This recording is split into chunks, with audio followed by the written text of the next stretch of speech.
War and Peace, by Leo Tolstoy, translated by Elmer Maude. Book 1, 1805. Chapter 1. Well, Prince, so Genoa and Lucca are now just family estates of the Bonapartes. But I warn you, if you don't tell me that this means war, if you still try to defend the infamies and horrors perpetrated by that Antichrist, I really believe he is Antichrist, I will have nothing more to do with you, and you are no longer my friend, no longer my faithful slave, as you call yourself. But how do you do? I see I have frightened you. Sit down and tell me all the news. It was in July 1805, and the speaker was the well-known Anna Pavlovna Shearer, maid of honor and favorite of the Empress Marya Fedorovna. With these words she greeted Prince Vasily Kuragin, a man of high rank and importance, who was the first to arrive at her reception. Anna Pavlovna had had a cough for some days. She was, as she said, suffering from la grippe, grippe being then a new word in St. Petersburg, used only by the elite. All her invitations, without exception, written in French and delivered by a scarlet-liveried footman that morning, ran as follows: "If you have nothing better to do, Count, or Prince, and if the prospect of spending an evening with a poor invalid is not too terrible, I shall be very charmed to see you tonight between 7 and 10. Annette Shearer." "Heavens, what a virulent attack!" replied the prince, not in the least disconcerted by this reception. He had just entered, wearing an embroidered court uniform, knee-breeches, and shoes, and had stars on his breast and a serene expression on his flat face. He spoke in that refined French in which our grandfathers not only spoke but thought, and with the gentle, patronizing intonation natural to a man of importance who had grown old in society and at court. He went up to Anna Pavlovna, kissed her hand, presenting to her his bald, scented, and shining head, and complacently seated himself on the sofa. "First of all, dear friend, tell me how you are. Set your friend's mind at rest," said he without altering his tone, beneath the politeness and affected sympathy of which indifference and even irony could be discerned. "Can one be well while suffering morally? Can one be calm in times like these if one has any feeling?" said Anna Pavlovna. "You are staying the whole evening, I hope." "And the fête at the English ambassador's? Today is Wednesday. I must put in an appearance there," said the prince. "My daughter is coming for me to take me there." "I thought today's fête had been cancelled. I confess, all these festivities and fireworks are becoming wearisome." "If they had known that you wished it, the entertainment would have been put off," said the prince, who, like a wound-up clock, by force of habit, said things he did not even wish to be believed. "Don't tease. Well, and what has been decided about Novosiltsov's dispatch? You know everything." "What can one say about it?" replied the prince in a cold, listless tone. "What has been decided? They have decided that Bonaparte has burnt his boats, and I believe that we are ready to burn ours." Prince Vasily always spoke languidly, like an actor repeating a stale part. Anna Pavlovna Shearer, on the contrary, despite her 40 years, overflowed with animation and impulsiveness. To be an enthusiast had become her social vocation, and sometimes, even when she did not feel like it, she became enthusiastic in order not to disappoint the expectations of those who knew her. The subdued smile, which, though it did not suit her faded features, always played round her lips, expressed, as in a spoiled child, a continual consciousness of her charming defect, which she neither wished, nor could, nor considered it necessary to correct. In the midst of a conversation on political matters, Anna Pavlovna burst out, "Oh, don't speak to me of Austria. Perhaps I don't understand things, but Austria never has wished and does not wish for war. She is betraying us. Russia alone must save Europe. Our gracious sovereign recognizes his high vocation and will be true to it. That is the one thing I have faith in. Our good and wonderful sovereign has to perform the noblest role on earth, and he is so virtuous and noble that God will not forsake him. He will fulfill his vocation and crush the hydra of revolution, which has become more terrible than ever in the person of this murderer and villain. We alone must avenge the blood of the just one. Whom, I ask you, can we rely on? England, with her commercial spirit, will not and cannot understand the Emperor Alexander's loftiness of soul. She has refused to evacuate Malta. She wanted to find, and still seeks, some secret motive in our actions. What answer did Novosiltsev get? None. The English have not understood, and cannot understand the self-abnegation of our emperor, who wants nothing for himself, but only desires the good of mankind. And what have they promised? Nothing. And what little they have promised, they will not perform.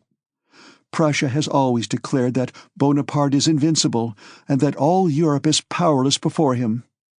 And I don't believe a word that Hardenberg says, or Haugwitz either.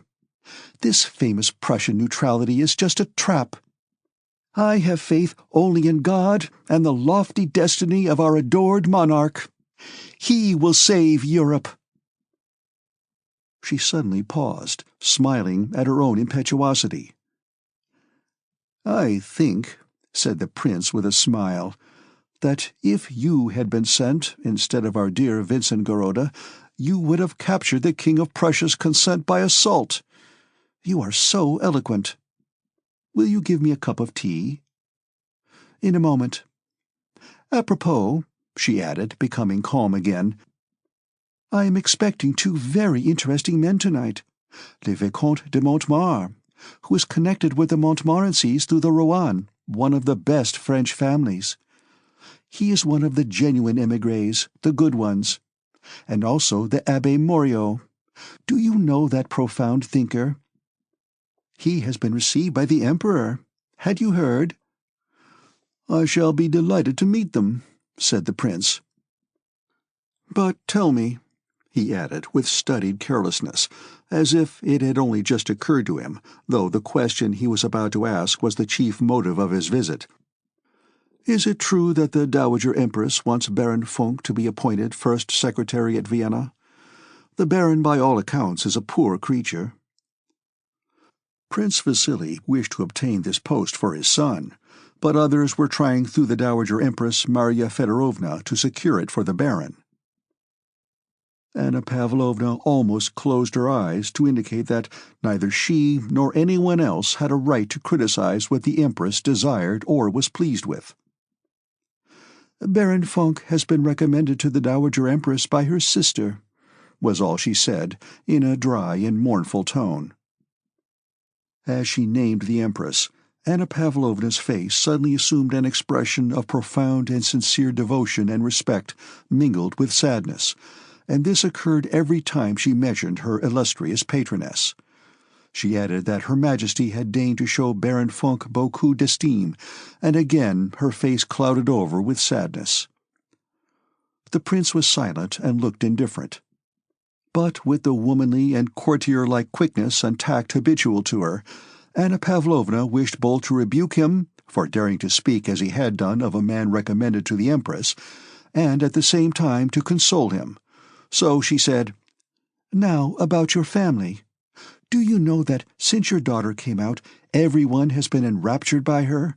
They say she is amazingly beautiful." The prince bowed to signify his respect and gratitude. "I often think," she continued after a short pause, drawing nearer to the prince and smiling amiably at him as if to show that political and social topics were ended and the time had come for intimate conversation, "I often think how unfairly sometimes the joys of life are distributed. Why has fate given you two such splendid children? I don't speak of Anatole, your youngest. I don't like him," she added in a tone admitting of no rejoinder and raising her eyebrows. "Two such charming children, and really you appreciate them less than anyone, and so you don't deserve to have them." And she smiled her ecstatic smile. "I can't help it," said the prince. "Lavater would have said I lacked the bump of paternity." "Don't joke. I mean to have a serious talk with you. Do you know I am dissatisfied with your younger son?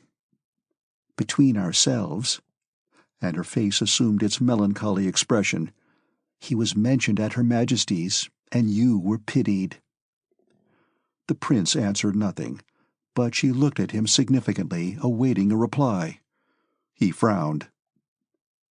"What would you have me do?" he said at last. "You know I did all a father could for their education, and they have both turned out fools.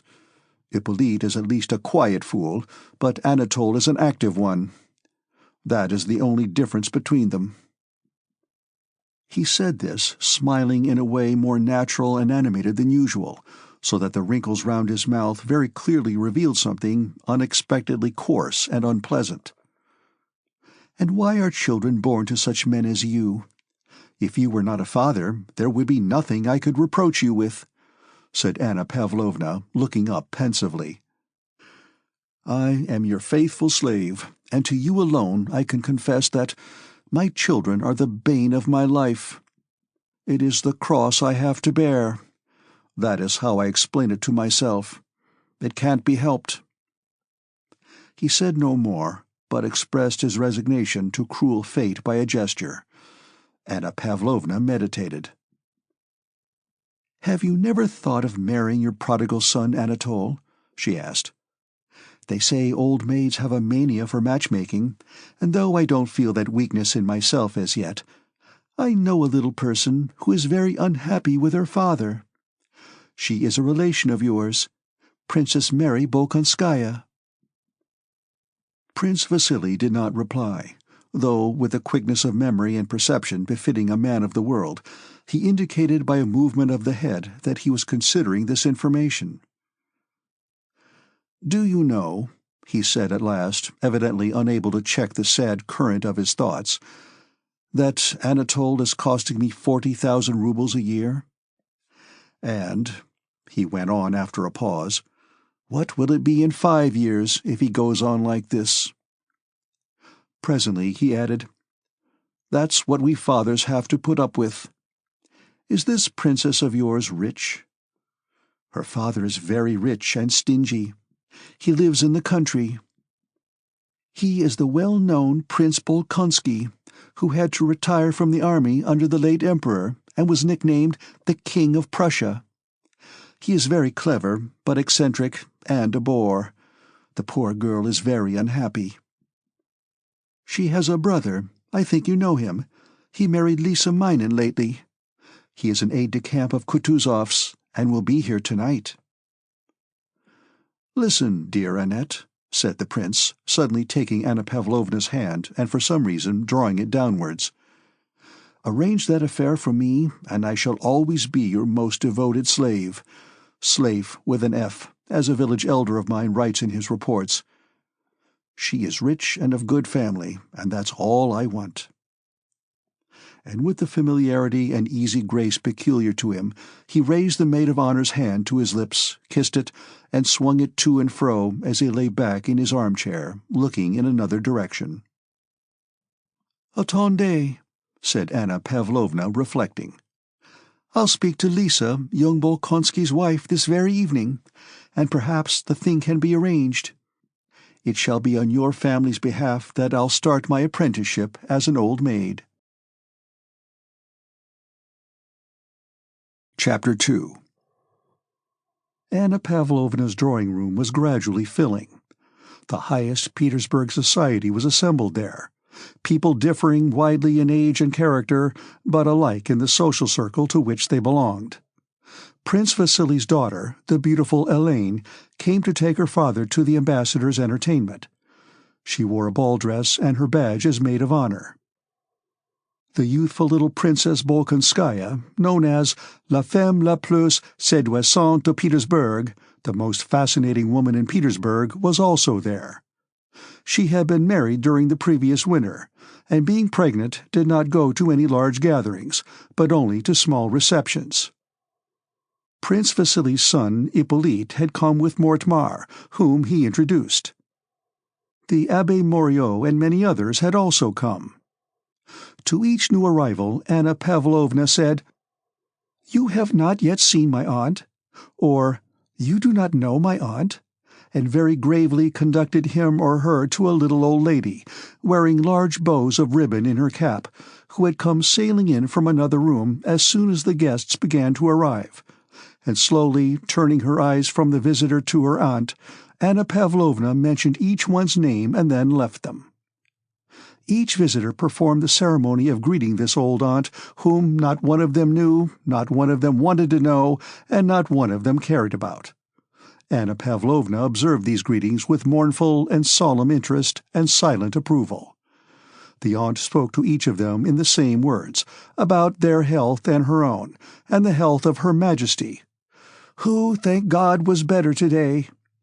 And each visitor, though politeness prevented his showing impatience, left the old woman with a sense of relief at having performed a vexatious duty, and did not return to her the whole evening.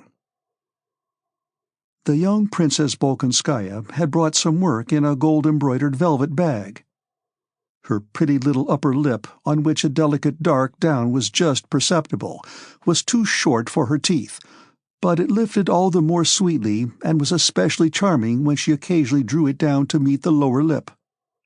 As is always the case with a thoroughly attractive woman, her defect, the shortness of her upper lip and her half-open mouth, seemed to be her own special and peculiar form of beauty.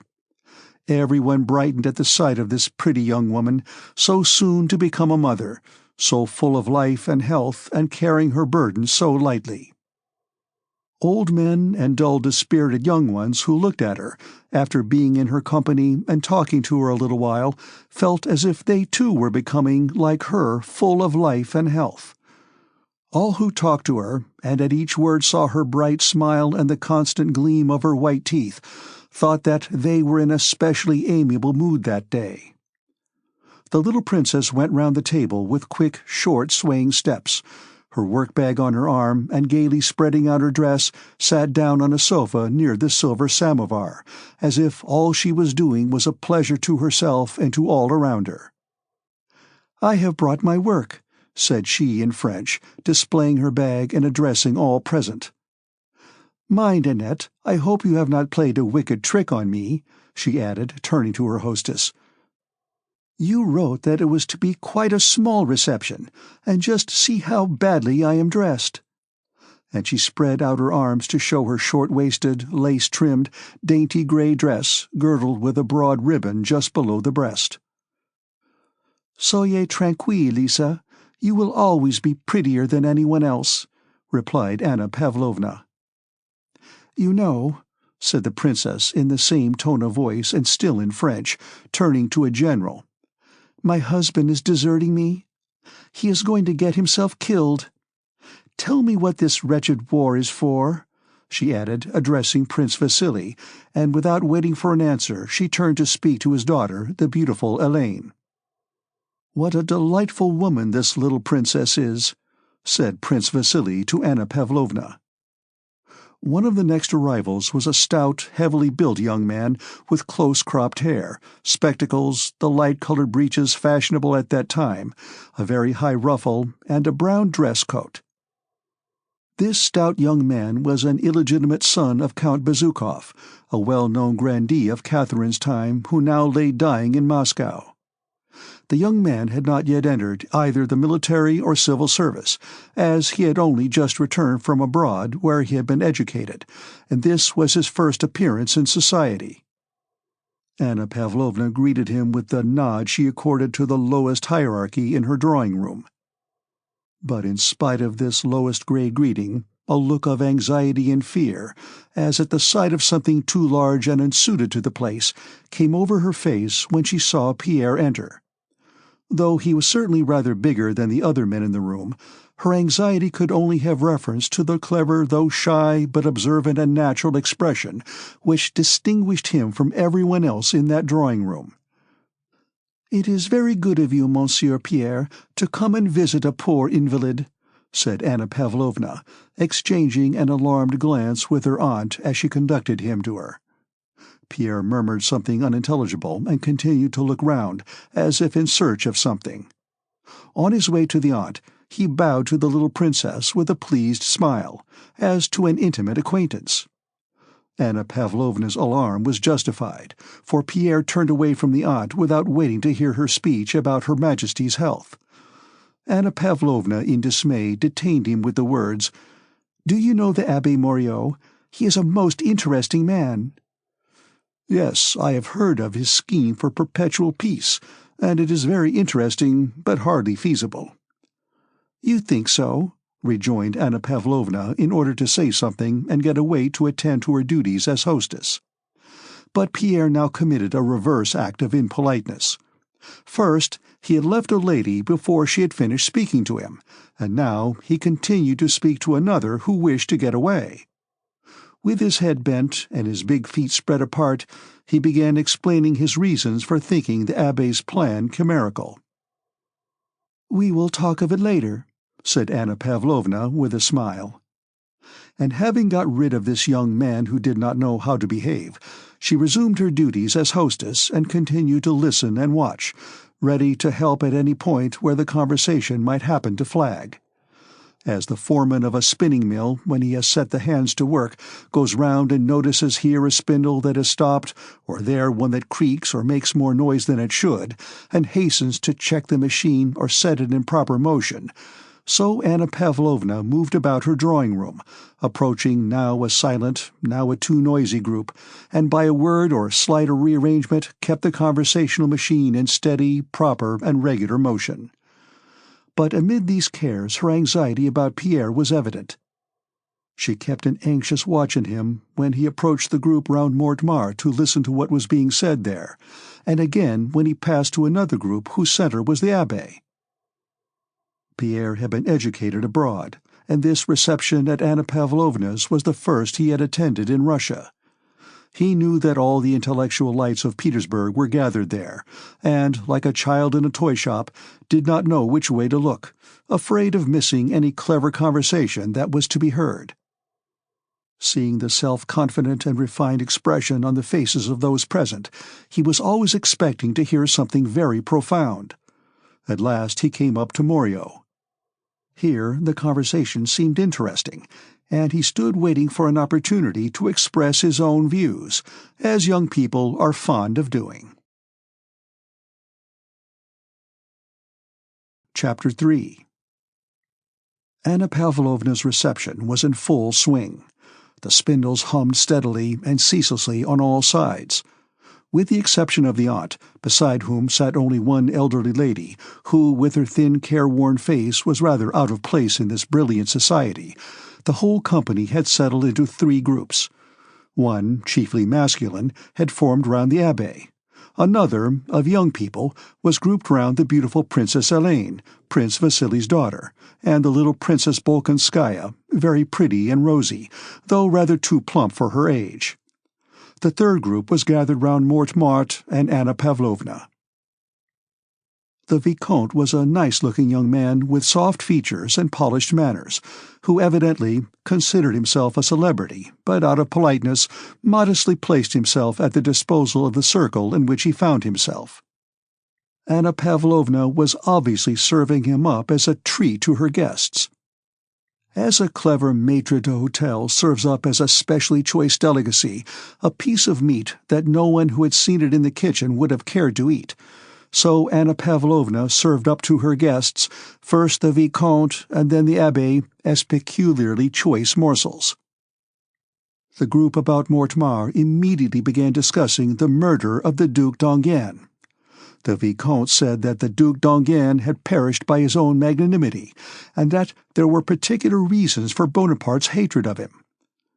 "Ah, yes, do tell us all about it, Vicomte," said Anna Pavlovna, with a pleasant feeling that there was something à la Louis XV in the sound of that sentence, "Contez-nous cela, Vicomte."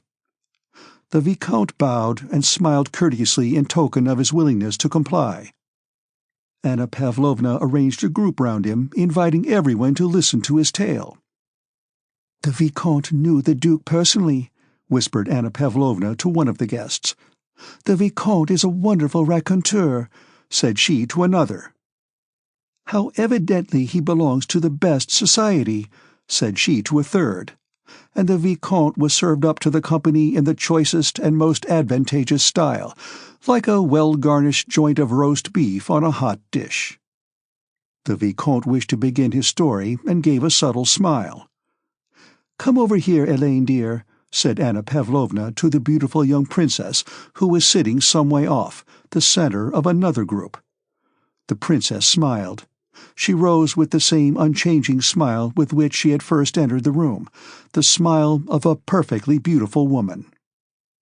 With a slight rustle of her white dress trimmed with moss and ivy, with a gleam of white shoulders, glossy hair, and sparkling diamonds, she passed between the men who made way for her, not looking at any of them, but smiling on all, as if graciously allowing each the privilege of admiring her beautiful figure and shapely shoulders, back, and bosom, which in the fashion of those days were very much exposed, and she seemed to bring the glamour of a ballroom with her as she moved toward Anna Pavlovna. Elaine was so lovely that not only did she not show any trace of coquetry, but on the contrary, she even appeared shy of her unquestionable and all too victorious beauty. She seemed to wish, but to be unable, to diminish its effect. "How lovely!" said everyone who saw her, and the Vicomte lifted his shoulders and dropped his eyes, as if startled by something extraordinary when she took her seat opposite and beamed upon him also with her unchanging smile. "Madame, I doubt my ability before such an audience," said he, smilingly inclining his head. The princess rested her bare arm on a little table and considered a reply unnecessary. She smilingly waited. All the time the story was being told, she sat upright, glancing now at her beautiful round arm, altered in shape by its pressure on the table, now at her still more beautiful bosom, on which she readjusted a diamond necklace. From time to time she smoothed the folds of her dress, and whenever the story produced an effect she glanced at Anna Pavlovna, at once adopted just the expression she saw on the maid of honor's face, and again relapsed into her radiant smile. The little princess had also left the tea-table and followed Elaine. "Wait a moment, I'll get my work. Now then, what are you thinking of?" she went on, turning to Prince Hippolyte. "Fetch me my work-bag." There was a general movement as the princess, smiling and talking merrily to everyone at once, sat down and gaily arranged herself in her seat. "Now I am all right," she said, and asking the Vicomte to begin, she took up her work. Prince Hippolyte, having brought the work-bag, joined the circle, and moving a chair close to hers, seated himself beside her. Le charmant Hippolyte was surprising by his extraordinary resemblance to his beautiful sister, but yet more by the fact that, in spite of this resemblance, he was exceedingly ugly. His features were like his sister's, but while in her case everything was lit up by a joyous, self-satisfied, youthful, and constant smile of animation, and by the wonderful classic beauty of her figure, his face, on the contrary, was dulled by imbecility and a constant expression of sullen self-confidence, while his body was thin and weak. His eyes, nose, and mouth all seemed puckered into a vacant, wearied grimace, and his arms and legs always fell into unnatural positions. "It's not going to be a ghost story," said he, sitting down beside the princess, and hastily adjusting his lorgnette, as if without his instrument he could not begin to speak. "Why, no, my dear fellow," said the astonished narrator, shrugging his shoulders. "Because I hate ghost stories," said Prince Hippolyte, in a tone which showed that he only understood the meaning of his words after he had uttered them. He spoke with such self-confidence that his hearers could not be sure whether what he said was very witty or very stupid. He was dressed in a dark green dress-coat, knee-breeches of the color of cuisse de nymphe effrayée, as he called it, shoes, and silk stockings. The Vicomte told his tale very neatly. It was an anecdote, then current, to the effect that the Duc d'Enghien had gone secretly to Paris to visit Mademoiselle Georges, that at her house he came upon Bonaparte, who also enjoyed the famous actor's favors, and that in his presence Napoleon happened to fall into one of the fainting fits to which he was subject, and was thus at the Duke's mercy. The latter spared him, and this magnanimity Bonaparte subsequently repaid by death. The story was very pretty and interesting, especially at the point where the rivals suddenly recognized one another, and the ladies looked agitated.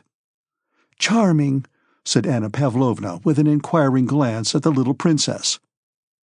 "Charming," whispered the little princess, sticking the needle into her work as if to testify that the interest and fascination of the story prevented her from going on with it. The Vicomte appreciated this silent praise, and smiling gratefully prepared to continue. But just then Anna Pavlovna, who had kept a watchful eye on the young man who so alarmed her, noticed that he was talking too loudly and vehemently with the abbé, so she hurried to the rescue. Pierre had managed to start a conversation with the abbé about the balance of power, and the latter, evidently interested by the young man's simple-minded eagerness, was explaining his pet theory. Both were talking and listening too eagerly and too naturally, which was why Anna Pavlovna disapproved. "The means are the balance of power in Europe and the rights of the people," the abbé was saying. "It is only necessary for one powerful nation like Russia, barbaric as she is said to be, to place herself disinterestedly at the head of an alliance having for its object the maintenance of the balance of power of Europe, and it would save the world." "But how are you to get that balance?" Pierre was beginning. At that moment Anna Pavlovna came up, and, looking severely at Pierre, asked the Italian how he stood Russian climate. The Italian's face instantly changed and assumed an offensively affected, sugary expression, evidently habitual to him when conversing with women. "I am so enchanted by the brilliancy of the wit and culture of the society, more especially of the feminine society, in which I have had the honor of being received, that I have not yet had time to think of the climate," said he. Not letting the abbé and Pierre escape, Anna Pavlovna, the more conveniently to keep them under observation, brought them into the larger circle. Chapter 4.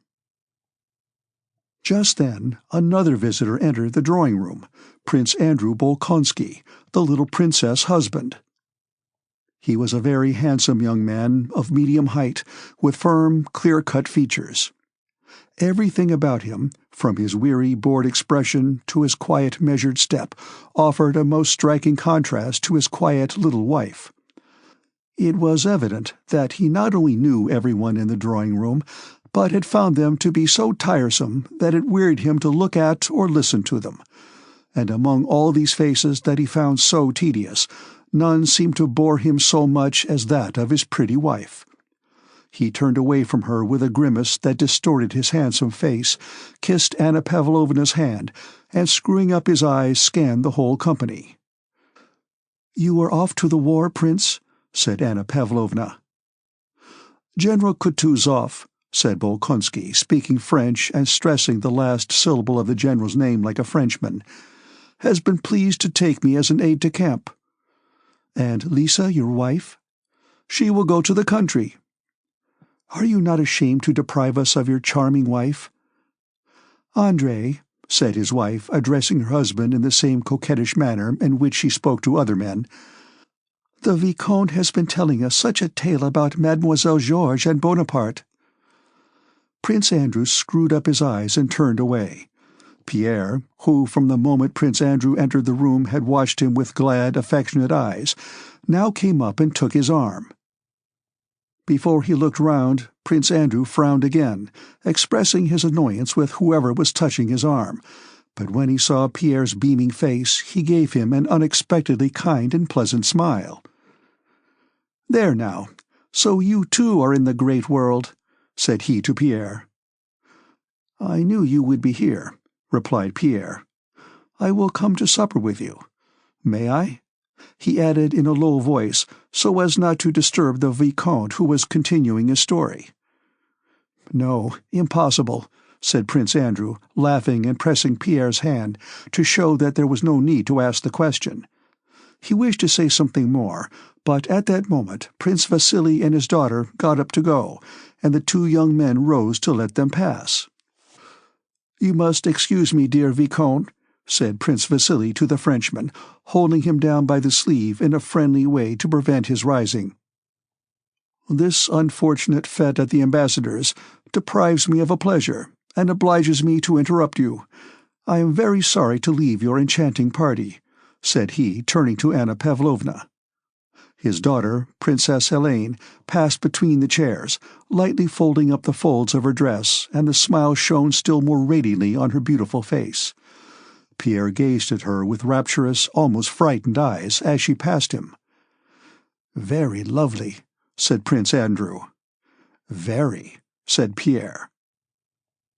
In passing, Prince Vasily seized Pierre's hand and said to Anna Pavlovna, "Educate this bear for me.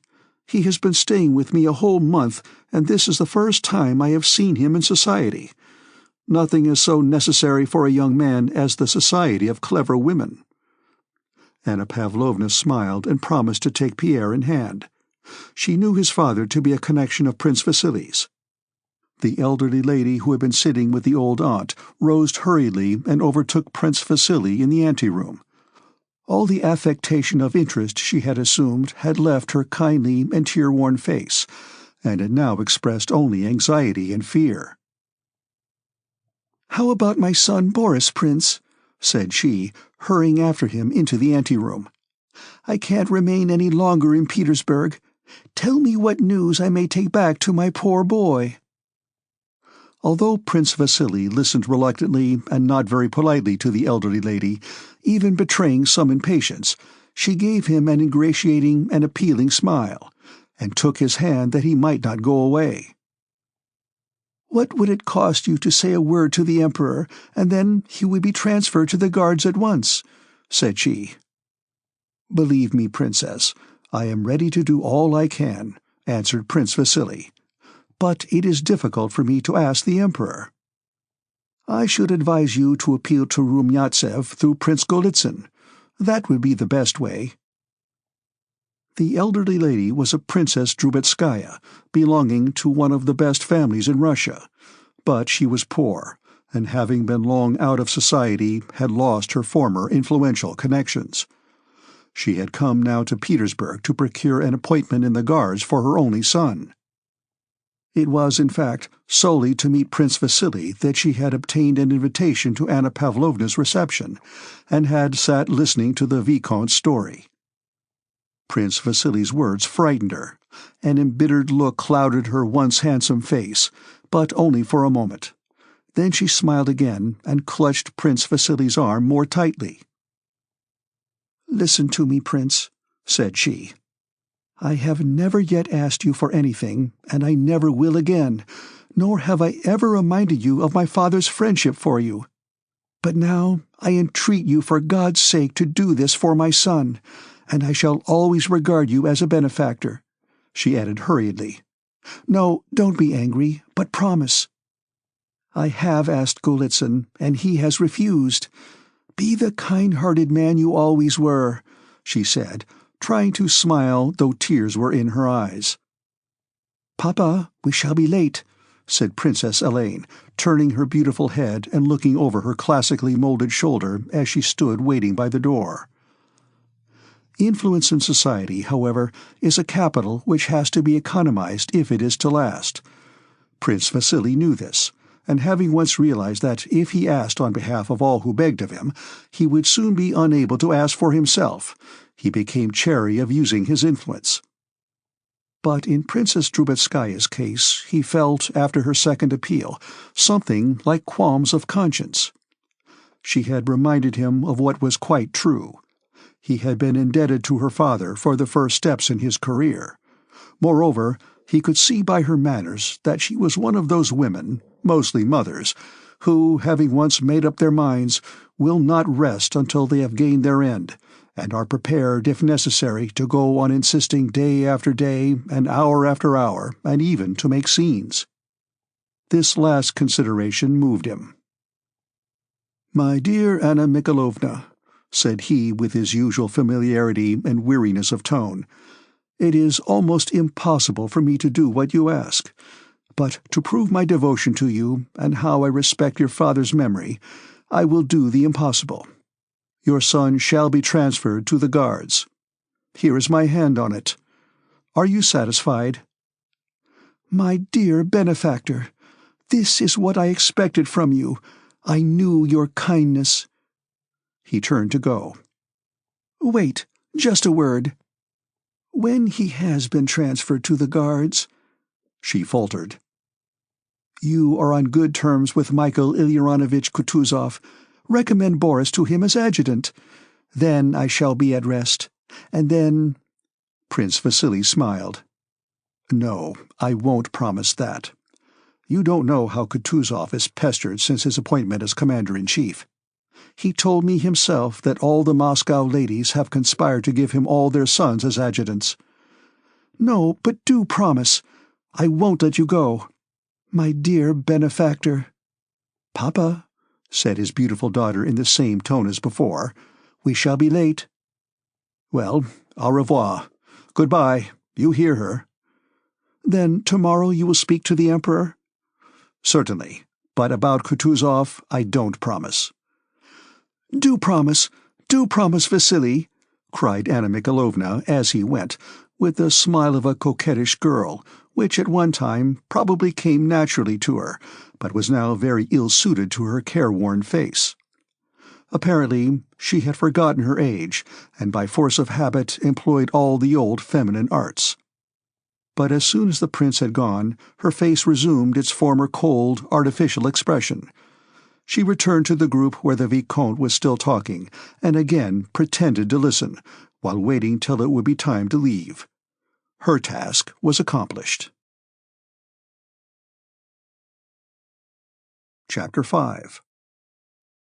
"And what do you think of this latest comedy, The Coronation at Milan?" asked Anna Pavlovna. "And of the comedy of the people of Genoa and Lucca laying their petitions before Monsieur Bonaparte, and Monsieur Bonaparte sitting on a throne and granting the petitions of the nations? Adorable!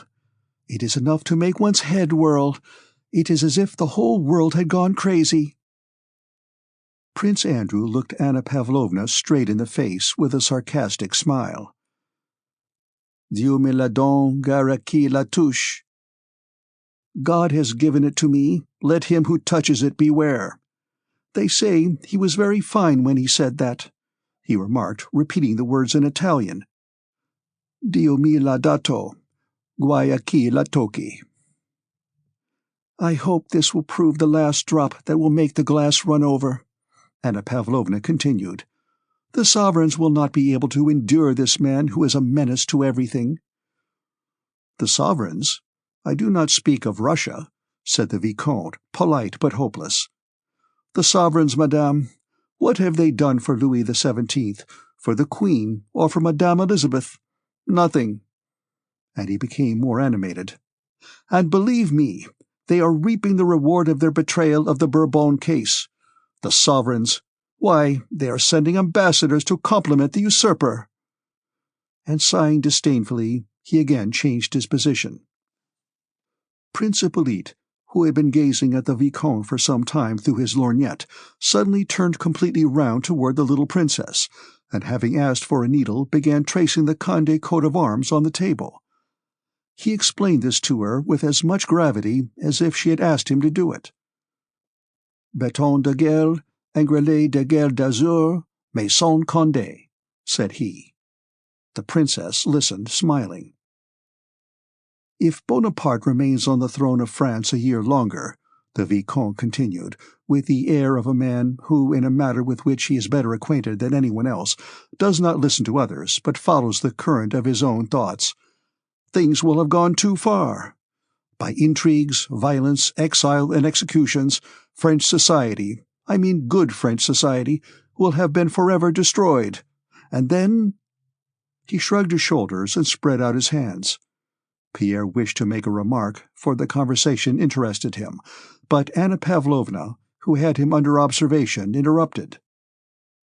"The Emperor Alexander," said she, with the melancholy which always accompanied any reference of hers to the imperial family, has declared that he will leave it to the French people themselves to choose their own form of government, and I believe that, once free from the usurper, the whole nation will certainly throw itself into the arms of its rightful king," she concluded, trying to be amiable to the royalist emigrant. "That is doubtful," said Prince Andrew. "Monsieur le Vicomte quite rightly supposes that matters have already gone too far. I think it will be difficult to return to the old regime." "From what I have heard," said Pierre, blushing and breaking into the conversation, "almost all the aristocracy has already gone over to Bonaparte's side." "It is the Bonapartists who say that," replied the Vicomte without looking at Pierre. "At the present time, it is difficult to know the real state of French public opinion." "Bonaparte has said so," remarked Prince Andrew with a sarcastic smile. It was evident that he did not like the Vicomte and was aiming his remarks at him, though without looking at him. "I showed them the path to glory, but they did not follow it," Prince Andrew continued after a short silence, again quoting Napoleon's words. "I opened my antechambers, and they crowded in." I do not know how far he was justified in saying so. "Not in the least," replied the Vicomte. "After the murder of the Duke, even the most partial ceased to regard him as a hero. If to some people," he went on, turning to Anna Pavlovna, "he ever was a hero, after the murder of the Duke, there was one martyr more in heaven and one hero less on earth." Before Anna Pavlovna and the others had time to smile their appreciation of the Vicomte's epigram, Pierre again broke into the conversation, and though Anna Pavlovna felt sure he would say something inappropriate, she was unable to stop him. "The execution of the Duc d'Enghien," declared Monsieur Pierre, "was a political necessity, and it seems to me that Napoleon showed greatness of soul by not fearing to take on himself the whole responsibility of that deed." "Dieu, mon Dieu," muttered Anna Pavlovna in a terrified whisper. "What, Monsieur Pierre, do you consider that assassination shows greatness of soul?" said the little princess, smiling and drawing her work nearer to her. "Oh, oh!" exclaimed several voices. "Capital!" said Prince Hippolyte in English, and began slapping his knee with the palm of his hand. The Vicomte merely shrugged his shoulders. Pierre looked solemnly at his audience over his spectacles and continued. "I say so," he continued desperately, "because the Bourbons fled from the Revolution, leaving the people to anarchy, and Napoleon alone understood the Revolution and quelled it, and so, for the general good, he could not stop short for the sake of one man's life." "Won't you come over to the other table?" suggested Anna Pavlovna. But Pierre continued his speech without heeding her. "No," cried he, becoming more and more eager. "Napoleon is great because he rose superior to the Revolution, suppressed its abuses, preserved all that was good in it, equality of citizenship and freedom of speech and of the press, and only for that reason did he obtain power. Yes, if having obtained power, without availing himself of it to commit murder, he had restored it to the rightful king, I should have called him a great man," remarked the Vicomte.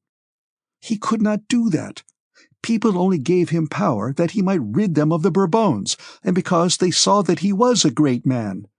The Revolution was a grand thing," continued Monsieur Pierre, betraying by this desperate and provocative proposition his extreme youth, and his wish to express all that was in his mind. "What? Revolution and regicide a grand thing? Well, after that. But won't you come to this other table?" repeated Anna Pavlovna. "Rousseau's Contrat Social," said the Vicomte with a tolerant smile. "I am not speaking of regicide. I am speaking about ideas." "Yes, ideas of robbery, murder, and regicide," again interjected an ironical voice. "Those were extremes, no doubt, but they are not what is most important. What is important are the rights of man, emancipation from prejudices, and equality of citizenship, and all these ideas Napoleon has retained in full force." "Liberty and equality," said the Vicomte contemptuously, as if at last deciding seriously to prove to this youth how foolish his words were. "High-sounding words which have long been discredited. Who does not love liberty and equality? Even our Saviour preached liberty and equality. Have people since the Revolution become happier? On the contrary, we wanted liberty, but Bonaparte has destroyed it." Prince Andrew kept looking with an amused smile from Pierre to the Vicomte and from the Vicomte to their hostess. In the first moment of Pierre's outburst, Anna Pavlovna, despite her social experience, was horror-struck. But when she saw that Pierre's sacrilegious words had not exasperated the Vicomte, and had convinced herself that it was impossible to stop him, she rallied her forces and joined the Vicomte in a vigorous attack on the orator. "But, my dear Monsieur Pierre," said she, "how do you explain the fact of a great man executing a duke, or even an ordinary man who is innocent and untried?" "I should like," said the Vicomte, "to ask how Monsieur explains the 18th Brumaire. Was not that an imposture? It was a swindle, and not at all like the conduct of a great man." "And the prisoners he killed in Africa? That was horrible," said the little princess, shrugging her shoulders. "He's a low fellow, say what you will," remarked Prince Hippolyte. Pierre, not knowing whom to answer, looked at them all and smiled. His smile was unlike the half-smile of other people. When he smiled, his grave, even rather gloomy look was instantaneously replaced by another, a childlike, kindly, even rather silly look, which seemed to ask forgiveness. The Vicomte, who was meeting him for the first time, saw clearly that this young Jacobin was not so terrible as his words suggested. All were silent. "How do you expect him to answer you all at once?" said Prince Andrew. "Besides, in the actions of a statesman, one has to distinguish between his acts as a private person, as a general, and as an emperor. So it seems to me." "Yes, yes, of course," Pierre chimed in, pleased at the arrival of this reinforcement. "One must admit," continued Prince Andrew, "that Napoleon, as a man, was great on the bridge of Arcola, and in the hospital at Jaffa, where he gave his hand to the plague-stricken. But, there are other acts which it is difficult to justify." Prince Andrew, who had evidently wished to tone down the awkwardness of Pierre's remarks, rose and made a sign to his wife that it was time to go. Suddenly, Prince Hippolyte started up making signs to everyone to attend, and asking them all to be seated again. "I was told a charming Moscow story today, and I must treat you to it. Excuse me, Vicomte, I must tell it in Russian, or the point will be lost." And Prince Hippolyte began to tell his story in such Russian as a Frenchman would speak after spending about a year in Russia. Everyone waited, so emphatically and eagerly did he demand their attention to his story. "There is in Moscow a lady, une dame, and she is very stingy. She must have 2 footmen behind her carriage, and very big ones. That was her taste, and she had a lady's maid, also big. She said—" Here Prince Hippolyte paused, evidently collecting his ideas with difficulty. "She said, oh yes, she said, 'Girl,' to the maid, 'put on a livery, get up behind the carriage, and come with me while I make some calls.'" Here Prince Hippolyte spluttered and burst out laughing long before his audience, which produced an effect unfavourable to the narrator. Several persons, among them the elderly lady and Anna Pavlovna, did, however, smile. "She went. Suddenly there was a great wind. The girl lost her hat, and her long hair came down." Here he could contain himself no longer, and went on, between gasps of laughter, "And the whole world knew." And so the anecdote ended. Though it was unintelligible why he had told it, or why it had to be told in Russian, still Anna Pavlovna and the others appreciated Prince Hippolyte's social tact in so agreeably ending Pierre's unpleasant and unamiable outburst. After the anecdote, the conversation broke up into insignificant small talk about the last and next balls, about theatricals, and who would meet whom, and when and where. Chapter 6. Having thanked Anna Pavlovna for her charming soirée, the guests began to take their leave. Pierre was ungainly. Stout, about the average height, broad, with huge red hands, he did not know, as the saying is, how to enter a drawing-room, and still less how to leave one. That is, how to say something particularly agreeable before going away. Besides this, he was absent-minded. When he rose to go, he took up instead of his own the general's three-cornered hat, and held it, pulling at the plume, till the general asked him to restore it. All his absent-mindedness and inability to enter a room and converse in it was, however, redeemed by his kindly, simple, and modest expression. Anna Pavlovna turned toward him, and, with a Christian mildness that expressed forgiveness of his indiscretion, nodded and said, "I hope to see you again, but I also hope you will change your opinions, my dear Monsieur Pierre." When she said this, he did not reply, and only bowed, but again everybody saw his smile, which said nothing, unless, perhaps, "Opinions are opinions, but you see what a capital good-natured fellow I am." And everyone, including Anna Pavlovna, felt this. Prince Andrew had gone out into the hall, and turning his shoulders to the footman who was helping him on with his cloak, listened indifferently to his wife's chatter with Prince Hippolyte, who had also come into the hall. Prince Hippolyte stood close to the pretty, pregnant princess, and stared fixedly at her through his eyeglass.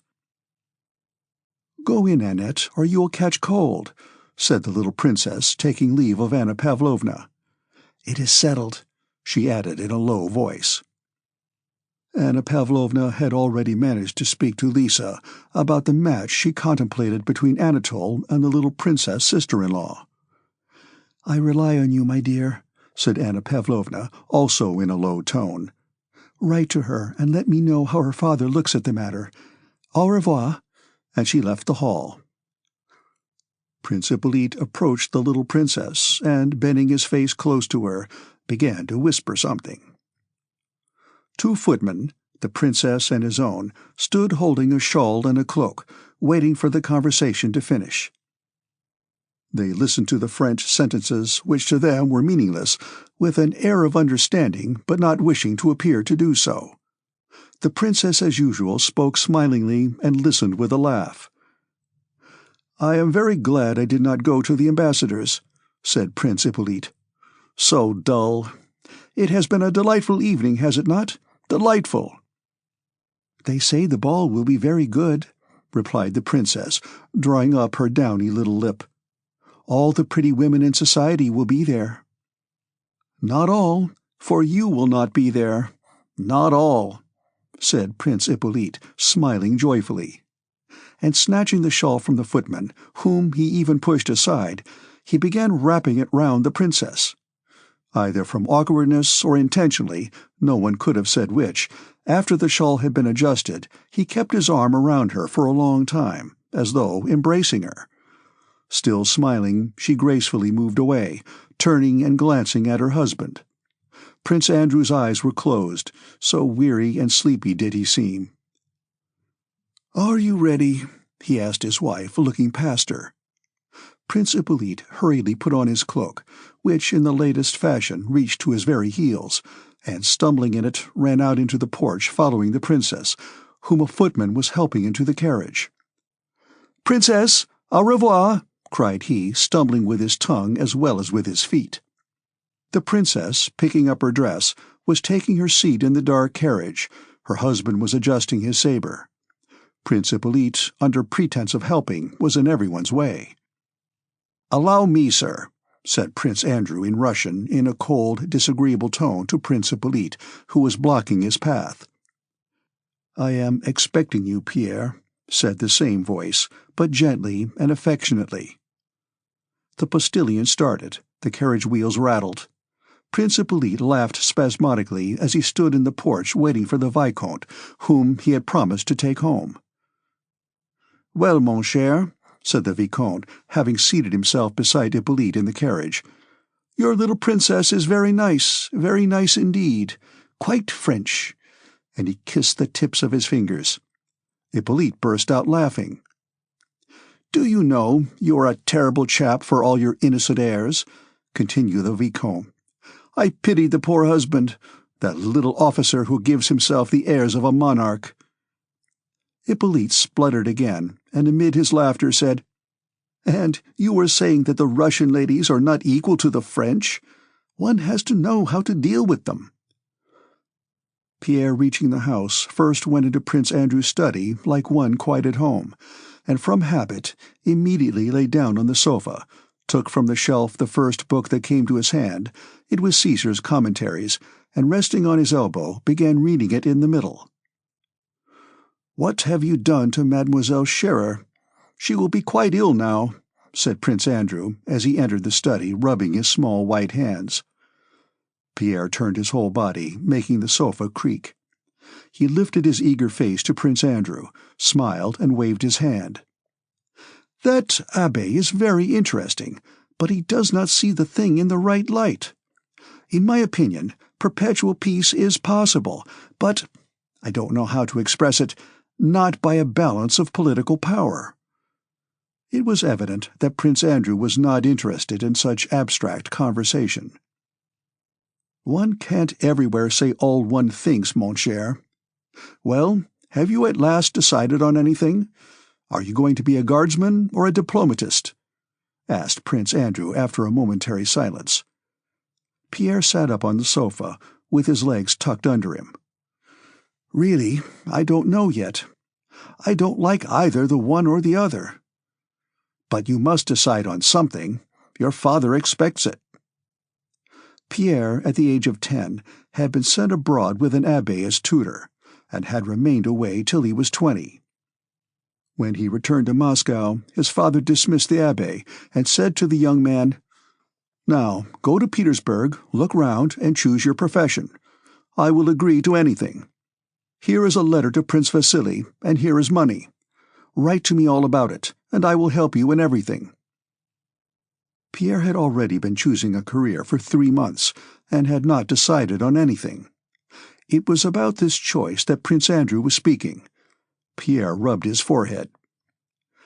"But he must be a Freemason," said he, referring to the abbé, whom he had met that evening. "That is all nonsense." Prince Andrew again interrupted him. "Let us talk business. Have you been to the Horse Guards?" "No, I have not. But this is what I have been thinking, and wanted to tell you. There is a war now against Napoleon. If it were a war for freedom, I could understand it, and should be the first to enter the army. But to help England and Austria against the greatest man in the world is not right." Prince Andrew only shrugged his shoulders at Pierre's childish words. He put on the air of one who finds it impossible to reply to such nonsense, but it would in fact have been difficult to give any other answer than the one Prince Andrew gave to this naive question. "If no one fought except on his own conviction, there would be no wars," he said. "And that would be splendid," said Pierre. Prince Andrew smiled ironically. "Very likely it would be splendid, but it will never come about." "Well, why are you going to the war?" asked Pierre. "What for? I don't know. I must. Besides that, I am going—" He paused. "I am going because the life I am leading here does not suit me." Chapter 7. The rustle of a woman's dress was heard in the next room. Prince Andrew shook himself as if waking up, and his face assumed the look it had had in Anna Pavlovna's drawing-room. Pierre removed his feet from the sofa. The princess came in. She had changed her gown for a house dress as fresh and elegant as the other. Prince Andrew rose and politely placed a chair for her. "How is it," she began, as usual in French, settling down briskly and fussily in the easy-chair, "how is it Annette never got married? How stupid you men all are not to have married her. Excuse me for saying so, but you have no sense about women. What an argumentative fellow you are, Monsieur Pierre." "And I am still arguing with your husband. I can't understand why he wants to go to the war," replied Pierre, addressing the princess with none of the embarrassment so commonly shown by young men in their intercourse with young women. The princess started. Evidently, Pierre's words touched her to the quick. "Ah, that is just what I tell him," said she. "I don't understand it. I don't in the least understand why men can't live without wars. How is it that we women don't want anything of the kind, don't need it? Now you shall judge between us. I always tell him, here he is, Uncle's aide-de-camp, a most brilliant position. He is so well known, so much appreciated by everyone. The other day at the Apraskins, I heard a lady asking, 'Is that the famous Prince Andrew?' I did indeed." She laughed. "He is so well received everywhere. He might easily become aide-de-camp to the Emperor. You know, the Emperor spoke to him most graciously. Annette and I were speaking of how to arrange it. What do you think?" Pierre looked at his friend, and noticing that he did not like the conversation, gave no reply. "When are you starting?" he asked. "Oh, don't speak of his going, don't. I won't hear it spoken of," said the princess in the same petulantly playful tone in which she had spoken to Hippolyte in the drawing-room, and which was so plainly ill-suited to the family circle of which Pierre was almost a member. "Today, when I remembered that all these delightful associations must be broken off. And then, you know, Andrei—" She looked significantly at her husband. I'm afraid, she whispered, and a shudder ran down her back. Her husband looked at her, as if surprised to notice that something besides Pierre and himself was in the room, and addressed her in a tone of frigid politeness. "What is it you are afraid of, Lisa? I don't understand," said he. "There, what egotists men all are. All egotists. Just for a whim of his own, goodness only knows why, he leaves me and locks me up alone in the country." "With my father and sister, remember," said Prince Andrew gently. "Alone all the same, without my friends, and he expects me not to be afraid." Her tone was now querulous, and her lip drawn up, giving her not a joyful, but an animal, squirrel-like expression. She paused as if she felt it indecorous to speak of her pregnancy before Pierre, though the gist of the matter lay in that. "I still can't understand what you are afraid of," said Prince Andrew slowly, not taking his eyes off his wife. The princess blushed and raised her arms with a gesture of despair. "No, Andrew, I must say you have changed. Oh, how you have." "Your doctor tells you to go to bed earlier," said Prince Andrew. "You had better go." The princess said nothing, but suddenly her short downy lip quivered. Prince Andrew rose, shrugged his shoulders, and walked about the room. Pierre looked over his spectacles with naive surprise, now at him and now at her, moved as if about to rise too, but changed his mind.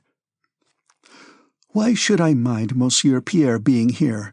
exclaimed the little princess suddenly, her pretty face all at once distorted by a tearful grimace. "I have long wanted to ask you, Andrew, why you have changed so to me. What have I done to you? You are going to the war and have no pity for me. Why is it?" "Lisa," was all Prince Andrew said. But that one word expressed an entreaty, a threat, and above all, conviction that she would herself regret her words. But she went on hurriedly. "You treat me like an invalid or a child. I see it all. Did you behave like that 6 months ago?" "Lisa, I beg you to desist," said Prince Andrew still more emphatically. Pierre, who had been growing more and more agitated as he listened to all this, rose and approached the princess. He seemed unable to bear the sight of tears and was ready to cry himself. "Calm yourself, princess. It seems so to you because, I assure you, I myself have experienced, and so, because— No, excuse me, an outsider is out of place here. No, don't distress yourself. Goodbye." Prince Andrew caught him by the hand. "No, wait, Pierre. The princess is too kind to wish to deprive me of the pleasure of spending the evening with you." "No, he thinks only of himself," muttered the princess without restraining her angry tears. "Lisa," said Prince Andrew dryly, raising his voice to the pitch which indicates that patience is exhausted. Suddenly, the angry, squirrel-like expression of the princess' pretty face changed into a winning and piteous look of fear. Her beautiful eyes glanced askance at her husband's face, and her own assumed the timid, deprecating expression of a dog when it rapidly but feebly wags its drooping tail.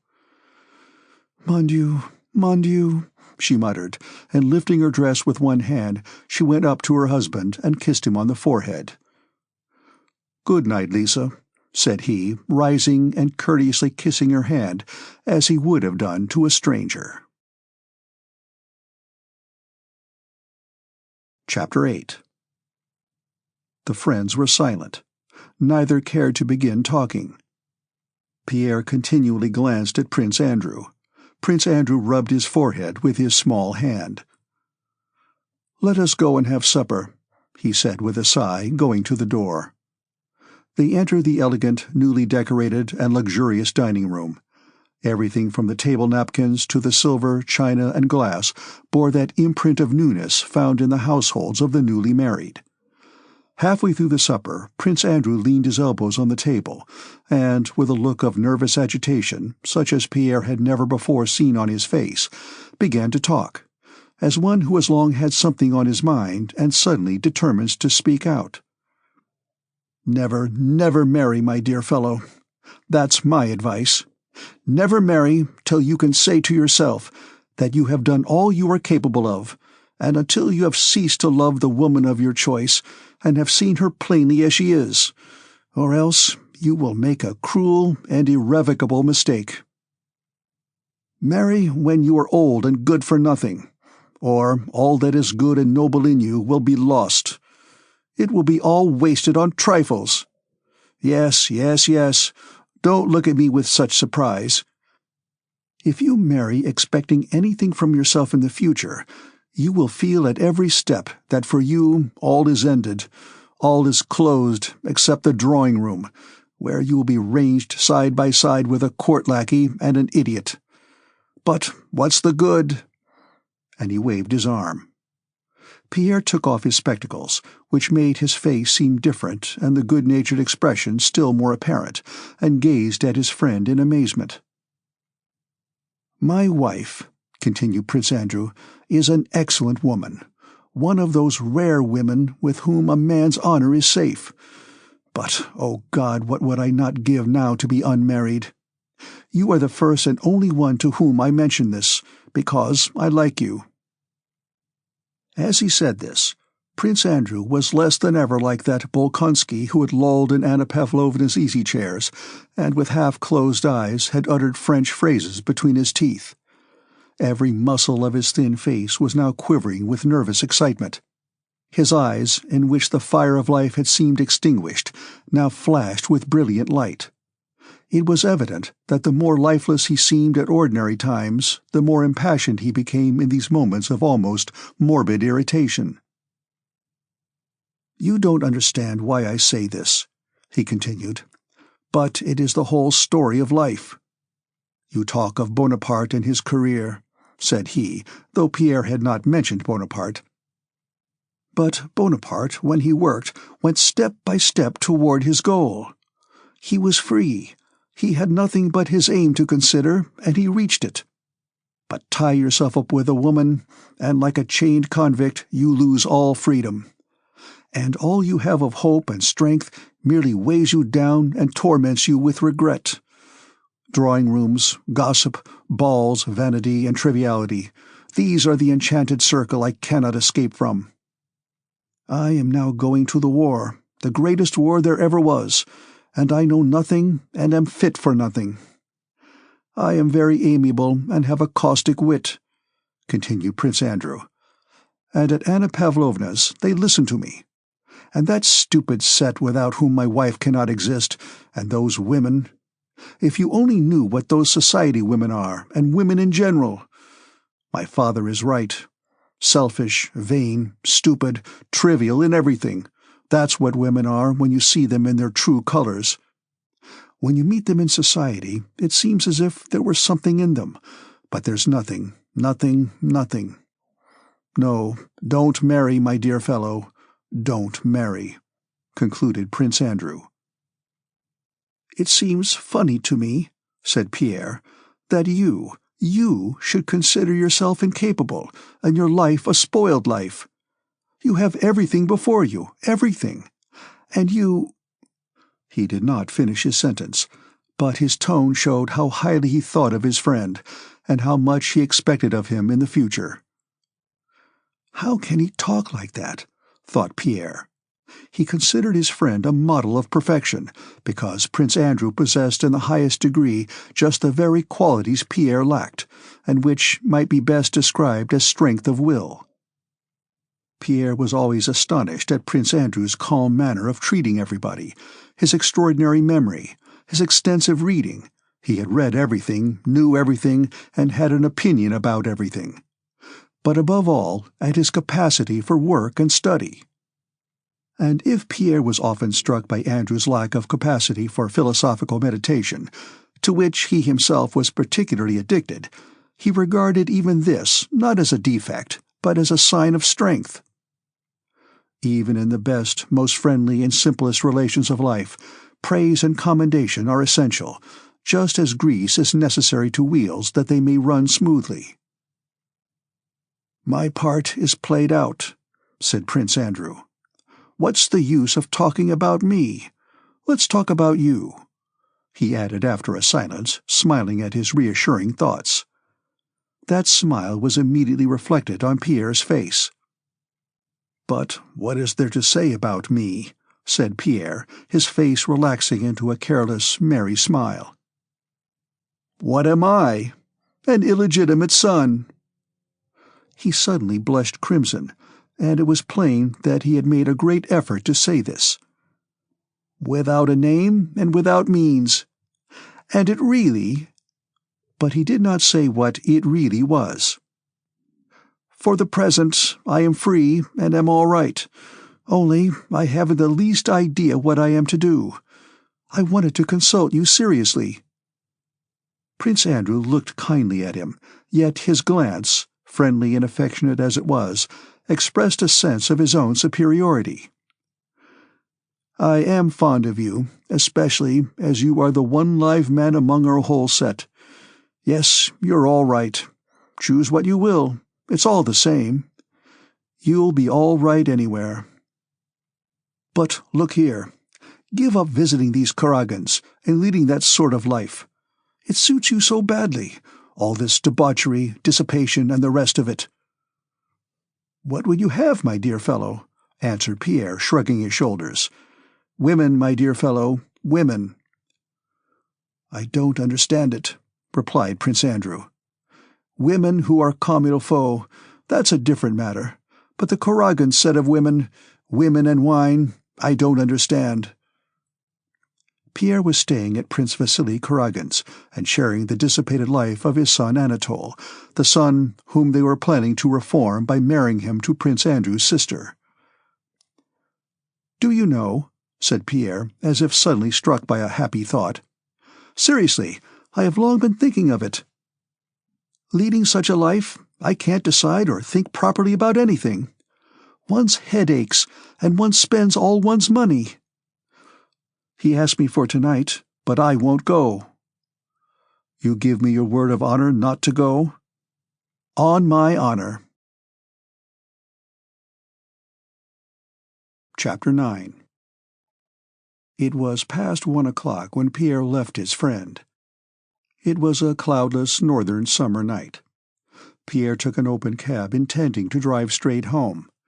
But the nearer he drew to the house, the more he felt the impossibility of going to sleep on such a night.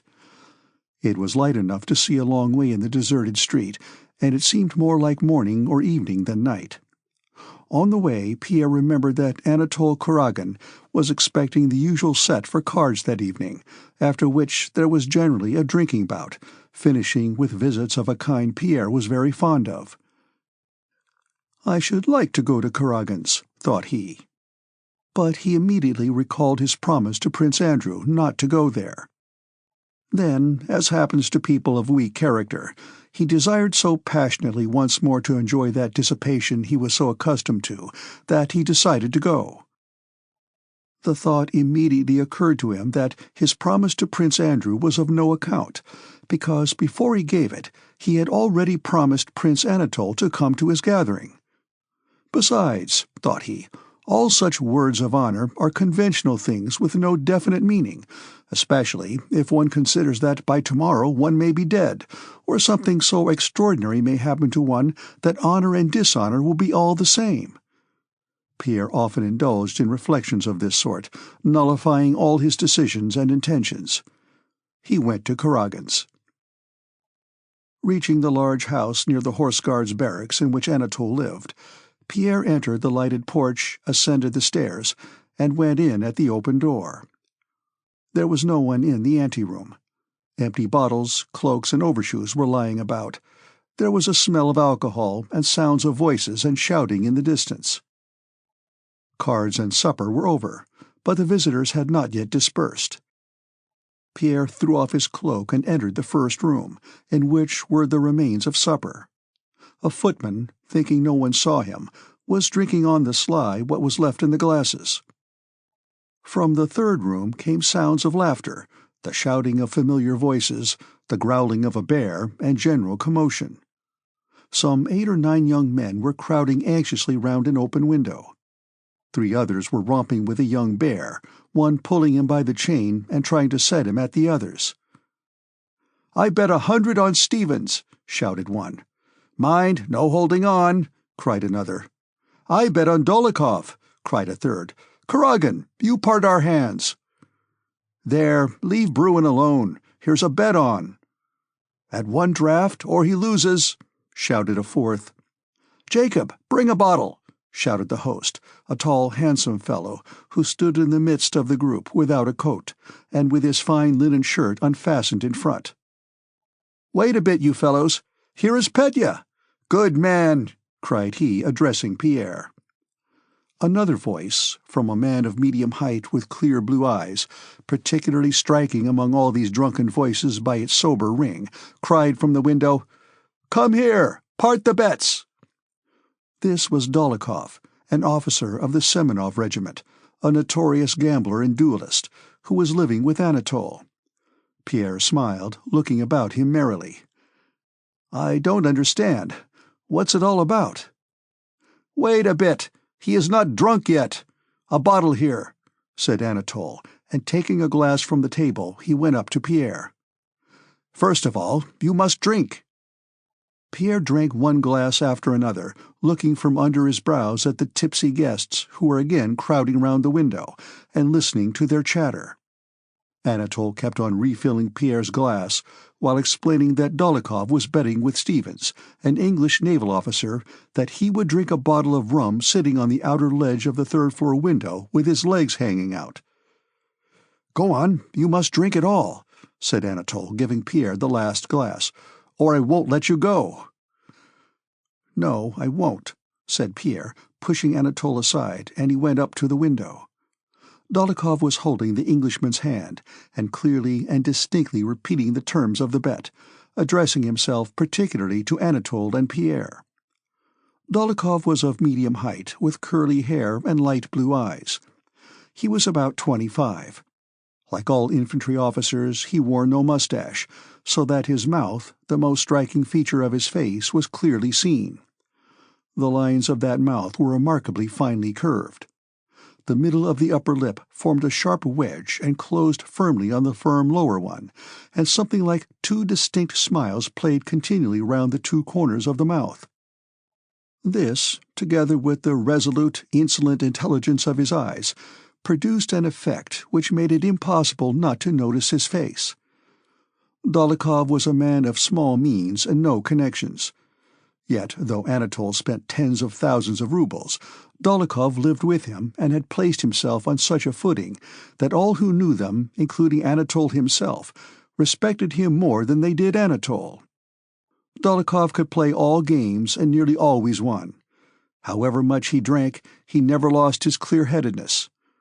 Both Kuragin and Dolokhov were at that time notorious among the rakes and scapegraces of Petersburg. The bottle of rum was brought.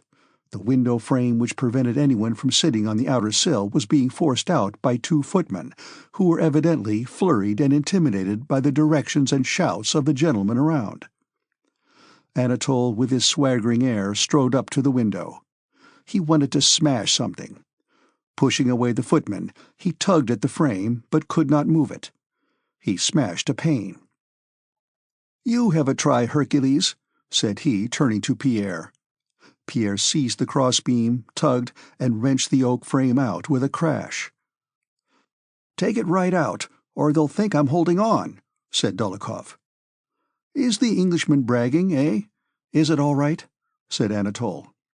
"First rate," said Pierre, looking at Dolokhov, who, with a bottle of rum in his hand, was approaching the window, from which the light of the sky, the dawn merging with the afterglow of sunset, was visible. Dolokhov, the bottle of rum still in his hand, jumped onto the window-sill. "Listen!" cried he, standing there and addressing those in the room.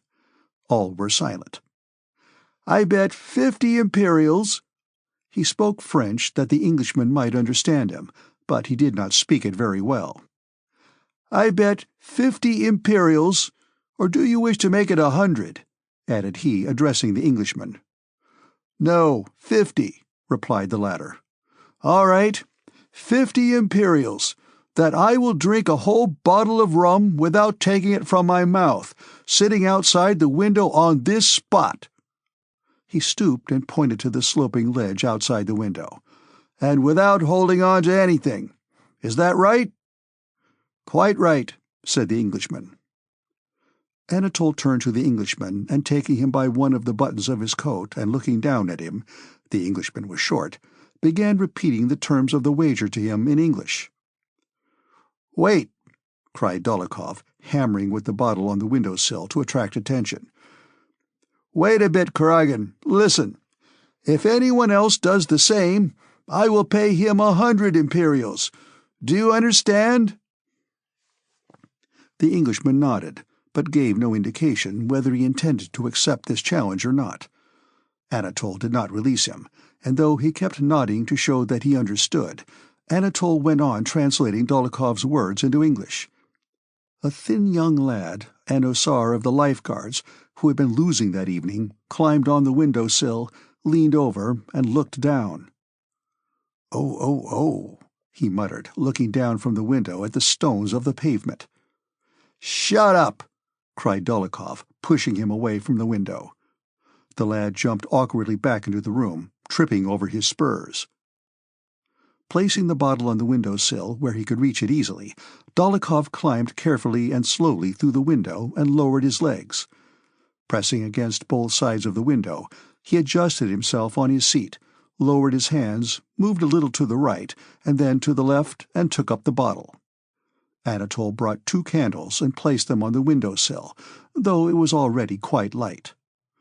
Dolokhov's back in his white shirt and his curly head were lit up from both sides. Everyone crowded to the window, the Englishman in front. Pierre stood smiling but silent. One man, older than the others present, suddenly pushed forward with a scared and angry look and wanted to seize hold of Dolokhov's shirt. "I say this is folly. He'll be killed," said this more sensible man. Anatole stopped him. "Don't touch him. You'll startle him and then he'll be killed, eh? What then, eh?" Dolokhov turned round and, again holding on with both hands, arranged himself on his seat. "If anyone comes meddling again," said he, emitting the words separately through his thin, compressed lips, "I will throw him down there. Now then." Saying this, he again turned round, dropped his hands, took the bottle and lifted it to his lips, threw back his head and raised his free hand to balance himself. One of the footmen who had stooped to pick up some broken glass remained in that position without taking his eyes from the window and from Dolokhov's back. Anatole stood erect with staring eyes. The Englishman looked on sideways, pursing up his lips. The man who had wished to stop the affair ran to a corner of the room and threw himself on a sofa with his face to the wall. Pierre hid his face, from which a faint smile forgot to fade, though his features now expressed horror and fear. All were still. Pierre took his hands from his eyes. Dólokhov still sat in the same position, only his head was thrown further back till his curly hair touched his shirt collar, and the hand holding the bottle was lifted higher and higher and trembled with the effort. The bottle was emptying perceptibly and rising still higher, and his head tilting yet further back. "Why is it so long?" thought Pierre. It seemed to him that more than half an hour had elapsed. Suddenly Dólokhov made a backward movement with his spine, and his arm trembled nervously.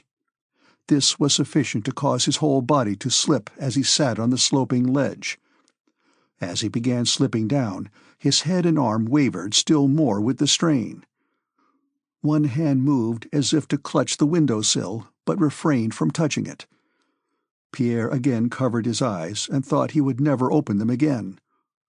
Suddenly he was aware of a stir all around. He looked up. Dólokhov was standing on the window-sill, with a pale but radiant face. "It's empty!" He threw the bottle to the Englishman, who caught it neatly. Dólokhov jumped down. He smelt strongly of rum. "Well done! Fine fellow! There's a bet for you! Devil take you!" came from different sides. The Englishman took out his purse and began counting out the money. Dólokhov stood frowning and did not speak. Pierre jumped upon the window-sill. "Gentlemen, who wishes to bet with me? I'll do the same thing," he suddenly cried. "Even without a bet. There, tell them to bring me a bottle. I'll do it. Bring a bottle." "Let him do it. Let him do it," said Dólokhov, smiling. "What next? Have you gone mad? No one would let you.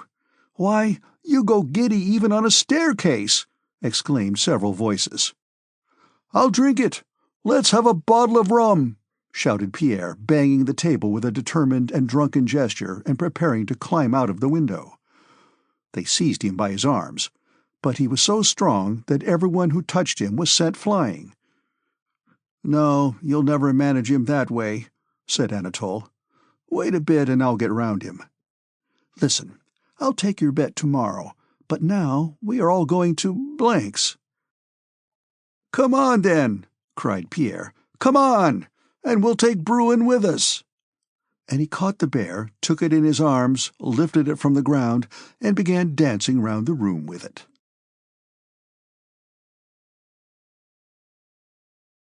Chapter 10. Prince Vasily kept the promise he had given to Princess Drubetskaya, who had spoken to him on behalf of her only son Boris on the evening of Anna Pavlovna's soirée. The matter was mentioned to the Emperor, an exception made, and Boris transferred into the regiment of the Semenov Guards with the rank of cornet. He received, however, no appointment to Kutuzov's staff, despite all Anna Mikhailovna's endeavors and entreaties.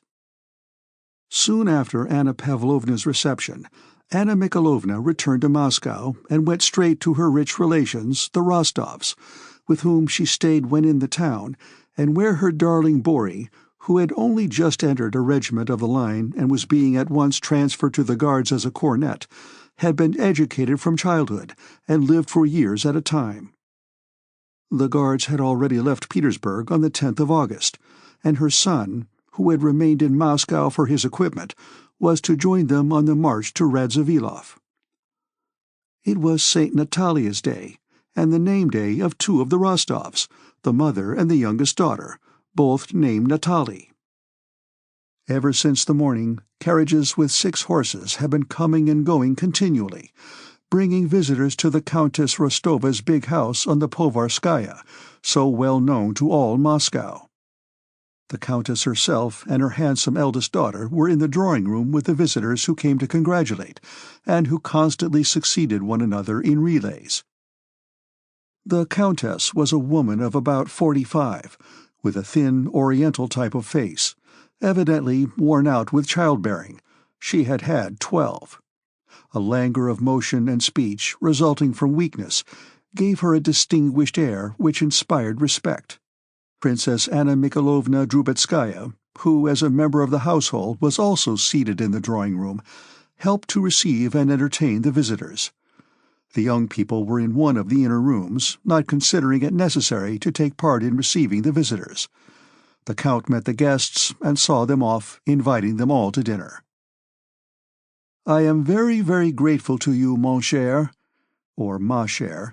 He called everyone without exception and without the slightest variation in his tone, my dear, whether they were above or below him in rank. "I thank you for myself and for our two dear ones whose name-day we are keeping. But mind you come to dinner, or I shall be offended, ma chère. On behalf of the whole family, I beg you to come, mon cher." These words he repeated to everyone without exception or variation, and with the same expression on his full, cheerful, clean-shaven face, the same firm pressure of the hand, and the same quick, repeated bows.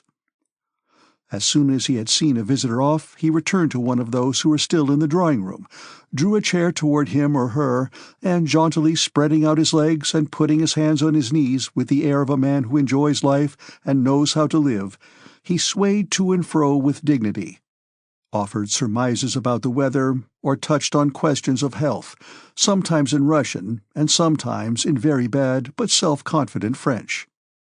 Then again, like a man weary but unflinching in the fulfillment of duty, he rose to see some visitors off, and stroking his scanty grey hairs over his bald patch, also asked them to dinner. Sometimes, on his way back from the ante-room, he would pass through the conservatory and pantry into the large marble dining hall, where tables were being set out for 80 people. And looking at the footmen, who were bringing in silver and china, moving tables, and unfolding damask table linen, he would call Dmitri Vasilovich, a man of good family and the manager of all his affairs, and while looking with pleasure at the enormous table would say, "Well, Dmitri, you'll see that things are all as they should be. That's right. The great thing is the serving. That's it." And with a complacent sigh, he would return to the drawing-room. "Marya Lvovna Karagina and her daughter," announced the Countess' gigantic footman in his bass voice, entering the drawing-room. The Countess reflected a moment and took a pinch from a gold snuff-box with her husband's portrait on it. "I'm quite worn out by these callers. However, I'll see her and no more. She is so affected. Ask her in," she said to the footman in a sad voice, as if saying, "Very well, finish me off." A tall, stout, and proud-looking woman with a round-faced, smiling daughter entered the drawing-room, their dresses rustling. "Dear Countess, what an age! She has been laid up, poor child, at the Razumovskys' ball, and Countess Apraxina. I was so delighted," came the sounds of animated feminine voices, interrupting one another and mingling with the rustling of dresses and the scraping of chairs. Then one of those conversations began which last out until, at the first pause, the guests rise with a rustle of dresses and say, "I am so delighted. Mamma's health, and Countess Apraxina," and then, again rustling, pass into the ante-room, put on cloaks or mantles, and drive away. The conversation was on the chief topic of the day, the illness of the wealthy and celebrated beau of Catherine's day, Count Bezukhov, and about his illegitimate son, Pierre, the one who had behaved so improperly at Anna Pavlovna's reception. "I am so sorry for the poor Count," said the visitor. "He is in such bad health, and now this vexation about his son is enough to kill him." "What is that?" asked the Countess, as if she did not know what the visitor alluded to, though she had already heard about the cause of Count Bezukhov's distress some 15 times. "That's what comes of a modern education," exclaimed the visitor. "It seems that, while he was abroad, this young man was allowed to do as he liked. Now in Petersburg I hear he has been doing such terrible things that he has been expelled by the police." "You don't say so," replied the Countess. "He chose his friends badly," interposed Anna Mikhailovna. "Prince Vasili's son, he, and a certain Dolokhov have, it is said, been up to heaven only knows what, and they have had to suffer for it. Dolokhov has been degraded to the ranks, and Bezukhov's son sent back to Moscow. Anatole Karagin's father managed somehow to get his son's affair hushed up, but even he was ordered out of Petersburg. "But what have they been up to?" asked the Countess. "They are regular brigands, especially Dolokhov," replied the visitor. "He is a son of Maria Ivanovna Dolokhova, such a worthy woman, but there, just fancy. Those three got hold of a bear somewhere, put it in a carriage, and set off with it to visit some actresses. The police tried to interfere, and what did the young men do? They tied a policeman and the bear back to back, and put the bear into the Moykad Canal. And there was the bear swimming about with the policeman on his back." "What a nice figure the policeman must have cut, my dear!" shouted the Count, dying with laughter. "Oh, how dreadful! How can you laugh at it, Count?" Yet the ladies themselves could not help laughing. "It was all they could do to rescue the poor man," continued the visitor. "And to think it is Cyril Vladimirovitch Bezukhov's son who amuses himself in this sensible manner. And he was said to be so well educated and clever. This is all that his foreign education has done for him. I hope that here in Moscow no one will receive him, in spite of his money. They wanted to introduce him to me, but I quite declined. I have my daughters to consider." "Why do you say this young man is so rich?" asked the Countess, turning away from the girls, who at once assumed an air of inattention. "His children are all illegitimate. I think Pierre also is illegitimate." The visitor made a gesture with her hand. "I should think he has a score of them." Princess Anna Mikhailovna intervened in the conversation, evidently wishing to show her connections and knowledge of what went on in society. "The fact of the matter is," said she significantly and also in a half-whisper, "everyone knows Count Cyril's reputation. He has lost count of his children, but this Pierre was his favorite. How handsome the old man still was only a year ago," remarked the Countess. "I have never seen a handsomer man." "He is very much altered now," said Anna Mikhailovna. "Well, as I was saying, Prince Vasily is the next heir through his wife, but the Count is very fond of Pierre, looked after his education, and wrote to the Emperor about him, so that in the case of his death, and he is so ill that he may die at any moment, and Dr. Lorraine has come from Petersburg, no one knows who will inherit his immense fortune, Pierre or Prince Vasily. 40,000 serfs and millions of roubles. I know it all very well, for Prince Vasily told me himself. Besides, Cyril Vladimirovitch is my mother's second cousin. He's also my Boris' godfather," she added, as if she attached no importance at all to the fact. "Prince Vasily arrived in Moscow yesterday. I hear he has come on some inspection business," remarked the visitor. "Yes, but between ourselves," said the princess, "that is a pretext. The fact is, he has come to see Count Cyril Vladimirovitch, hearing how ill he is." "But do you know, my dear, that was a capital joke," said the Count, and seeing that the elder visitor was not listening, he turned to the young ladies. "I can just imagine what a funny figure that policeman cut." And as he waved his arms to impersonate the policeman, his portly form again shook with a deep, ringing laugh, the laugh of one who always eats well and in particular drinks well. "So, do come and dine with us," he said. Chapter 11. Silence ensued. The Countess looked at her callers, smiling affably, but not concealing the fact that she would not be distressed if they now rose and took their leave. The visitor's daughter was already smoothing down her dress with an inquiring look at her mother, when suddenly from the next room were heard the footsteps of boys and girls running to the door and the noise of a chair falling over, and a girl of 13, hiding something in the folds of her short muslin frock, darted in and stopped short in the middle of the room. It was evident that she had not intended her flight to bring her so far. Behind her in the doorway appeared a student with a crimson coat collar, an officer of the guards, a girl of 15, and a plump, rosy-faced boy in a short jacket. The Count jumped up and, swaying from side to side, spread his arms wide and threw them round the little girl who had run in. "Ah, here she is!" he exclaimed, laughing. "My pet, whose name-day it is! My dear pet!" "Ma chère, there is a time for everything," said the Countess with feigned severity. "You spoil her, Ilya," she added, turning to her husband. "How do you do, my dear? I wish you many happy returns of your name-day," said the visitor. "What a charming child," she added, addressing the mother. This black-eyed, wide-mouthed girl, not pretty but full of life, with childish bare shoulders which after her run heaved and shook her bodice, with black curls tossed backward, thin bare arms, little legs in lace-frilled drawers, and feet in low slippers, was just at that charming age when a girl is no longer a child, though the child is not yet a young woman. Escaping from her father, she ran to hide her flushed face in the lace of her mother's mantilla, not paying the least attention to her severe remark, and began to laugh. She laughed, and in fragmentary sentences tried to explain about a doll which she produced from the folds of her frock.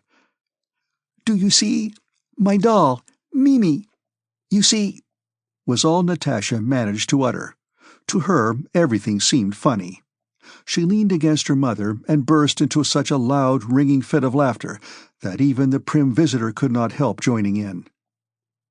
"Now then, go away and take your monstrosity with you," said the mother, pushing away her daughter with pretended sternness, and turning to the visitor, she added, "She is my youngest girl." Natasha, raising her face for a moment from her mother's mantilla, glanced up at her through tears of laughter and again hid her face. The visitor, compelled to look on at this family scene, thought it necessary to take some part in it. "Tell me, my dear," said she to Natasha, "is Mimi a relation of yours? A daughter, I suppose?" Natasha did not like the visitor's tone of condescension to childish things. She did not reply, but looked at her seriously. Meanwhile, the younger generation, Boris, the officer, Anna Mikhailovna's son, Nicholas, the undergraduate, the Count's eldest son, Sonia, the Count's 15-year-old niece, and little Petya, his youngest boy, had all settled down in the drawing-room, and were obviously trying to restrain within the bounds of decorum the excitement and mirth that shone in all their faces. Evidently, in the back rooms, from which they had dashed out so impetuously, the conversation had been more amusing than the drawing-room talk of society scandals, the weather, and Countess Apraxina. Now and then they glanced at one another, hardly able to suppress their laughter. The two young men, the student and the officer, friends from childhood, were of the same age and both handsome fellows, though not alike. Boris was tall and fair, and his calm and handsome face had regular, delicate features. Nicholas was short with curly hair and an open expression. Dark hairs were already showing on his upper lip, and his whole face expressed impetuosity and enthusiasm. Nicholas blushed when he entered the drawing-room. He evidently tried to find something to say, but failed.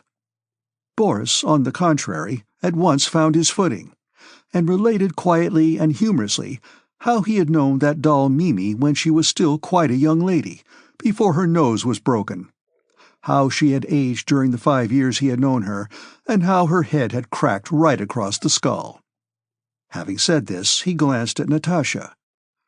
She turned away from him and glanced at her younger brother, who was screwing up his eyes and shaking with suppressed laughter, and, unable to control herself any longer, she jumped up and rushed from the room as fast as her nimble little feet would carry her. Boris did not laugh. "You were meaning to go out, weren't you, Mamma? Do you want the carriage?" he asked his mother with a smile. "Yes, yes, go and tell them to get it ready," she answered, returning his smile. Boris quietly left the room and went in search of Natasha. The plump boy ran after them angrily, as if vexed that their program had been disturbed. Chapter 12. The only young people remaining in the drawing-room, not counting the young lady visitor and the Countess' eldest daughter, who was 4 years older than her sister and behaved already like a grown-up person, were Nicholas and Sonia the niece. Sonia was a slender little brunette with a tender look in her eyes which were veiled by long lashes, thick black plaits coiling twice round her head, and a tawny tint in her complexion, and especially in the color of her slender but graceful and muscular arms and neck. By the grace of her movements, by the softness and flexibility of her small limbs, and by a certain coyness and reserve of manner, she reminded one of a pretty, half-grown kitten which promises to become a beautiful little cat. She evidently considered it proper to show an interest in the general conversation by smiling, but in spite of herself, her eyes under their thick long lashes watched her cousin who was going to join the army with such passionate girlish adoration that her smile could not for a single instant impose upon anyone. And it was clear that the kitten had settled down only to spring up with more energy and again play with her cousin as soon as they too could, like Natasha and Boris, escape from the drawing-room. "Ah, yes, my dear," said the Count, addressing the visitor and pointing to Nicholas. "His friend Boris has become an officer, and so, for friendship's sake, he is leaving the university and me, his old father, and entering the military service, my dear. And there was a place and everything waiting for him in the archives department. Isn't that friendship?" remarked the Count in an inquiring tone. "But they say that war has been declared," replied the visitor.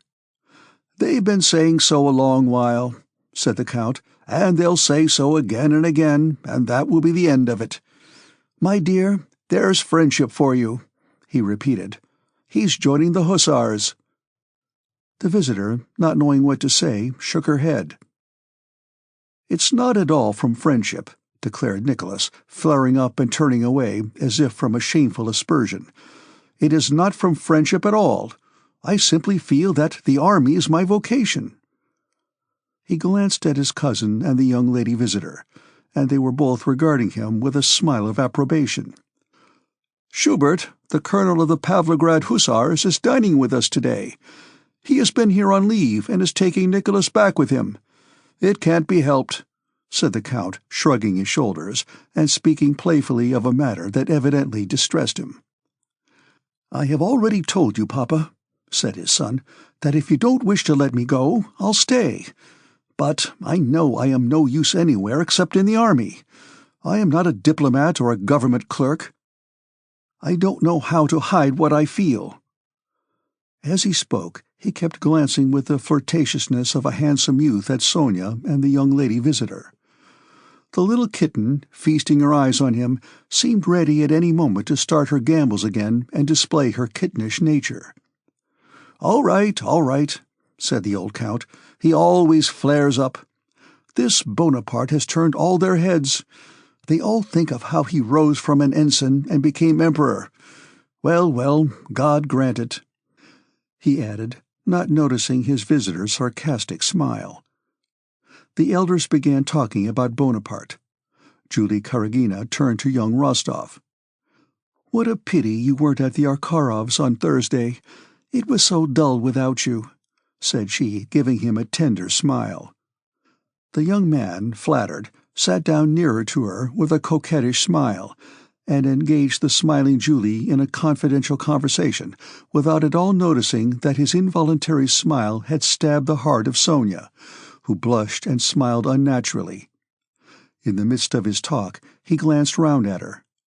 She gave him a passionately angry glance, and hardly able to restrain her tears and maintain the artificial smile on her lips, she got up and left the room. All Nicholas' animation vanished. He waited for the first pause in the conversation, and then, with a distressed face, left the room to find Sonia. "How plainly all these young people wear their hearts on their sleeves," said Anna Mikhailovna, pointing to Nicholas as he went out. "Cousinage, dangereux voisinage," she added. "Cousinhood is a dangerous neighborhood." "Yes," said the Countess, when the brightness these young people had brought into the room had vanished. And, as if answering a question no one had put, but which was always in her mind, "And how much suffering, how much anxiety one has had to go through that we might rejoice in them now. And yet, really, the anxiety is greater now than the joy. One is always, always anxious. Especially just at this age, so dangerous both for girls and boys." "It all depends on the bringing up," remarked the visitor. "Yes, you're quite right," continued the Countess. "Till now, I have always, thank God, been my children's friend and had their full confidence," said she, repeating the mistake of so many parents who imagine that their children have no secrets from them. "I know I shall always be my daughter's first confidant, and that if Nicholas, with his impulsive nature, does get into mischief, a boy can't help it, he will all the same never be like those Petersburg young men." "Yes, they are splendid, splendid youngsters," chimed in the Count, who always solved questions that seemed to him perplexing by deciding that everything was splendid. "Just fancy, wants to be an hussar. What's one to do, my dear?" "What a charming creature your younger girl is," said the visitor. "A little volcano." "Yes, a regular volcano," said the Count. "Takes after me. And what a voice she has! Though she's my daughter, I tell the truth when I say she'll be a singer, a second Salamone. We have engaged an Italian to give her lessons." "Isn't she too young? I have heard that it harms the voice to train it at that age." "Oh, no, not at all too young," replied the Count. "Why, our mothers used to be married at 12 or 13. "And she's in love with Boris already. Just fancy," said the Countess with a gentle smile, looking at Boris, and went on, evidently concerned with a thought that always occupied her. "Now, you see, if I were to be severe with her and to forbid it, goodness knows what they might be up to on the sly. She meant that they would be kissing. But as it is, I know every word she utters. She will come running to me of her own accord in the evening and tell me everything. Perhaps I spoil her, but really that seems the best plan. With her elder sister I was stricter."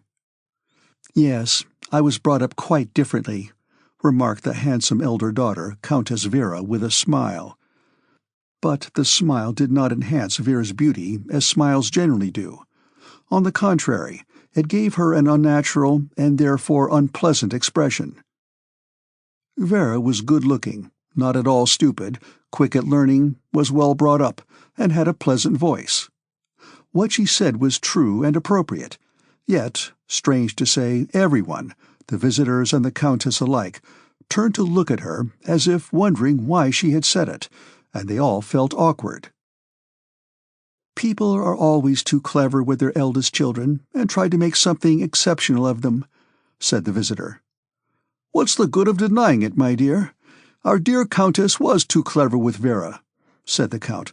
"Well, what of that? She's turned out splendidly all the same," he added, winking at Vera. The guests got up and took their leave, promising to return to dinner. "What manners!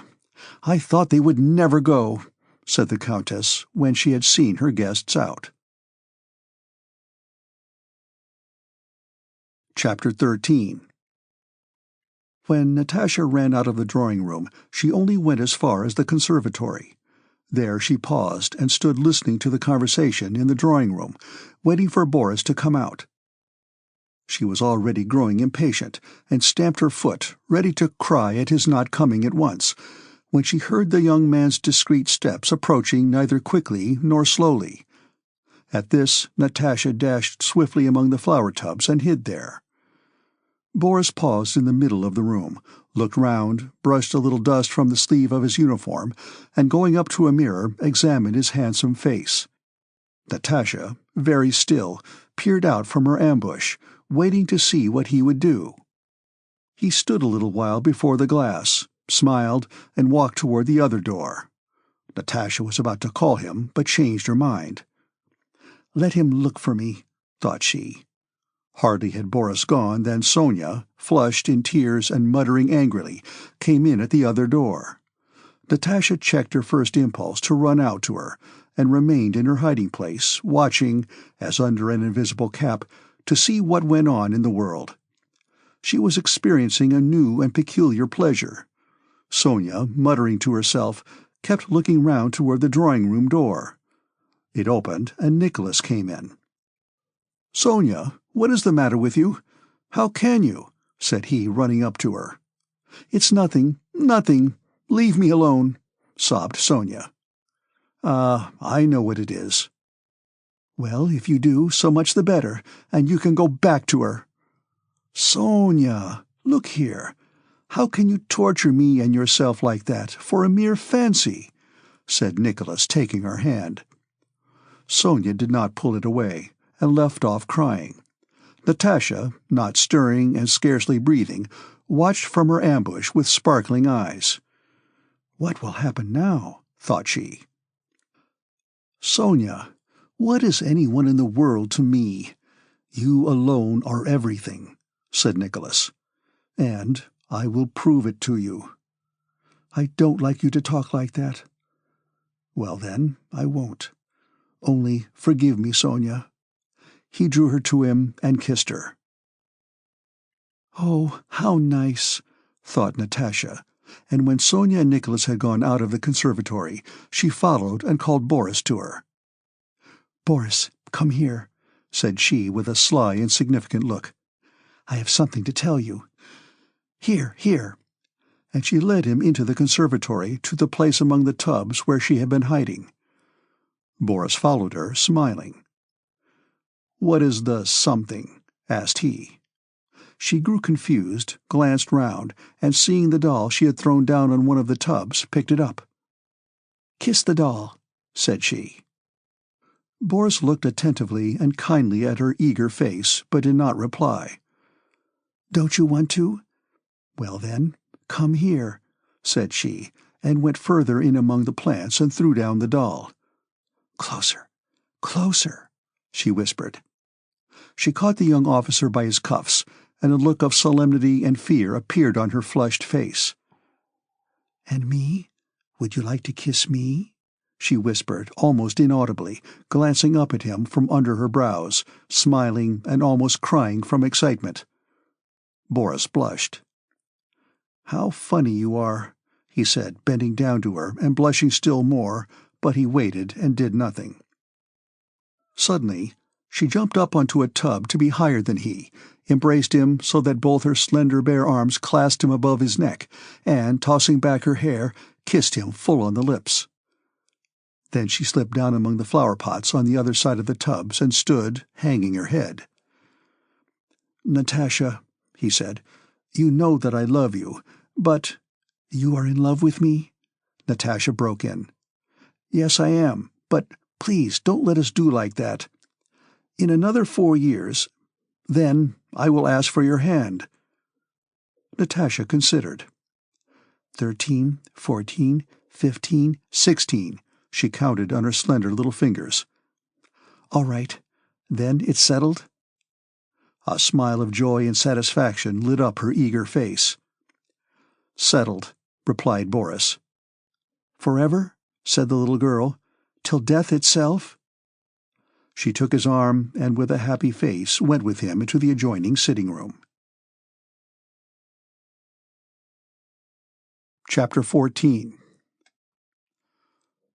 After receiving her visitors, the Countess was so tired that she gave orders to admit no one, but the porter was told to be sure to invite to dinner all who came to congratulate.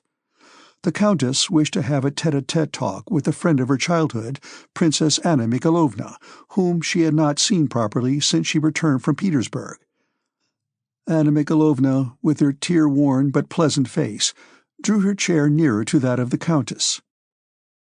"With you I will be quite frank," said Anna Mikhailovna. "There are not many left of us old friends. That's why I so value your friendship." Anna Mikhailovna looked at Vera and paused. The Countess pressed her friend's hand. "Vera," she said to her eldest daughter, who was evidently not a favorite, How is it you have so little tact? Don't you see you are not wanted here? Go to the other girls, or—" The handsome Vera smiled contemptuously, but did not seem at all hurt. "If you had told me sooner, Mamma, I would have gone," she replied as she rose to go to her own room.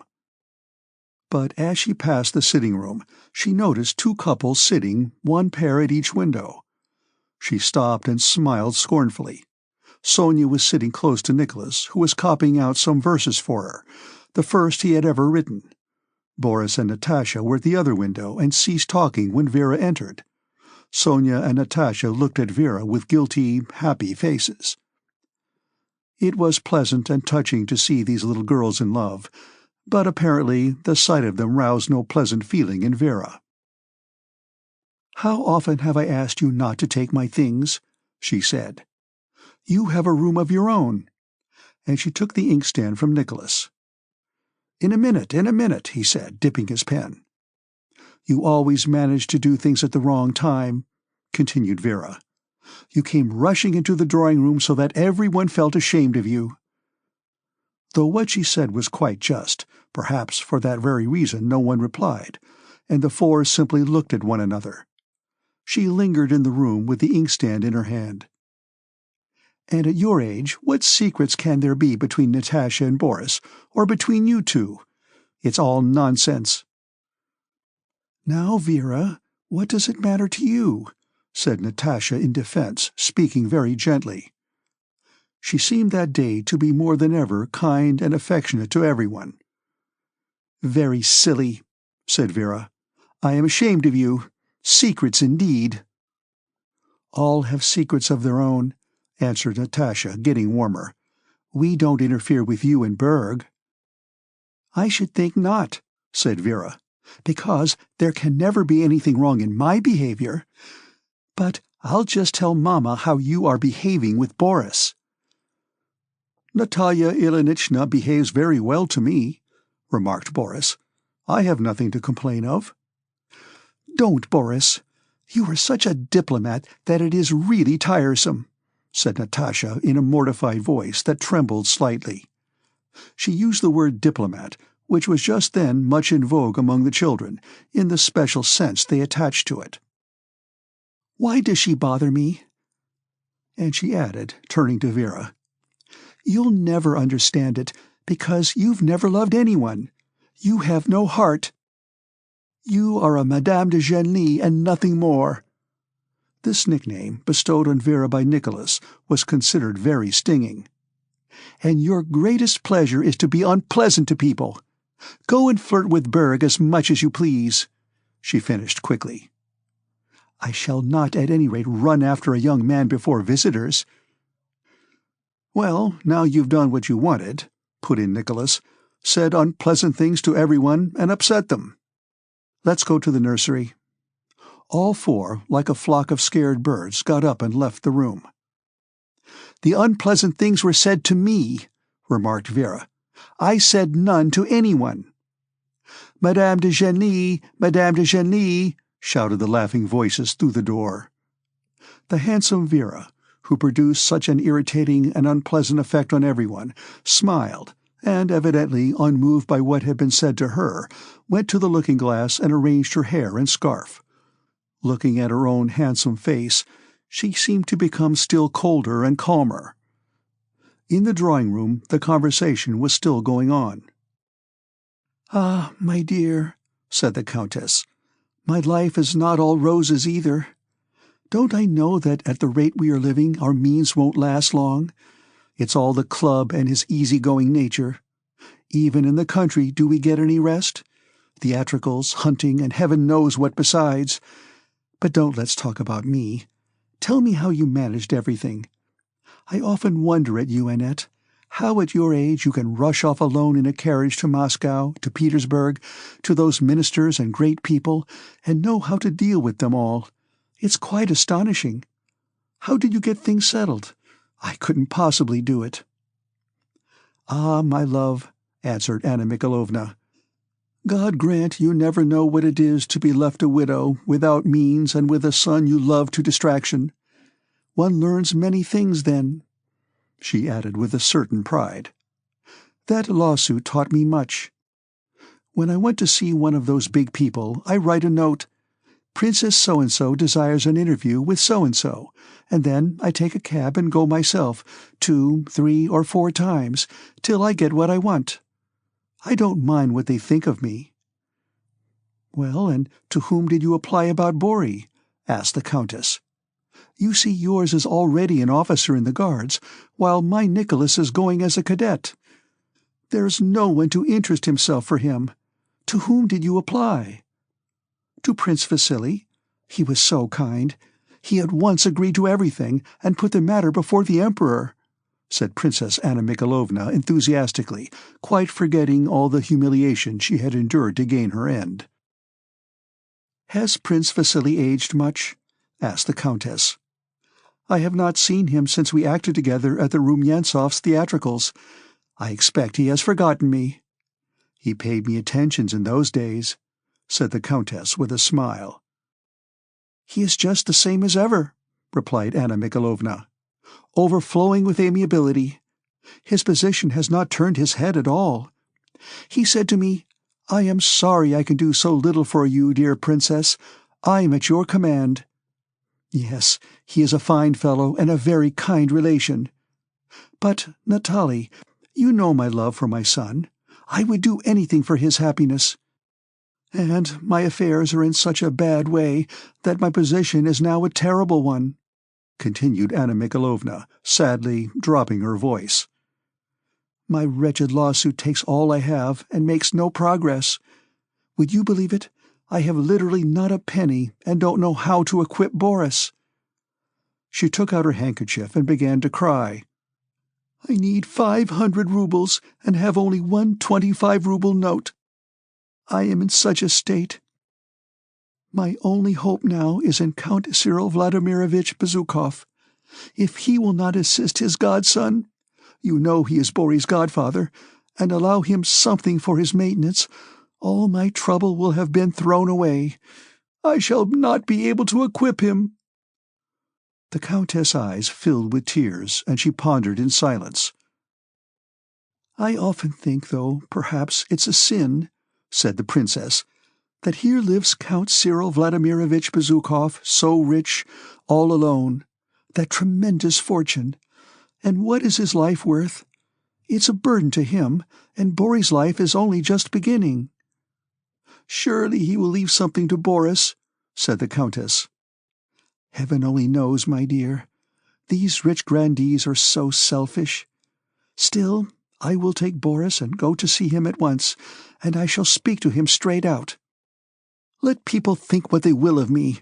It's really all the same to me when my son's fate is at stake." The Princess rose. "It's now 2 o'clock, and you dine at 4. There will be just time." And like a practical Petersburg lady who knows how to make the most of time, Anna Mikhailovna sent someone to call her son, and went into the ante-room with him. "Good-bye, my dear," said she to the Countess, who saw her to the door, and added in a whisper so that her son should not hear, "Wish me good luck." "Are you going to Count Cyril Vladimirovich, my dear?" said the Count, coming out from the dining-hall into the ante-room, and he added, "If he is better, ask Pierre to dine with us. He has been to the house, you know, and danced with the children. Be sure to invite him, my dear. We will see how Taras distinguishes himself today. He says Count Orlov never gave such a dinner as ours will be." Chapter 15. "My dear Boris," said Princess Anna Mikhailovna to her son as Countess Rostova's carriage, in which they were seated, drove over the straw-covered street and turned into the wide courtyard of Count Cyril Vladimirovich Bezukhov's house. "My dear Boris," said the mother, drawing her hand from beneath her old mantle and laying it timidly and tenderly on her son's arm, "be affectionate and attentive to him. Count Cyril Vladimirovich is your godfather after all, and your future depends on him. Remember that, my dear, and be nice to him, as you so well know how to be." "If only I knew that anything besides humiliation would come of it," answered her son coldly. "But I have promised, and will do it for your sake.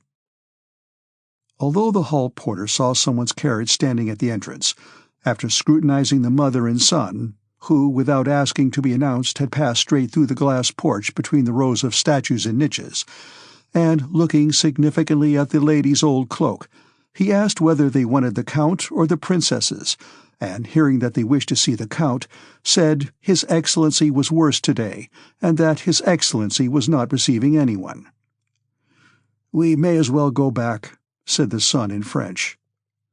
"My dear," exclaimed his mother imploringly, again laying her hand on his arm as if that touch might soothe or rouse him. Boris said no more, but looked inquiringly at his mother without taking off his cloak. "My friend," said Anna Mikhalovna in gentle tones, addressing the hall porter, "I know Count Cyril Vladimirovitch is very ill. That's why I have come. I am a relation. I shall not disturb him, my friend. I only need to see Prince Vasily Sergeyevitch. He is staying here, is he not? Please announce me." The hall porter sullenly pulled a bell that rang upstairs and turned away. "Princess Drubetskaya to see Prince Vasily Sergeyevitch," he called to a footman dressed in knee-breeches, shoes, and a swallow-tail coat, who ran downstairs and looked over from the halfway landing. The mother smoothed the folds of her dyed silk dress before a large Venetian mirror in the wall, and in her trodden-down shoes briskly ascended the carpeted stairs. "My dear," she said to her son, once more stimulating him by a touch, "you promised me." The son, lowering his eyes, followed her quietly. They entered the large hall, from which one of the doors led to the apartments assigned to Prince Vasily. Just as the mother and son, having reached the middle of the hall, were about to ask their way of an elderly footman who had sprung up as they entered, the bronze handle of one of the doors turned and Prince Vasily came out, wearing a velvet coat with a single star on his breast, as was his custom when at home, taking leave of a good-looking, dark-haired man. This was the celebrated Petersburg doctor, Lorraine. "Then it is certain?" said the prince. "Prince, humanum est errare." To err is human. "But," replied the doctor, swallowing his R's and pronouncing the Latin words with a French accent. "Very well, very well." Seeing Anna Mikhalovna and her son, Prince Vasily dismissed the doctor with a bow and approached them silently, and with a look of inquiry. The son noticed that an expression of profound sorrow suddenly clouded his mother's face, and he smiled slightly. "Ah, Prince, in what sad circumstances we meet again! And how is our dear invalid?" said she, as though unaware of the cold, offensive look fixed on her. Prince Vasily stared at her and at Boris questioningly and perplexed. Boris bowed politely. Prince Vasily, without acknowledging the bow, turned to Anna Mikhalovna, answering her query by a movement of the head and lips indicating very little hope for the patient. "Is it possible?" exclaimed Anna Mikhalovna. "Oh, how awful! It is terrible to think— This is my son," she added, indicating Boris. "He wanted to thank you himself." Boris bowed again politely. "Believe me, Prince, a mother's heart will never forget what you have done for us." "I am glad I was able to do you a service, my dear Anna Mikhalovna," said Prince Vasily, arranging his lace frill, and in tone and manner, here in Moscow to Anna Mikhalovna, whom he had placed under an obligation, assuming an air of much greater importance than he had done in Petersburg at Anna Shearer's reception. "Try to serve well and show yourself worthy," added he, addressing Boris with severity. "I am glad. Are you here on leave?" He went on in his usual tone of indifference. "I am awaiting orders to join my new regiment, Your Excellency," replied Boris, betraying neither annoyance at the prince's brusque manner nor a desire to enter into conversation, but speaking so quietly and respectfully that the prince gave him a searching glance. "Are you living with your mother?" "I am living at Countess Rostova's," replied Boris, again adding, "Your Excellency." "That is, with Ilya Rostov, who married Natalia Shinshina," said Anna Mikhalovna. I know," answered Prince Vasily in his monotonous voice. I never could understand how Natalie made up her mind to marry that unlicked bear. A perfectly absurd and stupid fellow, and a gambler too, I am told." "But a very kind man, Prince," said Anna Mikhalovna, with a pathetic smile, as though she too knew that Count Rostov deserved this censure, but asked him not to be too hard on the poor old man. "What do the doctors say?" asked the princess after a pause, her worn face again expressing deep sorrow. "They give little hope," replied the prince. "And I should so like to thank Uncle once for all his kindness to me and Boris. He is his godson," she added, her tone suggesting that this fact ought to give Prince Vasily much satisfaction. Prince Vasily became thoughtful and frowned. Anna Mikhalovna saw that he was afraid of finding in her a rival for Count Bezukhov's fortune, and hastened to reassure him. "If it were not for my sincere affection and devotion to Uncle," said she, uttering the word with peculiar assurance and unconcern, "I know his character, noble, upright. But, you see, he has no one with him except the young princesses. They are still young." She bent her head and continued in a whisper. "Has he performed his final duty, Prince? How priceless are those last moments! It can make things no worse, and it is absolutely necessary to prepare him if he is so ill. We women, Prince," and she smiled tenderly, "always know how to say these things. I absolutely must see him, however painful it may be for me. I am used to suffering." Evidently the prince understood her, and also understood, as he had done at Anna Pavlovna's, that it would be difficult to get rid of Anna Mikhalovna. "Would not such a meeting be too trying for him, dear Anna Mikhalovna?" said he. "Let us wait until evening. The doctors are expecting a crisis." "But one cannot delay, Prince, at such a moment. Consider that the welfare of his soul is at stake. Ah, it is awful, the duties of a Christian." A door of one of the inner rooms opened, and one of the princesses, the Count's niece, entered with a cold, stern face.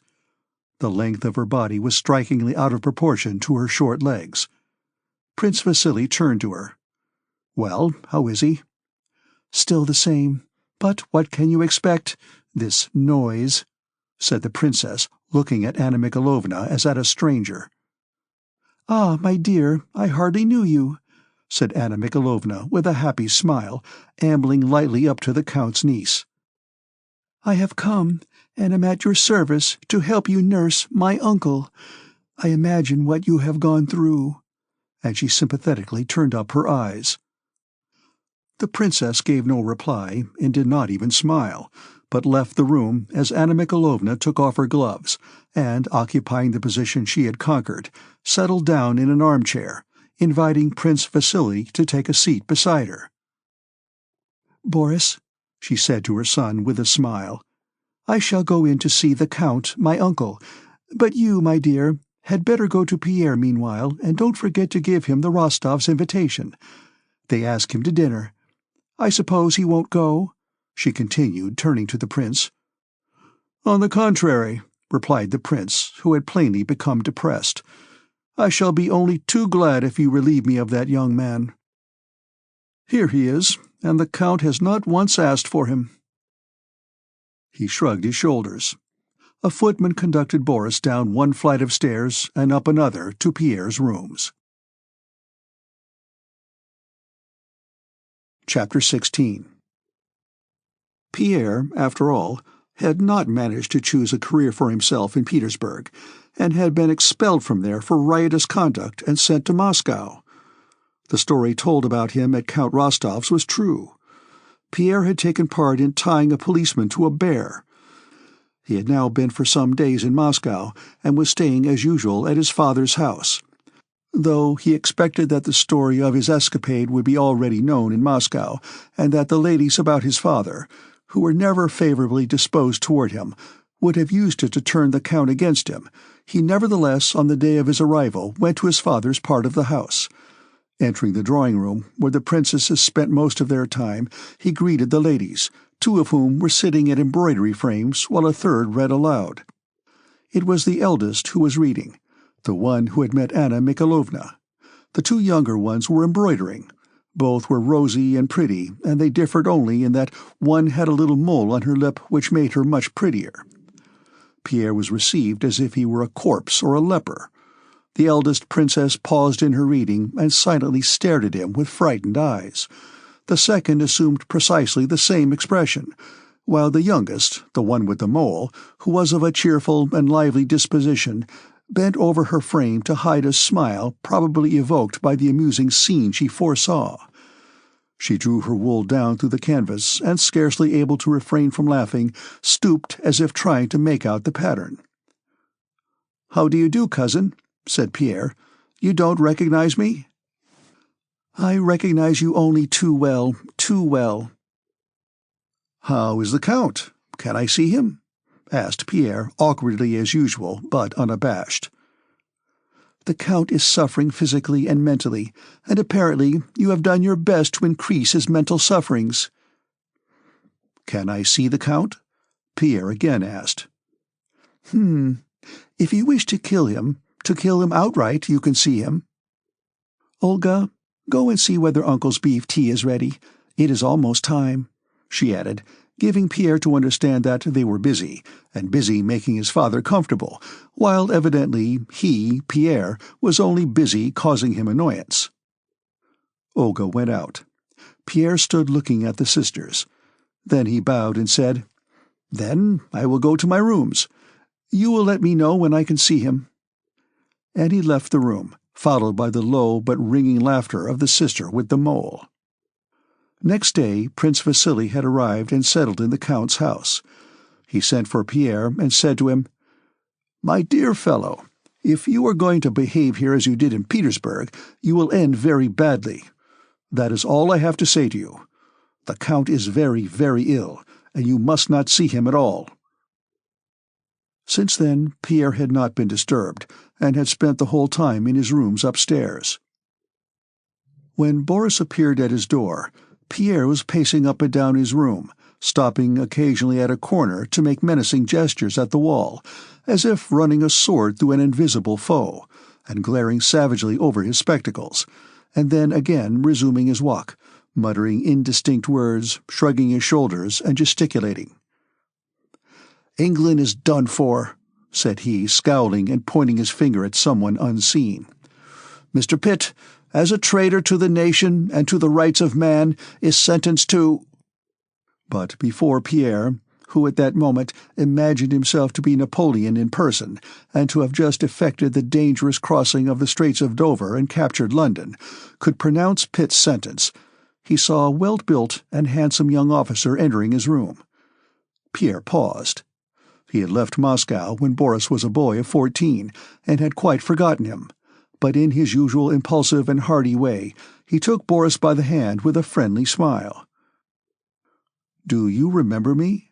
asked Boris quietly, with a pleasant smile. "I have come with my mother to see the Count, but it seems he is not well." "Yes, it seems he is ill. People are always disturbing him," answered Pierre, trying to remember who this young man was.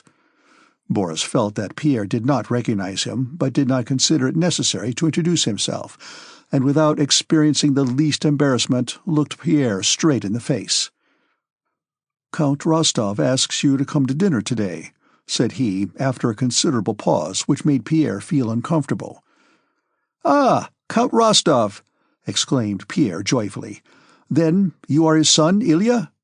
Only fancy, I didn't know you at first. Do you remember how we went to the Sparrow Hills with Madame Jacot? It's such an age—" "You are mistaken," said Boris deliberately, with a bold and slightly sarcastic smile. "I am Boris, son of Princess Anna Mikhailovna Drubetskaya. Rostov, the father, is Ilya, and his son is Nicholas. I never knew any Madame Jacot." Pierre shook his head and arms as if attacked by mosquitoes or bees.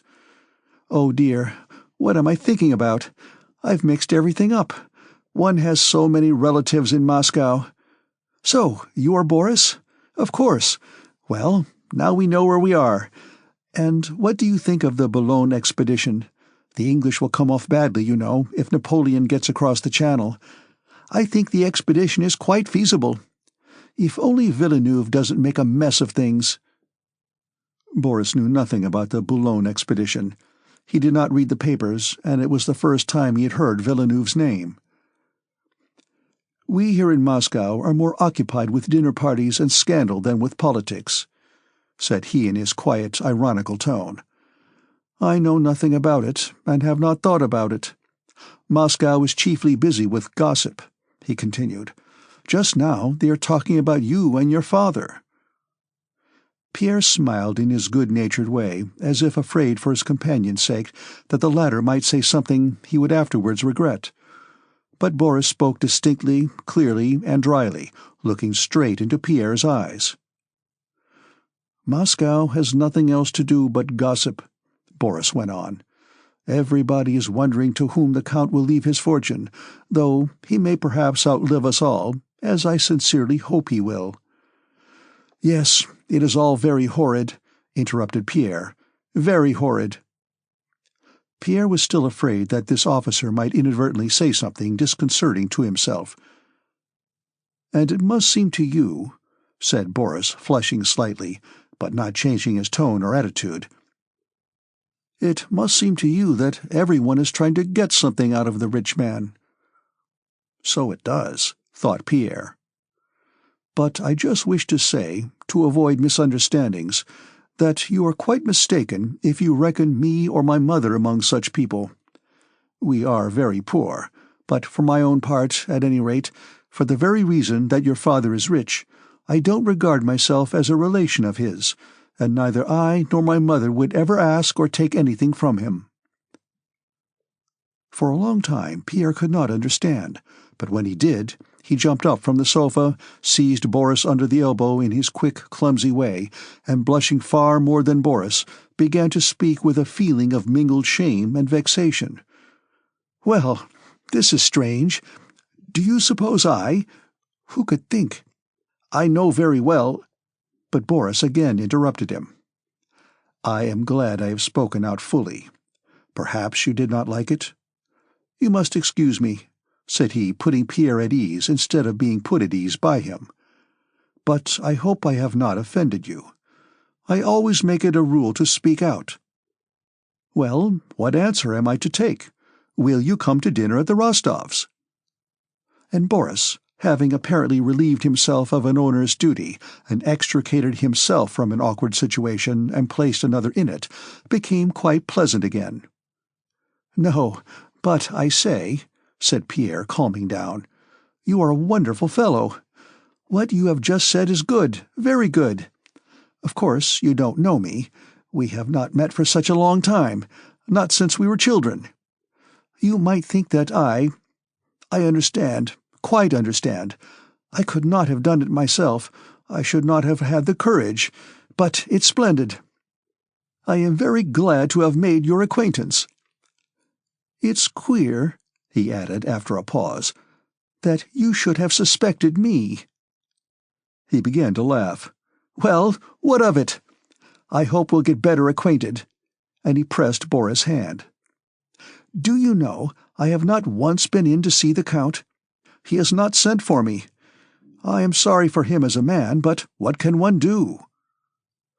"And so you think Napoleon will manage to get an army across?" asked Boris with a smile. Pierre saw that Boris wished to change the subject, and being of the same mind, he began explaining the advantages and disadvantages of the Boulogne expedition. A footman came in to summon Boris. The princess was going. Pierre, in order to make Boris better acquaintance, promised to come to dinner, and warmly pressing his hand, looked affectionately over his spectacles into Boris' eyes. After he had gone, Pierre continued pacing up and down the room for a long time, no longer piercing an imaginary foe with his imaginary sword, but smiling at the remembrance of that pleasant, intelligent, and resolute young man. As often happens in early youth, especially to one who leads a lonely life, he felt an unaccountable tenderness for this young man and made up his mind that they would be friends. Prince Vasily saw the princess off. She held a handkerchief to her eyes, and her face was tearful. "It is dreadful, dreadful," she was saying, "but cost me what it may, I shall do my duty. I will come and spend the night. He must not be left like this. Every moment is precious. I can't think why his nieces put it off. Perhaps God will help me find a way to prepare him. Adieu, Prince. May God support you." "Adieu, ma bonne," answered Prince Vasily, turning away from her. "Oh, he is in a dreadful state," said the mother to her son when they were in the carriage. "He hardly recognizes anybody." "I don't understand, Mamma. What is his attitude to Pierre?" asked the son. "The will show that, my dear. Our fate also depends on it." "But why do you expect that he will leave us anything?" "Ah, my dear, he is so rich and we are so poor." "Well, that is hardly a sufficient reason, Mamma." "Oh, heaven, how ill he is!" exclaimed the mother. Chapter 17. After Anna Mikhailovna had driven off with her son to visit Count Cyril Vladimirovich Bezukhov, Countess Rostova sat for a long time all alone, applying her handkerchief to her eyes. At last she rang. "What is the matter with you, my dear?" she said crossly to the maid, who kept her waiting some minutes. "Don't you wish to serve me? Then I'll find you another place."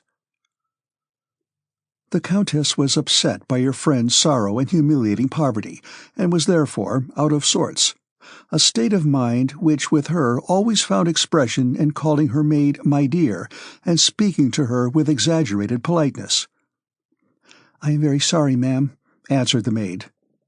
"Ask the Count to come to me."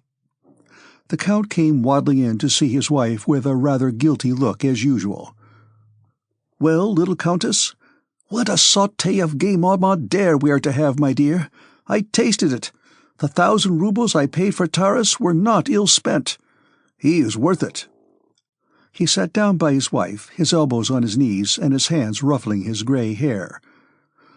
"What are your commands, little Countess?" "You see, my dear, what's that mess?" she said, pointing to his waistcoat. "It's the sauté, most likely," she added with a smile. "Well, you see, Count, I want some money." Her face became sad. "Oh, little Countess!" And the Count began bustling to get out his pocketbook. "I want a great deal, Count. I want 500 roubles." And taking out her cambric handkerchief, she began wiping her husband's waistcoat. "Yes, immediately, immediately.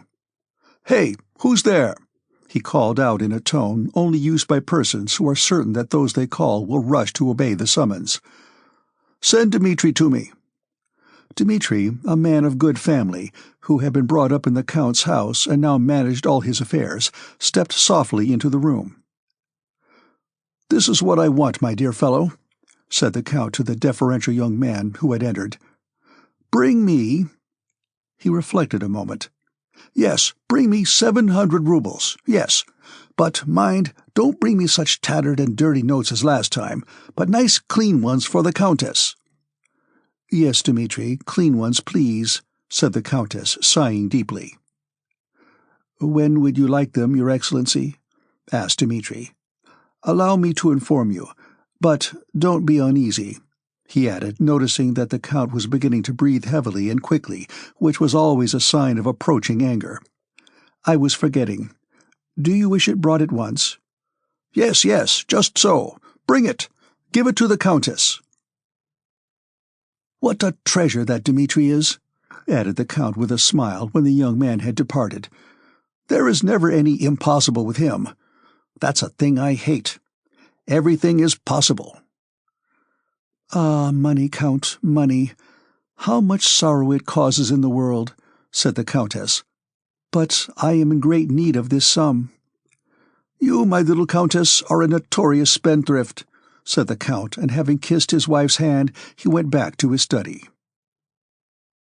When Anna Mikhailovna returned from Count Bezukhov's, the money, all in clean notes, was lying ready under a handkerchief on the Countess' little table, and Anna Mikhailovna noticed that something was agitating her.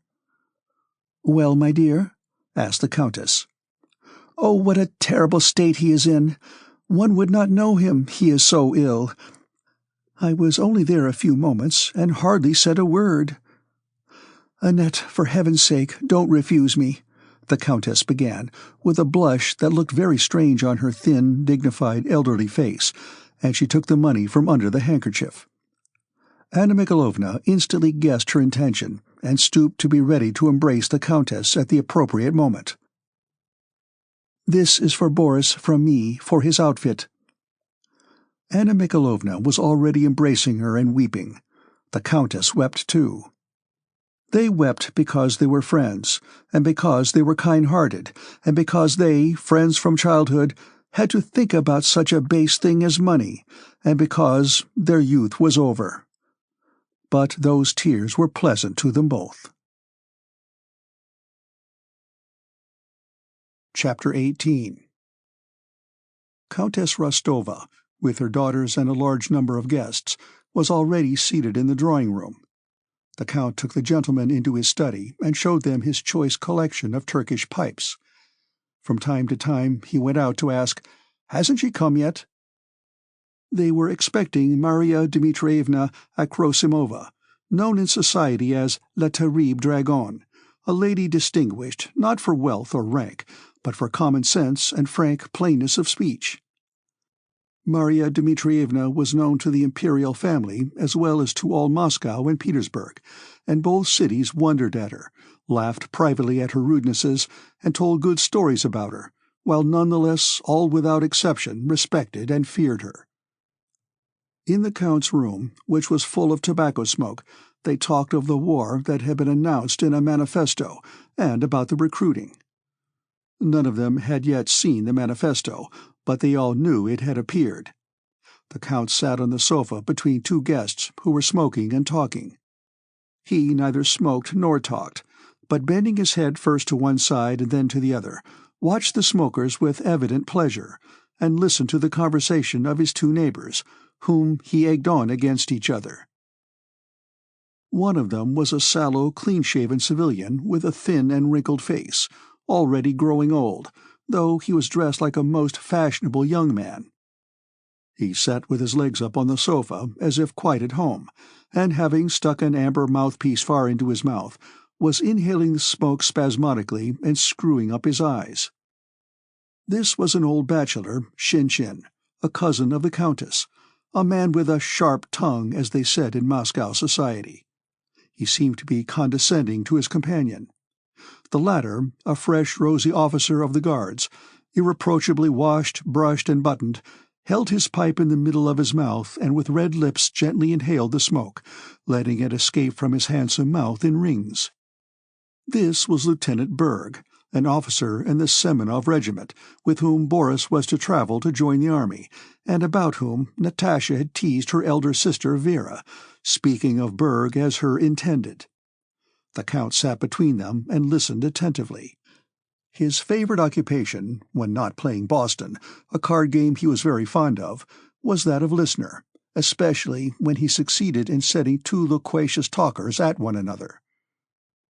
"Well then, old chap, mon très honorable, Alphonse Karlovitch," said Shinshin, laughing ironically and mixing the most ordinary Russian expressions with the choicest French phrases, which was a peculiarity of his speech. "Vous comptez-vous faire des rentes sur l'État? You expect to make an income out of the government. You want to make something out of your company?" "No, Peter Nikolaevich. I only want to show that in the cavalry the advantages are far less than in the infantry. Just consider my own position now, Peter Nikolaevich." Berg always spoke quietly, politely, and with great precision. His conversation always related entirely to himself. He would remain calm and silent when the talk related to any topic that had no direct bearing on himself. He could remain silent for hours without being at all put out of countenance himself, or making others uncomfortable. But as soon as the conversation concerned himself, he would begin to talk circumstantially and with evident satisfaction. Consider my position, Peter Nikolaevich. Were I in the cavalry, I should get not more than 200 rubles every 4 months, even with the rank of lieutenant.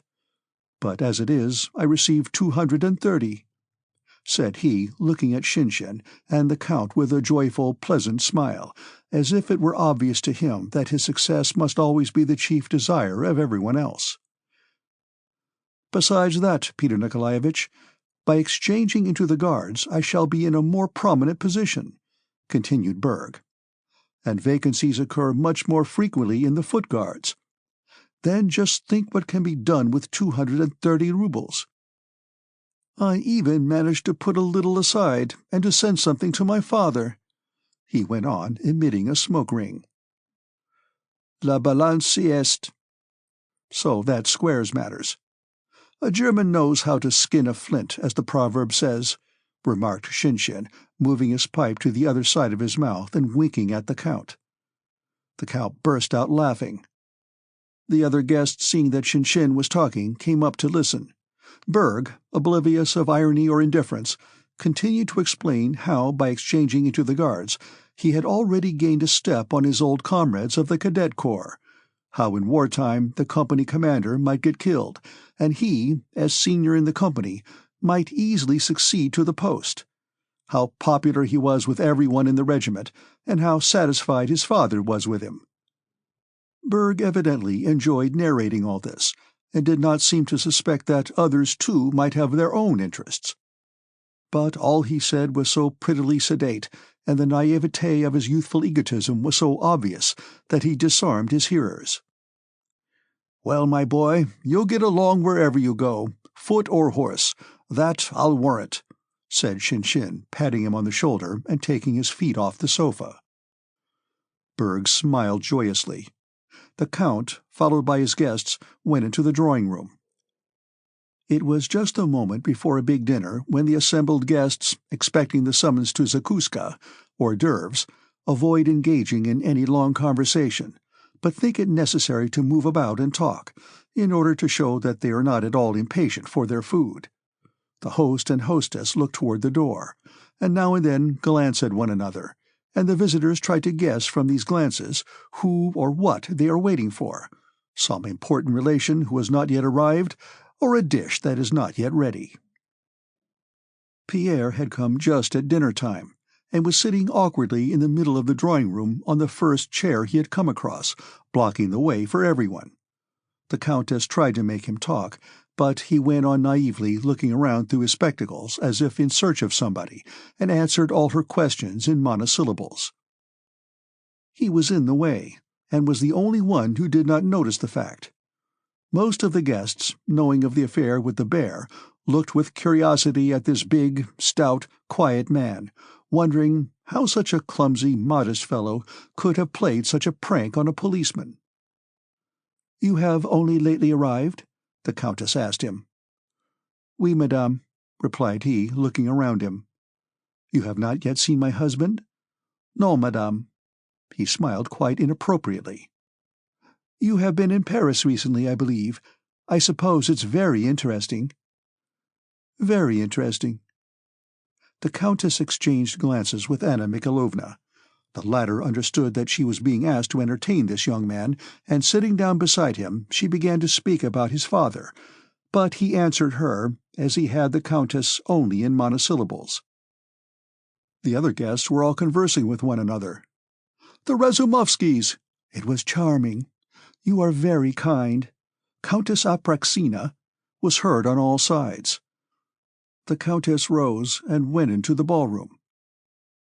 "Marya Dmitrievna?" came her voice from there. "Herself," came the answer in a rough voice, and Marya Dmitrievna entered the room. All the unmarried ladies, and even the married ones, except the very oldest, rose. Marya Dmitrievna paused at the door. Tall and stout, holding high her 50-year-old head with its grey curls, she stood surveying the guests, and leisurely arranged her wide sleeves as if rolling them up. Marya Dmitrievna always spoke in Russian. "Health and happiness to her whose name-day we are keeping, and to her children," she said in her loud, full-toned voice, which drowned all others. "Well, you old sinner," she went on, turning to the Count, who was kissing her hand. "You're feeling dull in Moscow, I dare say? Nowhere to hunt with your dogs? But what is to be done, old man? Just see how these nestlings are growing up." And she pointed to the girls. "You must look for husbands for them, whether you like it or not." "Well," said she, "how's my Cossack?" Marya Dmitrievna always called Natasha a Cossack, and she stroked the child's arm as she came up fearless and gay to kiss her hand. "I know she's a scamp of a girl, but I like her." She took a pair of pear-shaped ruby earrings from her huge reticule, and, having given them to the rosy Natasha, who beamed with the pleasure of her Saint's Day fête, turned away at once and addressed herself to Pierre. "Hey, friend, come here a bit," said she, assuming a soft, high tone of voice. "Come here, my friend." And she ominously tucked up her sleeve still higher. Pierre approached, looking at her in a childlike way through his spectacles. Come nearer, friend. I used to be the only one to tell your father the truth when he was in favor, and in your case it's my evident duty." She paused. All were silent, expectant of what was to follow, for this was clearly only a prelude.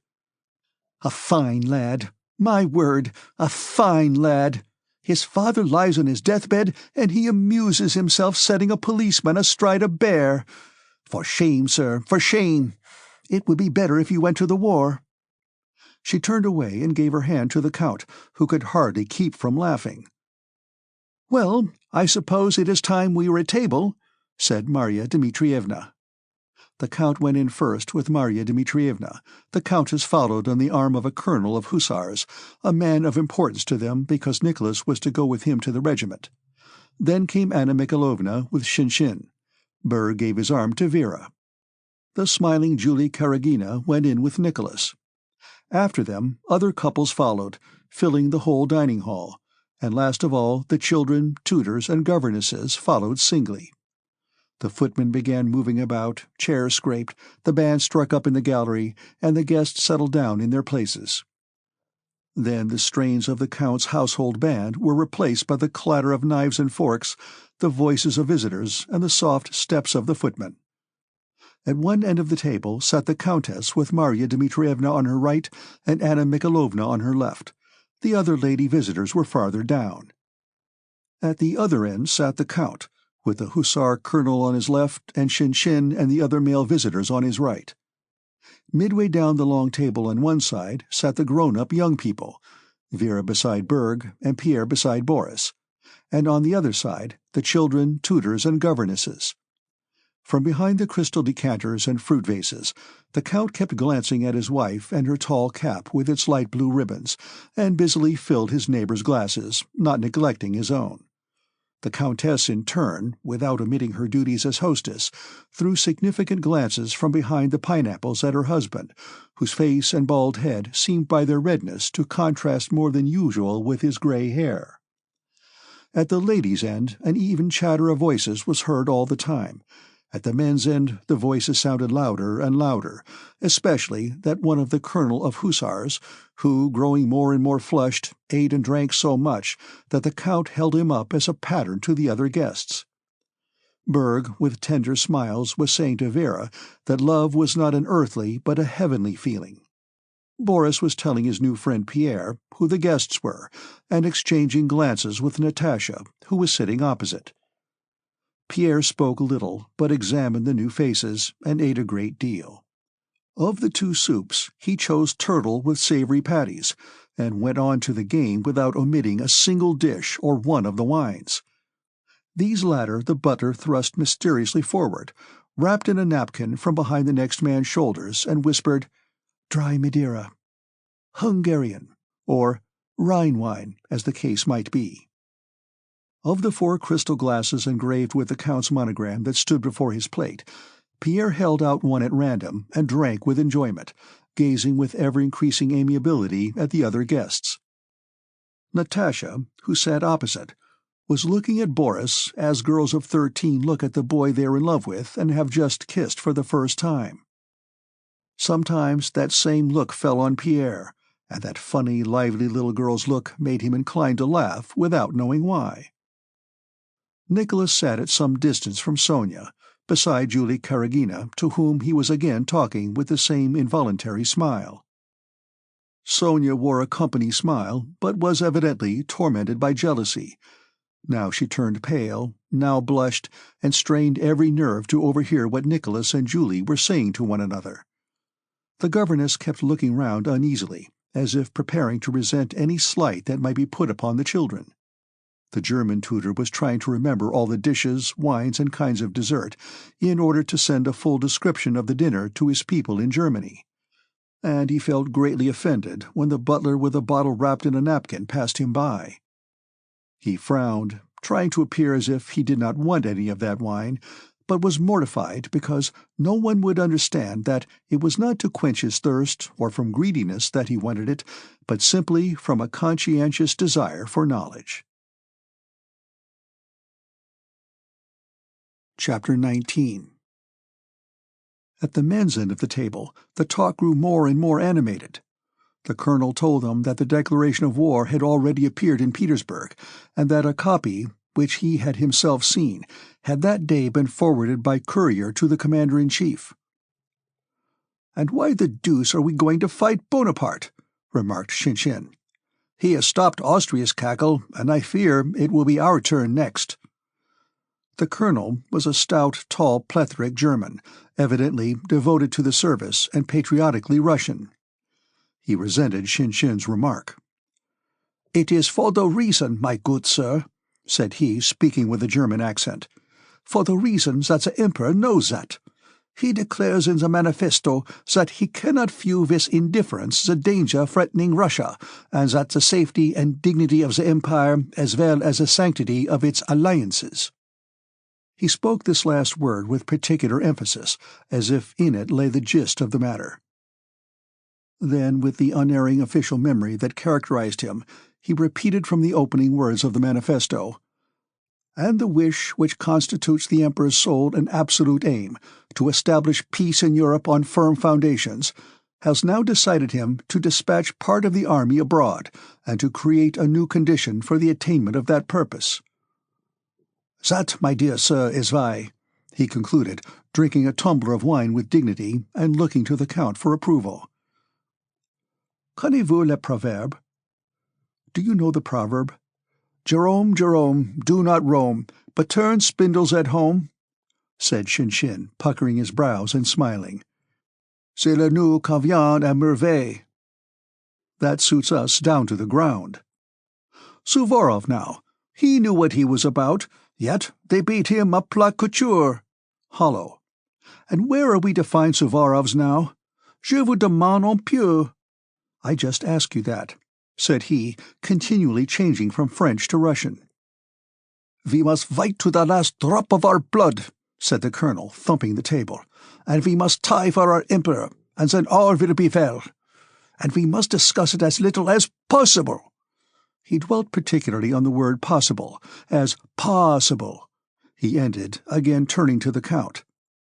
"That is how we old hussars look at it, and there is an end of it. And how do you, a young man and a young hussar, how do you judge of it?"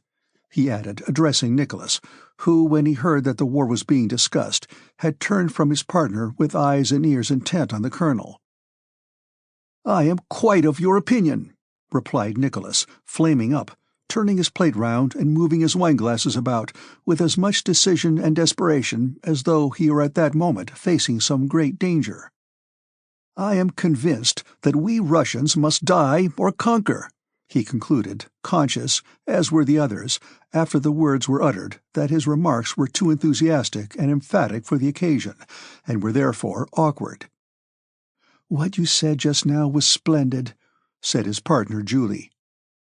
Sonia trembled all over, and blushed to her ears and behind them and down to her neck and shoulders while Nicholas was speaking. Pierre listened to the colonel's speech and nodded approvingly. "That's fine," said he. "The young man's a real hussar," shouted the colonel, again thumping the table. "What are you making such a noise about over there?" Marya Dmitrievna's deep voice suddenly inquired from the other end of the table. "What are you thumping the table for?" she demanded of the hussar. "And why are you exciting yourself? Do you think the French are here?" "I am speaking the truth," replied the hussar with a smile. "It's all about the war," the Count shouted down the table. "You know, my son's going, Marya Dmitrievna. My son is going. I have 4 sons in the army, but still I don't fret. It's all in God's hands. You may die in your bed, or God may spare you in battle," replied Marya Dmitrievna's deep voice, which easily carried the whole length of the table. "That's true." Once more the conversations concentrated, the ladies at the one end and the men's at the other. "You won't ask," Natasha's little brother was saying. "I know you won't ask." "I will," replied Natasha. Her face suddenly flushed with reckless and joyous resolution. She half rose, by a glance inviting Pierre, who sat opposite, to listen to what was coming, and turning to her mother, "Mamma," rang out the clear contralto notes of her childish voice, audible the whole length of the table. "What is it?" asked the Countess, startled, but seeing by her daughter's face that it was only mischief, she shook a finger at her sternly with a threatening and forbidding movement of her head. The conversation was hushed. "Mamma, what sweets are we going to have?"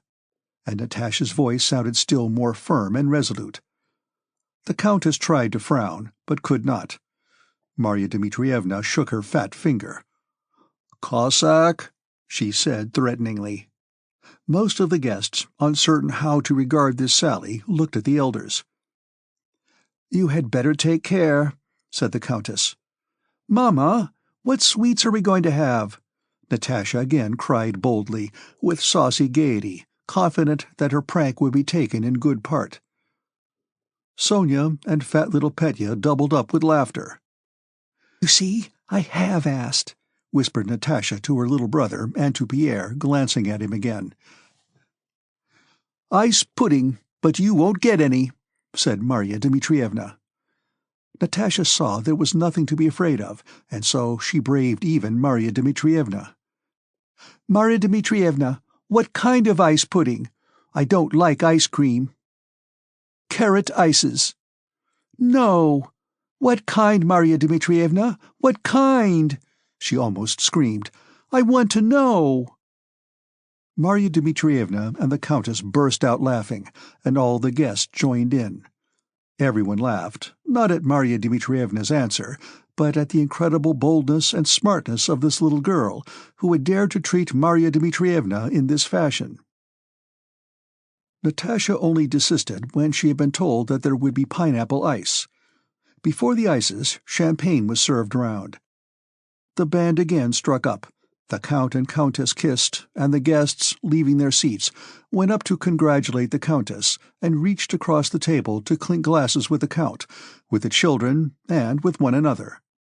Again the footmen rushed about, chairs scraped, and in the same order in which they had entered, but with redder faces, the guests returned to the drawing-room and to the Count's study.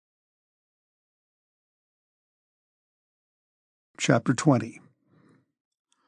The card tables were drawn out, sets made up for Boston, and the Count's visitors settled themselves, some in the 2 drawing-rooms, some in the sitting-room, some in the library. The Count, holding his cards fanwise, kept himself with difficulty from dropping into his usual after-dinner nap, and laughed at everything. The young people, at the Countess' instigation, gathered round the clavichord and harp. Julie, by general request, played first. After she had played a little air with variations on the harp, she joined the other young ladies in begging Natasha and Nicholas, who were noted for their musical talent, to sing something. Natasha, who was treated as though she were grown up, was evidently very proud of this, but at the same time felt shy. "What shall we sing?" she said. "The Brook," suggested Nicholas. "Well then, let's be quick. Boris, come here," said Natasha. "But where is Sonia?" She looked round, and seeing that her friend was not in the room, ran to look for her.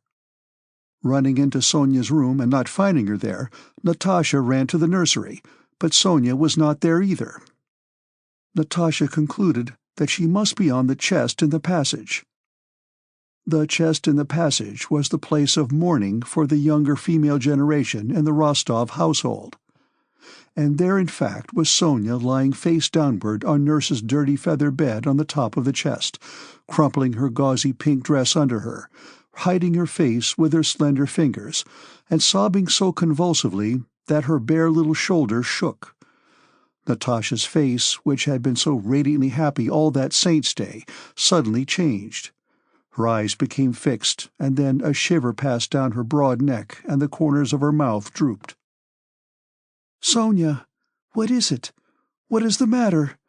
Oh, oh, oh!" And Natasha's large mouth widened, making her look quite ugly, and she began to wail like a baby, without knowing why, except that Sonia was crying. Sonia tried to lift her head to answer, but could not, and hid her face still deeper in the bed. Natasha wept, sitting on the blue-striped feather bed and hugging her friend. With an effort, Sonia sat up and began wiping her eyes and explaining. "Nicholas is going away in a week's time. His papers have come. He told me himself. But still, I should not cry." And she showed a paper she held in her hand, with the verses Nicholas had written. "Still, I should not cry, but you can't. No one can understand what a soul he has." And she began to cry again because he had such a noble soul. "It's all very well for you. I am not envious. I love you and Boris also," she went on, gaining a little strength. "He is nice. There are no difficulties in your way. But Nicholas is my cousin. One would have to— the Metropolitan himself, and even then it can't be done. And besides, if she tells Mamma—" Sonia looked upon the Countess as her mother and called her so— "that I am spoiling Nicholas' career and am heartless and ungrateful, while truly, God is my witness," and she made the sign of the cross, "I love her so much, and all of you, only Vera— and what for? What have I done to her? I am so grateful to you that I would willingly sacrifice everything, only I have nothing." Sonia could not continue, and again hid her face in her hands and in the feather bed. Natasha began consoling her, but her face showed that she understood all the gravity of her friend's trouble. "Sonia," she suddenly exclaimed, as if she had guessed the true reason of her friend's sorrow, "I'm sure Vera has said something to you since dinner, hasn't she?" "Yes. These verses Nicholas wrote himself, and I copied some others, and she found them on my table, and said she'd show them to Mamma, and that I was ungrateful, and that Mamma would never allow him to marry me, and that he'll marry Julie. You see how he's been with her all day. Natasha, what have I done to deserve it?" And again she began to sob, more bitterly than before. Natasha lifted her up, hugged her, and smiling through her tears, began comforting her. "Sonia, don't believe her, darling. Don't believe her. Do you remember how we and Nicholas, all three of us, talked in the sitting-room after supper? Why, we settled how everything was to be. I don't quite remember how, but don't you remember that it could all be arranged and how nice it all was? There's Uncle Shinshin's brother has married his first cousin, and we are only second cousins, you know, and Boris says it's quite possible. You know I have told him all about it, and he is so clever and so good," said Natasha. "Don't you cry, Sonia, dear love, darling Sonia." And she kissed her and laughed. "Vera's spiteful. Never mind her. And all will come right, and she won't say anything to Mamma. Nicholas will tell her himself, and he doesn't care at all for Julie." Natasha kissed her on the hair. Sonia sat up. The little kitten brightened, its eyes shone, and it seemed ready to lift its tail, jump down on its soft paws, and begin playing with the ball of worsted as a kitten should. "Do you think so? Really? Truly?" she said, quickly smoothing her frock and hair. "Really, truly," answered Natasha, pushing in a crisp lock that strayed from under her friend's plaits. Both laughed. Well, let's go and sing the brook. Come along.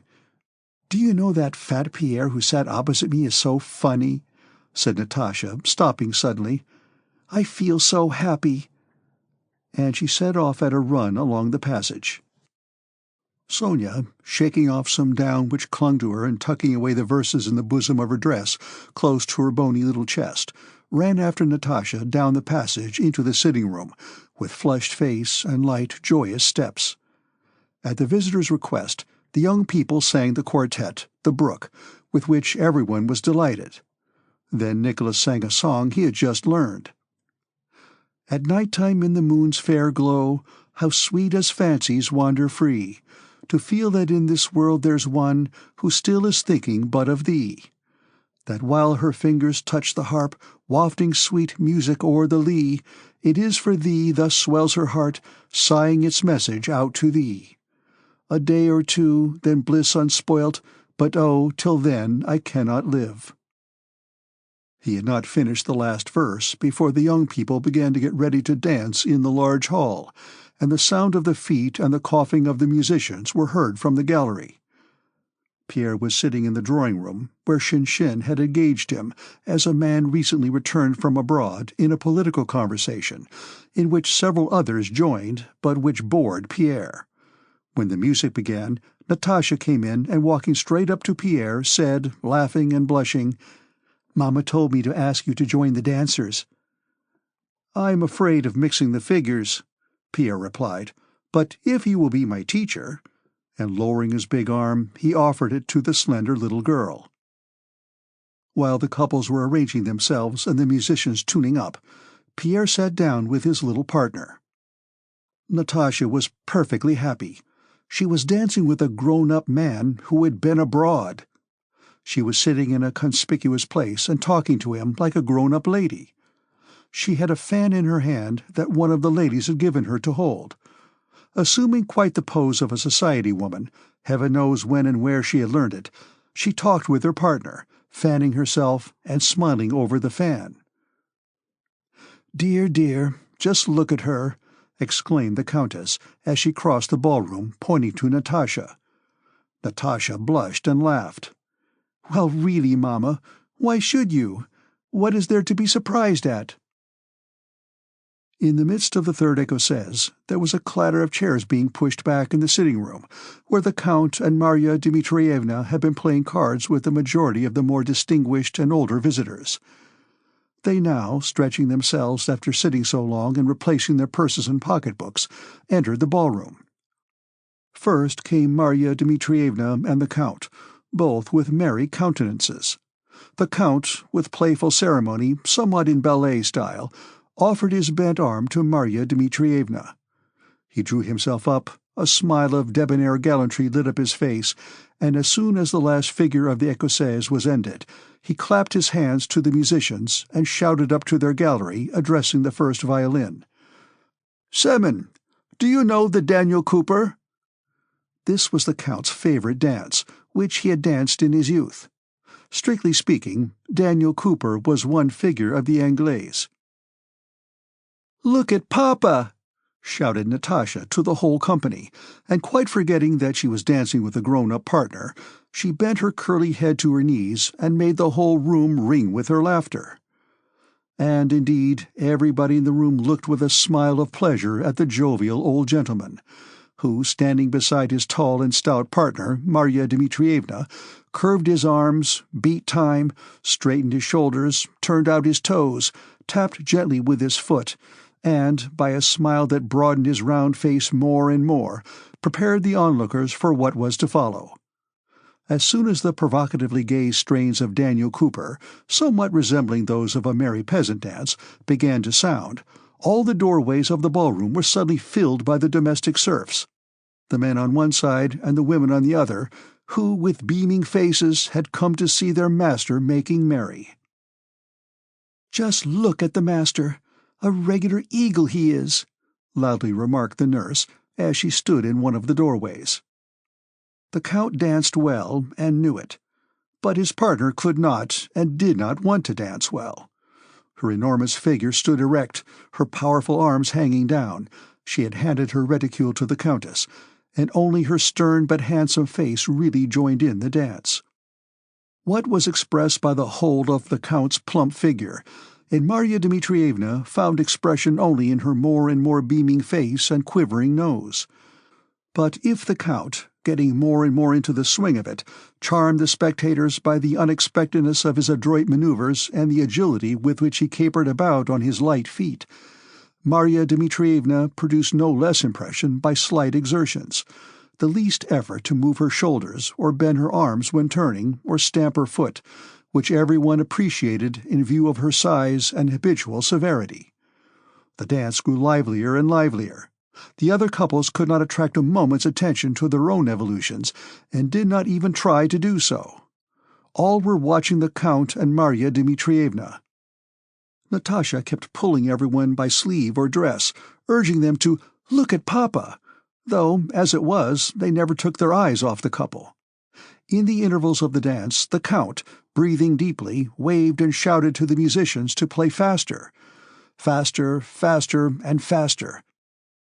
Lightly, and yet more lightly whirled the Count, flying round Marya Dmitrievna, now on his toes, now on his heels, until, turning his partner round to her seat, he executed the final pas, raising his soft foot backwards, bowing his perspiring head, smiling and making a wide sweep with his arm, amid a thunder of applause and laughter led by Natasha. Both partners stood still, breathing heavily and wiping their faces with their cambric handkerchiefs. "That's how we used to dance in our time, ma chère," said the Count. "That was a Daniel Cooper!" exclaimed Marya Dmitrievna, tucking up her sleeves and puffing heavily. Chapter 21. While in the Rostovs' ballroom, the Sixth Anglaise was being danced, to a tune which the weary musicians blundered, and while tired footmen and cooks were getting the supper, Count Bezukhov had a sixth stroke.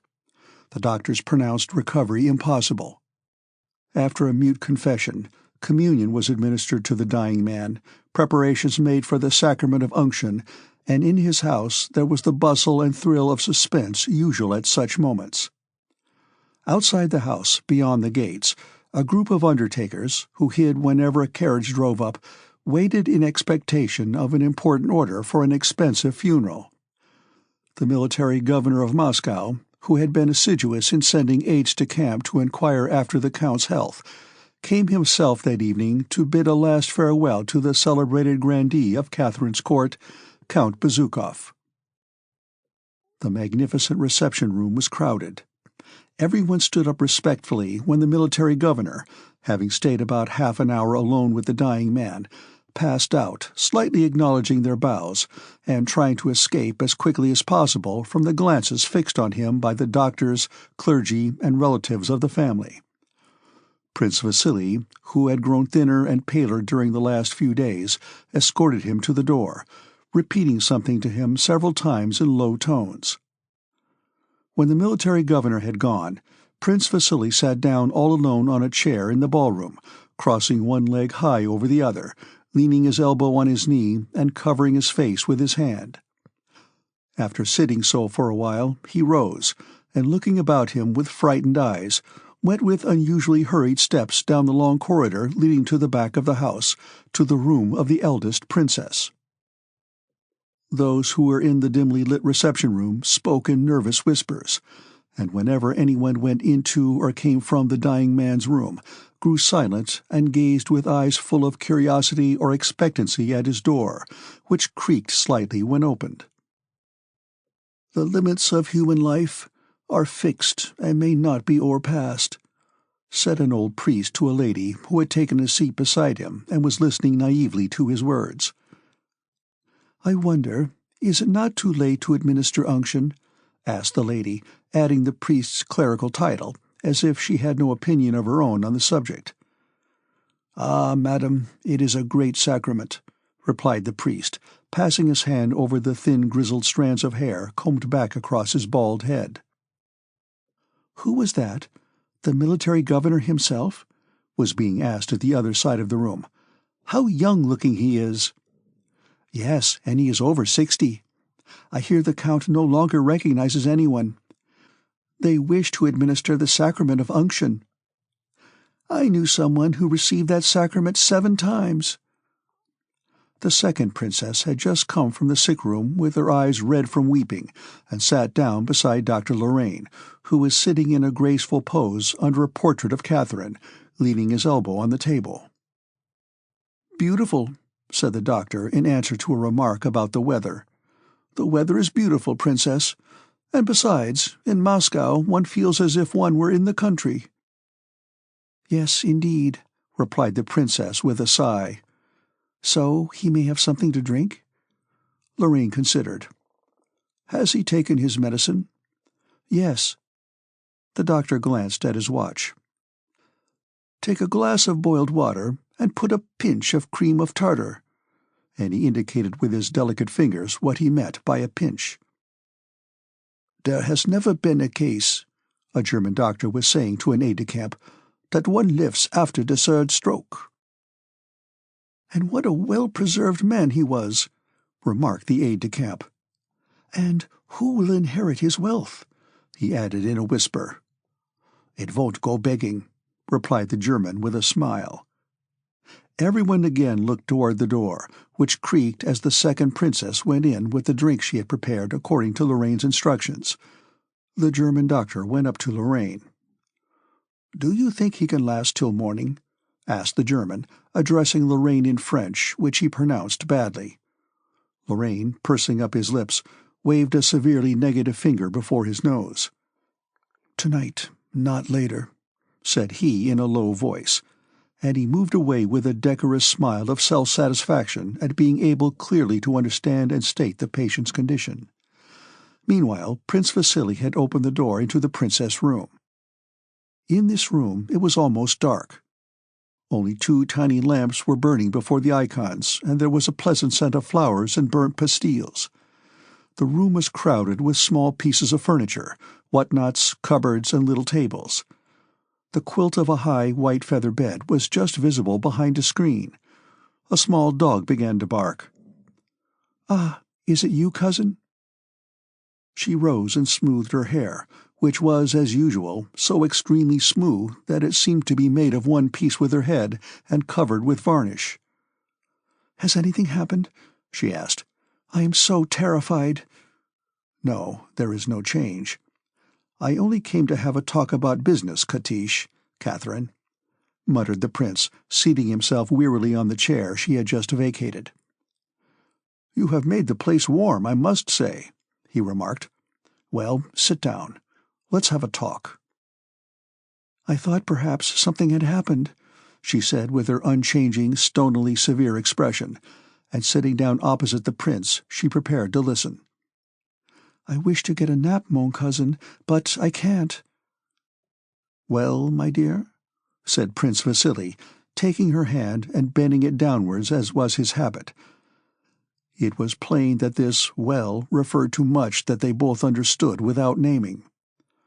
The princess, who had a straight rigid body, abnormally long for her legs, looked directly at Prince Vasily with no sign of emotion in her prominent grey eyes. Then she shook her head and glanced up at the icons with a sigh. This might have been taken as an expression of sorrow and devotion, or of weariness and hope of resting before long. Prince Vasily understood it as an expression of weariness. "And I," he said, "do you think it is easier for me? I am as worn out as a post-horse, but still I must have a talk with you, Katish, a very serious talk." Prince Vasily said no more, and his cheeks began to twitch nervously, now on one side, now on the other, giving his face an unpleasant expression which was never to be seen on it in a drawing-room. His eyes, too, seemed strange. At one moment they looked impudently sly, and at the next glanced round in alarm. The princess, holding her little dog on her lap with her thin, bony hands, looked attentively into Prince Vasily's eyes, evidently resolved not to be the first to break silence, if she had to wait till morning. "Well, you see, my dear princess and cousin, Catherine Semyonovna," continued Prince Vasily, returning to his theme, apparently not without an inner struggle. At such a moment as this, one must think of everything. One must think of the future, of all of you. I love you all, like children of my own, as you know. The princess continued to look at him without moving, and with the same dull expression. And then, of course, my family has also to be considered, Prince Vasily went on, testily pushing away a little table without looking at her. You know, Katish, that we, you three sisters, Mamontov and my wife, are the Count's only direct heirs. I know how hard it is for you to talk or think of such matters. It is no easier for me. But, my dear, I am getting on for 60, and must be prepared for anything. Do you know I have sent for Pierre? The Count, pointing to his portrait, definitely demanded that he should be called. Prince Vasily looked questioningly at the princess, but could not make out whether she was considering what he had just said, or whether she was simply looking at him. "There is one thing I constantly pray God to grant, mon cousin," she replied, "and it is that he would be merciful to him, and would allow his noble soul peacefully to leave this—" Yes, of course," interrupted Prince Vasily impatiently, rubbing his bald head and angrily pulling back toward him the little table that he had pushed away. "But, in short, the fact is, you know yourself that last winter the Count made a will by which he left all his property, not to us his direct heirs, but to Pierre." "He has made wills enough," quietly remarked the princess. "But he cannot leave the estate to Pierre. Pierre is illegitimate." "But, my dear," said Prince Vasily suddenly, clutching the little table and becoming more animated and talking more rapidly, "what if a letter has been written to the Emperor in which the Count asks for Pierre's legitimation? Do you understand that, in consideration of the Count's services, his request would be granted?" The princess smiled as people do who think they know more about the subject under discussion than those they are talking with. "I can tell you more," continued Prince Vasily, seizing her hand. "That letter was written, though it was not sent, and the Emperor knew of it. The only question is, has it been destroyed or not? If not, then as soon as all is over," and Prince Vasily sighed to intimate what he meant by the words "all is over," "and the Count's papers are opened, the will and letter will be delivered to the Emperor, and the petition will certainly be granted. Pierre will get everything as the legitimate son." "And our share?" asked the princess, smiling ironically, as if anything might happen, only not that. "But, my poor Katish, it is as clear as daylight. He will then be the legal heir to everything, and you won't get anything. You must know, my dear, whether the will and letter were written, and whether they have been destroyed or not. And if they have somehow been overlooked, you ought to know where they are, and must find them, because—" "What next?" the princess interrupted, smiling sardonically and not changing the expression of her eyes. "I am a woman, and you think we are all stupid. But I know this: an illegitimate son cannot inherit. Un bâtard. A bastard," she added, as if supposing that this translation of the word would effectively prove to Prince Vasily the invalidity of his contention. "Well, really, Katish, can't you understand? You are so intelligent. How is it you don't see that, if the Count has written a letter to the Emperor begging him to recognize Pierre as legitimate, it follows that Pierre will not be Pierre, but will become Count Bezukhov, and will then inherit everything under the will?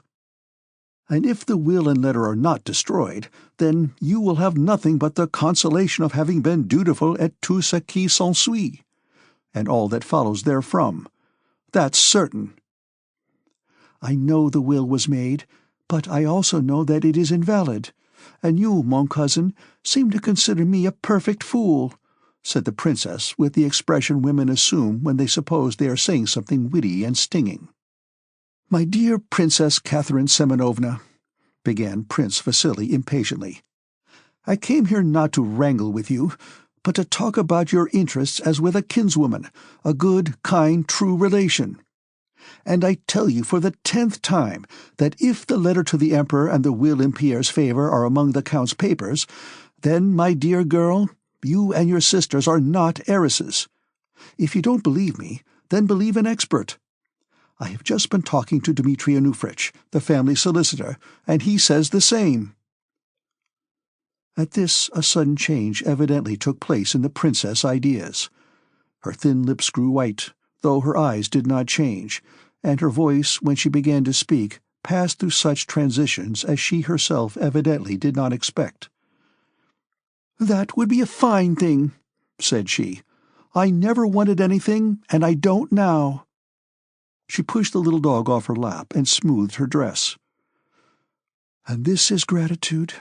This is recognition for those who have sacrificed everything for his sake?" she cried. "It is splendid. Fine. I don't want anything, Prince." "Yes, but you are not the only one. There are your sisters," replied Prince Vasily. But the princess did not listen to him. "Yes, I knew it long ago, but had forgotten. I knew that I could expect nothing but meanness, deceit, envy, intrigue, and ingratitude, the blackest ingratitude in this house." "Do you or do you not know where that will is?" insisted Prince Vasily, his cheeks twitching more than ever. "Yes, I was a fool. I still believed in people, loved them, and sacrificed myself. But only the base, the vile succeed. I know who has been intriguing." The princess wished to rise, but the prince held her by the hand. She had the air of one who has suddenly lost faith in the whole human race. She gave her companion an angry glance. "There is still time, my dear. You must remember, Katish, that it was all done casually in a moment of anger, of illness, and was afterwards forgotten. Our duty, my dear, is to rectify his mistake, to ease his last moments by not letting him commit this injustice, and not to let him die feeling that he is rendering unhappy those who sacrificed everything for him," chimed in the princess, who would again have risen had not the prince still held her fast. "Though he never could appreciate it. No, mon cousin," she added with a sigh, "I shall always remember that in this world one must expect no reward, that in this world there is neither honor nor justice. In this world one has to be cunning and cruel. Now, come, be reasonable. I know your excellent heart. No, I have a wicked heart." "I know your heart," repeated the prince. "I value your friendship and wish you to have as good an opinion of me. Don't upset yourself, and let us talk sensibly while there is still time, be it a day or be it but an hour. Tell me all you know about the will, and above all, where it is. You must know. We will take it at once and show it to the Count. He has, no doubt, forgotten it, and will wish to destroy it. You understand that my sole desire is conscientiously to carry out his wishes. That is my only reason for being here. I came simply to help him and you." "Now I see it all. I know who has been intriguing. I know," cried the princess. "That's not the point, my dear. It is that protégée of yours, that sweet Princess Drubetskaya, that Anna Mikhailovna, whom I would not take for a housemaid, the infamous, vile woman. Do not let us lose any time. Ah, don't talk to me. Last winter she wheedled herself in here and told the Count such vile, disgraceful things about us, especially about Sophie, I can't repeat them, that it made the Count quite ill, and he would not see us for a whole fortnight. I know it was then he wrote this vile, infamous paper, but I thought the thing was invalid." "We've got to it at last. Why did you not tell me about it sooner?" "It's in the inlaid portfolio that he keeps under his pillow," said the princess, ignoring his question. "Now I know. Yes, if I have a sin, a great sin, it is hatred of that vile woman," almost shrieked the princess, now quite changed. "And what does she come worming herself in here for? but I will give her a piece of my mind. The time will come. Chapter 22. While these conversations were going on in the reception-room and the princess room, a carriage containing Pierre, who had been sent for, and Anna Mikhailovna, who found it necessary to accompany him, was driving into the court of Count Bezukhov's house. As the wheels rolled softly over the straw beneath the windows, Anna Mikhailovna, having turned with words of comfort to her companion, realized that he was asleep in his corner and woke him up. Rousing himself, Pierre followed Anna Mikhailovna out of the carriage, and only then began to think of the interview with his dying father which awaited him. He noticed that they had not come to the front entrance but to the back door. While he was getting down from the carriage steps, two men, who looked like tradespeople, ran hurriedly from the entrance and hid in the shadow of the wall. Pausing for a moment, Pierre noticed several other men of the same kind hiding in the shadow of the house on both sides. But neither Anna Mikhailovna nor the footman nor the coachman, who could not help seeing these people, took any notice of them. "It seems to be all right," Pierre concluded, and followed Anna Mikhailovna. She hurriedly ascended the narrow, dimly lit stone staircase, calling to Pierre, who was lagging behind, to follow. Though he did not see why it was necessary for him to go to the Count at all, still less why he had to go by the back stairs, yet, judging by Anna Mikhailovna's air of assurance and haste, Pierre concluded that it was all absolutely necessary. Halfway up the stairs, they were almost knocked over by some men, who, carrying pails, came running downstairs, their boots clattering. These men pressed close to the wall to let Pierre and Anna Mikhailovna pass, and did not evince the least surprise at seeing them there. "Is this the way to the princess's apartments?" asked Anna Mikhailovna of one of them. "Yes," replied a footman in a bold, loud voice, as if anything were now permissible. "The door to the left, ma'am." "Perhaps the Count did not ask for me," said Pierre when he reached the landing. "I'd better go to my own room." Anna Mikhailovna paused and waited for him to come up. "Ah, my friend," she said, touching his arm as she had done her son's when speaking to him that afternoon, "believe me, I suffer no less than you do, but be a man." "But really, hadn't I better go away?" he asked, looking kindly at her over his spectacles. "Ah, my dear friend, forget the wrongs that may have been done you. Think that he is your father, perhaps in the agony of death." She sighed. "I have loved you like a son from the first. Trust yourself to me, Pierre. I shall not forget your interests." Pierre did not understand a word, but the conviction that all this had to be grew stronger, and he meekly followed Anna Mikhailovna, who was already opening a door. This door led into a back anteroom. An old man, a servant of the princess's, sat in a corner knitting a stocking. Pierre had never been in this part of the house, and did not even know of the existence of these rooms. Anna Mikhailovna, addressing a maid who was hurrying past with a decanter on a tray as "my dear" and "my sweet," asked about the prince's health and then led Pierre along a stone passage. The first door on the left led into the princess's apartments. The maid with the decanter in her haste had not closed the door. Everything in the house was done in haste at that time, and Pierre and Anna Mikhailovna, in passing, instinctively glanced into the room, where Prince Vasily and the eldest princess were sitting close together talking. Seeing them pass, Prince Vasily drew back with obvious impatience, while the princess jumped up and, with a gesture of desperation, slammed the door with all her might. This action was so unlike her usual composure, and the fear depicted on Prince Vasily's face so out of keeping with his dignity, that Pierre stopped and glanced inquiringly over his spectacles at his guide. Anna Mikhailovna evinced no surprise.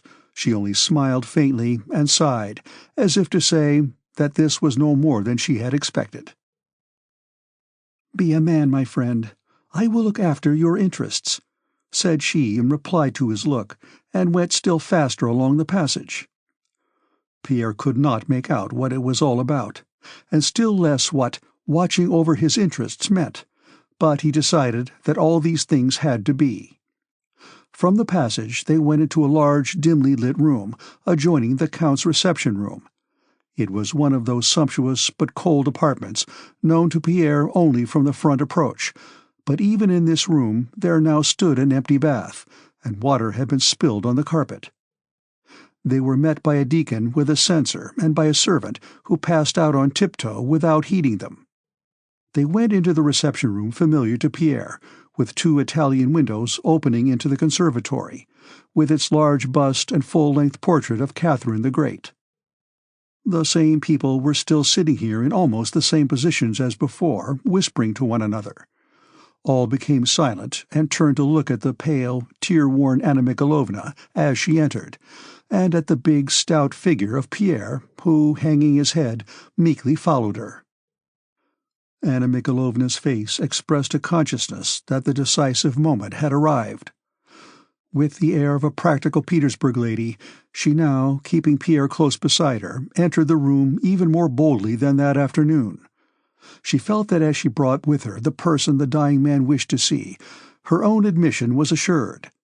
Casting a rapid glance at all those in the room and noticing the Count's confessor there, she glided up to him with a sort of amble, not exactly bowing, yet seeming to grow suddenly smaller, and respectfully received the blessing first of one and then of another priest. "God be thanked that you are in time," said she to one of the priests. "All we relatives have been in such anxiety. This young man is the Count's son," she added more softly. "What a terrible moment!" Having said this, she went up to the doctor.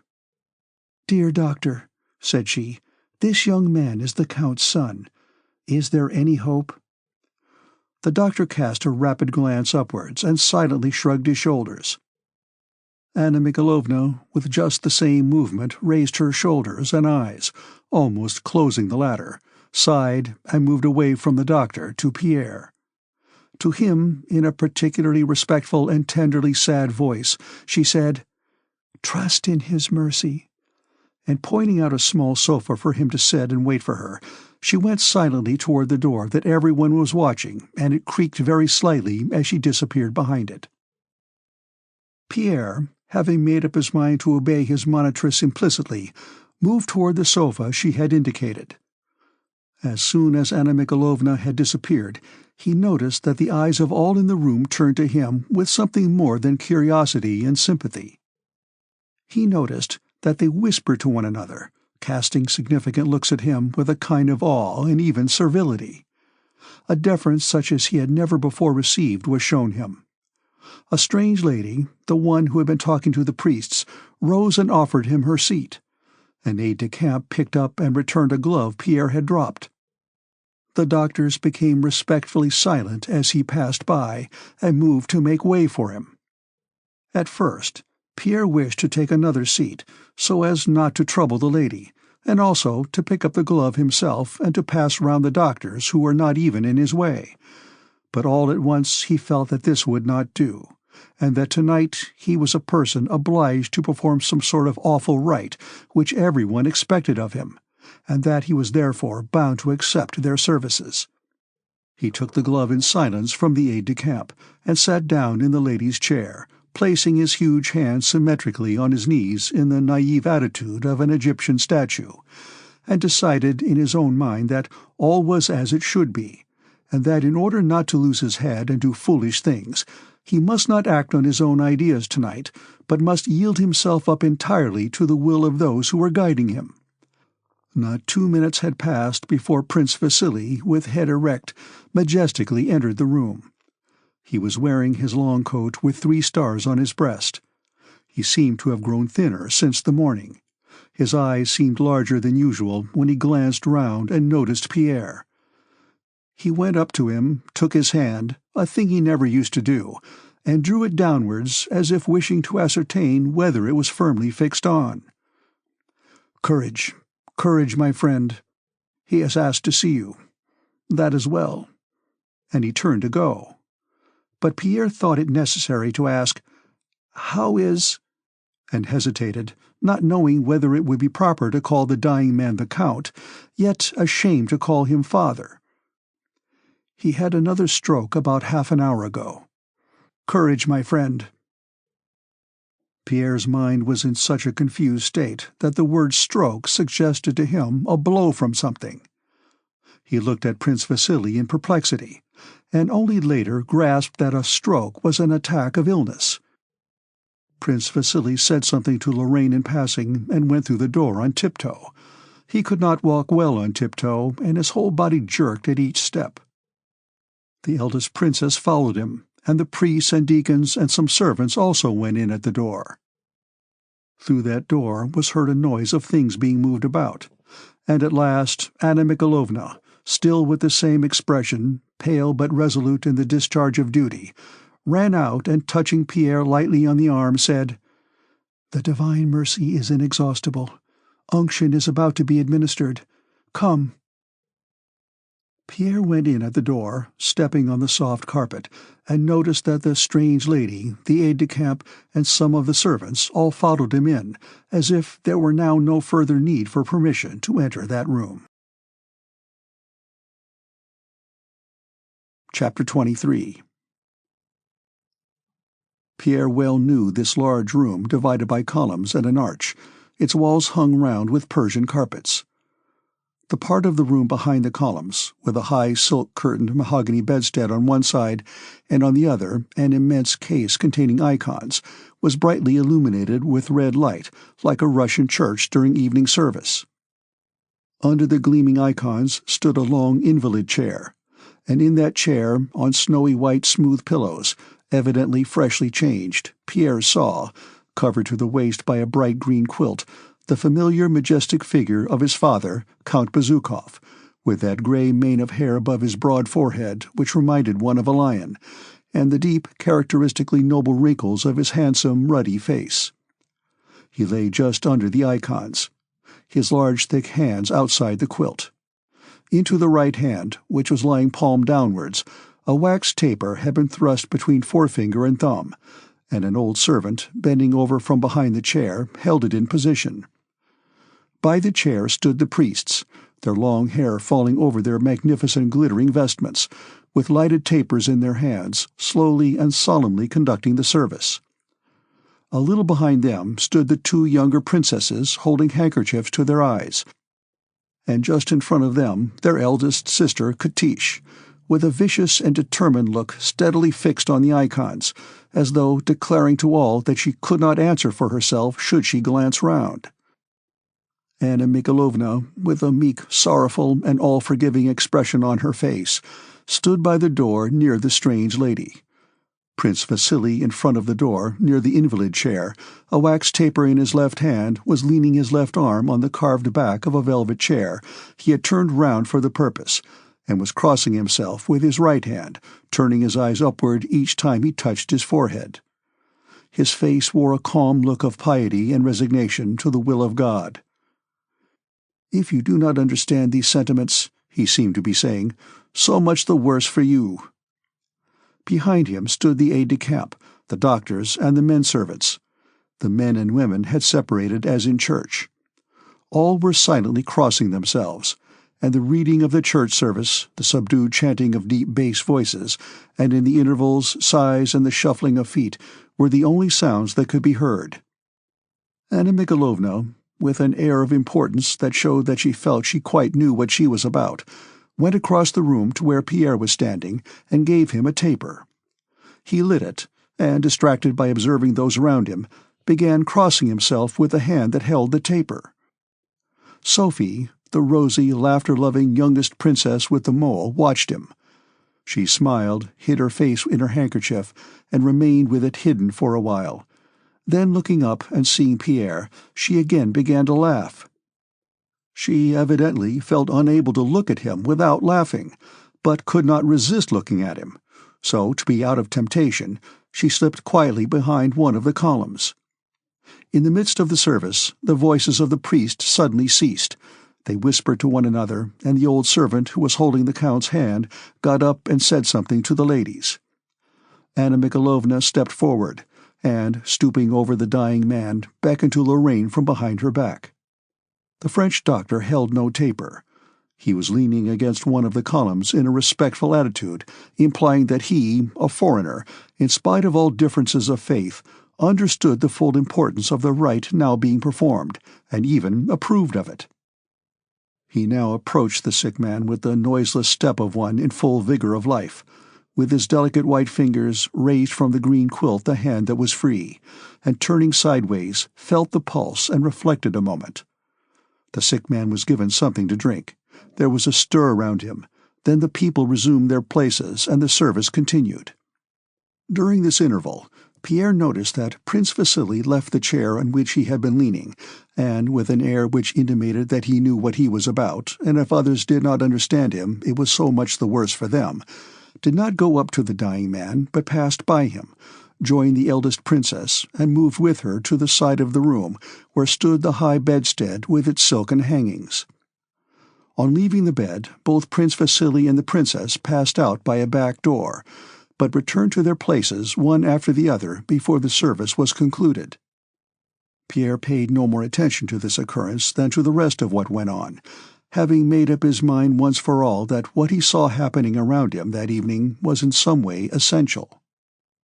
The chanting of the service ceased, and the voice of the priest was heard respectfully congratulating the dying man on having received the sacrament. The dying man lay as lifeless and immovable as before. Around him everyone began to stir. Steps were audible, and whispers, among which Anna Mikhailovna's was the most distinct. Pierre heard her say, "Certainly he must be moved onto the bed. Here it will be impossible." The sick man was so surrounded by doctors, princesses, and servants that Pierre could no longer see the reddish-yellow face with its grey mane, which, though he saw other faces as well, he had not lost sight of for a single moment during the whole service. He judged by the cautious movements of those who crowded round the invalid chair that they had lifted the dying man and were moving him. "Catch hold of my arm, or you'll drop him," he heard one of the servants say in a frightened whisper. "Catch hold from underneath. Here," exclaimed different voices, and the heavy breathing of the bearers and the shuffling of their feet grew more hurried, as if the weight they were carrying were too much for them. As the bearers, among whom was Anna Mikhailovna, passed the young man, he caught a momentary glimpse between their heads and backs of the dying man's high, stout, uncovered chest and powerful shoulders, raised by those who were holding him under the armpits, and of his grey, curly, leonine head. This head, with its remarkably broad brow and cheekbones, its handsome, sensual mouth, and its cold, majestic expression, was not disfigured by the approach of death. It was the same as Pierre remembered it 3 months before, when the Count had sent him to Petersburg. But now his head was swaying helplessly with the uneven movements of the bearers, and the cold, listless gaze fixed itself upon nothing. After a few minutes' bustle beside the high bedstead, those who had carried the sick man dispersed. Anna Mikhailovna touched Pierre's hand and said, "Come." Pierre went with her to the bed on which the sick man had been laid in a stately pose in keeping with the ceremony just completed. He lay with his head propped high on the pillows. His hands were symmetrically placed on the green silk quilt, the palms downward. When Pierre came up, the Count was gazing straight at him, but with a look the significance of which could not be understood by mortal man. Either this look meant nothing, but that as long as one has eyes they must look somewhere, or it meant too much. Pierre hesitated, not knowing what to do, and glanced inquiringly at his guide. Anna Mikhailovna made a hurried sign with her eyes, glancing at the sick man's hand and moving her lips as if to send it a kiss. Pierre, carefully stretching his neck so as not to touch the quilt, followed her suggestion and pressed his lips to the large-boned, fleshy hand. Neither the hand nor a single muscle of the Count's face stirred. Once more Pierre looked questioningly at Anna Mikhailovna to see what he was to do next. Anna Mikhailovna, with her eyes, indicated a chair that stood beside the bed. Pierre obediently sat down, his eyes asking if he were doing right. Anna Mikhailovna nodded approvingly. Again Pierre fell into the naively symmetrical pose of an Egyptian statue, evidently distressed that his stout and clumsy body took up so much room and doing his utmost to look as small as possible. He looked at the Count, who still gazed at the spot where Pierre's face had been before he sat down. Anna Mikhailovna indicated by her attitude her consciousness of the pathetic importance of these last moments of meeting between the father and son. This lasted about 2 minutes, which to Pierre seemed an hour. Suddenly, the broad muscles and lines of the Count's face began to twitch. The twitching increased. The handsome mouth was drawn to one side. Only now did Pierre realize how near death his father was, and from that distorted mouth issued an indistinct, hoarse sound.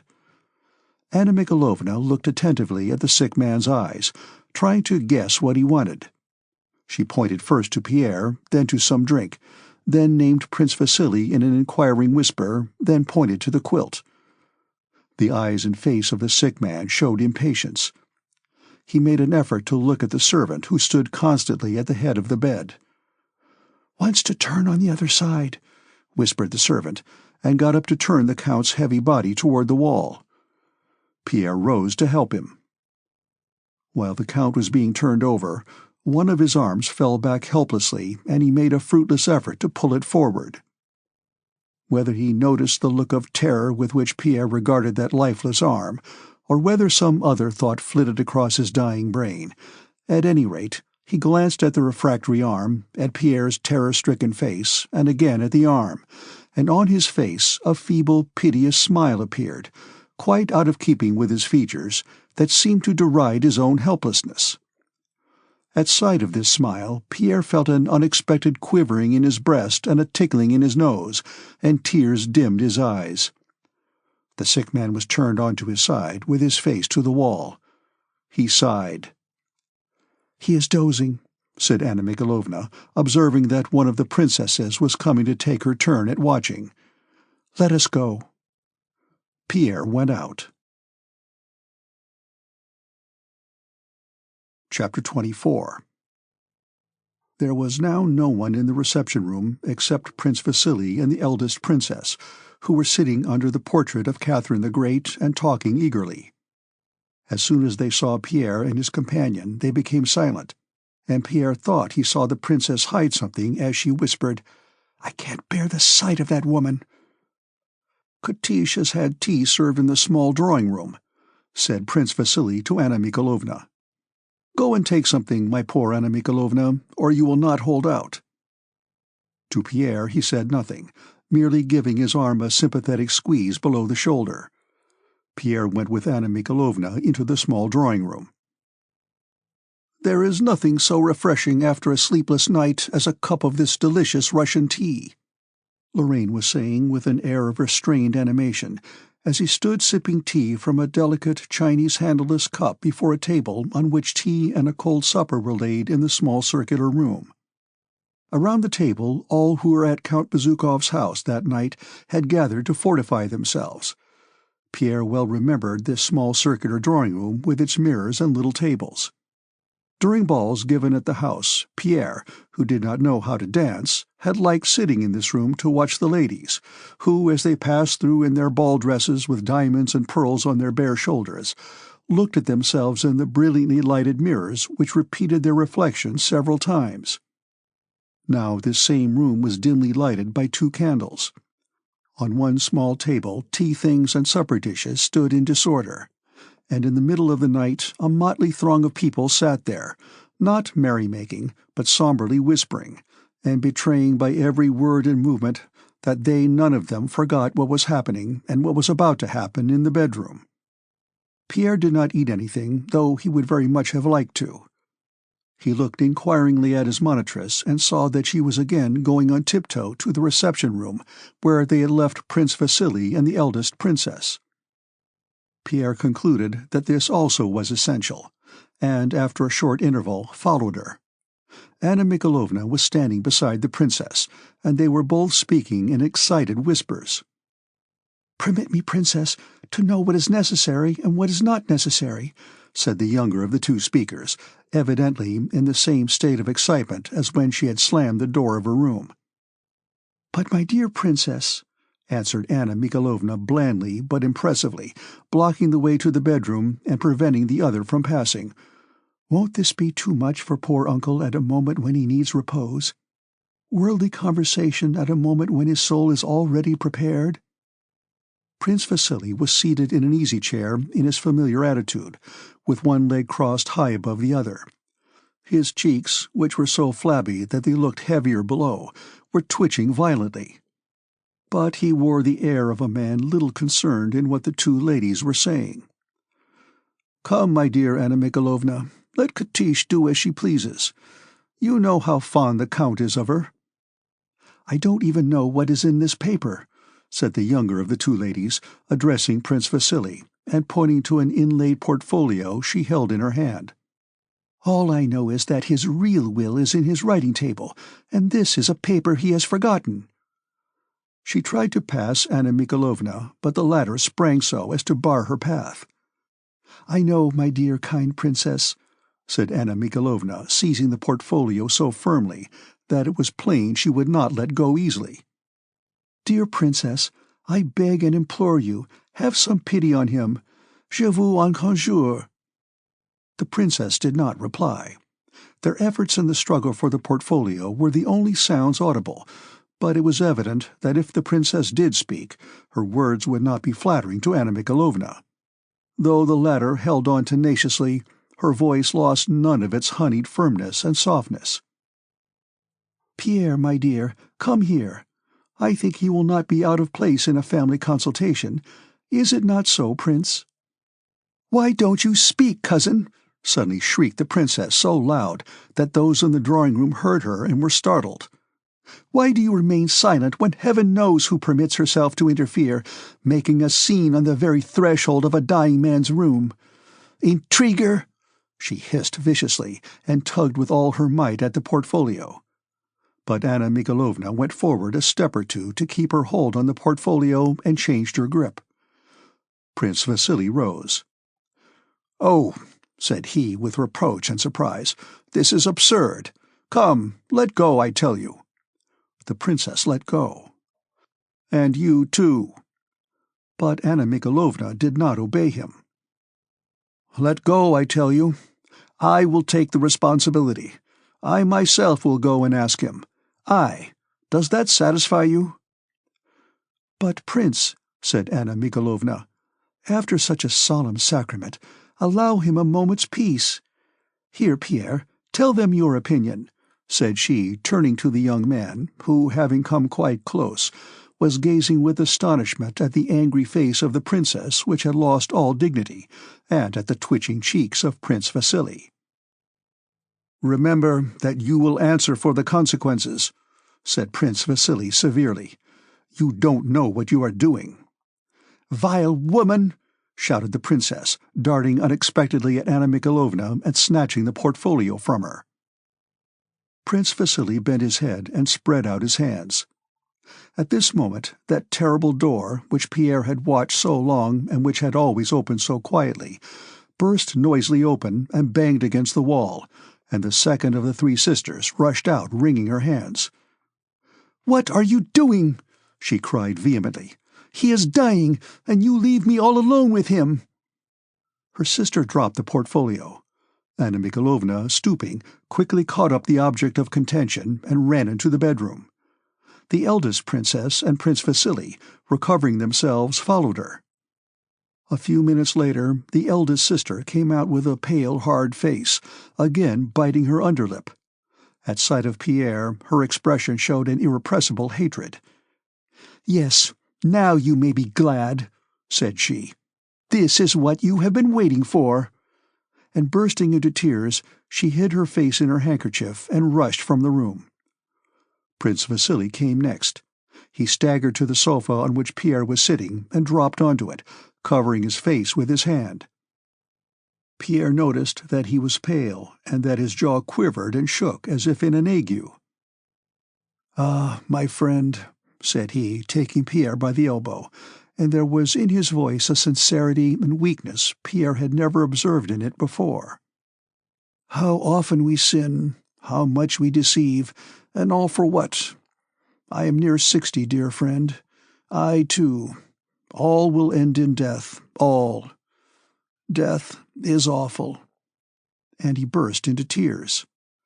Anna Mikhalovna came out last. She approached Pierre with slow, quiet steps.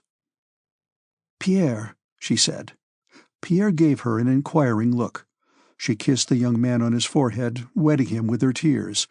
Then, after a pause, she said, "He is no more." Pierre looked at her over his spectacles. "Come, I will go with you. Try to weep. Nothing gives such relief as tears." She led him into the dark drawing-room, and Pierre was glad no one could see his face. Anna Mikhalovna left him, and when she returned, he was fast asleep with his head on his arm. In the morning, Anna Mikhalovna said to Pierre, "Yes, my dear, this is a great loss for us all, not to speak of you. But God will support you. You are young, and are now, I hope, in command of an immense fortune. The will has not yet been opened. I know you well enough to be sure that this will not turn your head, but it imposes duties on you, and you must be a man." Pierre was silent. "Perhaps later on I may tell you, my dear boy, that if I had not been there, God only knows what would have happened. You know, Uncle promised me only the day before yesterday not to forget Boris. But he had no time. I hope, my dear friend, you will carry out your father's wish." Pierre understood nothing of all this, and, coloring shyly, looked in silence at Princess Anna Mikhalovna. After her talk with Pierre, Anna Mikhalovna returned to the Rostovs and went to bed. On waking in the morning, she told the Rostovs and all her acquaintances the details of Count Bezukhov's death. She said the Count had died as she would herself wish to die, that his end was not only touching but edifying. As to the last meeting between father and son, it was so touching that she could not think of it without tears, and did not know which had behaved better during those awful moments, the father who so remembered everything and everybody at last, and had spoken such pathetic words to the son, or Pierre, whom it had been pitiful to see, so stricken was he with grief, though he tried hard to hide it in order not to sadden his dying father. "It is painful, but it does one good.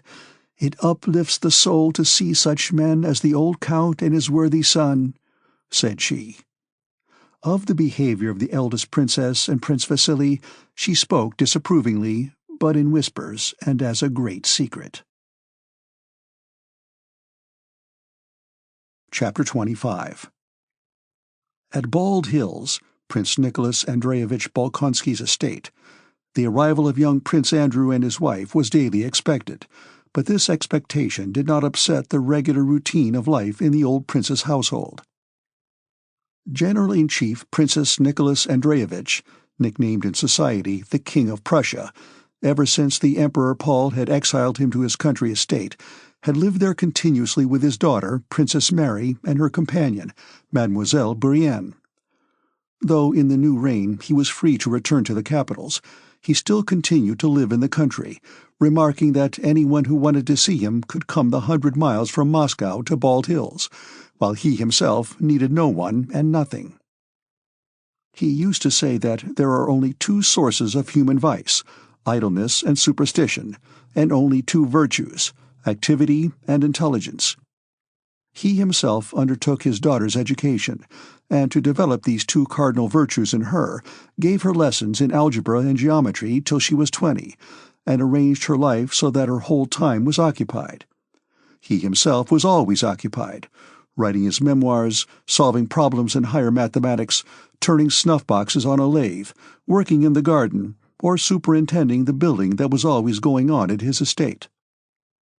As regularity is a prime condition facilitating activity, regularity in his household was carried to the highest point of exactitude. He always came to table under precisely the same conditions, and not only at the same hour, but at the same minute. With those about him, from his daughter to his serfs, the prince was sharp and invariably exacting, so that without being a hard-hearted man, he inspired such fear and respect as few hard-hearted men would have aroused. Although he was in retirement and had now no influence in political affairs, every high official appointed to the province in which the prince's estate lay considered it his duty to visit him and waited in the lofty antechamber just as the architect, gardener, or Princess Mary did, till the prince appeared punctually to the appointed hour. Everyone sitting in his antechamber experienced the same feeling of respect and even fear when the enormously high study door opened and showed the figure of a rather small old man, with powdered wig, small withered hands, and bushy grey eyebrows, which, when he frowned, sometimes hid the gleam of his shrewd, youthfully glittering eyes. On the morning of the day that the young couple were to arrive, Princess Mary entered the antechamber as usual at the time appointed for the morning greeting, crossing herself with trepidation and repeating a silent prayer. Every morning she came in like that, and every morning prayed that the daily interview might pass off well. An old powdered manservant who was sitting in the antechamber rose quietly and said in a whisper, "Please walk in." Through the door came the regular hum of a lathe. The princess timidly opened the door, which moved noiselessly and easily. She paused at the entrance. The prince was working at the lathe, and after glancing round, continued his work. The enormous study was full of things evidently in constant use. The large table covered with books and plans, the tall glass-fronted bookcases with keys in the locks, the high desk for writing while standing up, on which lay an open exercise book, and the lathe, with tools laid ready to hand and shavings scattered around, all indicated continuous, varied, and orderly activity. The motion of the small foot shod in a Tartar boot, embroidered with silver, and the firm pressure of the lean, sinewy hand showed that the prince still possessed the tenacious endurance and vigor of hardy old age. After a few more turns of the lathe, he removed his foot from the pedal, wiped his chisel, dropped it into a leather pouch attached to the lathe, and, approaching the table, summoned his daughter. He never gave his children a blessing, so he simply held out his bristly cheek, as yet unshaven, and regarding her tenderly and attentively, said severely, "Quite well? All right, then. Sit down." He took the exercise book containing lessons in geometry written by himself and drew up a chair with his foot.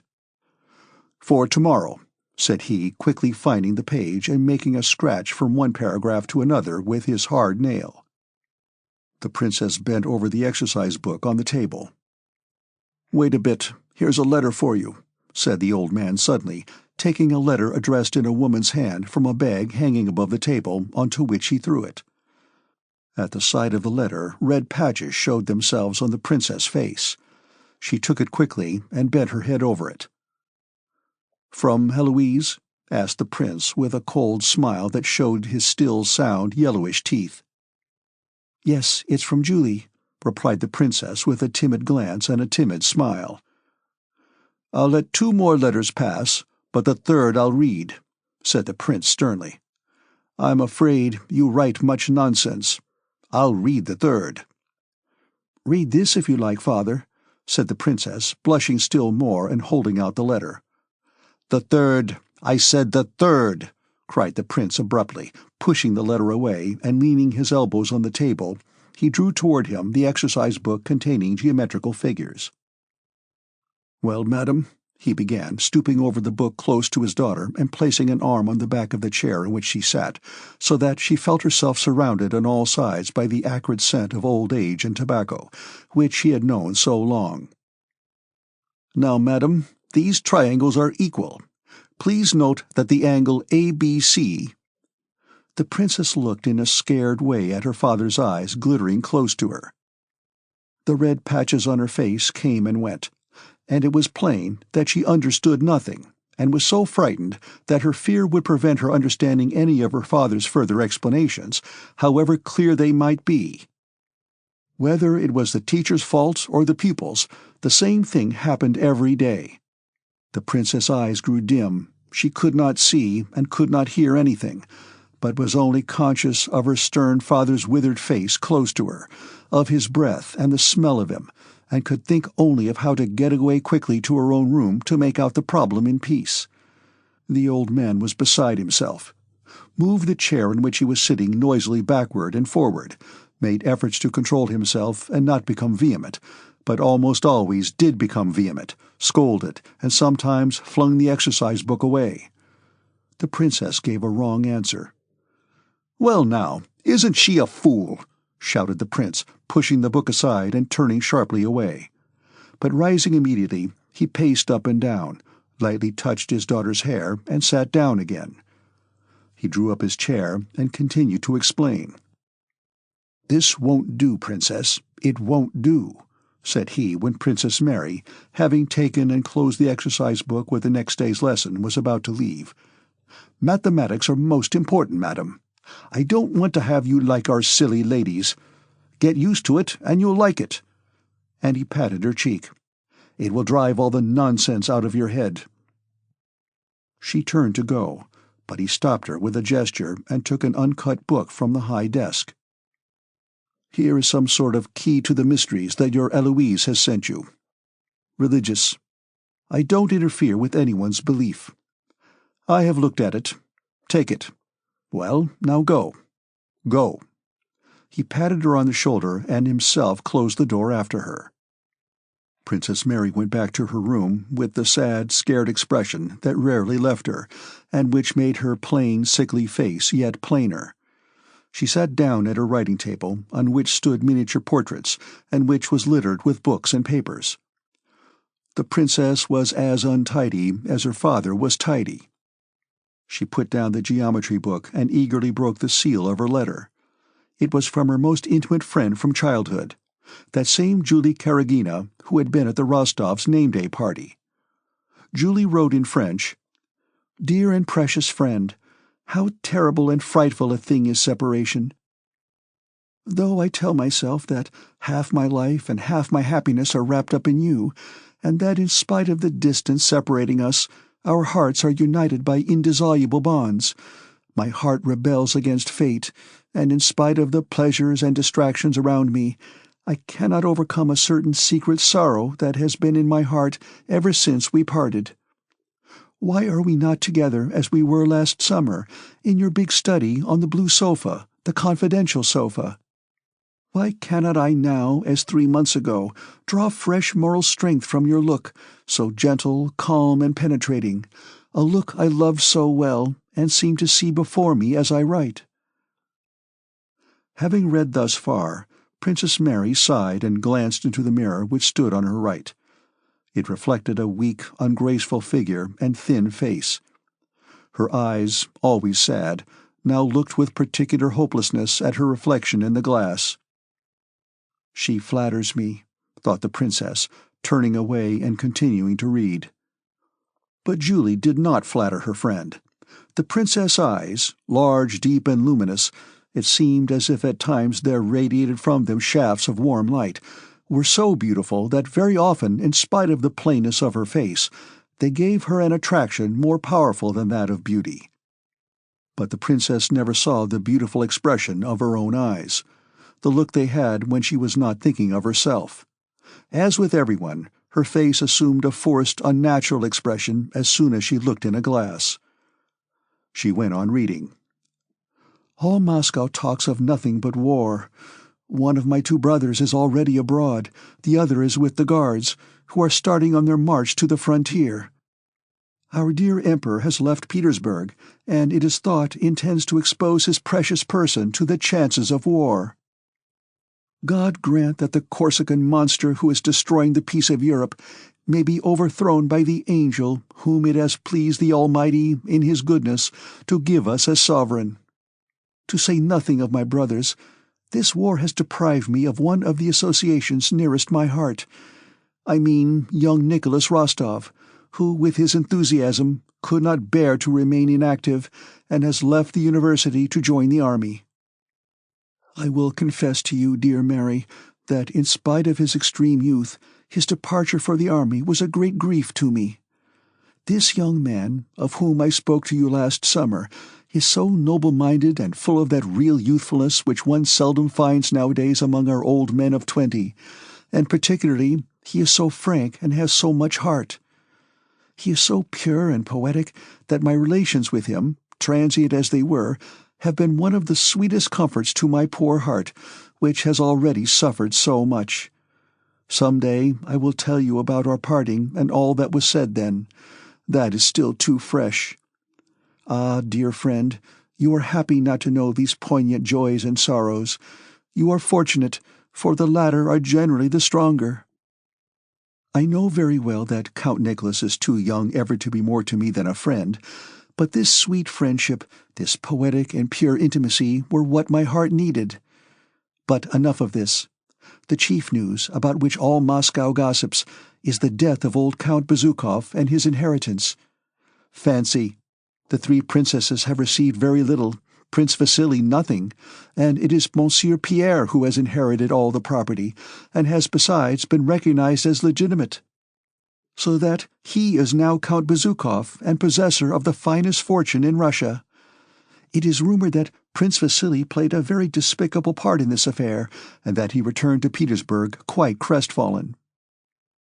I confess I understand very little about all these matters of wills and inheritance, but I do know that since this young man, whom we all used to know as plain Monsieur Pierre, has become Count Bezukhov and the owner of one of the largest fortunes in Russia, I am much amused to watch the change in the tone and manners of the mammas burdened by marriageable daughters, and of the young ladies themselves toward him, though between you and me, he always seemed to me a poor sort of fellow. As for the past 2 years, people have amused themselves by finding husbands for me, most of whom I don't even know. The matchmaking chronicles of Moscow now speak of me as the future Countess Bezukhova. But you will understand that I have no desire for the post. Apropos of marriages, do you know that, a while ago, that Universal Auntie Anna Mikhailovna told me, under the seal of strict secrecy, of a plan of marriage for you? It is neither more nor less than with Prince Vasily's son Anatole, whom they wish to reform by marrying him to someone rich and distingué, and it is on you that his relation's choice has fallen. I don't know what you will think of it, but I consider it my duty to let you know of it. He is said to be very handsome and a terrible scapegrace. That is all I have been able to find out about him. But enough of gossip. I am at the end of my second sheet of paper, and Mamma has sent for me to go and dine at the Apraskins'. Read the mystical book I am sending you. It has an enormous success here. Though there are things in it difficult for the feeble human mind to grasp, it is an admirable book which calms and elevates the soul. Adieu. Give my respects to Monsieur your father, and my compliments to Mademoiselle Bourienne. I embrace you as I love you, Julie. P.S. Let me have news of your brother and his charming little wife. The princess pondered a while with a thoughtful smile, and her luminous eyes lit up so that her face was entirely transformed. Then she suddenly rose, and with her heavy tread went up to the table. She took a sheet of paper, and her hand moved rapidly over it. This is the reply she wrote, also in French. Dear and precious friend, your letter of the 13th has given me great delight. So you still love me, my romantic Julie. Separation, of which you say so much that is bad, does not seem to have had its usual effect on you. You complain of our separation. What then should I say, if I dared complain, I, who am deprived of all who are dear to me? Ah, if we had not religion to console us, life would be very sad. Why do you suppose that I should look severely on your affectation for that young man? On such matters I am only severe with myself. I understand such feelings in others, and if never having felt them, I cannot approve of them, neither do I condemn them. Only it seems to me that Christian love, love of one's neighbor, love of one's enemy, is worthier, sweeter, and better than the feelings which the beautiful eyes of a young man can inspire in a romantic and loving young girl like yourself. The news of Count Bezukhov's death reached us before your letter, and my father was much affected by it. He says the Count was the last representative but one of the great century, and that it is his own turn now, and that he will do all he can to let his turn come as late as possible. God preserve us from that terrible misfortune. I cannot agree with you about Pierre, whom I knew as a child. He always seemed to me to have an excellent heart, and that is the quality I value most in people. As to his inheritance and the part played by Prince Vasily, it is very sad for both. Ah, my dear friend, our divine Saviour's words, that it is easier for a camel to go through the eye of a needle than for a rich man to enter the kingdom of God, are terribly true. I pity Prince Vasily, but am still more sorry for Pierre. So young, and burdened with such riches, to what temptations he will be exposed! If I were asked what I desired most on earth, it would be to be poorer than the poorest beggar. 1,000 thanks, dear friend, for the volume you have sent me, and which has such success in Moscow. Yet, since you tell me that among some good things it contains others which our weak human understanding cannot grasp, it seems to me rather useless to spend time in reading what is unintelligible and can therefore bear no fruit. I never could understand the fondness some people have for confusing their minds by dwelling on mystical books that merely awaken their doubts and excite their imagination, giving them a bent for exaggeration quite contrary to Christian simplicity. Let us rather read the epistles and gospels. Let us not seek to penetrate what mysteries they contain. For how can we, miserable sinners that we are, know the terrible and holy secrets of Providence, while we remain in this flesh which forms an impenetrable veil between us and the eternal? Let us rather confine ourselves to studying those sublime rules which our divine Saviour has left for our guidance here below. Let us try to conform to them and follow them, and let us be persuaded that the less we let our feeble human minds roam, the better we shall please God, who rejects all knowledge that does not come from Him. And the less we seek to fathom what He has been pleased to conceal from us, the sooner will He vouchsafe its revelation to us through His divine Spirit. My father has not spoken to me of a suitor, but has only told me that he has received a letter and is expecting a visit from Prince Vasily. In regard to this project of marriage for me, I will tell you, dear sweet friend, that I look on marriage as a divine institution to which we must conform. However painful it may be to me, should the Almighty lay the duties of wife and mother upon me, I shall try to perform them as faithfully as I can, without disquieting myself by examining my feelings toward him whom He may give me for husband. I have had a letter from my brother, who announces his speedy arrival at Bald Hills with his wife. This pleasure will be but a brief one, however, for he will leave us again to take part in this unhappy war into which we have been drawn, God knows how or why. Not only where you are, at the heart of affairs and of the world, is the talk all of war, even here amid field work and the calm of nature, which townsfolk consider characteristic of the country, rumors of war are heard and painfully felt. My father talks of nothing but marches and countermarches, things of which I understand nothing. And the day before yesterday, during my daily walk through the village, I witnessed a heart-rending scene. It was a convoy of conscripts enrolled from our people and starting to join the army. You should have seen the state of the mothers, wives, and children of the men who were going, and should have heard the sobs. It seems as though mankind has forgotten the laws of its divine Saviour, who preached love and forgiveness of injuries, and that men attribute the greatest merit to skill in killing one another. Adieu, dear and kind friend. May our divine Saviour and His most holy Mother keep you in their holy and all-powerful care. Mary. Ah, you are sending off a letter, Princess. I have already dispatched mine. I have written to my poor mother, said the smiling Mademoiselle Bourienne rapidly, in her pleasant mellow tones and with guttural R's. She brought into Princess Mary's strenuous, mournful, and gloomy world a quite different atmosphere, careless, light-hearted, and self-satisfied. "Princess, I must warn you," she added, lowering her voice and evidently listening to herself with pleasure and speaking with exaggerated grassement. "The prince has been scolding Michael Ivanovitch. He is in a very bad humor, very morose. Be prepared." "Ah, dear friend," replied Princess Mary, "I have asked you never to warn me of the humor my father is in. I do not allow myself to judge him, and would not have others do so." The princess glanced at her watch, and seeing that she was 5 minutes late in starting her practice on the clavichord, went into the sitting-room with a look of alarm. Between 12 and 2 o'clock, as the day was mapped out, the prince rested and the princess played the clavichord. Chapter 26. The gray-haired valet was sitting drowsily listening to the snoring of the prince, who was in his large study.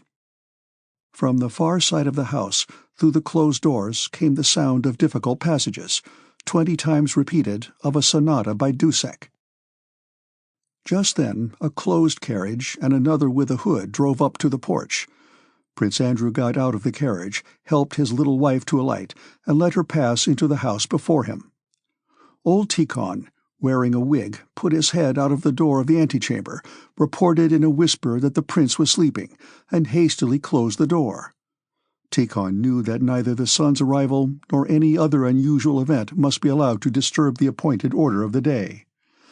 Prince Andrew apparently knew this as well as Tikhon. He looked at his watch as if to ascertain whether his father's habits had changed since he was at home last, and having assured himself that they had not, he turned to his wife. "He will get up in 20 minutes. Let us go across to Mary's room," he said. The little princess had grown stouter during this time, but her eyes and her short downy smiling lip lifted when she began to speak just as merrily and prettily as ever. "Why, this is a palace," she said to her husband, looking around with the expression with which people compliment their host at a ball. "Let's come, quick, quick!" And with a glance round, she smiled at Tikhon, at her husband, and at the footman who accompanied them. "Is that Mary practicing? Let's go quietly and take her by surprise." Prince Andrew followed her with a courteous but sad expression. "You've grown older, Tikhon," he said in passing to the old man, who kissed his hand. Before they reached the room from which the sounds of the clavichord came, the pretty, fair-haired Frenchwoman, Mademoiselle Brienne, rushed out, apparently beside herself with delight. "Ah, what joy for the princess!" exclaimed she. "At last! I must let her know." "No, no, please not. You are Mademoiselle Brienne," said the little princess, kissing her. "I know you already through my sister-in-law's friendship for you. She was not expecting us?" They went up to the door of the sitting-room from which came the sound of the oft-repeated passage of the sonata. Prince Andrew stopped and made a grimace, as if expecting something unpleasant. The little princess entered the room. The passage broke off in the middle, a cry was heard, then Princess Mary's heavy tread and the sound of kissing.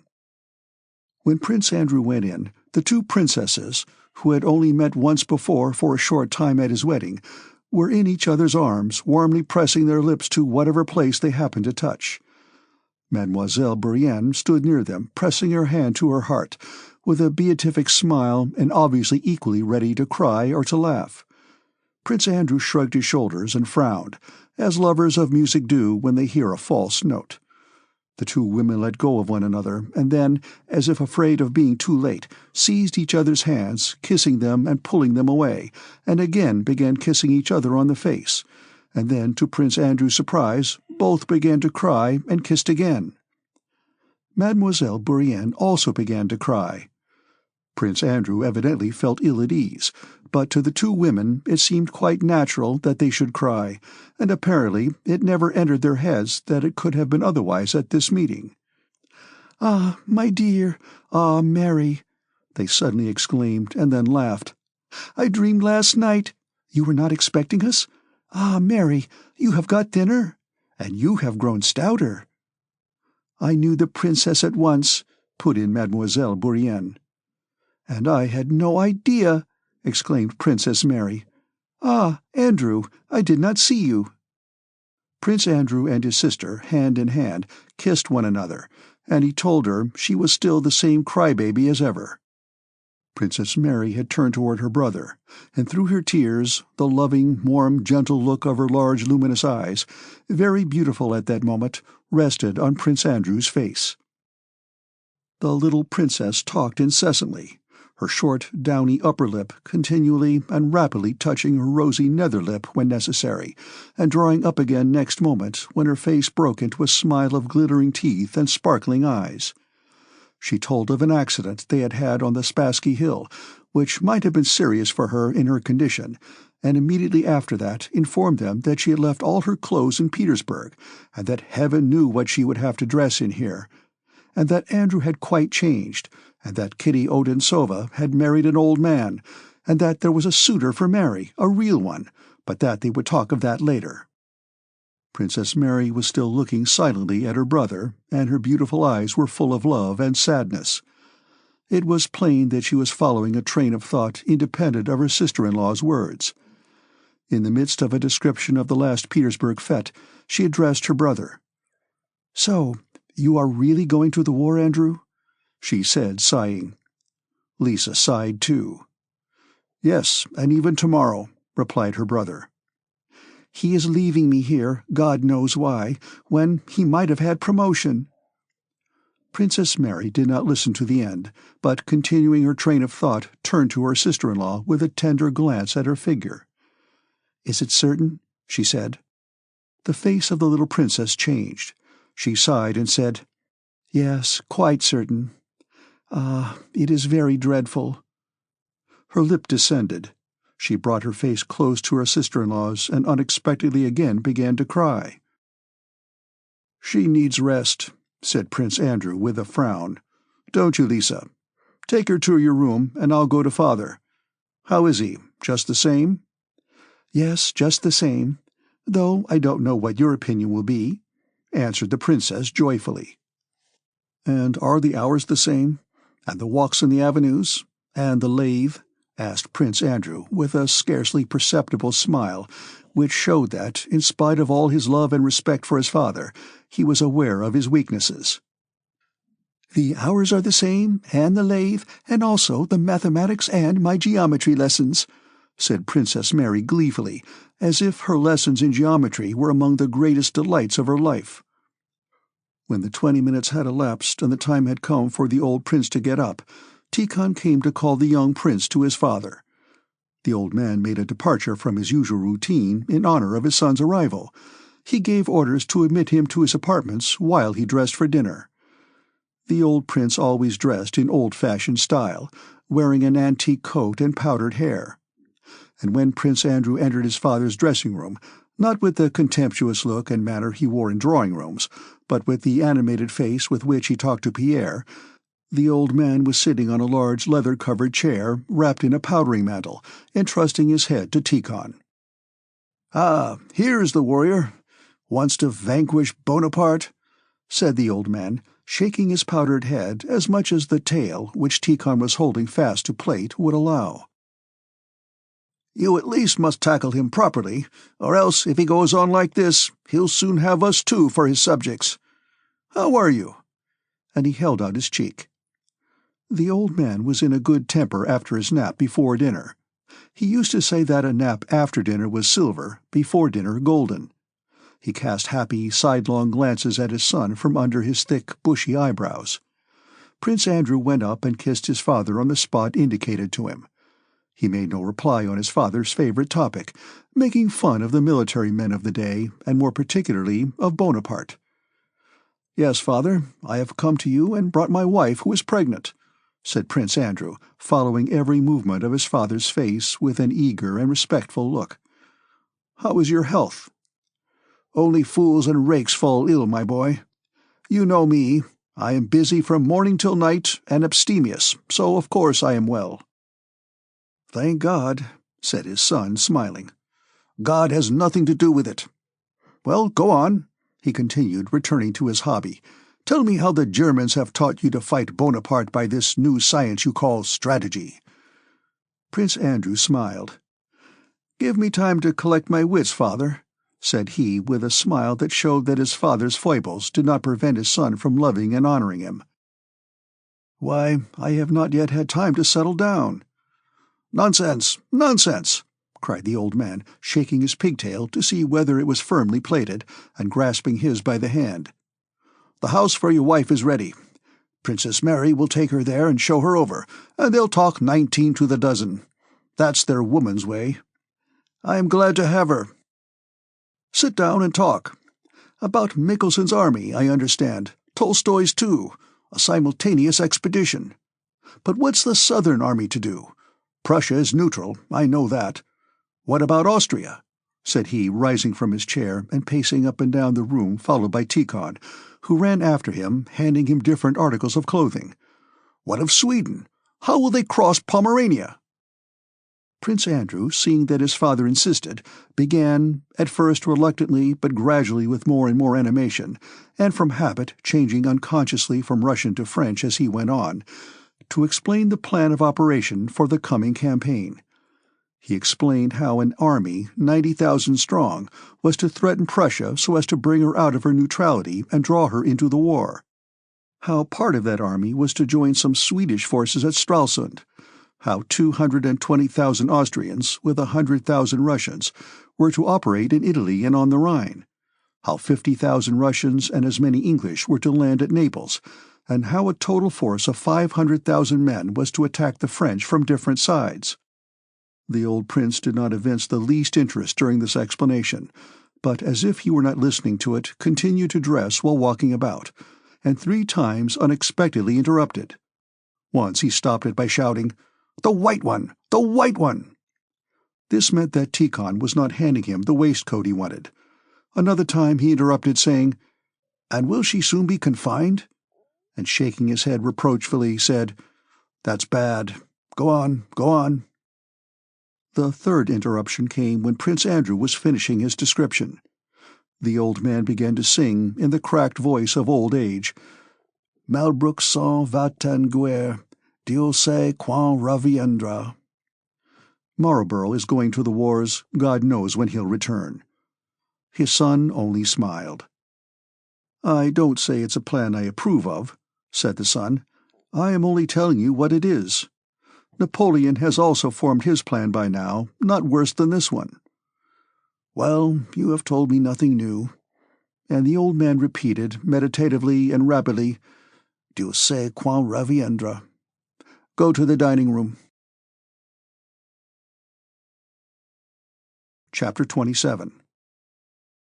At the appointed hour, the prince, powdered and shaven, entered the dining room where his daughter-in-law, Princess Mary, and Mademoiselle Bourienne were already awaiting him, together with his architect, who, by a strange caprice of his employers, was admitted to table, though the position of that insignificant individual was such as could certainly not have caused him to expect that honor. The prince, who generally kept very strictly to social distinctions and rarely admitted even important government officials to his table, had unexpectedly selected Michael Ivanovitch, who always went into a corner to blow his nose on his checked handkerchief, to illustrate the theory that all men are equals, and had more than once impressed on his daughter that Michael Ivanovitch was "not a whit worse than you or I." At dinner the prince usually spoke to the taciturn Michael Ivanovitch more often than to anyone else. In the dining-room, which like all the rooms in the house was exceedingly lofty, the members of the household and the footman, one behind each chair, stood waiting for the prince to enter. The head butler, napkin on arm, was scanning the setting of the table, making signs to the footman, and anxiously glancing from the clock to the door by which the prince was to enter. Prince Andrew was looking at a large gilt frame, new to him, containing the genealogical tree of the Princes Bolkonsky, opposite which hung another such frame with a badly painted portrait, evidently by the hand of the artist belonging to the estate, of a ruling prince in a crown, an alleged descendant of Rurik, an ancestor of the Bolkonskys. Prince Andrew, looking again at that genealogical tree, shook his head, laughing as a man laughs who looks at a portrait so characteristic of the original as to be amusing. "How thoroughly like him that is," he said to Princess Mary, who had come up to him. Princess Mary looked at her brother in surprise. She did not understand what he was laughing at. Everything her father did inspired her with reverence and was beyond question. "Everyone has his Achilles' heel," continued Prince Andrew. Fancy, with his powerful mind, indulging in such nonsense. Princess Mary could not understand the boldness of her brother's criticism, and was about to reply when the expected footsteps were heard coming from the study. The prince walked in quickly and jauntily, as was his wont, as if intentionally contrasting the briskness of his manners with the strict formality of his house. At that moment the great clock struck 2, and another with a shrill tone joined in from the drawing-room. The prince stood still. His lively, glittering eyes from under their thick, bushy eyebrows sternly scanned all present, and rested on the little princess. She felt, as courtiers do when the Tsar enters, the sensation of fear and respect which the old man inspired in all around him. He stroked her hair and then patted her awkwardly on the back of her neck. "I'm glad to see you," he said, looking attentively into her eyes, and then quickly went to his place and sat down. Sit down, Michael Ivanovitch." He indicated a place beside him to his daughter-in-law. A footman moved the chair for her. "Ho, ho," said the old man, casting his eyes on her rounded figure. "You've been in a hurry. That's bad." He laughed in his usual dry, cold, unpleasant way, with his lips only, and not with his eyes. "You must walk as much as possible, he said. The little princess did not wish to hear his words. She was silent and seemed confused. The prince asked her about her father, and she began to smile and talk. He asked about mutual acquaintances, and she became still more animated and chattered away, giving him greetings from various people and retelling the town gossip. "Countess Apraxina, poor thing, has lost her husband, and she has cried her eyes out," she said, growing more and more lively. As she became animated, the prince looked at her more and more sternly, and suddenly, as if he had studied her sufficiently and had formed a definite idea of her, he turned away and addressed Michael Ivanovitch. "Well, Michael Ivanovitch, our Bonaparte will be having a bad time of it. Prince Andrew," he always spoke thus of his son, "has been telling me what forces are being collected against him, while you and I never thought much of him."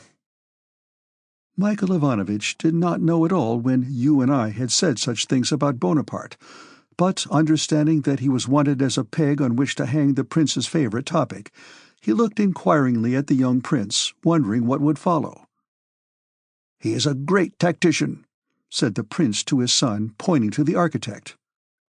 And the conversation again turned on the war, on Bonaparte and the generals and statesmen of the day.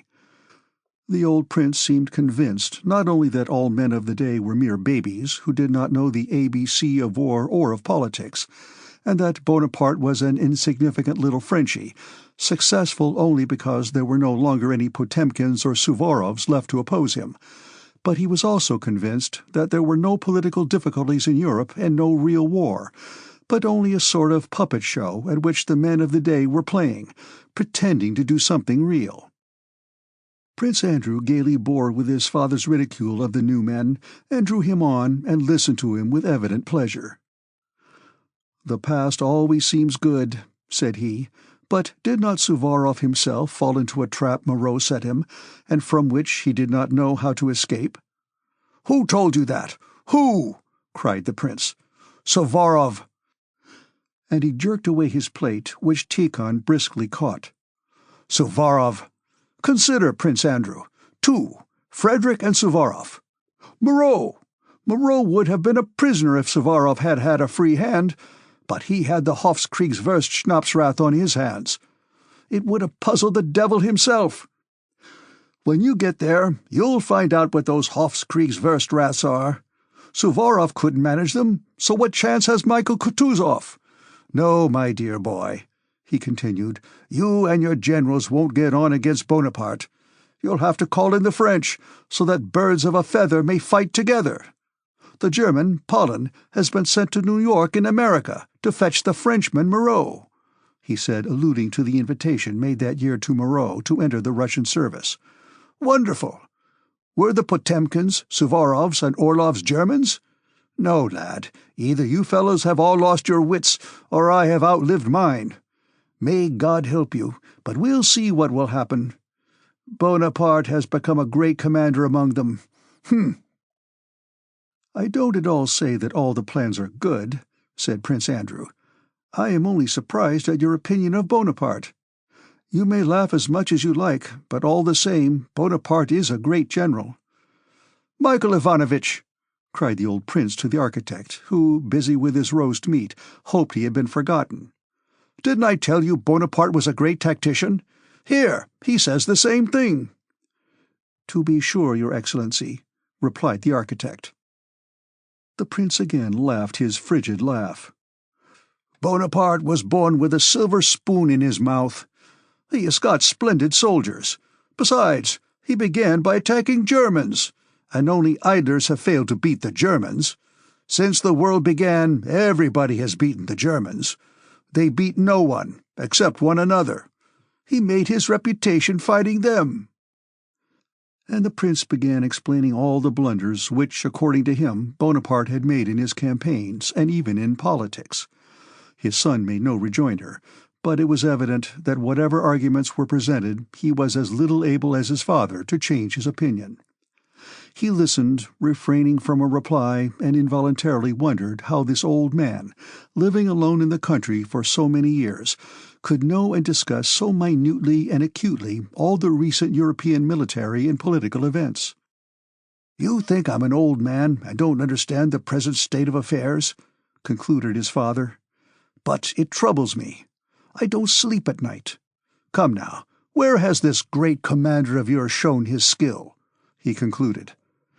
"That would take too long to tell," answered the son. "Well, then, go off to your Bonaparte.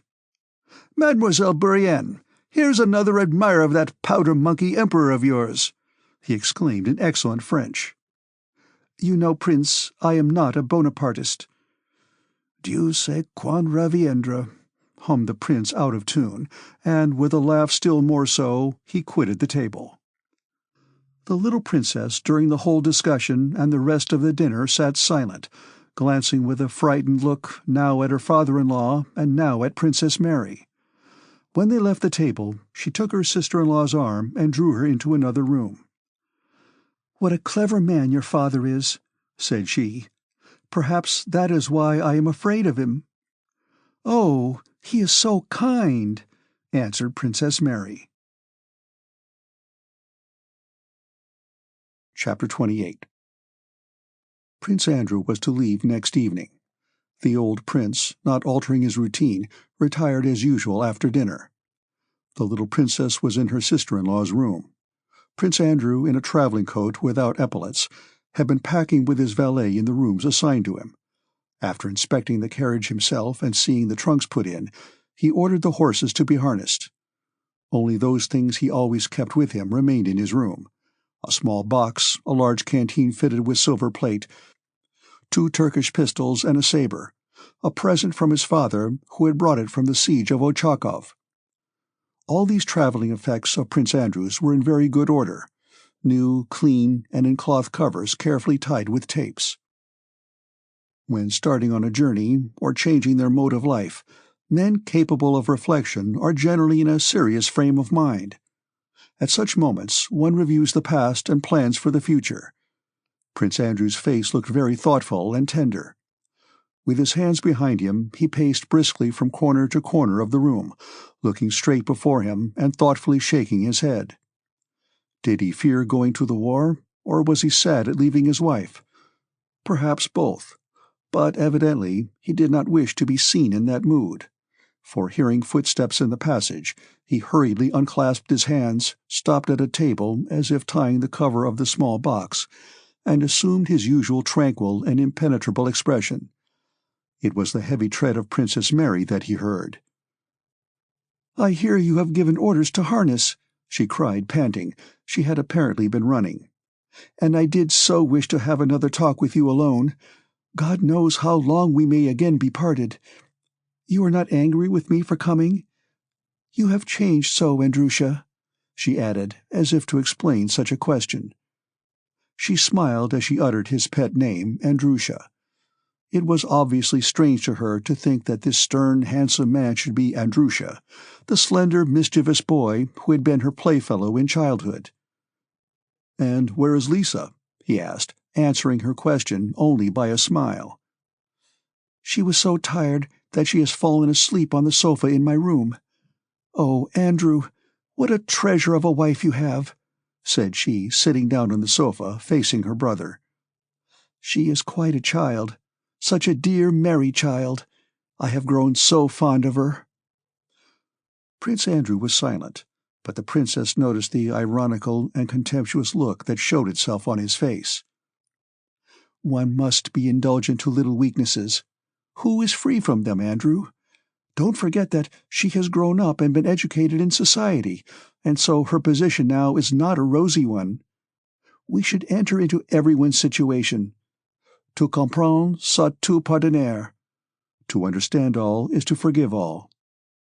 Think what it must be for her, poor thing, after what she has been used to be parted from her husband and be left alone in the country in her condition. It's very hard." Prince Andrew smiled as he looked at his sister, as we smile at those we think we thoroughly understand. "You live in the country and don't think the life terrible," he replied. That's different. Why speak of me? I don't want any other life, and can't, for I know no other. But think, Andrew, for a young society woman to be buried in the country during the best years of her life, all alone, for Papa is always busy, and well, you know what poor resources I have for entertaining a woman used to the best society. There is only Mademoiselle Bourienne."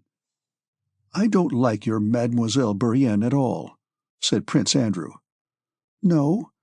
She is very nice and kind, and above all, she's much to be pitied. She has no one, no one. To tell the truth, I don't need her, and she's even in my way. You know I always was a savage, and now am even more so. I like being alone. Father likes her very much. She and Michael Ivanovitch are the two people to whom he is always gentle and kind, because he has been a benefactor to them both. As Sterne says, we don't love people so much for the good they have done us as for the good we have done them. Father took her when she was homeless after losing her own father. She is very good-natured, and my father likes her way of reading. She reads to him in the evenings and reads splendidly." "To be frank, Mary, I expect Father's character sometimes makes things trying for you, doesn't it?" Prince Andrew asked suddenly. Princess Mary was first surprised and then aghast at this question. "For me? For me? Trying for me?" said she. "He always was rather harsh, and now I should think he's getting very trying," said Prince Andrew, apparently speaking lightly of their father in order to puzzle or test his sister. "You are good in every way, Andrew, but you have a kind of intellectual pride," said the princess, following the train of her own thoughts rather than the trend of the conversation. "And that's a great sin. How can one judge Father? But even if one might, what feeling except veneration could such a man as my father evoke? And I am so contented and happy with him. I only wish you were all as happy as I am." Her brother shook his head incredulously. "The only thing that is hard for me, I will tell you the truth, Andrew, is Father's way of treating religious subjects. I don't understand how a man of his immense intellect can fail to see what is as clear as day, and can go so far astray. That is the only thing that makes me unhappy. But even in this I can see lately a shade of improvement. His satire has been less bitter of late, and there was a monk he received and had a long talk with." "Ah, my dear, I'm afraid you and your monk are wasting your powder," said Prince Andrew, banteringly yet tenderly. "Ah, mon ami, I only pray and hope that God will hear me." "Andrew," she said timidly after a moment's silence, "I have a great favor to ask of you." "What is it, dear?" "No, promise that you will not refuse. It will give you no trouble, and is nothing unworthy of you, but it will comfort me. Promise, Andrusha," said she, putting her hand in her reticule, but not yet taking out what she was holding inside it, as if what she held were the subject of her request, and must not be shown before the request was granted. She looked timidly at her brother. "Even if it were a great deal of trouble," answered Prince Andrew, as if guessing what it was about. "Think what you please. I know you are just like Father. Think as you please, but do this for my sake. Please do. Father's father, our grandfather, wore it in all his wars." She still did not take out what she was holding in her reticule. "So, you promise?" "Of course. What is it?" "Andrew, I bless you with this icon, and you must promise me you will never take it off. Do you promise?" "If it does not weigh 100 weight and won't break my neck. To please you," said Prince Andrew. But immediately, noticing the pained expression his joke had brought to his sister's face, he repented and added, "I am glad. Really, dear, I am very glad." "Against your will, he will save and have mercy on you and bring you to himself, for in him alone is truth and peace," said she in a voice trembling with emotion, solemnly holding up in both hands before her brother a small, oval, antique, dark-faced icon of the Saviour in a gold setting, on a finely wrought silver chain. She crossed herself, kissed the icon, and handed it to Andrew. "Please, Andrew, for my sake." Rays of gentle light shone from her large, timid eyes. Those eyes lit up the whole of her thin, sickly face and made it beautiful. Her brother would have taken the icon, but she stopped him. Andrew understood, crossed himself, and kissed the icon. There was a look of tenderness, for he was touched, but also a gleam of irony on his face. "Thank you, my dear." She kissed him on the forehead and sat down again on the sofa. They were silent for a while. "As I was saying to you, Andrew, be kind and generous as you always used to be. Don't judge Lisa harshly," she began. "She is so sweet, so good-natured, and her position now is a very hard one."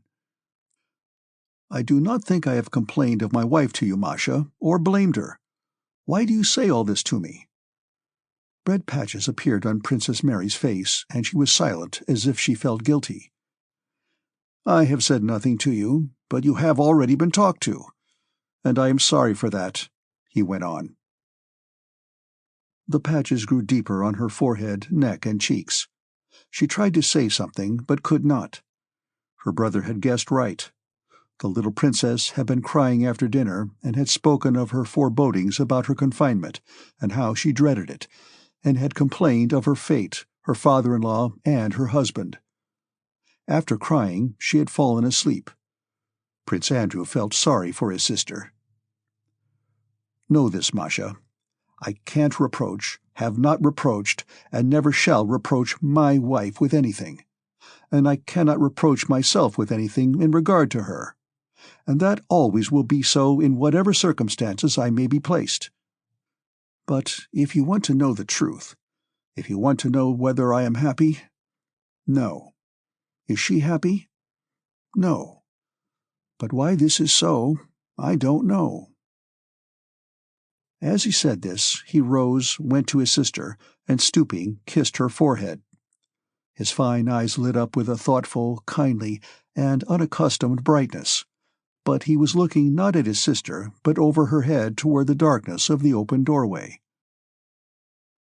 "Let us go to her. I must say good-bye. Or, go and wake, and I'll come in a moment.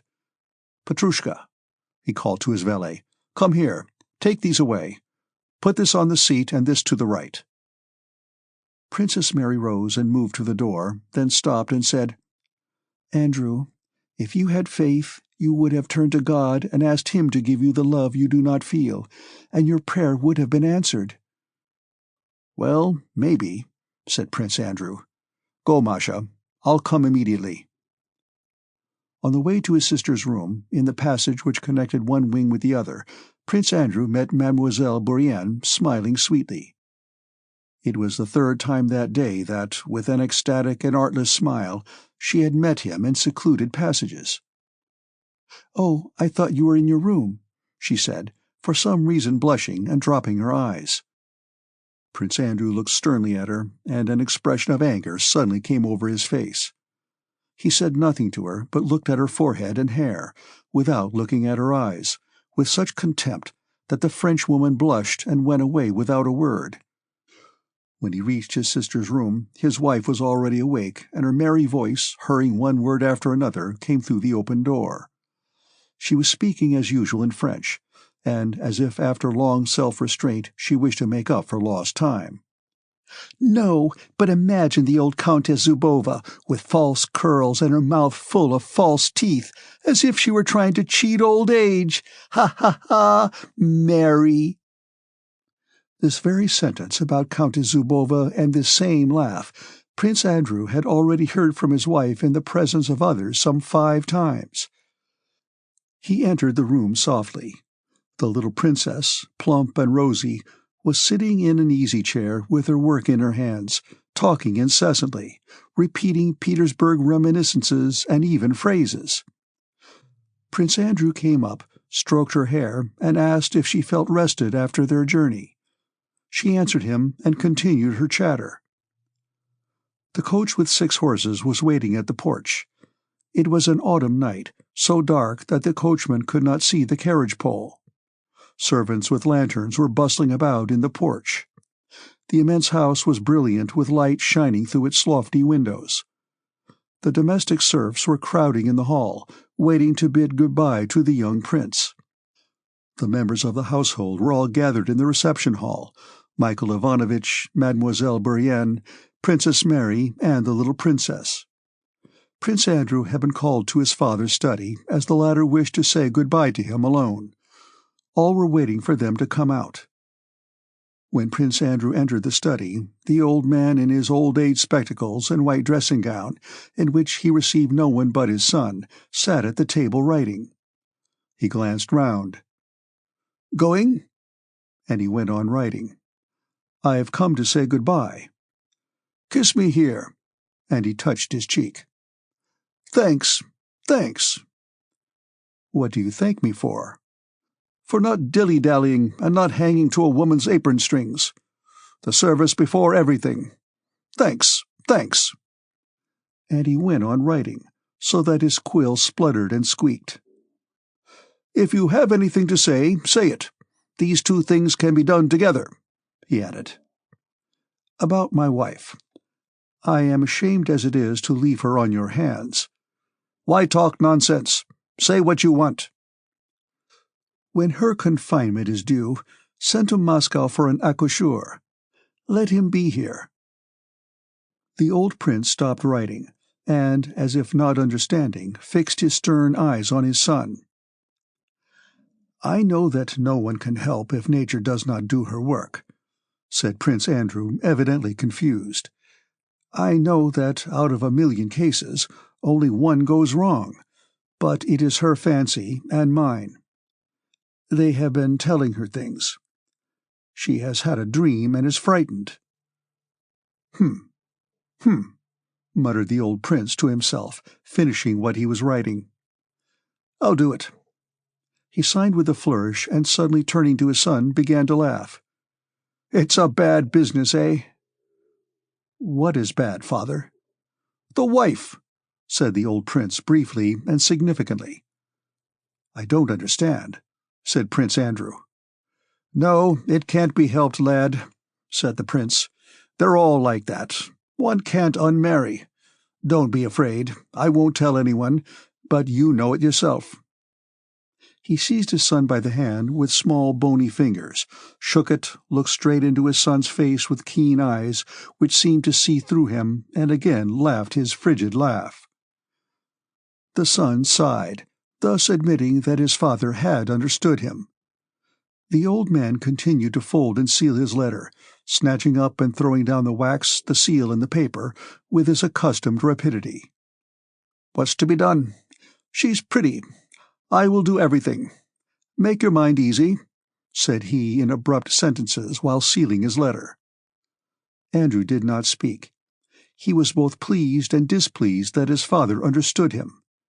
The old man got up and gave the letter to his son.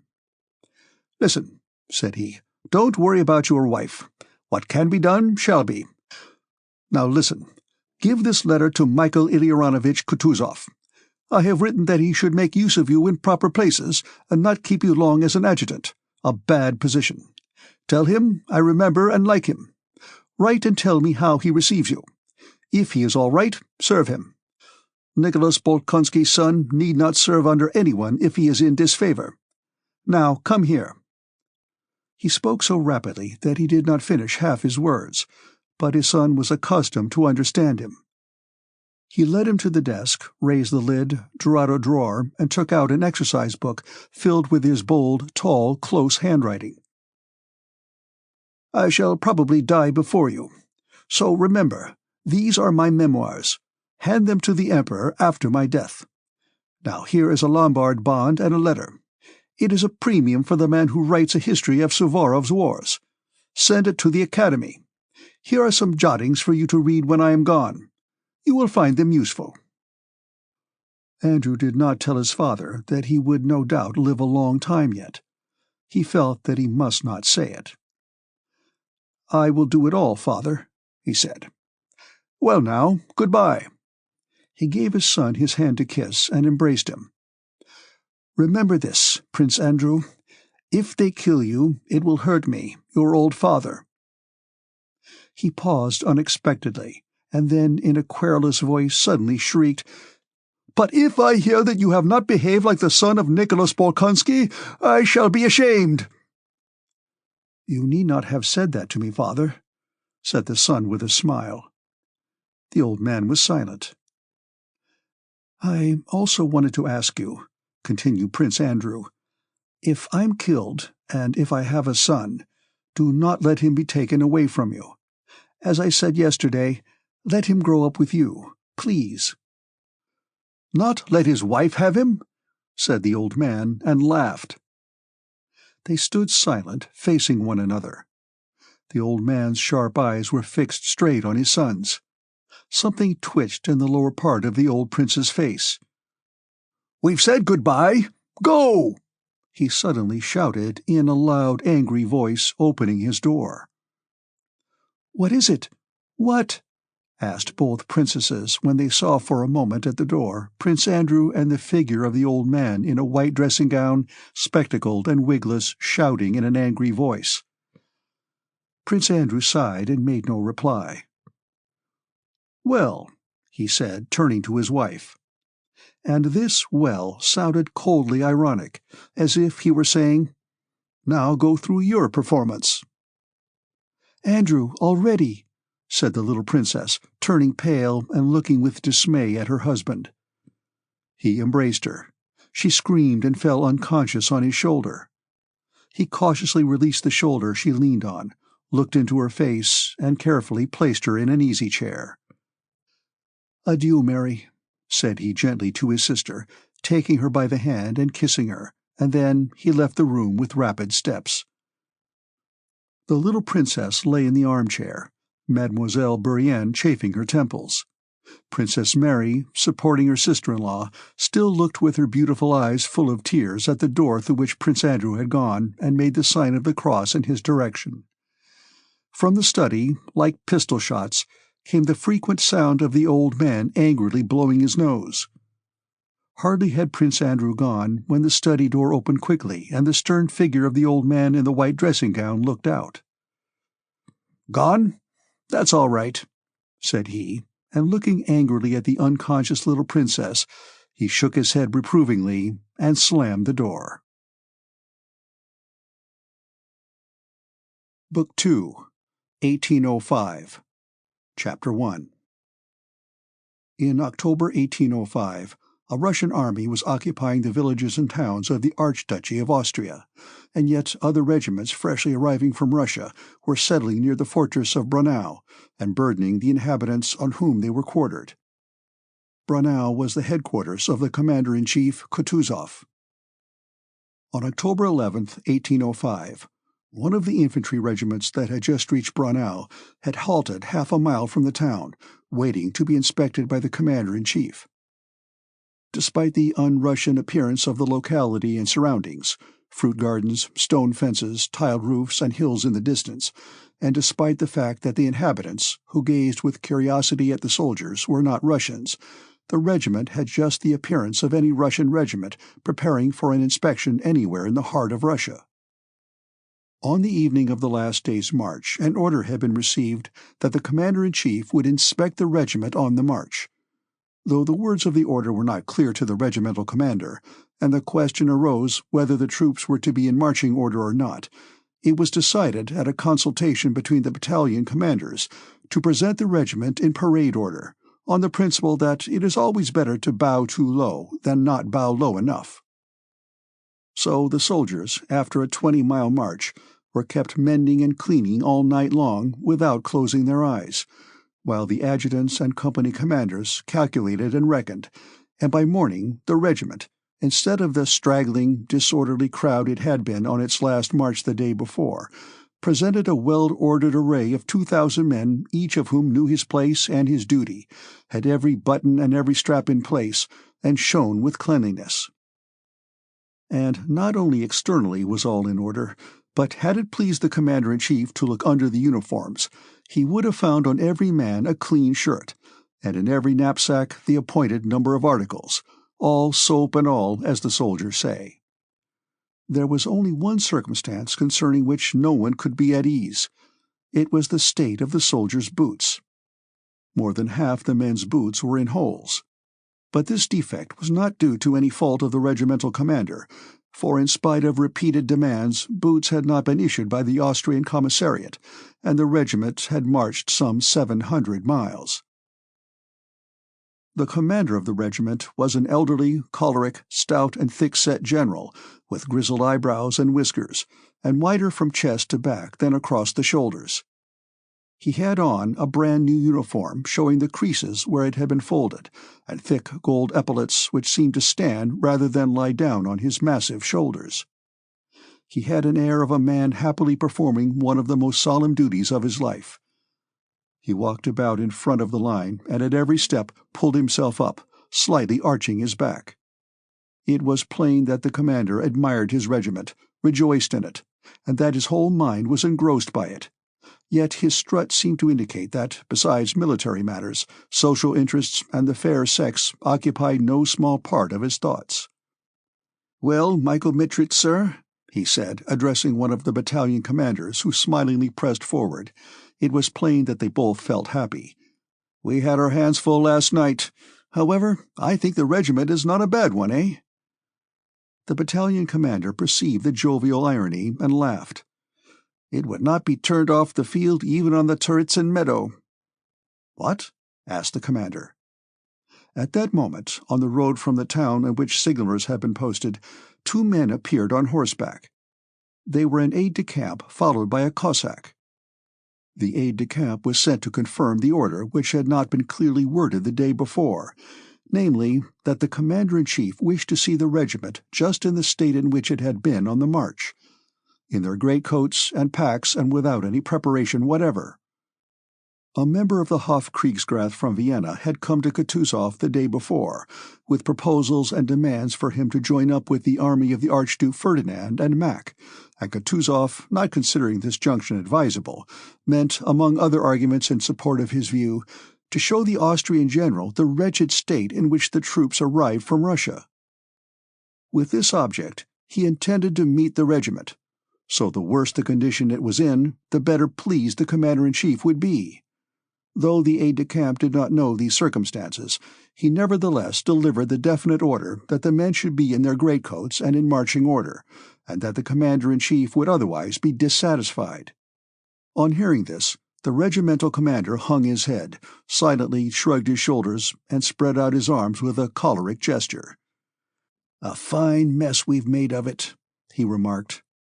"There now, didn't I tell you, Michael Mitrich, that if it was said on the march, it meant in greatcoats?"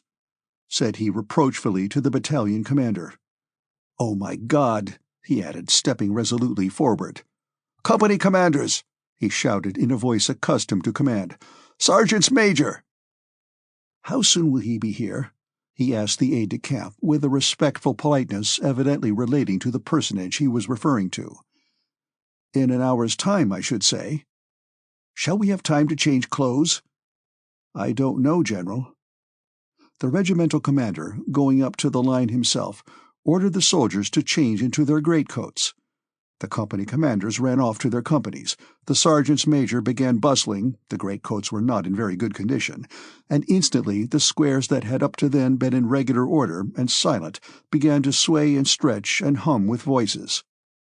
On all sides, soldiers were running to and fro, throwing up their knapsacks with a jerk of their shoulders and pulling the straps over their heads, unstrapping their overcoats and drawing the sleeves on with upraised arms. In half an hour all was again in order, only the squares had become grey instead of black. The regimental commander walked with his jerky steps to the front of the regiment and examined it from a distance. "Whatever is this?" "This!" he shouted and stood still. "Commander of the 3rd Company." "Commander of the 3rd Company wanted by the General." "Commander to the General." "3rd Company to the Commander." The words passed along the lines, and an adjutant ran to look for the missing officer. When the eager but misrepeated words had reached their destination in a cry of, "The General to the 3rd Company," the missing officer appeared from behind his company, and, though he was a middle-aged man and not in the habit of running, trotted awkwardly, stumbling on his toes toward the General. The captain's face showed the uneasiness of a schoolboy who is told to repeat a lesson he has not learned. Spots appeared on his nose, the redness of which was evidently due to intemperance, and his mouth twitched nervously. The General looked the captain up and down as he came up panting, slackening his pace as he approached. "You will soon be dressing your men in petticoats! What is this?" shouted the regimental commander, thrusting forward his jaw and pointing at a soldier in the ranks of the 3rd Company, in a greatcoat of bluish cloth, which contrasted with the others. "What have you been after? The Commander-in-Chief is expected, and you leave your place, eh? I'll teach you to dress the men in fancy coats for a parade, eh?" The commander of the company, with his eyes fixed on his superior, pressed 2 fingers more and more rigidly to his cap, as if in this pressure lay his only hope of salvation. "Well, why don't you speak? Whom have you got there dressed up as a Hungarian?" said the commander with an austere jibe. "Your Excellency—" "Well, Your Excellency what? Your Excellency. But what about Your Excellency? Nobody knows." "Your Excellency, it's the officer Dolokhov, who has been reduced to the ranks," said the captain softly. "Well, has he been degraded into a field-marshal or into a soldier? If a soldier, he should be dressed in regulation uniform like the others."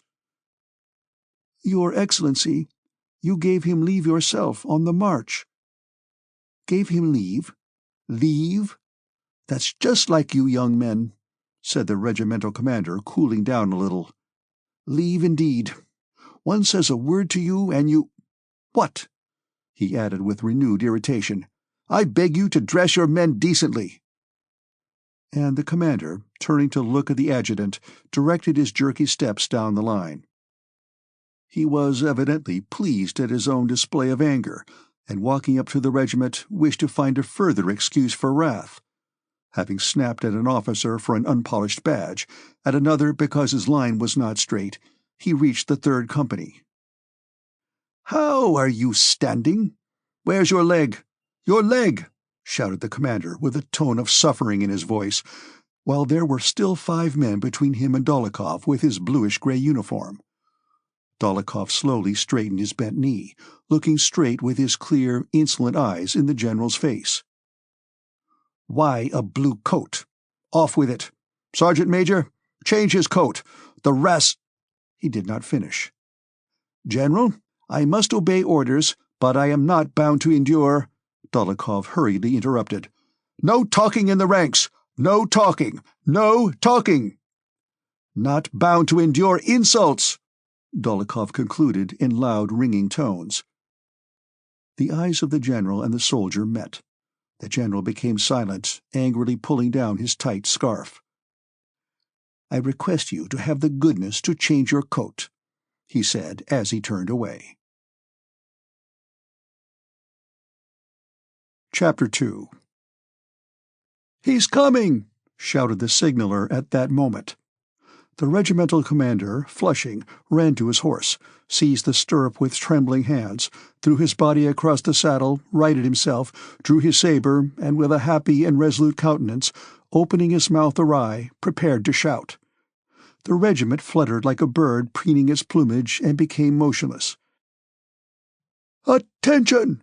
shouted the regimental commander in a soul-shaking voice which expressed joy for himself, severity for the regiment, and welcome for the approaching chief.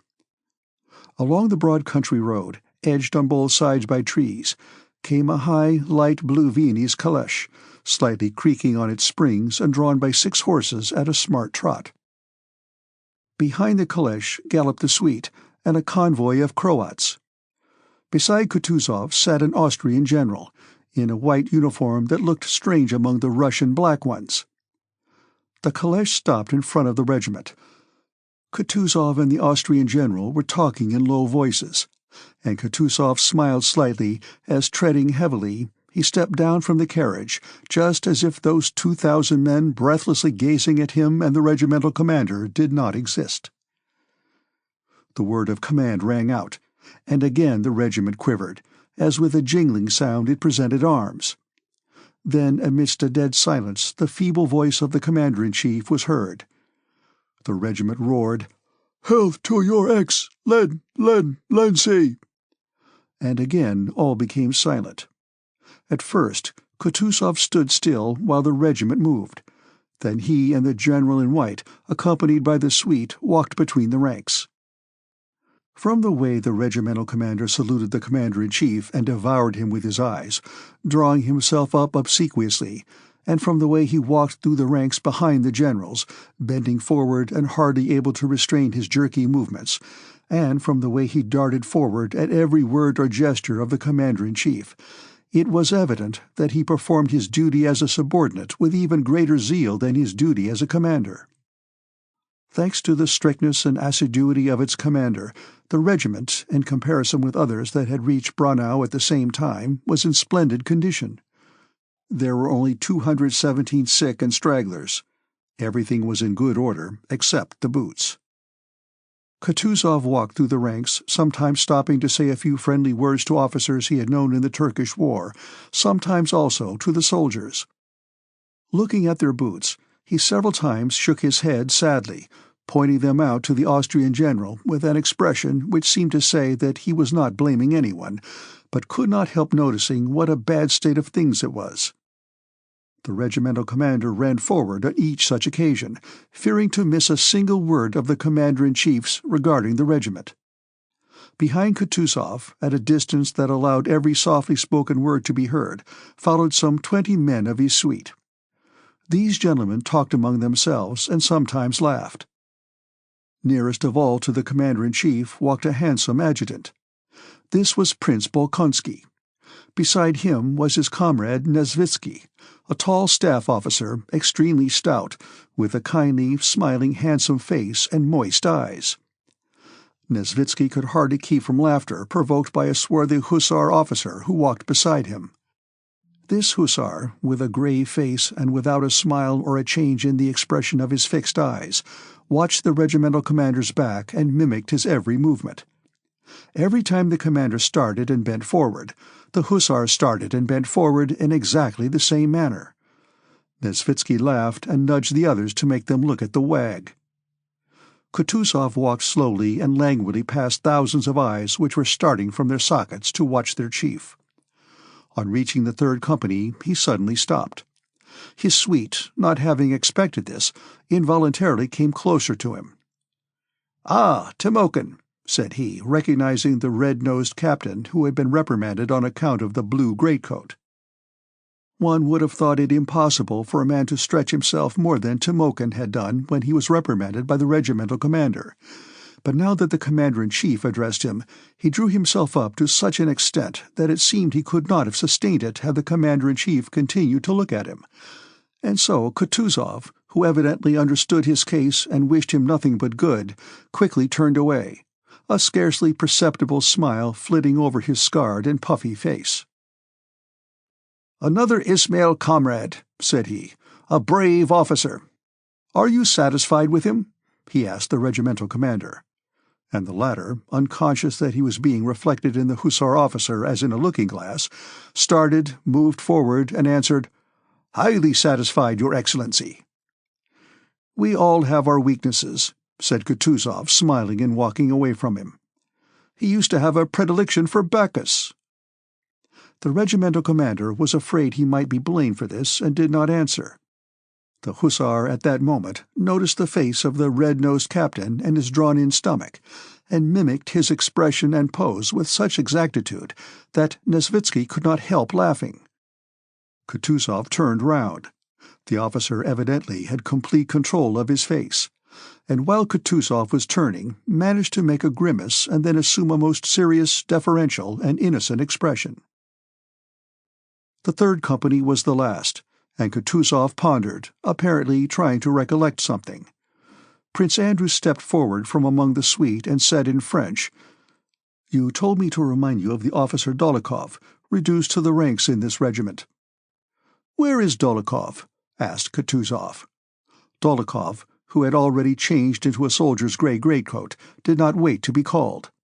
The shapely figure of the fair-haired soldier, with his clear blue eyes, stepped forward from the ranks, went up to the commander-in-chief and presented arms. "Have you a complaint to make?" Kutuzov asked with a slight frown. "This is Dolokhov," said Prince Andrew. "Ah," said Kutuzov. "I hope this will be a lesson to you. Do your duty. The Emperor is gracious, and I shan't forget you if you deserve well." The clear blue eyes looked at the commander-in-chief just as boldly as they had looked at the regimental commander, seeming by their expression to tear open the veil of convention that separates a commander-in-chief so widely from a private. "One thing I ask of your Excellency," Dolokhov said in his firm, ringing, deliberate voice. "I ask an opportunity to atone for my fault and prove my devotion to His Majesty the Emperor and to Russia." Kutuzov turned away. The same smile of the eyes with which he had turned from Captain Timokhin again flitted over his face. He turned away with a grimace, as if to say that everything Dolokhov had said to him and everything he could say had long been known to him, that he was weary of it and it was not at all what he wanted. He turned away and went to the carriage. The regiment broke up into companies, which went to their appointed quarters near Braunau, where they hoped to receive boots and clothes and to rest after their hard marches. "You won't bear me a grudge, Prokhor Ignatitch?" said the regimental commander, overtaking the third company on its way to his quarters, and riding up to Captain Timokhin, who was walking in front. The regimental commander's face, now that the inspection was happily over, beamed with irrepressible delight. "It's in the Emperor's service. It can't be helped. One is sometimes a bit hasty on parade. I'm the first to apologize. You know me." He was very pleased. And he held out his hand to the captain. "Don't mention it, General, as if I'd be so bold," replied the captain, his nose growing redder as he gave a smile which showed where 2 front teeth were missing that had been knocked out by the butt end of a gun at Ismail. "And tell Mr. Dolokhov that I won't forget him. He may be quite easy. And tell me, please, I've been meaning to ask, how is he behaving himself, and in general?" "As far as the service goes, he is quite punctilious, Your Excellency.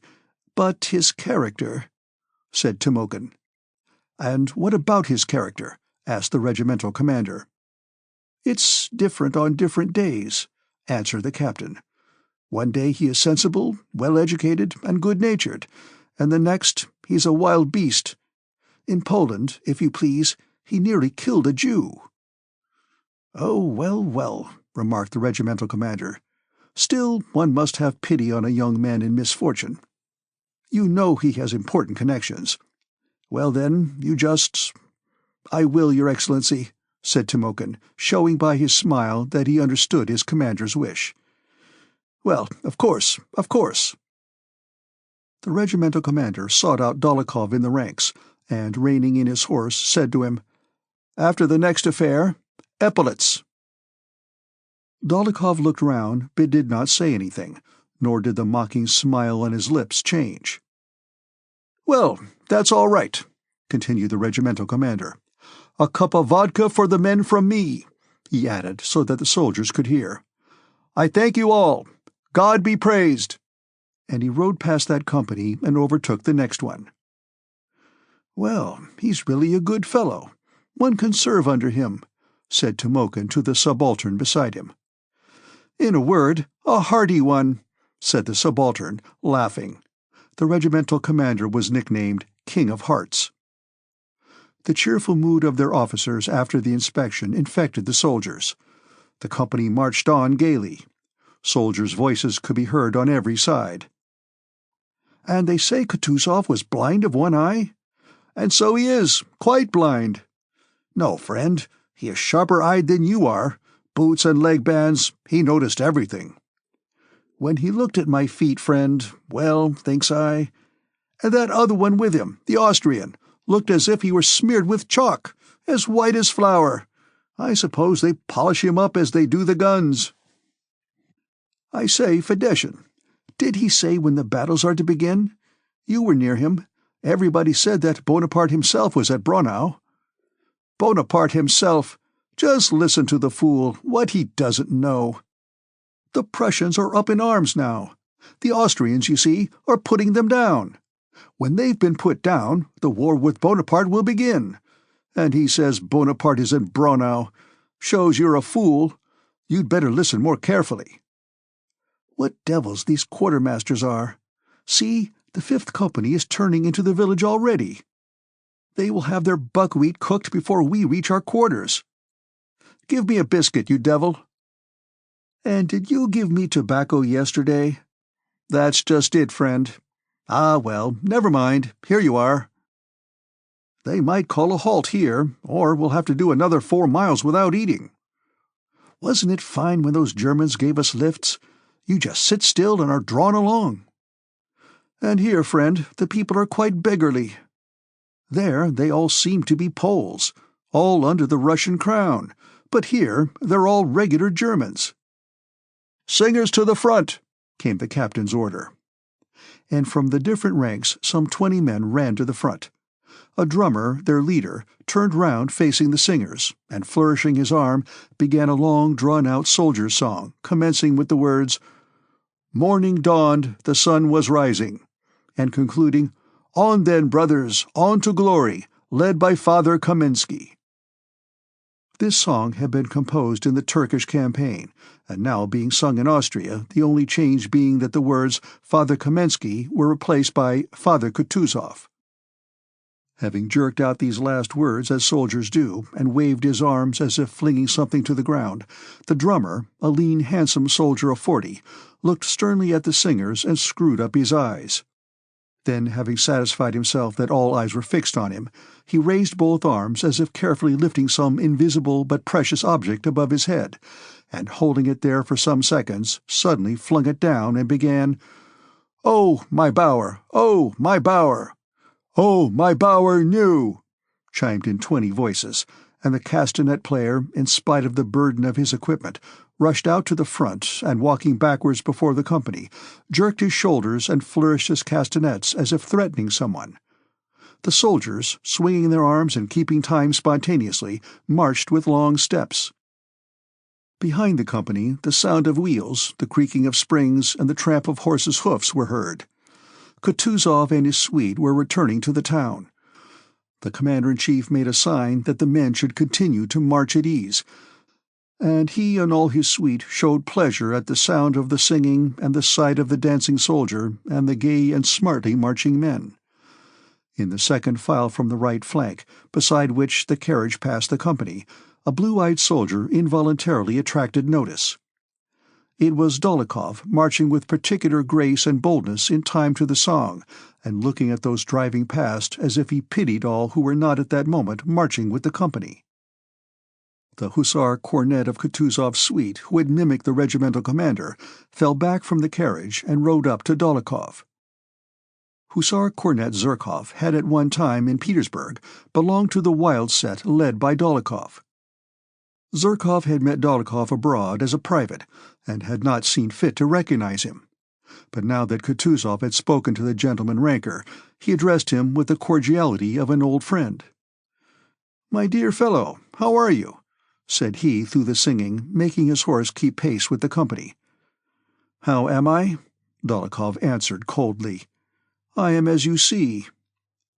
The lively song gave a special flavor to the tone of free and easy gaiety with which Zherkov spoke, and to the intentional coldness of Dólokhov's reply.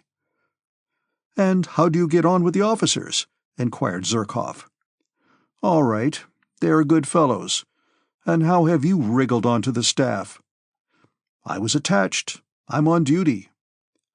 Both were silent.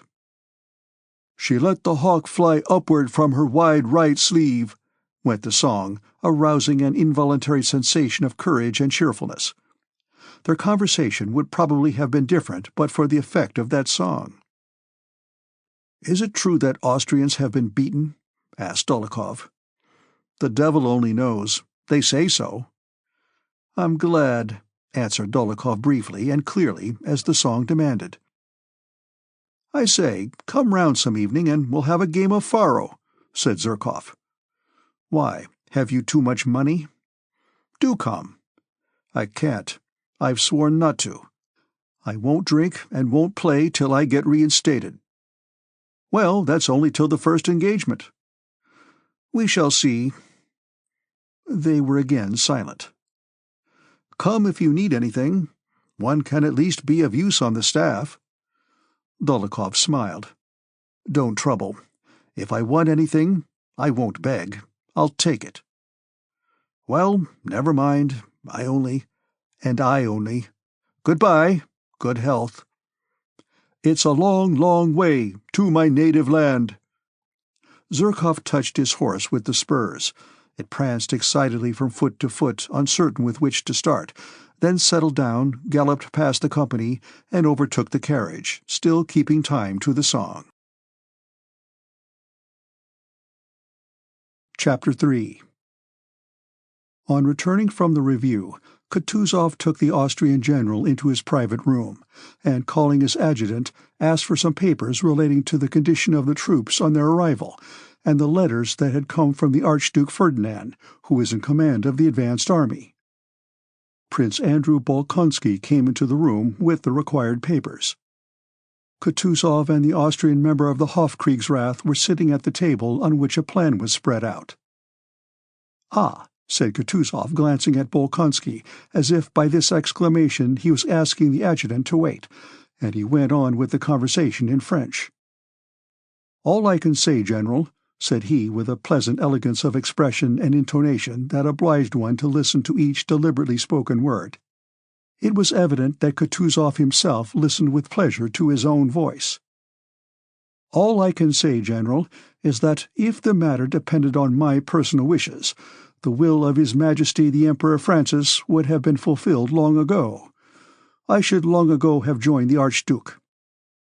And believe me on my honor, that to me personally it would be a pleasure to hand over the supreme command of the army into the hands of a better informed and more skillful general, of whom Austria has so many, and to lay down all this heavy responsibility. But circumstances are sometimes too strong for us, General." And Kutuzov smiled in a way that seemed to say, "You are quite at liberty not to believe me, and I don't even care whether you do or not, but you have no grounds for telling me so, and that is the whole point." The Austrian general looked dissatisfied, but had no option but to reply in the same tone. "On the contrary," he said in a querulous and angry tone that contrasted with his flattering words, "on the contrary, Your Excellency's participation in the common action is highly valued by His Majesty. But we think the present delay is depriving the splendid Russian troops and their commander of the laurels they have been accustomed to win in their battles." He concluded his evidently prearranged sentence. Kutuzov bowed with the same smile. "But that is my conviction, and judging by the last letter with which His Highness the Archduke Ferdinand has honored me, I imagine that the Austrian troops, under the direction of so skillful a leader as General Mack, have by now already gained a decisive victory and no longer need our aid," said Kutuzov. The general frowned. Though there was no definite news of an Austrian defeat, there were many circumstances confirming the unfavorable rumors that were afloat, and so Kutuzov's suggestion of an Austrian victory sounded much like irony. but Kutuzov went on blandly smiling with the same expression, which seemed to say that he had a right to suppose so. And, in fact, the last letter he had received from Mack's army informed him of a victory, and stated strategically the position of the army was very favorable. "Give me that letter," said Kutuzov, turning to Prince Andrew. "Please, have a look at it."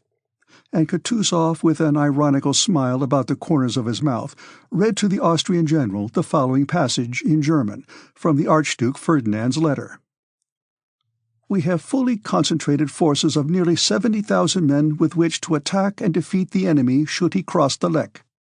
Also, as we are masters of Ulm, we cannot be deprived of the advantage of commanding both sides of the Danube, so that, should the enemy not cross the Lech, we can cross the Danube, throw ourselves on his line of communications, recross the river lower down, and frustrate his intention should he try to direct his whole force against our faithful ally.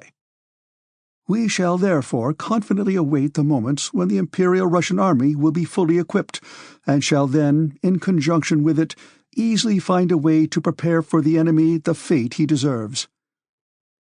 Kutuzov sighed deeply on finishing this paragraph, and looked at the member of the Hofkriegsrath mildly and attentively. "But you know the wise maxim, Your Excellency, advising one to expect the worst," said the Austrian general, evidently wishing to have done with jests and to come to business. He involuntarily looked round at the aide-de-camp. "Excuse me, General," interrupted Kutuzov, also turning to Prince Andrew. "Look here, my dear fellow, get from Kozlovsky all the reports from our scouts. Here are 2 letters from Count Nostitz, and here is one from His Highness the Archduke Ferdinand, and here are these," he said, handing him several papers. "Make a neat memorandum in French out of all of this, showing all the news we have had of the movements of the Austrian army, and then give it to His Excellency." Prince Andrew bowed his head in token of having understood from the first not only what had been said, but also what Kutuzov would have liked to tell him. He gathered up the papers, and with a bow to both, stepped softly over the carpet and went out into the waiting-room. Though not much time had passed since Prince Andrew had left Russia, he had changed greatly during that period. In the expression of his face, in his movements, in his walk, scarcely a trace was left of his former affected languor and indolence. He now looked like a man who has time to think of the impression he makes on others, but is occupied with agreeable and interesting work. His face expressed more satisfaction with himself and those around him. His smile and glance were brighter and more attractive. Kutuzov, whom he had overtaken in Poland, had received him very kindly, promised not to forget him, distinguished him above the other adjutants, and had taken him to Vienna and given him the more serious commissions. From Vienna, Kutuzov wrote to his old comrade, Prince Andrew's father. "Your son bids fair to become an officer distinguished by his industry, firmness, and expedition. I consider myself fortunate to have such a subordinate by me." On Kutuzov's staff, among his fellow officers and in the army generally, Prince Andrew had, as he had had in Petersburg society, 2 quite opposite reputations. Some, a minority, acknowledged him to be different from themselves and from everyone else, expected great things of him, listened to him, admired and imitated him, and with them Prince Andrew was natural and pleasant. Others, the majority, disliked him, and considered him conceited, cold, and disagreeable. But among these people Prince Andrew knew how to take his stand so that they respected and even feared him. Coming out of Kutuzov's room into the waiting-room with the papers in his hand, Prince Andrew came up to his comrade, the aide-de-camp on duty, Kozlovsky, who was sitting at the window with a book. "Well, Prince?" asked Kozlovsky. "I am ordered to write a memorandum explaining why we are not advancing." "And why is it?" Prince Andrew shrugged his shoulders. "Any news from Mack?" "No." "If it were true that he has been beaten, news would have come." "Probably," said Prince Andrew, moving toward the outer door. But at that instant a tall Austrian general in a greatcoat, with the Order of Maria Theresa on his neck and a black bandage round his head, who had evidently just arrived, entered quickly, slamming the door. Prince Andrew stopped short. Commander-in-Chief Kutuzov," said the newly arrived general, speaking quickly with a harsh German accent, looking to both sides and advancing straight toward the inner door. "The commander-in-chief is engaged," said Kozlovsky, going hurriedly up to the unknown general and blocking his way to the door. "Whom shall I announce?" The unknown general looked disdainfully down at Kozlovsky, who was rather short, as if surprised that anyone should not know him. "The commander-in-chief is engaged," repeated Kozlovsky calmly. The general's face clouded, his lips quivered and trembled. He took out a notebook, hurriedly scribbled something in pencil, tore out the leaf, gave it to Kozlovsky, stepped quickly to the window, and threw himself into a chair, gazing at those in the room as if asking, "Why do they look at me?" Then he lifted his head, stretched his neck as if he intended to say something, but immediately, with affected indifference, began to hum to himself, producing a queer sound which immediately broke off. The door of the private room opened, and Kutuzov appeared in the doorway. The general with the bandaged head bent forward as though running away from some danger, and making long, quick strides with his thin legs, went up to Kutuzov.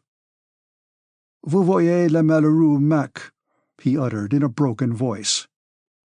Kutuzov's face, as he stood in the open doorway, remained perfectly immobile for a few moments. Then wrinkles ran over his face like a wave, and his forehead became smooth again. He bowed his head respectfully, closed his eyes, silently let Mac enter his room before him, and closed the door himself behind him. The report which had been circulated that the Austrians had been beaten and that the whole army had surrendered at Ulm proved to be correct. Within half an hour, adjutants had been sent in various directions with orders which showed that the Russian troops, who had hitherto been inactive, would also soon have to meet the enemy. Prince Andrew was one of those rare staff officers whose chief interest lay in the general progress of the war. When he saw Mac and heard the details of his disaster, he understood that half the campaign was lost, understood all the difficulties of the Russian army's position, and vividly imagined what awaited it and the part he would have to play. Involuntarily, he felt a joyful agitation at the thought of the humiliation of arrogant Austria, and that in a week's time he might perhaps see and take part in the first Russian encounter with the French since Suvorov met them. He feared that Bonaparte's genius might outweigh all the courage of the Russian troops, and at the same time could not admit the idea of his hero being disgraced. Excited and irritated by these thoughts, Prince Andrew went toward his room to write to his father, to whom he wrote every day. In the corridor he met Nesvitsky, with whom he shared a room, and the wag Zherkov. They were, as usual, laughing. "Why are you so glum?" asked Nesvitsky, noticing Prince Andrew's pale face and glittering eyes. "There's nothing to be gay about," answered Bolkonsky. Just as Prince Andrew met Nesvitsky and Zherkov, there came toward them from the other end of the corridor Strauch, an Austrian general who was on Kutuzov's staff, in charge of the provisioning of the Russian army, and the member of the Hofkriegsrath who had arrived the previous evening. There was room enough in the wide corridor for the generals to pass the three officers quite easily, but Zherkov, pushing Nesvitsky aside with his arm, said in a breathless voice, "They're coming! They're coming! Stand aside! Make way! Please make way!" The generals were passing by, looking as if they wished to avoid embarrassing attentions. On the face of the wag Zherkov there suddenly appeared a stupid smile of glee which he seemed unable to suppress.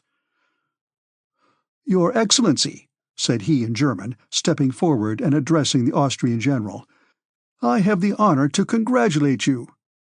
He bowed his head and scraped first with one foot and then with the other, awkwardly, like a child at a dancing lesson. The member of the Hofkriegsrath looked at him severely, but seeing the seriousness of his stupid smile, could not but give him a moment's attention. He screwed up his eyes, showing that he was listening. "I have the honor to congratulate you. General Mack has arrived quite well, only a little bruised just here," he added, pointing with a beaming smile to his head. The general frowned, turned away, and went on. "Gott, wie Knife! Good God, what simplicity!" said he angrily, after he had gone a few steps. Nesvitsky, with a laugh, threw his arms round Prince Andrew, but Bolkonsky, turning still paler, pushed him away with an angry look and turned to Zherkov. The nervous irritation aroused by the appearance of Mack, the news of his defeat, and the thought of what lay before the Russian army found vent in anger at Zherkov's untimely jest. "If you, sir, choose to make a buffoon of yourself," he said sharply, with a slight trembling of the lower jaw, "I can't prevent your doing so. But I warn you that if you dare to play the fool in my presence, I will teach you to behave yourself." Nesvitsky and Zherkov were so surprised by this outburst that they gazed at Bolkonsky silently with wide-open eyes. "What's the matter? I only congratulated them," said Zherkov. "I am not jesting with you. Please be silent," cried Bolkonsky, and taking Nesvitsky's arm, he left Zherkov, who did not know what to say. "Come, what's the matter, old fellow?" said Nesvitsky, trying to soothe him. "What's the matter?" exclaimed Prince Andrew, standing still in his excitement. "Don't you understand that either we are officers serving our Tsar and our country, rejoicing in the successes and grieving at the misfortunes of our common cause, or we are merely lackeys who care nothing for their master's business? 40,000 ont massacré l'armée de nos alliés détruits, et vous trouvez là le mot périr." 40,000 men massacred and the army of our allies destroyed, and you find that a cause for jesting, he said, as if strengthening his views by this French sentence. "C'est bien pour un garçon de rien comme ces individus dont vous avez fou ennemi, mais pas pour vous, pas pour vous." It is all very well for that good-for-nothing fellow of whom you have made a friend, but not for you, not for you. Only a hobbledehoy would amuse himself in this way, he added in Russian, but pronouncing the word with a French accent, having noticed that Zherkov could still hear him. He waited a moment to see whether the cornet would answer, but he turned and went out of the corridor. Chapter 4. The Pavlograd Hussars were stationed 2 miles from Braunau. The squadron in which Nikolai Rostov served as a cadet was quartered in the German village of Salzenek. The best quarters in the village were assigned to the cavalry captain Denisov, the squadron commander, known throughout the whole cavalry division as Vaska Denisov. Cadet Rostov, ever since he had overtaken the regiment in Poland, had lived with the squadron commander. On October 11, the day when all was astir at headquarters over the news of Mack's defeat, the camp life of the officers of this squadron was proceeding as usual. Denisov, who had been losing at cards all night, had not yet come home when Rostov rode back early in the morning from a foraging expedition. Rostov, in his cadet uniform, with a jerk to his horse, rode up to the porch, swung his leg over the saddle with a supple, youthful movement, stood for a moment in the stirrup as if loath to part from his horse, and at last sprang down and called to his orderly. "Ah, Bondarenko, dear friend," said he to the hussar, who rushed up headlong to the horse. "Walk him up and down, my dear fellow," he continued, with that gay brotherly cordiality which good-hearted young people show to everyone when they are happy. "Yes, your Excellency," answered the Ukrainian gaily, tossing his head. "Mind, walk him up and down well." Another hussar also rushed toward the horse, but Bondarenko had already thrown the reins of the snaffle bridle over the horse's head. It was evident that the cadet was liberal with his tips and that it paid to serve him. Rostov patted the horse's neck and then his flank, and lingered for a moment. "Splendid! What a horse he will be!" he thought with a smile, and holding up his saber, his spurs jingling, he ran up the steps of the porch. His landlord, who in a waistcoat and a pointed cap, pitchfork in hand, was clearing manure from the cowhouse, looked out, and his face immediately brightened on seeing Rostov. "Schön gut Morgen! Schön gut Morgen!" "A very good morning, a very good morning," he said, winking with a merry smile, evidently pleased to greet the young man. "Schon fleißig? Busy already?" said Rostov, with the same gay brotherly smile which did not leave his eager face. "Hoch Österreicher! Hoch Russen! Kaiser Alexander hoch!" "Hurrah for the Austrians, hurrah for the Russians, hurrah for Emperor Alexander," said he, quoting words often repeated by the German landlord. The German laughed, came out of the cowshed, pulled off his cap, and waving it above his head, cried, "Und die ganze Welt hoch!" and hurrah for the whole world. Rostov waved his cap above his head like the German, and cried, laughing, "Und vivat die ganze Welt!" Though neither the German cleaning his cowshed nor Rostov back with his platoon from foraging for hay had any reason for rejoicing, they looked at each other with joyful delight and brotherly love, wagged their heads in token of their mutual affection, and parted smiling, the German returning to his cowshed and Rostov going to the cottage he occupied with Denisov. "What about your master?" he asked Lavrushka, Denisov's orderly, whom all the regiment knew for a rogue. "Hasn't been in since the evening. Must have been losing," answered Lavrushka. "I know by now if he wins he comes back early to brag about it, but if he stays out till morning it means he's lost and will come back in a rage. Will you have coffee?" "Yes, bring some." 10 minutes later Lavrushka brought the coffee. "He's coming," said he. "Now for trouble." Rostov looked out of the window and saw Denisov coming home. Denisov was a small man with a red face, sparkling black eyes, and black tousled mustache and hair. He wore an unfastened cloak, wide breeches hanging down in creases, and a crumpled shako on the back of his head. He came up to the porch gloomily, hanging his head. "Lavrushka!" he shouted loudly and angrily. "Take it off, blockhead!" "Well, I am taking it off," replied Lavrushka's voice. "Ah, you're up already," said Denisov, entering the room. "Long ago," answered Rostov. "I have already been for the hay, and have seen Fräulein Matilda." "Really? And I've been losing, brother. I lost yesterday like a damned fool," cried Denisov, not pronouncing his R's. "Such ill luck! Such ill luck! As soon as you left, it began and went on. Hello there, tea!" Puckering up his face, though smiling, and showing his short, strong teeth, he began with stubby fingers of both hands to ruffle up his thick, tangled black hair. "And what the devil made me go to that wat?" An officer nicknamed the Rat, he said, rubbing his forehead and whole face with both hands. "Just fancy, he didn't let me win a single card, not one card." He took the lighted pipe that was offered to him, gripped it in his fist, and tapped it on the floor, making the sparks fly, while he continued to shout. "He lets one win the singles and collars it as soon as one doubles it. Gives the singles and snatches the doubles." He scattered the burning tobacco, smashed the pipe, and threw it away. Then he remained silent for a while, and all at once looked cheerfully with his glittering black eyes at Rostov. "If at least we had some women here. But there's nothing for one to do but drink. If we could only get to fighting soon. Hello, who's there?"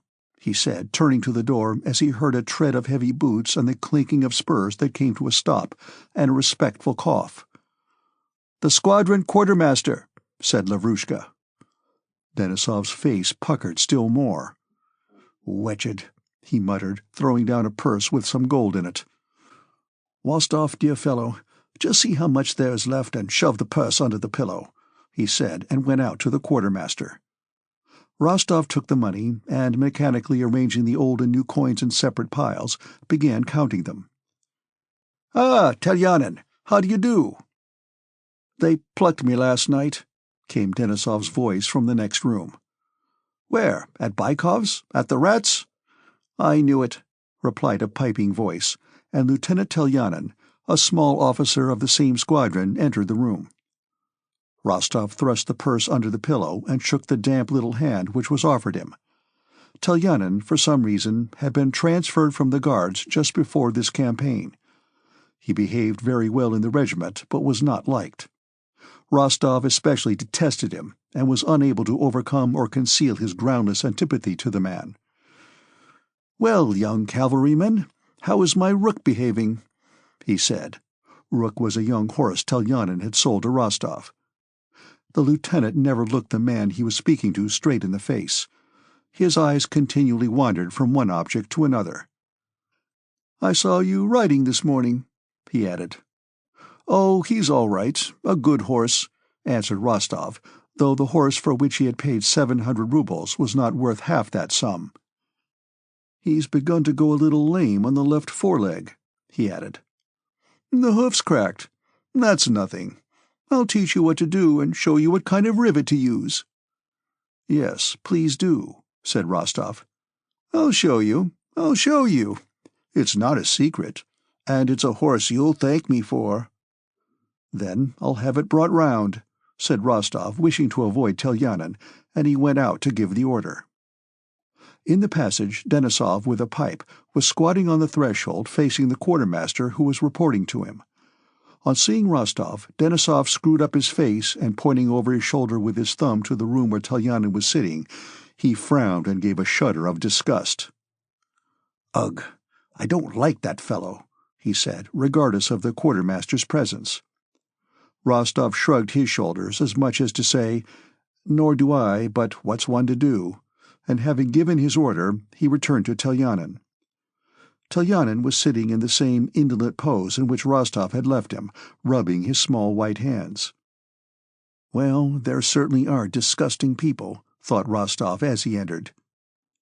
"Have you told them to bring the horse?" asked Telyanin, getting up and looking carelessly about him. "I have." "Let us go ourselves. I only came round to ask Denisov about yesterday's order. Have you got it, Denisov?" "Not yet. But where are you off to?" "I want to teach this young man how to shoe a horse," said Telyanin. They went through the porch and into the stable. The lieutenant explained how to rivet the hoof and went away to his own quarters. When Rostov went back, there was a bottle of vodka and a sausage on the table. Denisov was sitting there scratching with his pen on a sheet of paper.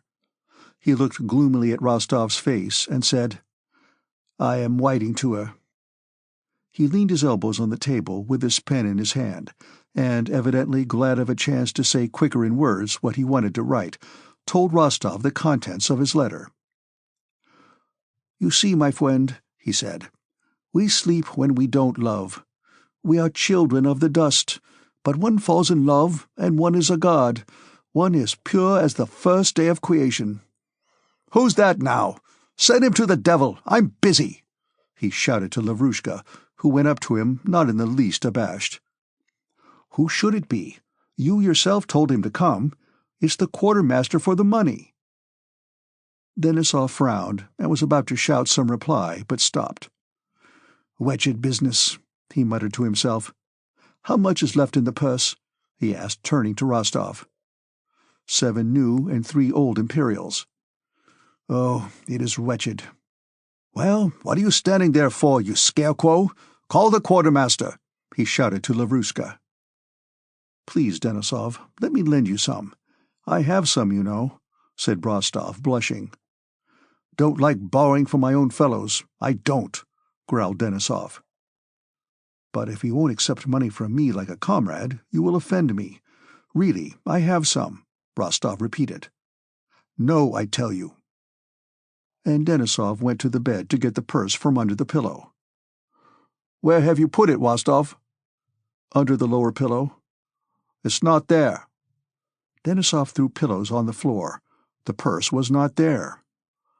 "That's a miracle." "Wait, haven't you dropped it?" said Rostov, picking up the pillows one at a time and shaking them.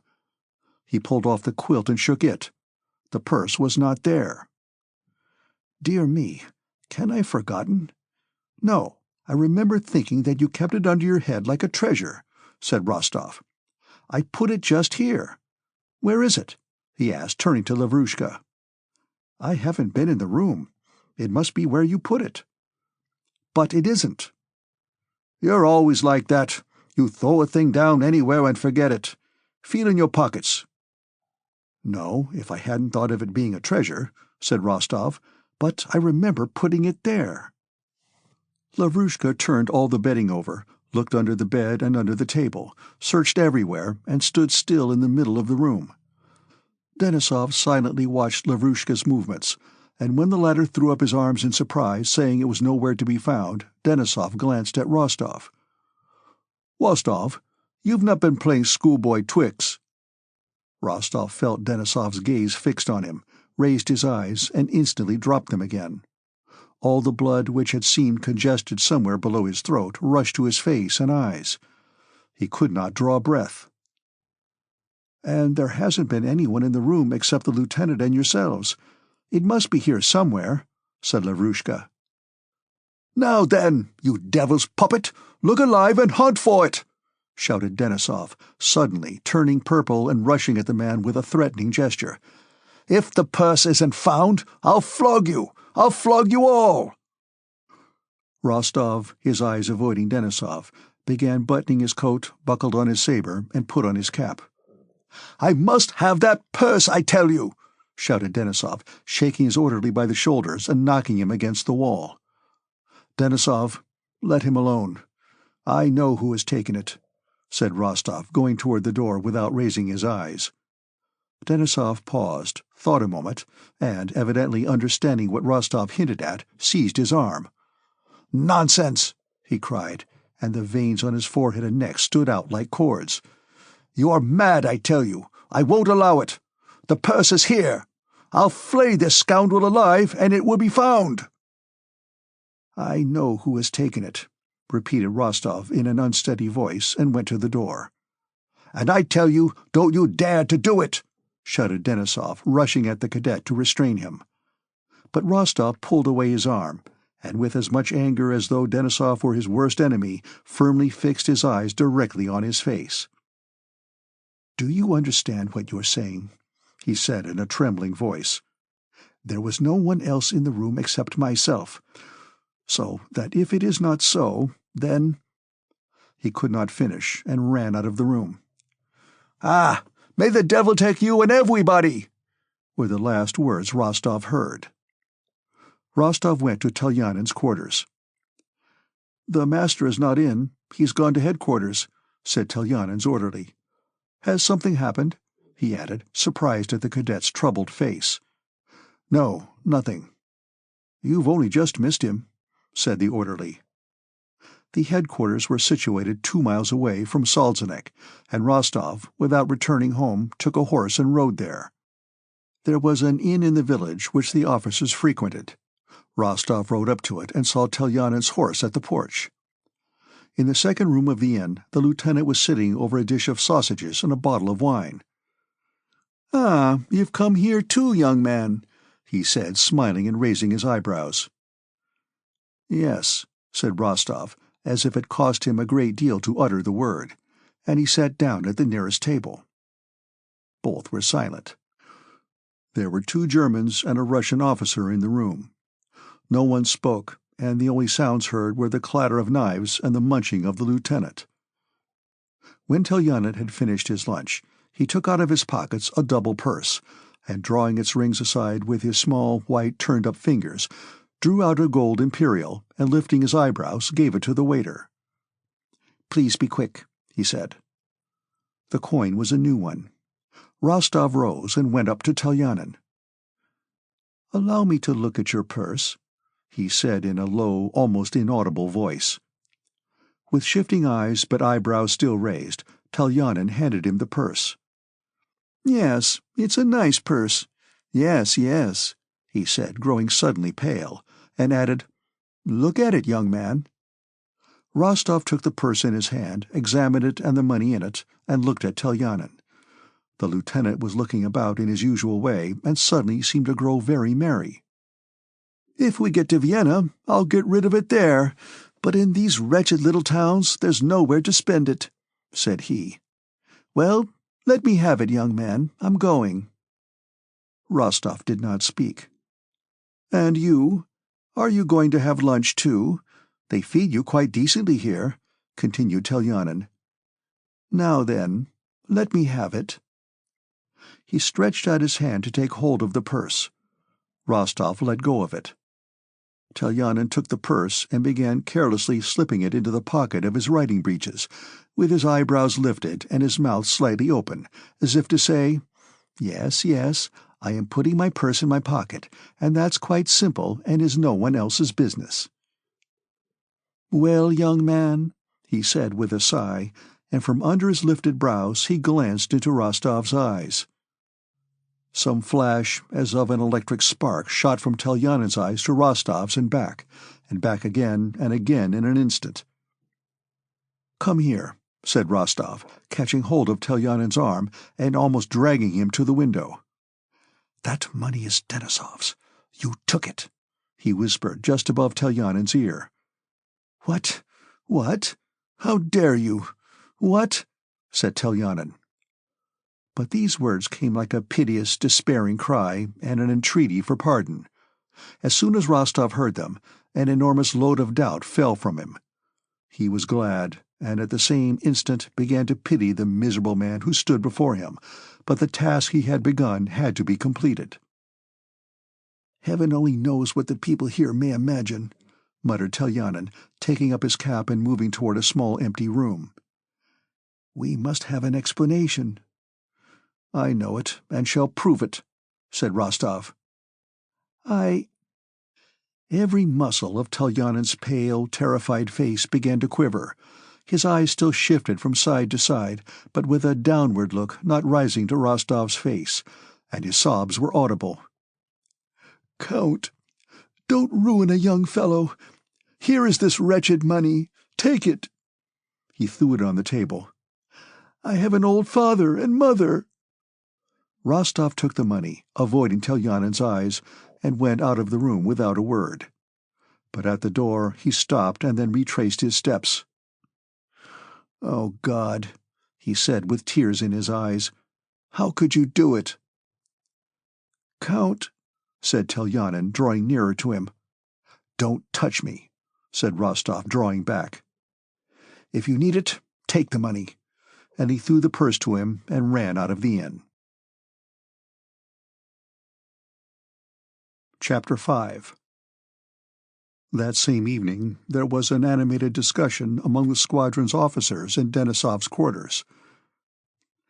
"And I tell you, Rostov, that you must apologize to the colonel," said a tall, grizzly-haired staff captain with enormous mustaches and many wrinkles on his large features, to Rostov, who was crimson with excitement. The staff captain, Kirsten, had twice been reduced to the ranks for affairs of honor, and had twice regained his commission. "I will allow no one to call me a liar," cried Rostov. "He told me I lied, and I told him he lied, and there it rests. He may keep me on duty every day, or may place me under arrest, but no one can make me apologize. Because if he, as commander of this regiment, thinks it beneath his dignity to give me satisfaction, then—" "You just wait a moment, my dear fellow, and listen," interrupted the staff captain in his deep bass, calmly stroking his long mustache. "You tell the colonel in the presence of other officers that an officer has stolen. I'm not to blame that the conversation began in the presence of other officers. Perhaps I ought not to have spoken before them, but I am not a diplomatist. That's why I joined the hussars, thinking that here one would not need finesse. And he tells me that I am lying, so let him give me satisfaction." "That's all right. No one thinks you a coward, but that's not the point. Ask Denisov whether it is not out of the question for a cadet to demand satisfaction of his regimental commander." Denisov sat gloomily biting his mustache and listening to the conversation, evidently with no wish to take part in it. He answered the staff captain's question by a disapproving shake of his head. "You speak to the colonel about this nasty business before other officers," continued the staff captain. "And Bogdanich," the colonel was called Bogdanich, "shut you up. He did not shut me up. He said I was telling an untruth.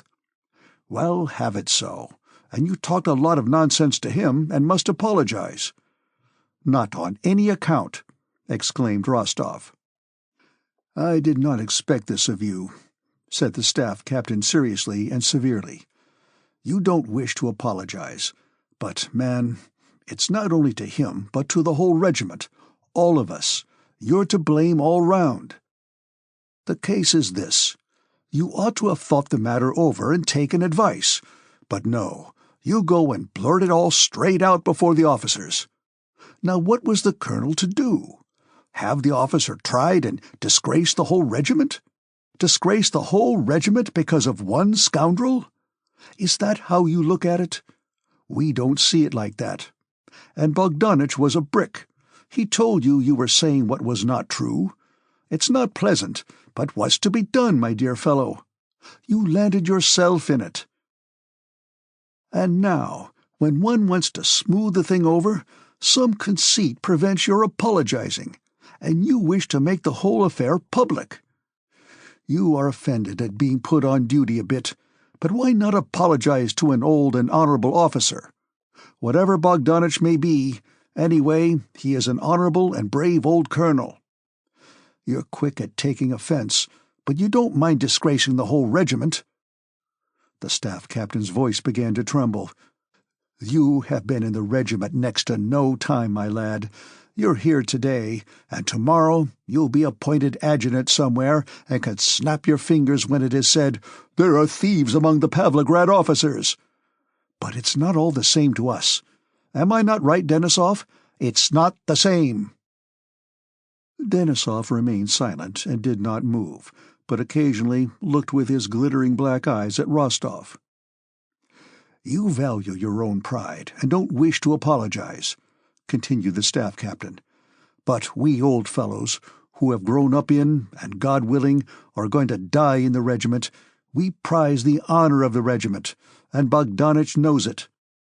Oh, we do prize it, old fellow. And all this is not right. It's not right. You may take offense or not, but I always stick to Mother Truth. It's not right." And the staff captain rose and turned away from Rostov. "That's true, devil take it!" shouted Denisov, jumping up. "Now then, Wostov, now then!" Rostov, growing red and pale alternately, looked first at one officer and then at the other. "No, gentlemen, no. You mustn't think— I quite understand. You're wrong to think that of me. For me, for the honor of the regiment, well, I'll show that in action, and for me, the honor of the flag— Well, never mind. It's true. I'm to blame all round. Well, what else do you want?" "Come, that's right, Count," cried the staff captain, turning round and clapping Rostov on the shoulder with his big hand. "I tell you," shouted Denisov, "he's a fine fellow." "That's better, Count," said the staff captain, beginning to address Rostov by his title, as if in recognition of his confession. "Go and apologize, Your Excellency. Yes, go." "Gentlemen, I'll do anything. No one shall hear a word from me," said Rostov in an imploring voice. "But I can't apologize. By God, I can't. Do what you will. How can I go and apologize like a little boy asking forgiveness?" Denisov began to laugh. "It'll be worse for you. Bogdanich is vindictive, and you'll pay for your obstinacy," said Kirsten. "No, on my word, it's not obstinacy. I can't describe the feeling. I can't—" "Well, it's as you like," said the staff captain. "And what has become of that scoundrel?" he asked Denisov. "He has reported himself sick. He's to be struck off the list tomorrow," muttered Denisov. "It's an illness. There's no other way of explaining it," said the staff captain. "Illness or not, he'd better not cross my path. I'd kill him," shouted Denisov in a bloodthirsty tone. Just then Zherkov entered the room. "What brings you here?" cried the officers, turning to the newcomer. "We're to go into action, gentlemen. Mack has surrendered with his whole army." "It's not true." "I've seen him myself." "What? Saw the real Mack? With hands and feet?" "Into action! Into action! Bring him a bottle for such news. But how did you come here?" "I've been sent back to the regiment, all on account of that devil Mack. An Austrian general complained of me. I congratulated him on Mack's arrival. What's the matter, Rostov? You look as if you'd just come out of a hot bath." "Oh, my dear fellow, we're in such a stew here these last 2 days." The regimental adjutant came in and confirmed the news brought by Zherkov. They were under orders to advance next day. "We're going into action, gentlemen." "Well, thank God! We've been sitting here too long." Chapter 6. Kutuzov fell back toward Vienna, destroying behind him the bridges over the rivers Inn at Braunau and Traun near Linz. On October 23, the Russian troops were crossing the river Enns. At midday, the Russian baggage train, the artillery, and columns of troops were defiling through the town of Enns on both sides of the bridge. It was a warm, rainy, autumnal day. The wide expanse that opened out before the heights on which the Russian batteries stood guarding the bridge was at times veiled by a diaphanous curtain of slanting rain, and then, suddenly spread out in the sunlight, far distant objects could be clearly seen glittering as though freshly varnished. Down below, the little town could be seen with its white, red-roofed houses, its cathedral and its bridge, on both sides of which streamed jostling masses of Russian troops. At the bend of the Danube, vessels, an island, and a castle with a park surrounded by the waters of the confluence of the Enns and the Danube became visible, and the rocky left bank of the Danube covered with pine forests, with a mystic background of green treetops and bluish gorges. The turrets of a convent stood out beyond a wild virgin pine forest, and far away on the other side of the Enns the enemy's horse patrols could be discerned. Among the field guns on the brow of the hill, the general in command of the rear guard stood with a staff officer, scanning the country through his field glass. A little behind them, Nesvitsky, who had been sent to the rear guard by the commander-in-chief, was sitting on the trail of a gun carriage. A Cossack who accompanied him had handed him a knapsack and a flask, and Nesvitsky was treating some officers to pies and real doppelkummel. The officers gladly gathered round him, some on their knees, some squatting Turkish fashion on the wet grass. "Yes, the Austrian prince who built that castle was no fool. It's a fine place. Why are you not eating anything, gentlemen?" Nesvitsky was saying. "Thank you very much, Prince," answered one of the officers, pleased to be talking to a staff officer of such importance. "It's a lovely place. We passed close to the park and saw 2 deer, and what a splendid house." "Look, Prince," said another, who would have dearly liked to take another pie but felt shy, and therefore pretended to be examining the countryside. "See, our infantrymen have already got there. Look there in the meadow behind the village. 3 of them are dragging something. They'll ransack that castle," he remarked with evident approval. "So they will," said Nesvitsky. "No, but what I should like," added he, munching a pie in his moist-lipped handsome mouth, "would be to slip in over there." He pointed with a smile to a turreted nunnery, and his eyes narrowed and gleamed. "That would be fine, gentlemen." The officers laughed. "Just to flutter the nuns a bit. They say there are Italian girls among them. On my word, I'd give 5 years of my life for it." "They must be feeling dull, too," said one of the bolder officers, laughing. Meanwhile, the staff officer standing in front pointed out something to the general, who looked through his field-glass. "Yes, so it is, said the general angrily, lowering the field-glass and shrugging his shoulders. "So it is. They'll be fired on at the crossing. And why are they dawdling there?" On the opposite side the enemy could be seen by the naked eye, and from their battery a milk-white cloud arose. Then came the distant report of a shot, and our troops could be seen hurrying to the crossing. Nesvitsky rose, puffing, and went up to the general, smiling. "Would not your Excellency like a little refreshment?" he said. "It's a bad business," said the general, without answering him. "Our men have been wasting time." "Hadn't I better ride over, Your Excellency?" asked Nesvitsky. "Yes, please do," answered the general, and he repeated the order that had already once been given in detail. "And tell the hussars that they are to cross last and to fire the bridge as I ordered, and the inflammable material on the bridge must be re-inspected." "Very good," answered Nesvitsky.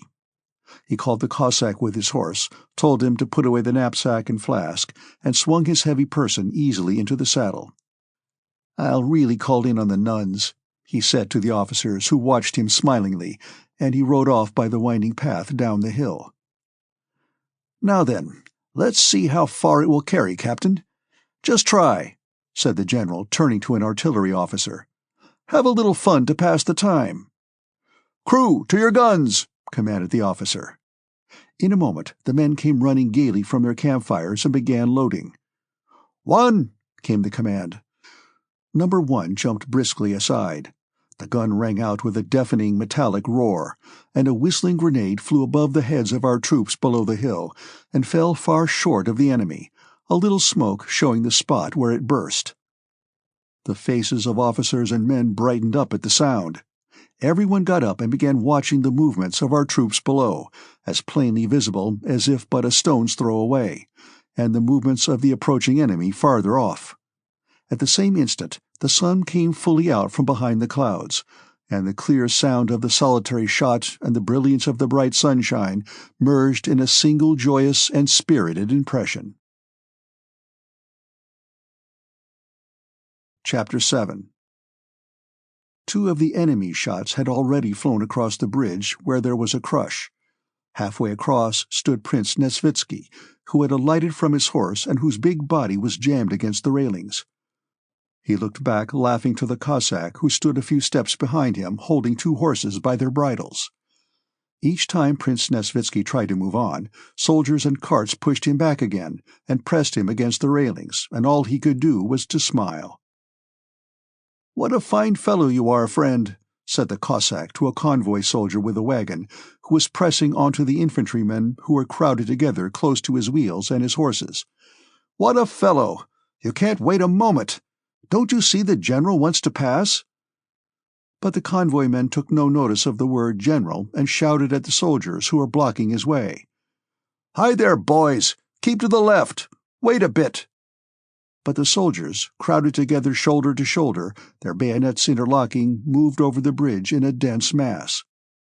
Looking down over the rails, Prince Nesvitsky saw the rapid, noisy little waves of the ends, which, rippling and eddying round the piles of the bridge, chased each other along. Looking on the bridge, he saw equally uniform living waves of soldiers, shoulder straps, covered shakos, knapsacks, bayonets, long muskets, and under the shakos, faces with broad cheekbones, sunken cheeks, and listless, tired expressions, and feet that moved through the sticky mud that covered the planks of the bridge. Sometimes through the monotonous waves of men, like a fleck of white foam on the waves of the ends, an officer, in a cloak and with a type of face different from that of the men, squeezed his way along, sometimes like a chip of wood whirling in the river, an hussar on foot, an orderly, or a townsman was carried through the waves of infantry. And sometimes, like a log floating down the river, an officer's or company's baggage wagon, piled high, leather-covered, and hemmed in on all sides, moved across the bridge. "It's as if a dam had burst," said the Cossack hopelessly. "Are there many more of you to come?" "1 million all but one," replied a waggish soldier in a torn coat with a wink, and passed on, followed by another, an old man. "If he meant the enemy, begins popping at the bridge now," said the old soldier dismally to a comrade, "you'll forget to scratch yourself." That soldier passed on, and after him came another sitting on a cart. "Where the devil have the leg bands been shoved to?" said an orderly, running behind the cart and fumbling in the back of it. And he also passed on with the wagon. Then came some merry soldiers who had evidently been drinking. "And then, old fellow, he gives him one in the teeth with the butt end of his gun," a soldier whose greatcoat was well tucked up said gaily, with a wide swing of his arm. "Yes, the ham was just delicious," answered another with a loud laugh.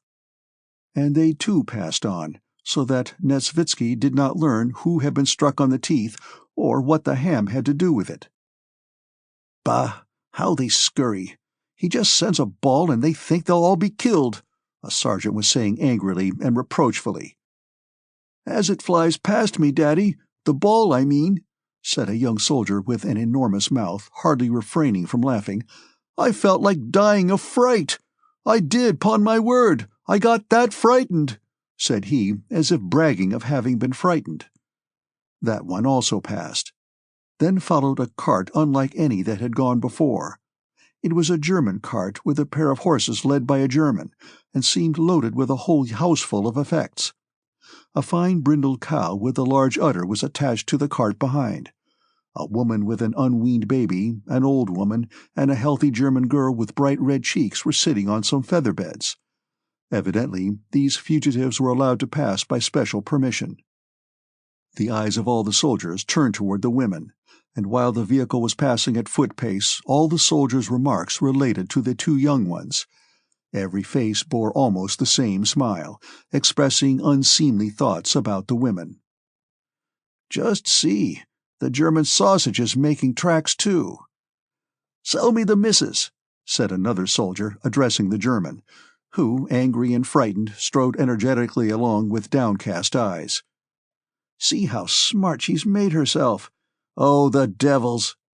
There, Fedotov, you should be quartered on them." "I have seen as much before now, mate."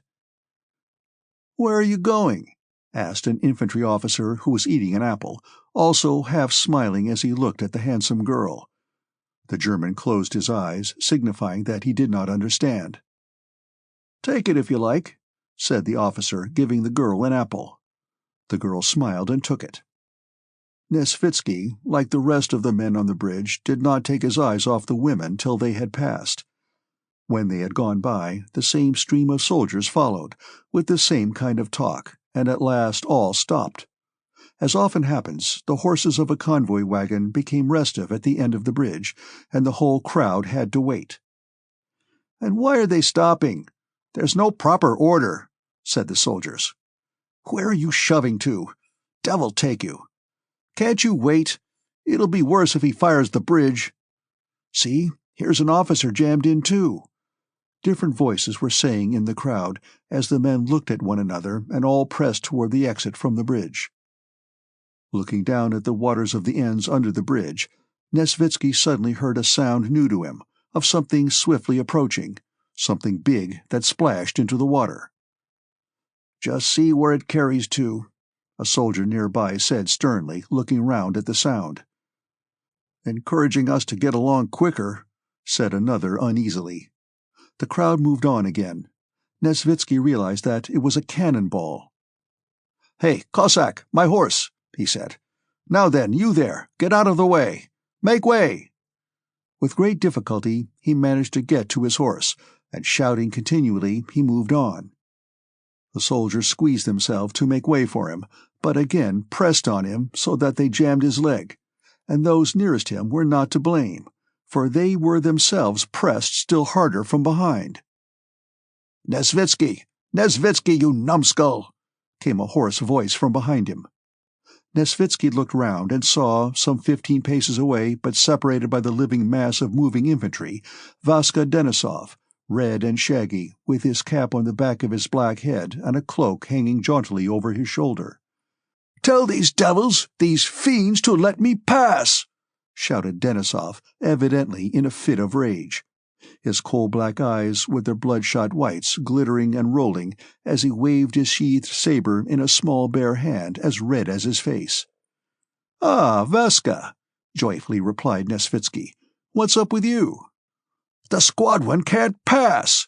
shouted Vaska Denisov, showing his white teeth fiercely and spurring his black thoroughbred Arab, which twitched its ears as the bayonets touched it, and snorted, spurting white foam from his bit, trampling the planks of the bridge with his hoofs, and apparently ready to jump over the railings had his rider let him. "What is this? They're like sheep, just like sheep! Out of the way! Let us pass! Stop there, you devil with the cart! I'll hack you with my saber!" he shouted, actually drawing his saber from its scabbard and flourishing it. The soldiers crowded against one another with terrified faces, and Denisov joined Nesvitsky. "How's it you're not drunk today?" said Nesvitsky when the other had ridden up to him. "They don't even give one time to drink," answered Vaska Denisov. "They keep dragging the regiment to and fro all day. If they mean to fight, let's fight." but the devil knows what this is." "What a dandy you are today," said Nesvitsky, looking at Denisov's new cloak and saddlecloth. Denisov smiled, took out of his sabretache a handkerchief that diffused a smell of perfume, and put it to Nesvitsky's nose. "Of course. I'm going into action. I've shaved, brushed my teeth, and scented myself." The imposing figure of Nesvitsky, followed by his Cossack, and the determination of Denisov, who flourished his sword and shouted frantically, had such an effect that they managed to squeeze through to the farther side of the bridge and stop the infantry. Beside the bridge, Nesvitsky found the colonel to whom he had to deliver the order, and having done this, he rode back. Having cleared the way, Denisov stopped at the end of the bridge. Carelessly holding in his stallion that was neighing and pawing the ground, eager to rejoin its fellows, he watched his squadron draw nearer. Then the clang of hoofs, as of several horses galloping, resounded on the planks of the bridge, and the squadron, officers in front and men four abreast, spread across the bridge and began to emerge on his side of it.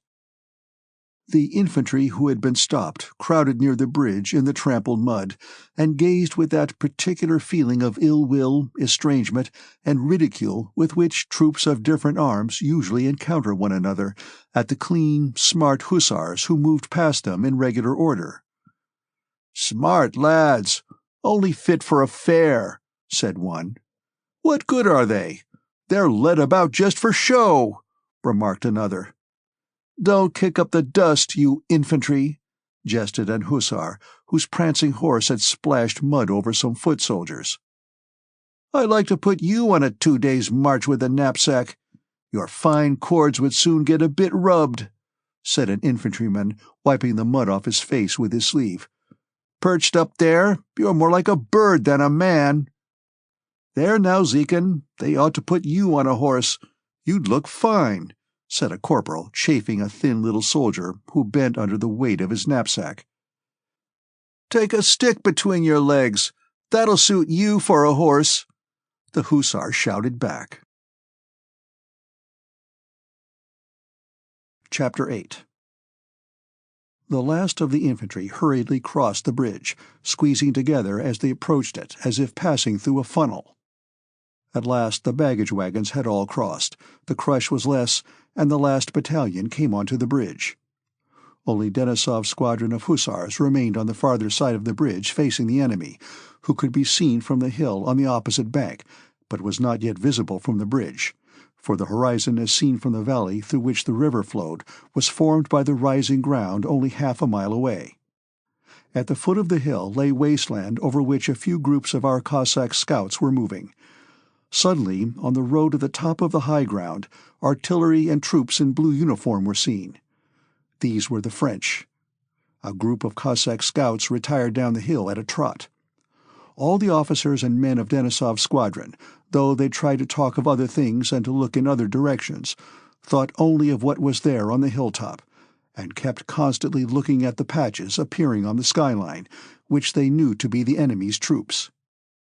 The weather had cleared again since noon, and the sun was descending brightly upon the Danube and the dark hills around it. It was calm, and at intervals the bugle calls and the shouts of the enemy could be heard from the hill. There was no one now between the squadron and the enemy except a few scattered skirmishers.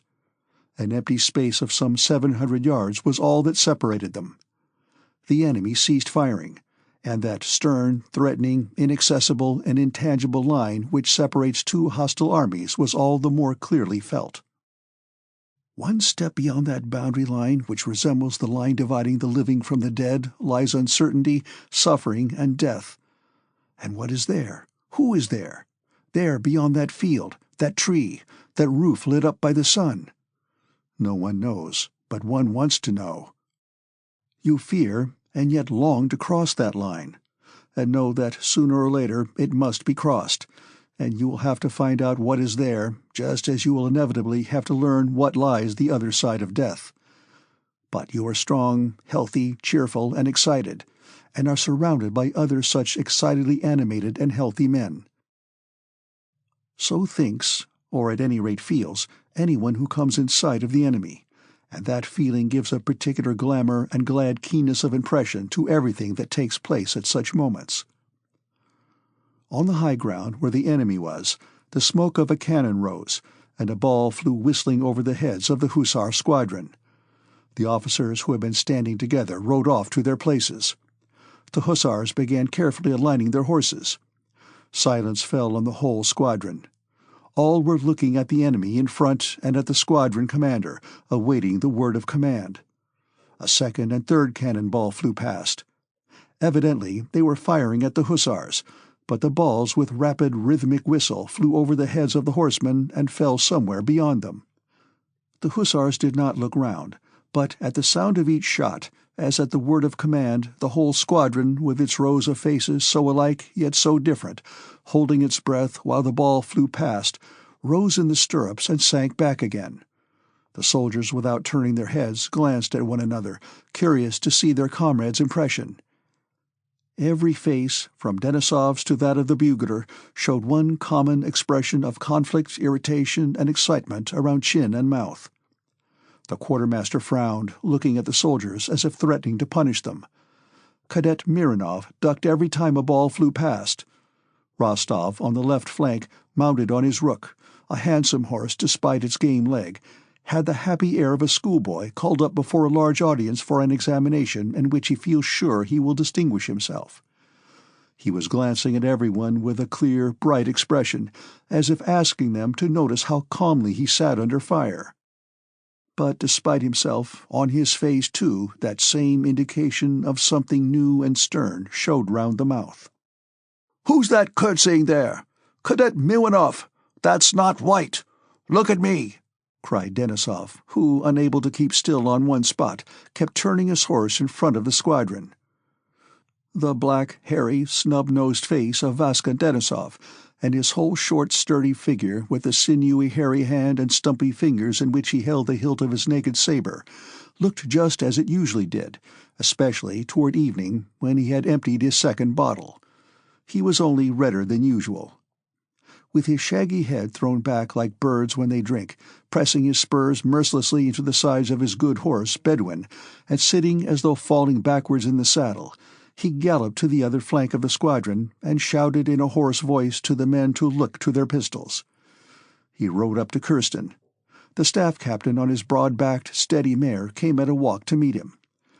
His face, with its long mustache, was serious as always, only his eyes were brighter than usual. "Well, what about it?" said he to Denisov. "It won't come to a fight. You'll see, we shall retire." "The devil only knows what they're about," muttered Denisov. "Ah, Rostov!" he cried, noticing the cadet's bright face. "You've got it at last." And he smiled approvingly, evidently pleased with the cadet. Rostov felt perfectly happy. Just then the commander appeared on the bridge. Denisov galloped up to him. "Your Excellency, let us attack them. I'll drive them off." "Attack indeed," said the colonel in a bored voice, puckering up his face as if driving off a troublesome fly. "And why are you stopping here? Don't you see the skirmishers are retreating? Lead the squadron back." The squadron crossed the bridge and drew out of range of fire without having lost a single man. The second squadron that had been in the front line followed them across, and the last Cossacks quitted the farther side of the river. The two Pavlograd squadrons, having crossed the bridge, retired up the hill one after the other. Their colonel, Karl Bogdanich Schubert, came up to Denisov's squadron and rode at a foot-pace not far from Rostov, without taking any notice of him, although they were now meeting for the first time since their encounter concerning Telyanin. Rostov, feeling that he was at the front and in the power of a man toward whom he now admitted that he had been to blame, did not lift his eyes from the colonel's athletic back, his nape covered with light hair, and his red neck. It seemed to Rostov that Bogdanich was only pretending not to notice him, and that his whole aim now was to test the cadet's courage, so he drew himself up and looked around him merrily. Then it seemed to him that Bogdanich rode so near in order to show him his courage. Next he thought that his enemy would send the squadron on a desperate attack just to punish him, Rostov. Then he imagined how, after the attack, Bogdanich would come up to him as he lay wounded and would magnanimously extend the hand of reconciliation. The high-shouldered figure of Zherkov, familiar to the Pavlograds as he had but recently left their regiment, rode up to the colonel. After his dismissal from headquarters, Zherkov had not remained in the regiment, saying he was not such a fool as to slave at the front when he could get more rewards by doing nothing on the staff, and had succeeded in attaching himself as an orderly officer to Prince Bagration. He now came to his former chief with an order from the commander of the rear guard. "Colonel," he said, addressing Rostov's enemy with an air of gloomy gravity and glancing round at his comrades, "there is an order to stop and fire the bridge." "An order to who?" asked the colonel morosely. "I don't myself know to who," replied the cornet in a serious tone, "but the prince told me to go and tell the colonel that the hussars must return quickly and fire the bridge." Zherkov was followed by an officer of the suite, who rode up to the colonel of hussars with the same order. After him, the stout Nesvitsky came galloping up on a Cossack horse that could scarcely carry his weight. "How's this, colonel?" he shouted as he approached. "I told you to fire the bridge, and now someone has gone and blundered. They are all beside themselves over there, and one can't make anything out." The colonel deliberately stopped the regiment and turned to Nesvitsky. "You spoke to me of inflammable material," said he, "but you said nothing about firing it." "But, my dear sir," said Nesvitsky as he drew up, taking off his cap and smoothing his hair wet with perspiration with his plump hand, "wasn't I telling you to fire the bridge when inflammable material had been put in position?" "I am not your dear sir, Mr. Staff Officer, and you did not tell me to burn the bridge. I know the service, and it is my habit orders strictly to obey. You said the bridge would be burned, but who would burn it, I could not know by the Holy Spirit." "Ah, that's always the way," said Nesvitsky with a wave of the hand. "How did you get here?" said he, turning to Zherkov. "On the same business. But you are damp. Let me wring you out." "You were saying, Mr. Staff Officer," continued the colonel in an offended tone. "Colonel," interrupted the officer of the suite, "you must be quick, or the enemy will bring up his guns to use grape-shot." The colonel looked silently at the officer of the suite, at the stout staff officer, and at Zherkov, and he frowned. "I will the bridge fire," he said in a solemn tone, as if to announce that in spite of all the unpleasantness he had to endure, he would still do the right thing. Striking his horse with his long muscular legs as if it were to blame for everything, the colonel moved forward and ordered the second squadron, that in which Rostov was serving under Denisov, to return to the bridge. "There, it's just as I thought," said Rostov to himself. "He wishes to test me." His heart contracted and the blood rushed to his face. "Let him see whether I am a coward," he thought. Again, on all the bright faces of the squadron, the serious expression appeared that they had worn when under fire.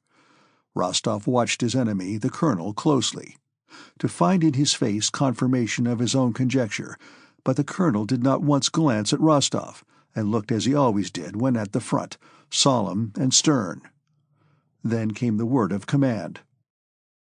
"Look sharp! Look sharp!" several voices repeated around him. Their sabres catching in the bridles and their spurs jingling, the hussars hastily dismounted, not knowing what they were to do. The men were crossing themselves. Rostov no longer looked at the colonel, he had no time. He was afraid of falling behind the hussars, so much afraid that his heart stood still.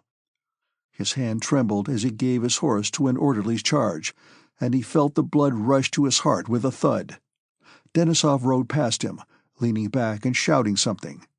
Rostov saw nothing but the hussars running all around him, their spurs catching and their sabres clattering. "Stretchers!" shouted someone behind him.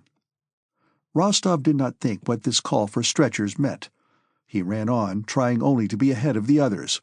But just at the bridge, not looking at the ground, he came on some sticky, trodden mud, stumbled, and fell on his hands. The others outstripped him. "At both sides, Captain," he heard the voice of the colonel, who, having ridden ahead, had pulled up his horse near the bridge with a triumphant, cheerful face.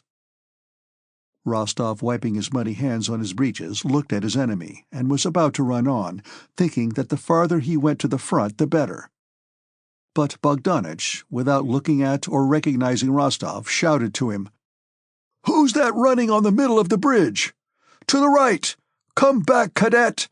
he cried angrily, and turning to Denisov, who, showing off his courage, had ridden on to the planks of the bridge. "Why run risks, Captain? You should dismount," he said. "Oh, every bullet has its billet," answered Vaska Denisov, turning in his saddle. Meanwhile, Nesvitsky, Zherkov, and the officer of the suite were standing together out of range of the shots, watching, now the small group of men with yellow shakos, dark green jackets braided with cord and blue riding breeches, who were swarming near the bridge, and then at what was approaching in the distance from the opposite side, the blue uniforms and groups with horses, easily recognizable as artillery. Will they burn the bridge or not? Who'll get there first? Will they get there and fire the bridge, or will the French get within grape-shot range and wipe them out? These were the questions each man of the troops on the high ground above the bridge involuntarily asked himself with a sinking heart, watching the bridge and the hussars in the bright evening light and the blue tunics advancing from the other side with their bayonets and guns.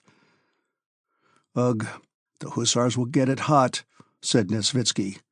"They are within grape-shot range now."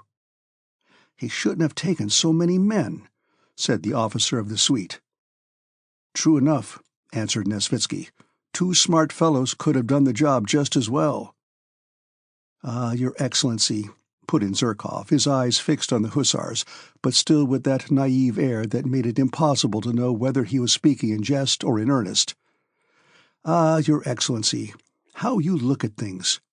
Send 2 men? And who then would give us the Vladimir medal and ribbon?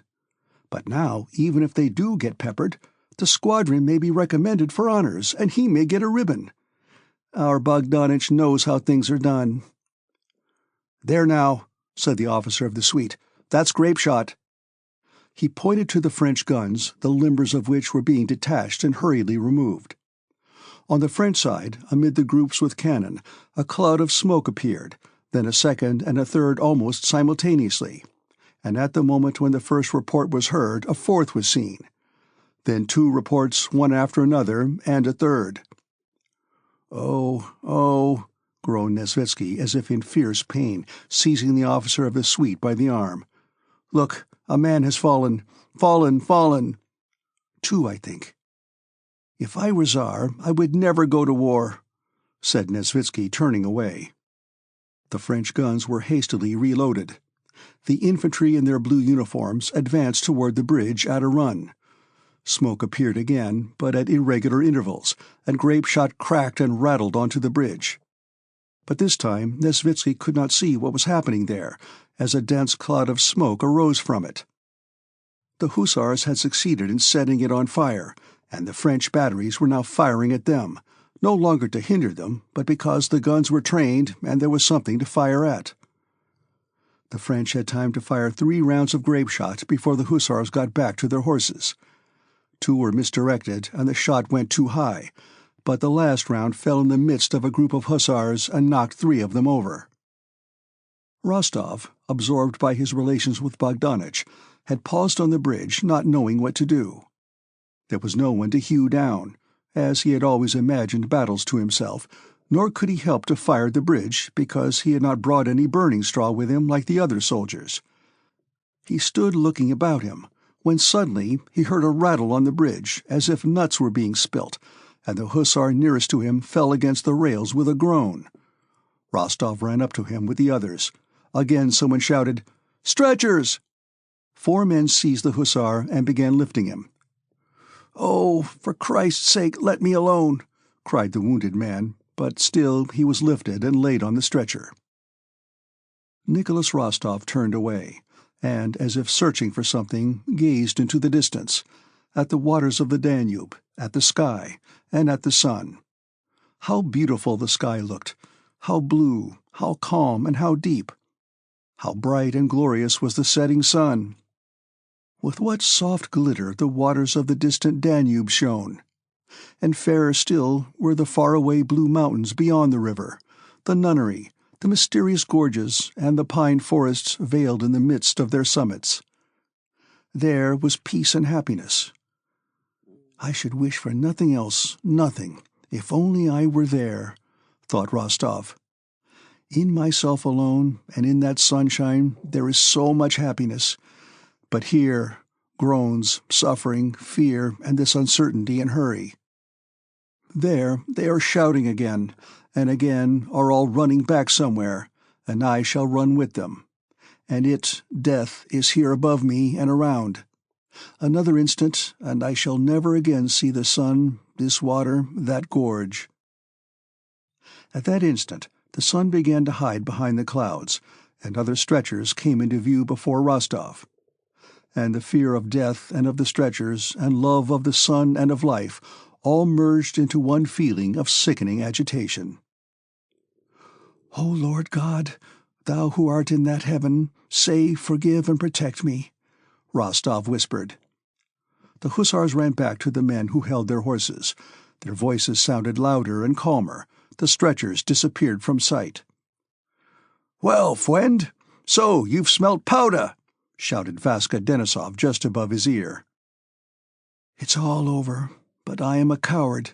Yes, a coward," thought Rostov, and sighing deeply, he took Rook, his horse, which stood resting one foot, from the orderly and began to mount. "Was that grape-shot?" he asked Denisov. "Yes, and no mistake," cried Denisov. "You work like regular bricks, and it's nasty work. An attack's pleasant work. Hacking away at the dogs. But this sort of thing is the very devil, with them shooting at you like a target." And Denisov rode up to a group that had stopped near Rostov, composed of the colonel, Nesvitsky, Zherkov, and the officer from the suite. "Well, it seems that no one has noticed," thought Rostov. And this was true. No one had taken any notice, for everyone knew the sensation which the cadet under fire for the first time had experienced. "Here's something for you to report," said Zherkov. "See if I don't get promoted to a sub-lieutenancy." "Inform the prince that I, the bridge, fired," said the colonel triumphantly and gaily. "And if he asks about the losses?" "A trifle," said the colonel in his bass voice. "2 hussars wounded and 1 knocked out," he added, unable to restrain a happy smile, and pronouncing the phrase "knocked out" with ringing distinctness. Chapter 9. Pursued by the French army of 100,000 men under the command of Bonaparte, encountering a population that was unfriendly to it, losing confidence in its allies, suffering from shortness of supplies, and compelled to act under conditions of war unlike anything that had been foreseen, the Russian army of 35,000 men commanded by Kutuzov was hurriedly retreating along the Danube, stopping where overtaken by the enemy and fighting rearguard actions only as far as necessary to enable it to retreat without losing its heavy equipment. There had been actions at Lombok, Amstetten, and Melk, but despite the courage and endurance, acknowledged even by the enemy, with which the Russians fought, the only consequence of these actions was a yet more rapid retreat. Austrian troops that had escaped capture at Ulm and had joined Kutuzov at Braunau now separated from the Russian army, and Kutuzov was left with only his own weak and exhausted forces. The defense of Vienna was no longer to be thought of. Instead of an offensive, the plan of which, carefully prepared in accord with the modern science of strategics, had been handed to Kutuzov when he was in Vienna by the Austrian Hofkriegsrath, the sole and almost unattainable aim remaining for him was to effect a junction with the forces that were advancing from Russia, without losing his army, as Mack had done at Ulm. On the 28th of October, Kutuzov with his army crossed to the left bank of the Danube, and took up a position for the first time with the river between himself and the main body of the French. On the 30th, he attacked Mortier's division, which was on the left bank, and broke it up.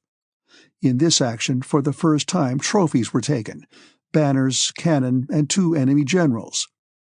For the first time after a fortnight's retreat, the Russian troops had halted and after a fight had not only held the field, but had repulsed the French.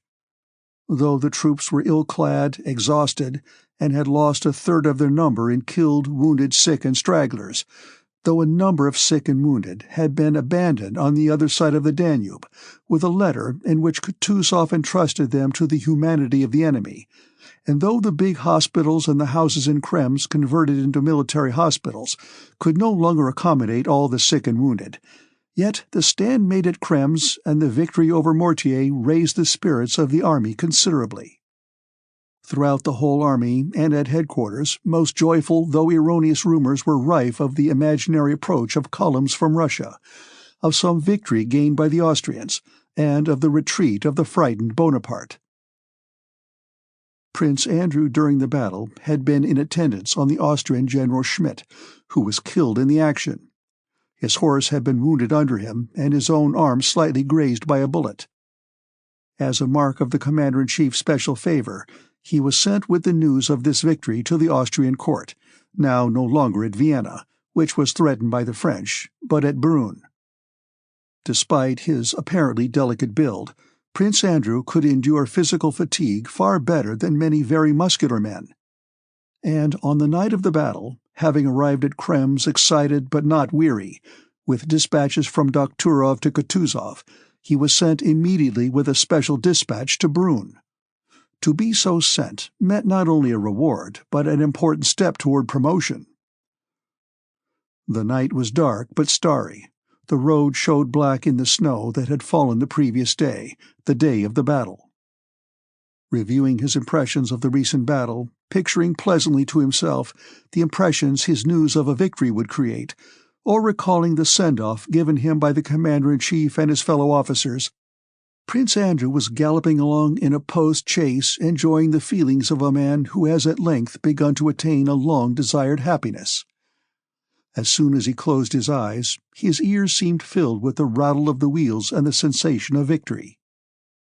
Then he began to imagine that the Russians were running away and that he himself was killed, but he quickly roused himself with a feeling of joy, as if learning afresh that this was not so, but that on the contrary the French had run away.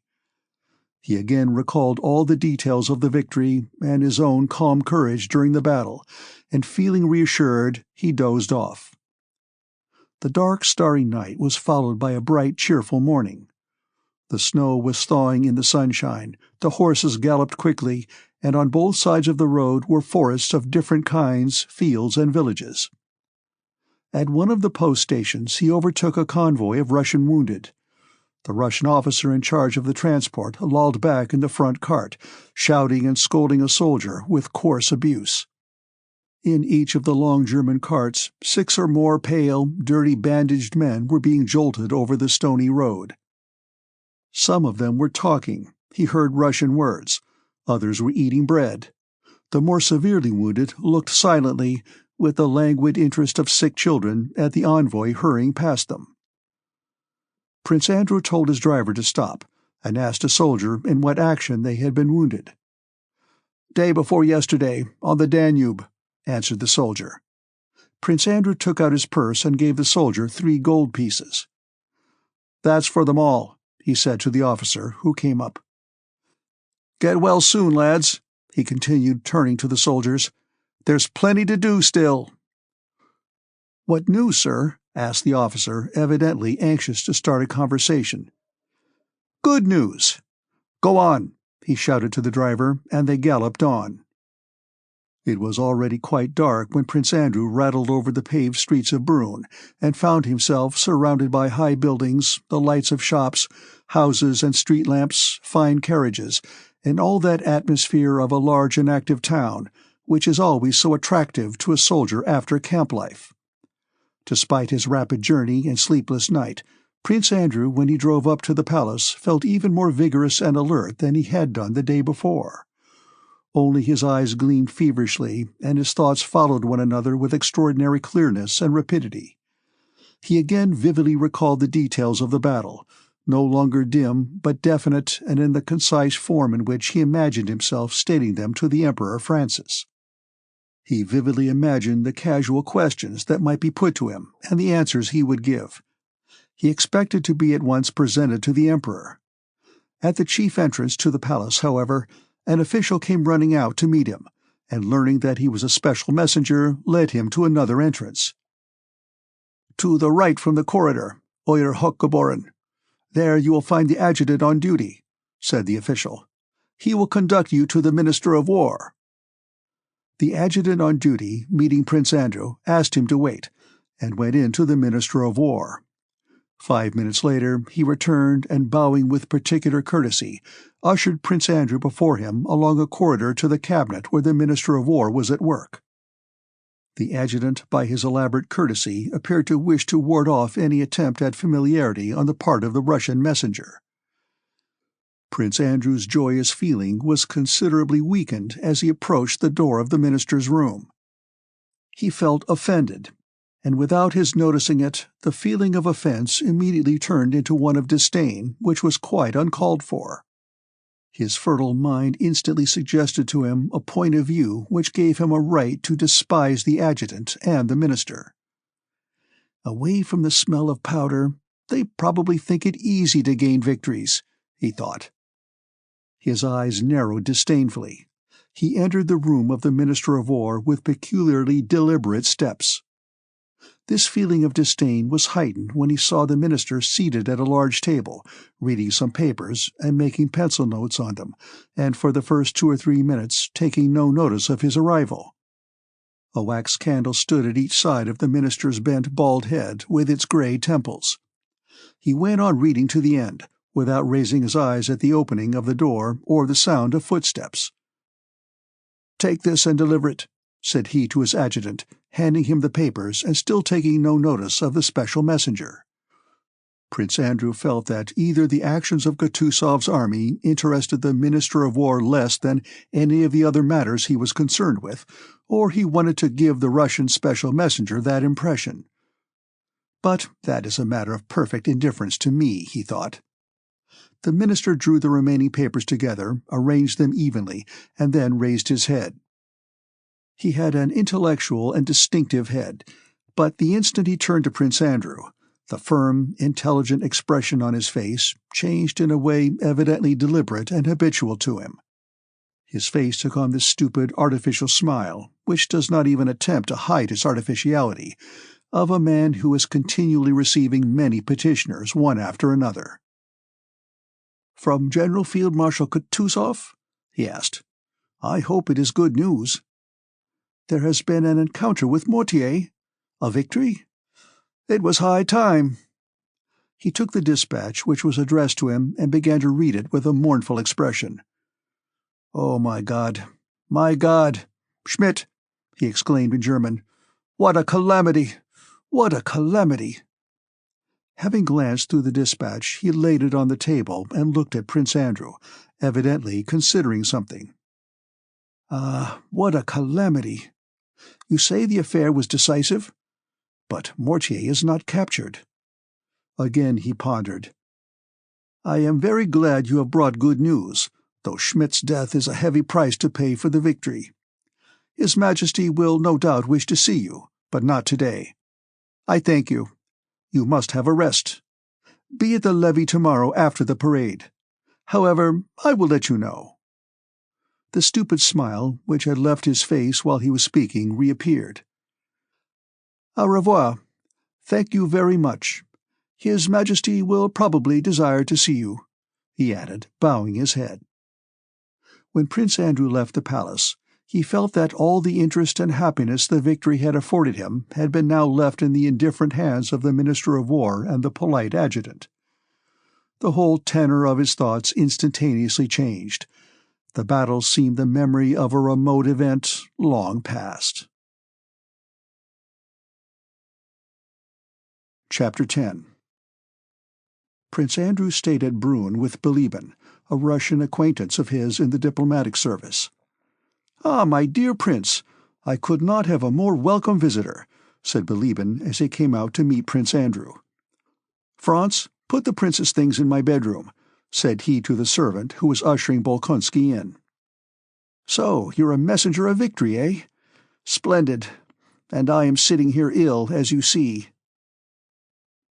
After washing and dressing, Prince Andrew came into the diplomat's luxurious study and sat down to the dinner prepared for him. Bilíbin settled down comfortably beside the fire. After his journey and the campaign, during which he had been deprived of all the comforts of cleanliness and all the refinements of life, Prince Andrew felt a pleasant sense of repose among luxurious surroundings, such as he had been accustomed to from childhood. Besides, it was pleasant, after his reception by the Austrians, to speak, if not in Russian, for they were speaking French, at least with a Russian who would, he supposed, share the general Russian antipathy to the Austrians, which was then particularly strong. Bilíbin was a man of 35, a bachelor, and of the same circle as Prince Andrew. They had known each other previously in Petersburg, but had become more intimate when Prince Andrew was in Vienna with Kutuzov. Just as Prince Andrew was a young man who gave promise of rising high in the military profession, so to an even greater extent Bilíbin gave promise of rising in his diplomatic career. He was still a young man, but no longer a young diplomat, as he had entered the service at the age of 16, had been in Paris and Copenhagen, and now held a rather important post in Vienna. Both the foreign minister and our ambassador in Vienna knew him and valued him. He was not one of those many diplomats who are esteemed because they have certain negative qualities, avoid doing certain things, and speak French. He was one of those who, liking work, knew how to do it, and despite his indolence would sometimes spend a whole night at his writing table. He worked well whatever the import of his work. It was not the question what for, but the question how that interested him. What the diplomatic matter might be, he did not care, but it gave him great pleasure to prepare a circular, memorandum, or report skillfully, pointedly, and elegantly. Bilíbin's services were valued not only for what he wrote, but also for his skill in dealing and conversing with those in the highest spheres. Bilíbin liked conversation as he liked work, only when it could be made elegantly witty. In society, he always awaited an opportunity to say something striking, and took part in a conversation only when that was possible. His conversation was always sprinkled with wittily original, finished phrases of general interest. These sayings were prepared in the inner laboratory of his mind in a portable form, as if intentionally, so that insignificant society people might carry them from drawing-room to drawing-room. And, in fact, Bilíbin's witticisms were hawked about in the Viennese drawing-rooms, and often had an influence on matters considered important. His thin, worn, sallow face was covered with deep wrinkles, which always looked as clean and well-washed as the tips of one's fingers after a Russian bath. The movements of these wrinkles formed the principal play of expression on his face. Now his forehead would pucker into deep folds and his eyebrows were lifted. Then his eyebrows would descend and deep wrinkles would crease his cheeks. His small, deep-set eyes always twinkled and looked out straight. "Well, now, tell me about your exploits," said he. Bolkonsky, very modestly without once mentioning himself, described the engagement and his reception by the Minister of War. "They received me and my news as one receives a dog in a game of skittles," said he in conclusion. Bilíbin smiled, and the wrinkles on his face disappeared. "Cependant, mon cher," he remarked, examining his nails from a distance and puckering the skin above his left eye, "malgré la haute estime que je professe pour the Orthodox Russian army, j'avoue que votre victoire n'est pas des plus victorieuses." "But, my dear fellow, with all my respect for the Orthodox Russian army, I must say that your victory was not particularly victorious." He went on talking in this way in French, uttering only those words in Russian on which he wished to put a contemptuous emphasis. "Come now, you with all your forces fall on the unfortunate Mortier and his one division, and even then Mortier slips through your fingers. Where's the victory?"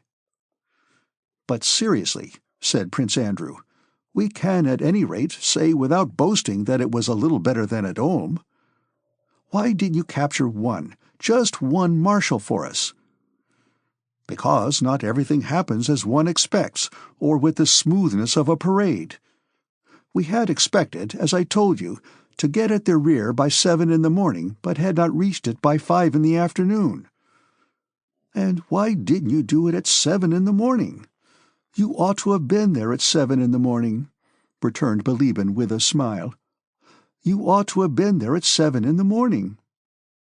"Why did you not succeed in impressing on Bonaparte by diplomatic methods that he had better leave Genoa alone?" retorted Prince Andrew in the same tone. "I know," interrupted Bilíbin. "You're thinking it's very easy to take Marshall sitting on a sofa by the fire. That is true, but still, why didn't you capture him? So don't be surprised if not only the Minister of War, but also His Most August Majesty the Emperor and King Francis is not much delighted by your victory. Even I, a poor secretary of the Russian embassy, do not feel any need in token of my joy to give my Franz a thaler, or let him go with his Liebchen to the Prater. True, we have no Prater here." He looked straight at Prince Andrew and suddenly unwrinkled his forehead. "It is now my turn to ask you why, mon cher," said Bolkonsky. "I confess I do not understand. Perhaps there are diplomatic subtleties here beyond my feeble intelligence, but I can't make it out. Mack loses a whole army. The Archduke Ferdinand and the Archduke Karl give no signs of life and make blunder after blunder. Kutuzov alone at last gains a real victory, destroying the spell of the invincibility of the French, and the Minister of War does not even care to hear the details." "That's just it, my dear fellow. You see, it's hurrah for the Tsar, for Russia, for the Orthodox Greek faith. All that is beautiful, but what do we, I mean the Austrian court, care for your victories? Bring us nice news of a victory by the Archduke Karl or Ferdinand. One archduke's as good as another, as you know, and even if it is only over a fire brigade of Bonaparte's, that will be another story, and will fire off some cannon. But this sort of thing seems done on purpose to vex us. The Archduke Karl does nothing. The Archduke Ferdinand disgraces himself. You abandon Vienna, give up its defense, as much as to say, 'Heaven is with us, but heaven help you in your capital.' The one general whom we all loved, Schmidt, you expose to a bullet, and then you congratulate us on the victory. Admit that more irritating news than yours could not have been conceived. It's as if it had been done on purpose, on purpose. Besides, suppose you did gain a brilliant victory. Even if the Archduke Karl gained a victory, what effect would that have on the general course of events? It's too late now when Vienna is occupied by the French army." "What? Occupied? Vienna occupied?" "Not only occupied, but Bonaparte is at Schönbrunn, and the Count, our dear Count Verbna, goes to him for orders." After the fatigues and impressions of the journey, his reception, and especially after having dined, Bolkonsky felt that he could not take in the full significance of the words he heard. "Count Lichtenfels was here this morning," Bilíbin continued, "and showed me a letter in which the parade of the French in Vienna was fully described. Prince Murat et tout le tremblement. You see that your victory is not a matter for great rejoicing, and that you can't be received as a savior." "Really, I don't care about that. I don't care at all," said Prince Andrew, beginning to understand that his news of the battle before Krems was really of small importance in view of such events as the fall of Austria's capital. "How is it Vienna was taken? What of the bridge, and its celebrated bridgehead, and Prince Auersperg? We heard reports that Prince Auersperg was defending Vienna," he said. "Prince Auersperg is on our side of the river, and is defending us. Doing it very badly, I think, but still he is defending us. But Vienna is on the other side. No, the bridge has not yet been taken, and I hope it will not be, for it is mine and orders have been given to blow it up. Otherwise we should long ago have been in the mountains of Bohemia, and you and your army would have spent a bad quarter of an hour between two fires." "But still this does not mean that the campaign is over," said Prince Andrew. "Well, I think it is. The bigwigs here think so too, but they daren't say so." It will be as I said at the beginning of the campaign. It won't be your skirmishing at Durenstein, or gunpowder at all, that will decide the matter, but those who devised it," said Bilíbin, quoting one of his own mots, releasing the wrinkles on his forehead and pausing. "The only question is what will become of the meeting between the Emperor Alexander and the King of Prussia in Berlin. If Prussia joins the Allies, Austria's hand will be forced, and there will be war. If not, it is merely a question of settling where the preliminaries of the new Campo Formio are to be drawn up." "What an extraordinary genius!" Prince Andrew suddenly exclaimed, clenching his small hand and striking the table with it. "And what luck the man has!" "Buonaparte?" said Bilíbin inquiringly, puckering up his forehead to indicate that he was about to say something witty. "Buonaparte?" he repeated, accentuating the U. "I think, however, now that he lays down laws for Austria at Schönbrunn, il faut lui faire grâce de lui. We must let him off the U. I shall certainly adopt an innovation and call him simply Bonaparte." "But joking apart," said Prince Andrew, "do you really think the campaign is over?" "This is what I think. Austria has been made a fool of, and she is not used to it. She will retaliate. And she has been fooled in the first place because her provinces have been pillaged. They say the Holy Russian Army loots terribly. Her army is destroyed, her capital taken, and all this for the beaux yeux, fine eyes, of His Sardinian Majesty. And therefore, this is between ourselves, I instinctively feel that we are being deceived.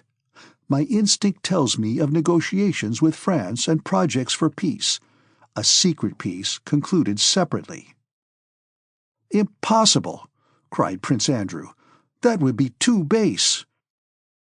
"If we live, we shall see," replied Bilíbin, his face again becoming smooth as a sign that the conversation was at an end.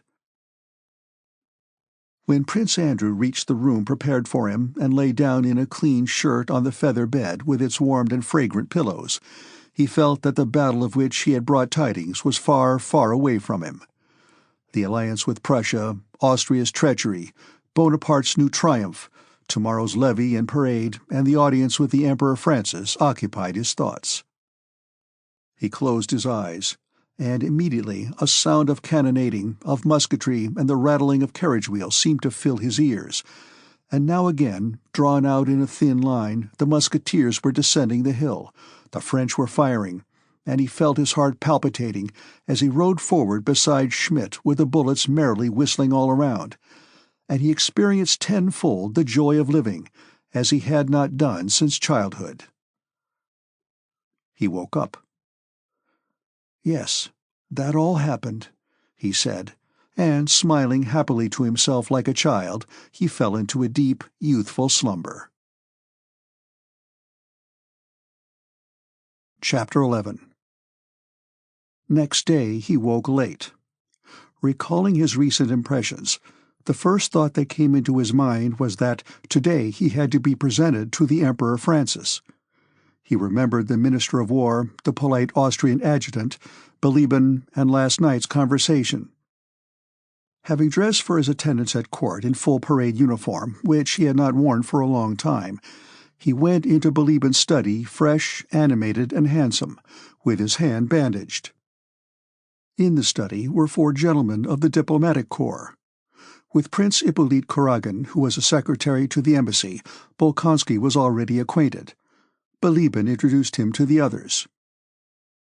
The gentlemen assembled at Bilíbin's were young, wealthy, gay society men, who here, as in Vienna, formed a special set, which Bilíbin, their leader, called les nôtres, ours. This set, consisting almost exclusively of diplomats, evidently had its own interests, which had nothing to do with war or politics, but related to high society, to certain women, and to the official side of the service.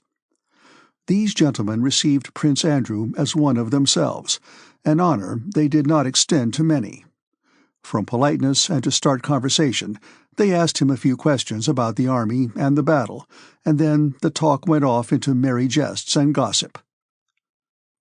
But the best of it was, said one, telling of the misfortune of a fellow diplomat, "that the Chancellor told him flatly that his appointment to London was a promotion, and that he was so to regard it. Can you fancy the figure he cut? But the worst of it, gentlemen, I am giving Karagan away to you, is that that man suffers, and this Don Juan, wicked fellow, is taking advantage of it." Prince Hippolyte was lolling in a lounge-chair with his legs over its arm. He began to laugh. "Tell me about that," he said. "Oh, you Don Juan, you serpent!" cried several voices. "You Bolkonsky don't know," said Bilibin, turning to Prince Andrew, "that all the atrocities of the French army, I nearly said of the Russian army, are nothing compared to what this man has been doing among the women." "La femme est la compagne de l'homme." "Woman is man's companion," announced Prince Hippolyte, and began looking through a lorgnette at his elevated legs. Bilibin and the rest of ours burst out laughing in Hippolyte's face, and Prince Andrew saw that Hippolyte, of whom, he had to admit, he had almost been jealous on his wife's account, was the butt of this set. "Oh, I must give you a treat," Bilibin whispered to Bolkonsky. "Karagan is exquisite when he discusses politics. You should see his gravity." He sat down beside Hippolyte and, wrinkling his forehead, began talking to him about politics. Prince Andrew and the others gathered round these two. "The Berlin cabinet cannot express a feeling of alliance," began Hippolyte, gazing round with importance at the others, "without expressing, as in its last note, you understand.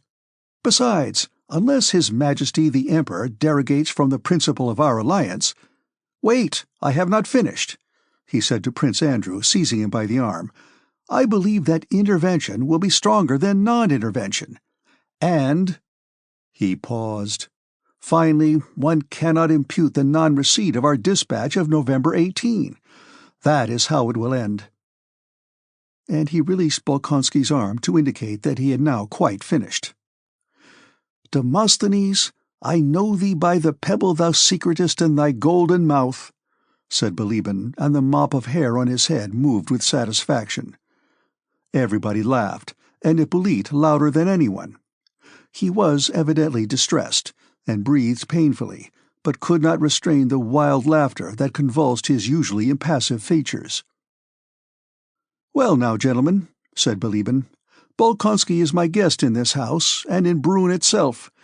I want to entertain him as far as I can, with all the pleasures of life here.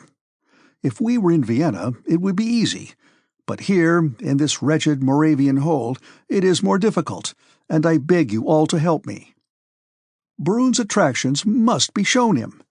You can undertake the theatre, I society, and you, Hippolyte, of course, the women."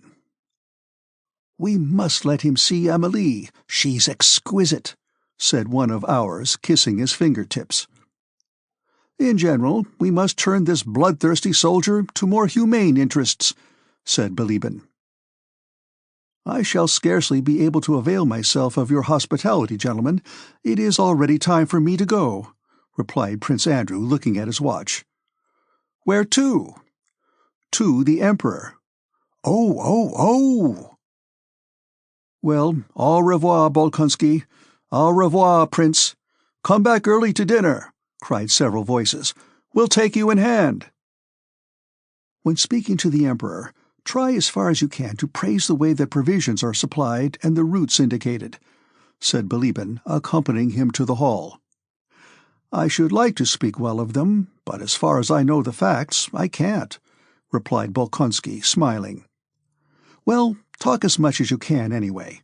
He has a passion for giving audiences, but he does not like talking himself, and can't do it, as you will see." Chapter 12. At the levee, Prince Andrew stood among the Austrian officers as he had been told to, and the Emperor Francis merely looked fixedly into his face and just nodded to him with his long head. But after it was over, the adjutant he had seen the previous day ceremoniously informed Bolkonsky that the Emperor desired to give him an audience. The Emperor Francis received him standing in the middle of the room. Before the conversation began, Prince Andrew was struck by the fact that the Emperor seemed confused and blushed as if not knowing what to say. "Tell me, when did the battle begin?" he asked hurriedly. Prince Andrew replied. Then followed other questions just as simple. Was Kutuzov well? When had he left Krems? And so on. The Emperor spoke as if his sole aim were to put a given number of questions. The answers to these questions, as was only too evident, did not interest him. "At what o'clock did the battle begin?" asked the Emperor. "I cannot inform your Majesty at what o'clock the battle began at the front, but at Durenstein, where I was, our attack began after 5 in the afternoon," replied Bolkonsky, growing more animated and expecting that he would have a chance to give a reliable account, which he had ready in his mind, of all he knew and had seen. But the Emperor smiled and interrupted him. "How many miles?" "From where to where, your Majesty?" "From Durenstein to Krems." 3.5 miles, your Majesty." "The French have abandoned the left bank?" "According to the scouts, the last of them crossed on rafts during the night." "Is there sufficient forage in Krems?" "Forage has not been supplied to the extent." The Emperor interrupted him. "At what o'clock was General Schmidt killed?" "At 7 o'clock, I believe." "At 7 o'clock? It's very sad, very sad." The Emperor thanked Prince Andrew and bowed. Prince Andrew withdrew and was immediately surrounded by courtiers on all sides. Everywhere he saw friendly looks and heard friendly words. Yesterday's adjutant reproached him for not having stayed at the palace, and offered him his own house. The Minister of War came up and congratulated him on the Maria Theresa Order of the 3rd grade, which the Emperor was conferring on him. The Empress Chamberlain invited him to see Her Majesty. The Archduchess also wished to see him. He did not know whom to answer, and for a few seconds collected his thoughts. Then the Russian ambassador took him by the shoulder, led him to the window, and began to talk to him. Contrary to Bilibin's forecast, the news he had brought was joyfully received. A Thanksgiving service was arranged, Kutuzov was awarded the Grand Cross of Maria Theresa, and the whole army received rewards. Bolkonsky was invited everywhere, and had to spend the whole morning calling on the principal Austrian dignitaries. Between 4 and 5 in the afternoon, having made all his calls, he was returning to Bilibin's house, thinking out a letter to his father about the battle and his visit to Brünn. At the door he found a vehicle half full of luggage. Franz, Bilibin's man, was dragging a portmanteau with some difficulty out of the front door. Before returning to Bilibin's, Prince Andrew had gone to a bookshop to provide himself with some books for the campaign, and had spent some time in the shop. "What is it?" he asked. "Oh, Your Excellency," said Franz, with difficulty rolling the portmanteau into the vehicle. "We are to move on still farther. The scoundrel is again at our heels." "Eh? What?" asked Prince Andrew. Bilibin came out to meet him. His usually calm face showed excitement. "There now, confess that this is delightful," said he. "This affair of the Taber Bridge, at Vienna. They have crossed without striking a blow." Prince Andrew could not understand. "But where do you come from not to know what every coachman in the town knows?" "I come from the Archduchess. I heard nothing there." "And you didn't see that everybody is packing up?" "I did not. What is it all about?" inquired Prince Andrew impatiently. "What's it all about? Why, the French have crossed the bridge that Auersburg was defending, and the bridge was not blown up. So Murat is now rushing along the road to Brünn and will be here in a day or two." "What? Here? But why did they not blow up the bridge, if it was mined?" "That is what I ask you. Not one, not even Bonaparte, knows why." Bolkonsky shrugged his shoulders. "But if the bridge is crossed, it means that the army, too, is lost? It will be cut off," said he. "That's just it," answered Bilibin. "Listen, the French entered Vienna, as I told you. Very well. Next day, which was yesterday, those gentlemen, Messieurs les Maréchaux, the marshals, Murat, Lannes, and Belliard, mount and ride to the bridge. Observe that all three are Gascons. 'Gentlemen,' says one of them, 'you know the Tabor Bridge is mined and doubly mined, and that there are menacing fortifications at its head, and an army of 15,000 men has been ordered to blow up the bridge and not let us cross. But it will please our sovereign, the Emperor Napoleon, if we take this bridge, so let us three go and take it.' 'Yes, let's,' say the others. And off they go and take the bridge, cross it, and now, with their whole army, are on this side of the Danube, marching on us, you, and your lines of communication." "Stop jesting," said Prince Andrew sadly and seriously. This news grieved him, and yet he was pleased. As soon as he learned that the Russian army was in such a hopeless situation, it occurred to him that it was he who was destined to lead it out of this position, that here was the Toulon that would lift him from the ranks of obscure officers and offer him the first step to fame. Listening to Bilibin, he was already imagining how, on reaching the army, he would give an opinion at the War Council which would be the only one that could save the army, and how he alone would be entrusted with the executing of the plan. "Stop this jesting," he said. "I am not jesting," Bilibin went on. "Nothing is truer or sadder. These gentlemen ride onto the bridge alone and wave white handkerchiefs. They assure the officer on duty that they, the marshals, are on their way to negotiate with Prince Auersperg. He lets them enter the tête de pont, bridgehead. They spin him 1,000 gasconades, saying that the war is over, that the Emperor Francis is arranging a meeting with Bonaparte, that they desire to see Prince Auersperg, and so on. The officer sends for Auersperg. These gentlemen embrace the officers, crack jokes, sit on the cannon, and meanwhile a French battalion gets to the bridge unobserved, flings the bags of incendiary material into the water, and approaches the tête de pont. At length appears the Lieutenant General, our dear Prince Auersperg von Mautern himself. "Dearest foe, flower of the Austrian army, hero of the Turkish wars, hostilities are ended, we can shake one another's hand." The Emperor Napoleon burns with impatience to make Prince Auersperg's acquaintance. In a word, those gentlemen, Gascons indeed, so bewildered him with fine words, and he is so flattered by his rapidly established intimacy with the French marshals, and so dazzled by the sight of Murat's mantle and ostrich plumes, qu'il n'y voit que du feu, et oublier celui qu'il devait faire sur l'ennemi, that their fire gets into his eyes, and he forgets that he ought to be firing at the enemy. In spite of the animation of his speech, Bilibin did not forget to pause after this mot to give time for its due appreciation. The French battalion rushes to the bridgehead, spikes the guns, and the bridge is taken.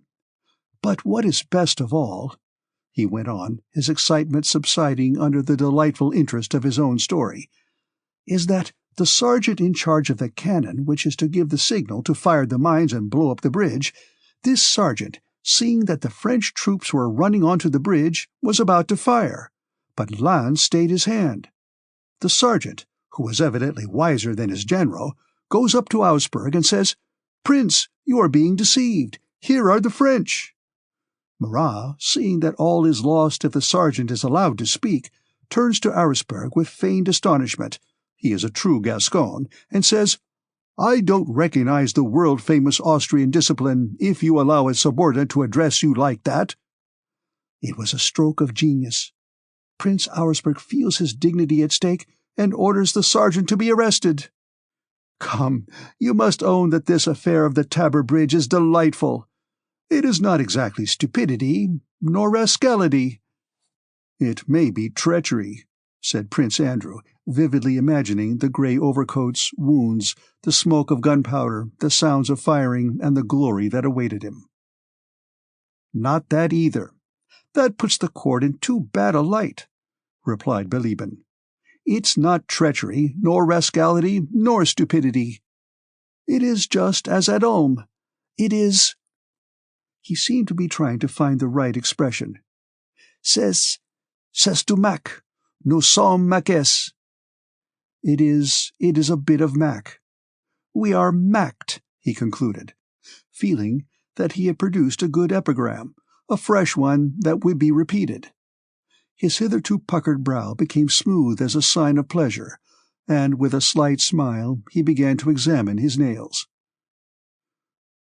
"Where are you off to?" he said suddenly to Prince Andrew, who had risen and was going toward his room. "I am going away." "Where to?" "To the army." "But you meant to stay another 2 days." "But now I am off at once." And Prince Andrew, after giving directions about his departure, went to his room. "Do you know, mon cher," said Bilíbin, following him, "I have been thinking about you. Why are you going?" And in proof of the conclusiveness of his opinion, all the wrinkles vanished from his face. Prince Andrew looked inquiringly at him and gave no reply. "Why are you going? I know you think it your duty to gallop back to the army now that it is in danger. I understand that. Mon cher, it is heroism." "Not at all," said Prince Andrew. "But as you are a philosopher, be a consistent one. Look at the other side of the question, and you will see that your duty, on the contrary, is to take care of yourself. Leave it to those who are no longer fit for anything else. You have not been ordered to return, and have not been dismissed from here. Therefore, you can stay and go with us wherever our ill luck takes us. They say we are going to Olmütz, and Olmütz is a very decent town. You and I will travel comfortably in my calèche." "Do stop joking, Bilíbin," cried Bolkonsky. "I am speaking sincerely as a friend. Consider, where and why are you going when you might remain here? You are faced by one of 2 things." And the skin over his left temple puckered. "Either you will not reach your regiment before peace is concluded, or you will share defeat and disgrace with Kutuzov's whole army." And Bilíbin unwrinkled his temple, feeling that the dilemma was insoluble. "I cannot argue about it," replied Prince Andrew coldly. But he thought, "I am going to save the army." "My dear fellow, you are a hero," said Bilíbin. Chapter 13. That same night, having taken leave of the Minister of War, Bolkonsky set off to rejoin the army, not knowing where he would find it and fearing to be captured by the French on the way to Krems. In Brünn, everybody attached to the court was packing up, and the heavy baggage was already being dispatched to Olmütz. Near Hetzelsdorf, Prince Andrew struck the high road along which the Russian army was moving with great haste and in the greatest disorder. The road was so obstructed with carts that it was impossible to get by in a carriage. Prince Andrew took a horse and a Cossack from a Cossack commander, and, hungry and weary, making his way past the baggage wagons, rode in search of the commander-in-chief and of his own luggage. Very sinister reports of the position of the army reached him as he went along, and the appearance of the troops and their disorderly flight confirmed these rumors.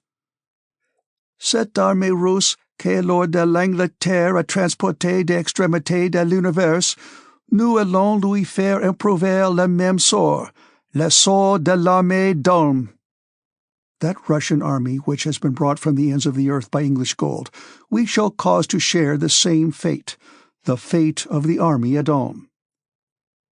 He remembered these words in Bonaparte's address to his army at the beginning of the campaign, and they awoke in him astonishment at the genius of his hero, a feeling of wounded pride, and a hope of glory. "And should there be nothing left but to die," he thought, "well, if need be, I shall do it no worse than others." He looked with disdain at the endless confused mass of detachments, carts, guns, artillery, and again baggage wagons and vehicles of all kinds overtaking one another and blocking the muddy road, 3 and sometimes 4 abreast. From all sides, behind and before, as far as ear could reach, there were the rattle of wheels, the creaking of carts and gun carriages, the tramp of horses, the crack of whips, shouts, the urging of horses, and the swearing of soldiers, orderlies, and officers. All along the sides of the road, fallen horses were to be seen, some flayed, some not, and broken-down carts beside which solitary soldiers sat waiting for something, and again soldiers straggling from their companies, crowds of whom set off to the neighboring villages or returned from them dragging sheep, fowls, hay, and bulging sacks. At each ascent or descent of the road, the crowds were yet denser, and the din of shouting more incessant. Soldiers floundering knee-deep in mud pushed the guns and wagons themselves. Whips cracked, hoofs slipped, traces broke, and lungs were strained with shouting. The officers directing the march rode backward and forward between the carts. Their voices were but feebly heard amid the uproar, and one saw by their faces that they despaired the possibility of checking this disorder. "Here's our dear Orthodox Russian army," thought Bolkonsky, recalling Bilibin's words. Wishing to find out where the commander-in-chief was, he rode up to a convoy. Directly opposite to him came a strange one-horse vehicle, evidently rigged up by soldiers out of any available materials, and looking like something between a cart, a cabriolet, and a calèche. A soldier was driving, and a woman enveloped in shawl sat behind the apron under the leather hood of the vehicle. Prince Andrew rode up and was just putting his question to a soldier when his attention was diverted by the desperate shrieks of the woman in the vehicle. An officer in charge of transport was beating the soldier who was driving the woman's vehicle for trying to get ahead of others, and the strokes of his whip fell on the apron of the equipage. The woman screamed piercingly.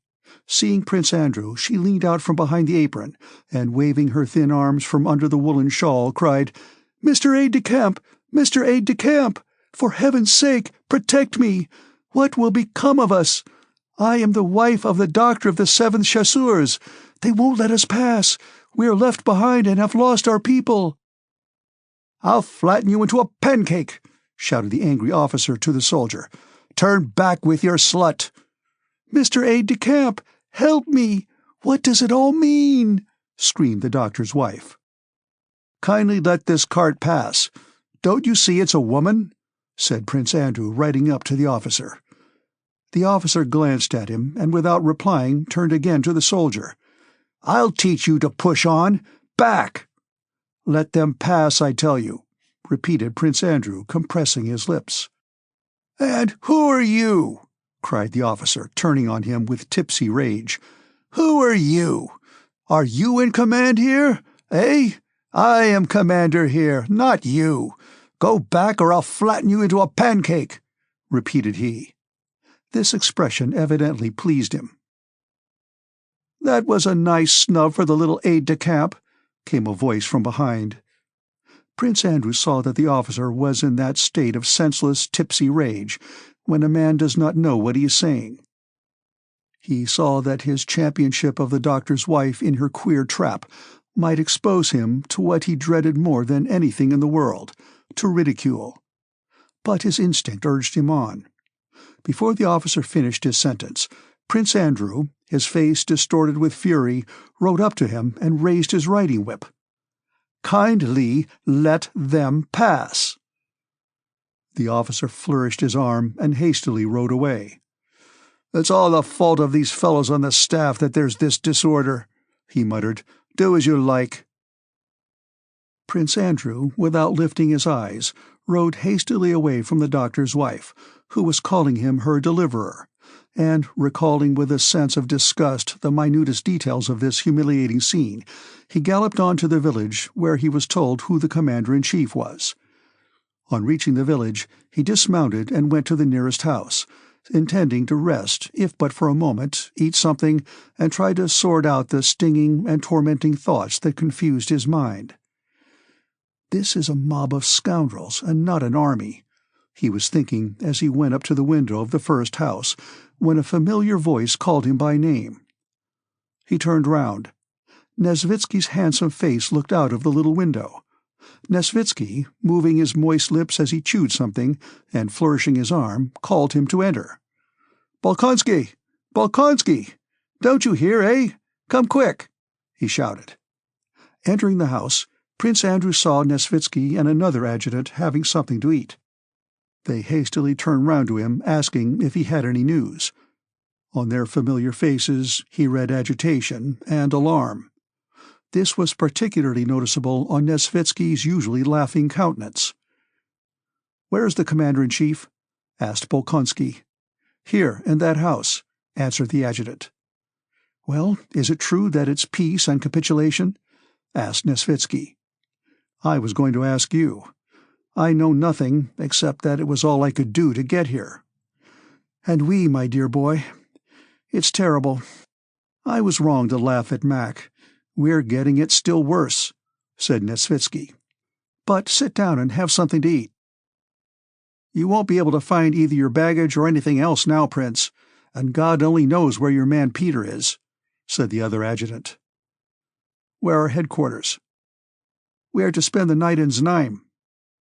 "Well, I've got all I need into packs for 2 horses," said Nesvitsky.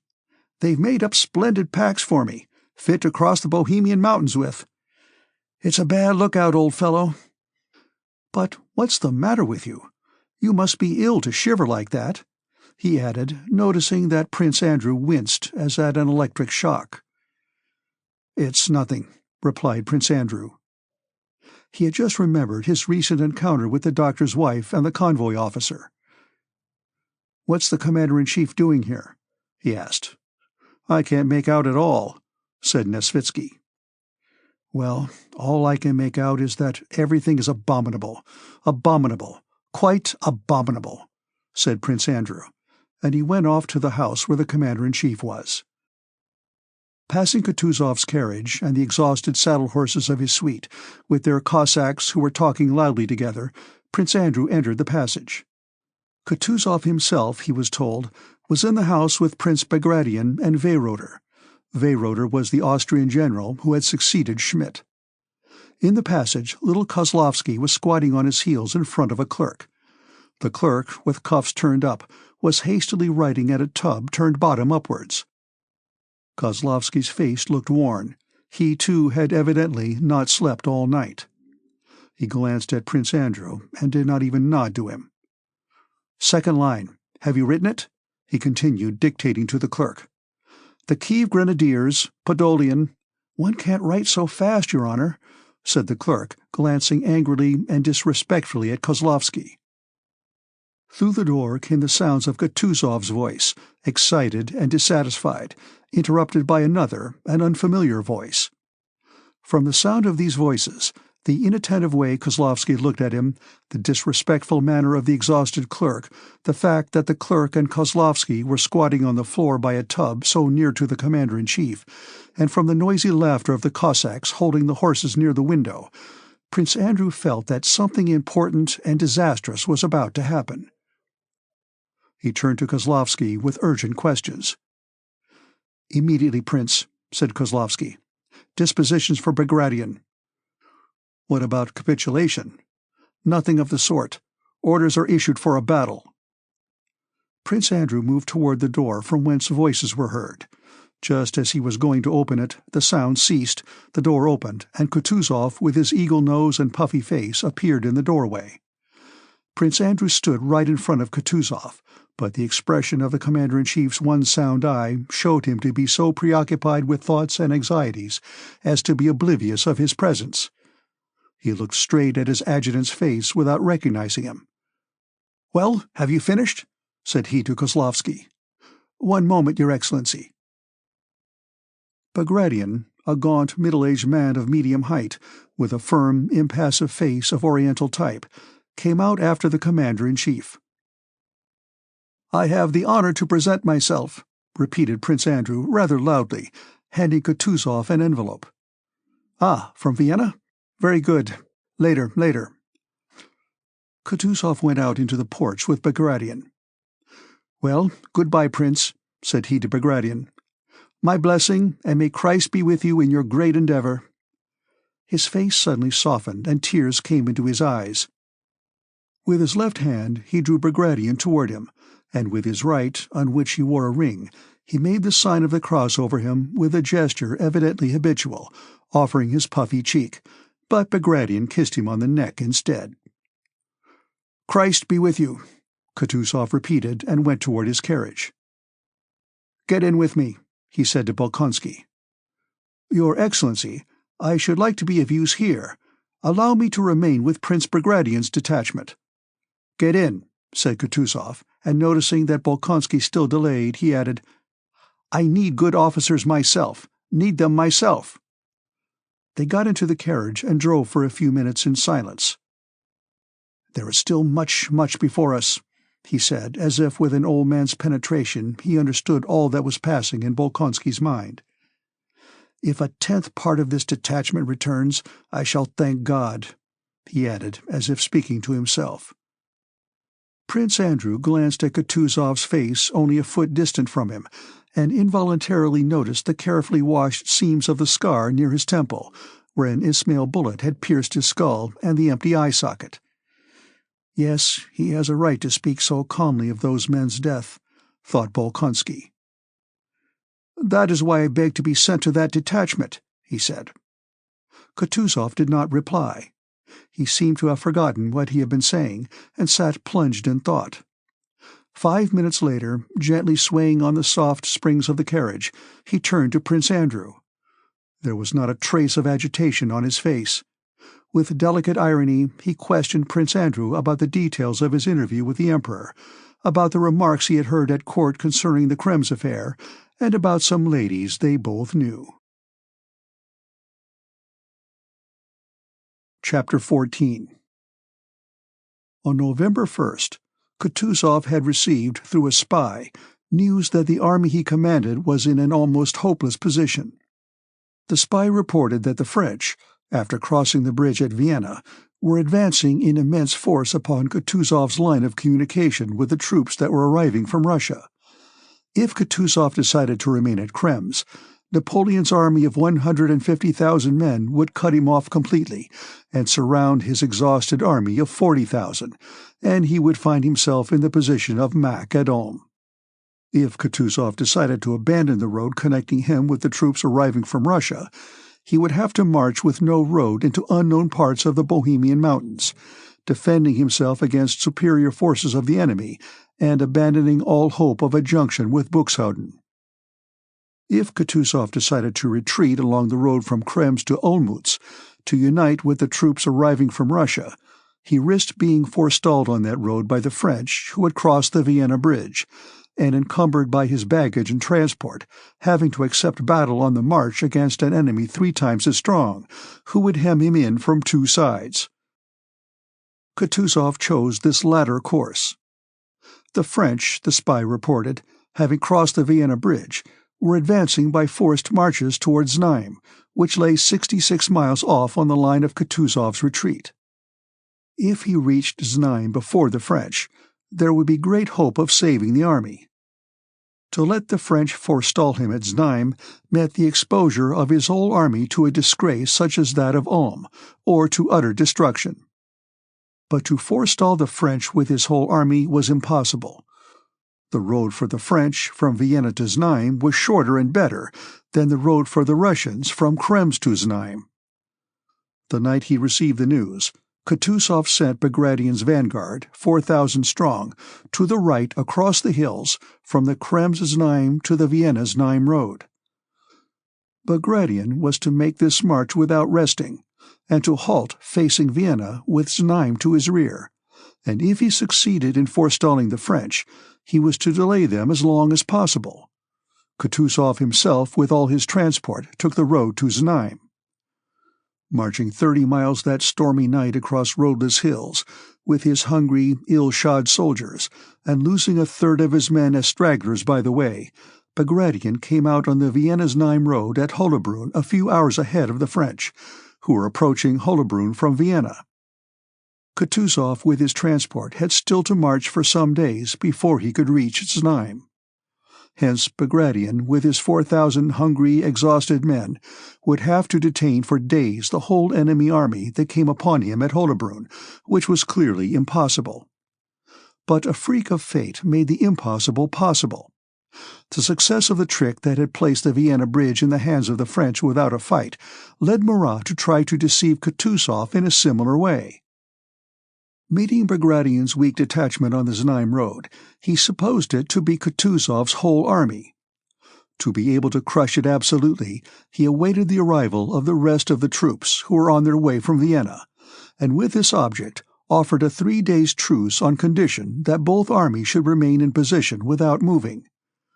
Murat declared that negotiations for peace were already proceeding, and that he therefore offered this truce to avoid unnecessary bloodshed. Count Nostitz, the Austrian general occupying the advanced posts, believed Murat's emissary and retired, leaving Bagratión's division exposed. Another emissary rode to the Russian line to announce the peace negotiations and to offer the Russian army the 3 days' truce.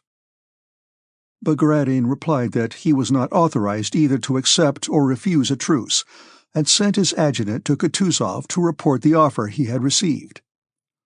A truce was Kutuzov's sole chance of gaining time, giving Bagration's exhausted troops some rest, and letting the transport and heavy convoys, whose movements were concealed from the French, advance if but one stage nearer Znaim. The offer of a truce gave the only and a quite unexpected chance of saving the army.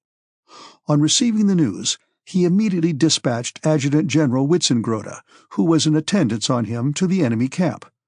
Witzengrode was not merely to agree to the truce, but also to offer terms of capitulation.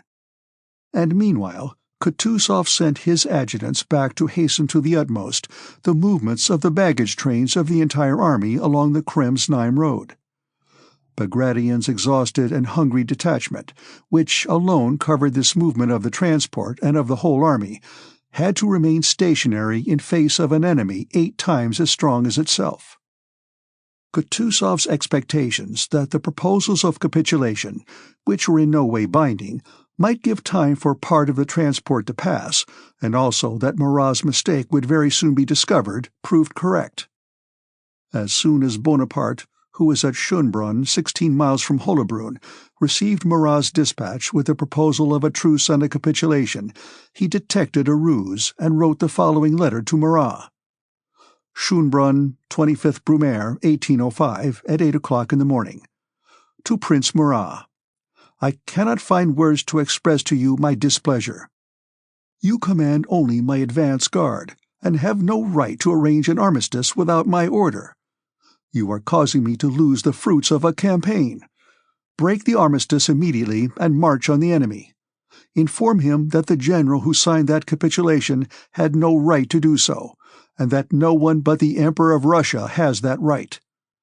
If, however, the Emperor of Russia ratifies that convention, I will ratify it, but it is only a trick. March on, destroy the Russian army. You are in a position to seize its baggage and artillery.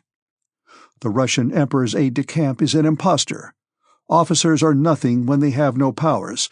This one had none. The Austrians let themselves be tricked at the crossing of the Vienna Bridge. You are letting yourself be tricked by an aide-de-camp of the Emperor. Napoleon. Bonaparte's adjutant rode full gallop with this menacing letter to Murat. Bonaparte himself, not trusting to his generals, moved with all the guards to the field of battle, afraid of letting a ready victim escape. And Bagration's 4,000 men merrily lighted campfires, dried and warmed themselves, cooked their porridge for the first time for 3 days, and not one of them knew or imagined what was in store for him. Chapter 15. Between 3 and 4 o'clock in the afternoon, Prince Andrew, who had persisted in his request to Kutuzov, arrived at Grunth and reported himself to Bagration. Bonaparte's adjutant had not yet reached Murat's detachment, and the battle had not yet begun. In Bagration's detachment, no one knew anything of the general position of affairs. They talked of peace, but did not believe in its possibility.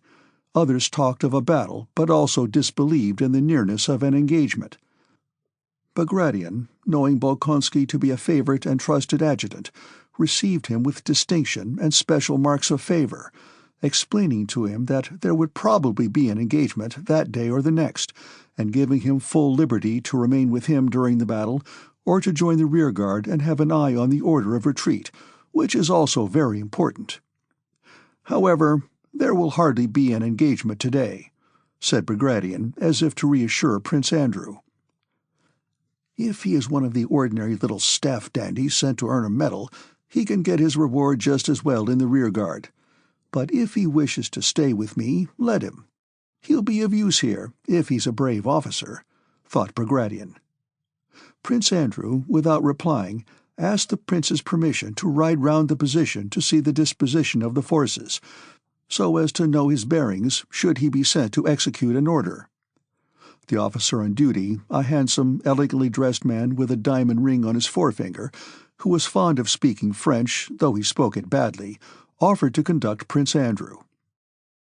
On all sides they saw rain-soaked officers with dejected faces who seemed to be seeking something, and soldiers dragging doors, benches, and fencing from the village. "There now, Prince, we can't stop those fellows," said the staff officer, pointing to the soldiers. "The officers don't keep them in hand. And there," he pointed to a sutler's tent, "they crowd in and sit. This morning I turned them all out, and now look, it's full again. I must go there, Prince, and scare them a bit. It won't take a moment." "Yes, let's go in, and I will get myself a roll and some cheese," said Prince Andrew, who had not yet had time to eat anything. "Why didn't you mention it, Prince? I would have offered you something." They dismounted and entered the tent. Several officers, with flushed and weary faces, were sitting at the table eating and drinking. "Now what does this mean, gentlemen?" said the staff officer, in the reproachful tone of a man who has repeated the same thing more than once. "You know it won't do to leave your post like this. The prince gave orders that no one should leave his post. Now you, captain," and he turned to a thin, dirty little artillery officer who, without his boots, he had given them to the canteen-keeper to dry, in only his stockings, rose when they entered, smiling not altogether comfortably. "Well, aren't you ashamed of yourself, Captain Tushin?" he continued. "One would think that as an artillery officer you would set a good example, yet here you are without your boots. The alarm will be sounded, and you will be in a pretty position without your boots." The staff officer smiled. "Kindly return to your post, gentlemen, all of you, all," he added in a tone of command. Prince Andrew smiled involuntarily as he looked at the artillery officer Tushin, who, silent and smiling, shifting from one stockinged foot to the other, glanced inquiringly with his large, intelligent, kindly eyes from Prince Andrew to the staff officer. "The soldiers say it feels easier without boots," said Captain Tushin, smiling shyly in his uncomfortable position, evidently wishing to adopt a jocular tone. But before he had finished he felt that his jest was unacceptable, and had not come off. He grew confused. "Kindly return to your posts," said the staff officer, trying to preserve his gravity. Prince Andrew glanced again at the artillery officer's small figure. There was something peculiar about it, quite unsoldierly, rather comic, but extremely attractive. The staff officer and Prince Andrew mounted their horses and rode on. Having ridden beyond the village, continually meeting and overtaking soldiers and officers of various regiments, they saw on their left some entrenchments being thrown up, the freshly dug clay of which showed up red. Several battalions of soldiers, in their shirt-sleeves despite the cold wind, swarmed in these earthworks like a host of white ants. Spadefuls of red clay were continually being thrown up from behind the bank by unseen hands. Prince Andrew and the officer rode up, looked at the entrenchment, and went on again. Just behind it they came upon some dozens of soldiers, continually replaced by others who ran from the entrenchment. They had to hold their noses and put their horses to a trot to escape from the poisoned atmosphere of these latrines. "Voilà l'agrément de camp, monsieur le prince." "This is a pleasure one gets in camp, Prince," said the staff officer. They rode up the opposite hill. From there the French could already be seen. Prince Andrew stopped and began examining the position. "That's our battery," said the staff officer, indicating the highest point. "It's in charge of the queer fellow we saw without his boots. You can see everything from there. Let's go there, Prince." "Thank you very much. I will go on alone," said Prince Andrew, wishing to rid himself of this staff officer's company. "Please don't trouble yourself further." The staff officer remained behind, and Prince Andrew rode on alone. The farther forward and nearer the enemy he went, the more orderly and cheerful were the troops. The greatest disorder and depression had been in the baggage train he had passed that morning on the Znaim road 7 miles away from the French. At Grunth also some apprehension and alarm could be felt, but the nearer Prince Andrew came to the French lines, the more confident was the appearance of our troops. The soldiers in their greatcoats were ranged in lines. The sergeants major and company officers were counting the men, poking the last man in each section in the ribs and telling him to hold his hand up. Soldiers scattered over the whole place were dragging logs and brushwood and were building shelters with merry chatter and laughter. Around the fires sat others, dressed and undressed, drying their shirts and leg bands or mending boots or overcoats and crowding round the boilers and porridge cookers. In one company, dinner was ready, and the soldiers were gazing eagerly at the steaming boiler, waiting till the sample, which a quartermaster sergeant was carrying in a wooden bowl to an officer who sat on a log before his shelter, had been tasted. Another company, a lucky one, for not all the companies had vodka, crowded round a pock-marked, broad-shouldered sergeant major, who, tilting a keg, filled one after another the canteen lids held out to him. The soldiers lifted the canteen lids to their lips with reverential faces, emptied them, rolling the vodka in their mouths, and walked away from the sergeant major with brightened expressions, licking their lips and wiping them on the sleeves of their greatcoats. All their faces were as serene as if all this were happening at home, awaiting peaceful encampment, and not within sight of the enemy before an action in which at least half of them would be left on the field. After passing a chasseur regiment and in the lines of the Kiev Grenadiers, fine fellows busy with similar peaceful affairs, near the shelter of the regimental commander, higher than and different from the others, Prince Andrew came out in front of a platoon of grenadiers, before whom lay a naked man. 2 soldiers held him, while 2 others were flourishing their switches and striking him regularly on his bare back. The man shrieked unnaturally. A stout major was pacing up and down the line, and regardless of the screams, kept repeating, "It's a shame for a soldier to steal. A soldier must be honest, honorable, and brave, but if he robs his fellows, there is no honor in him. He is a scoundrel. Go on, go on." So the swishing sound of the strokes and the desperate but unnatural screams continued.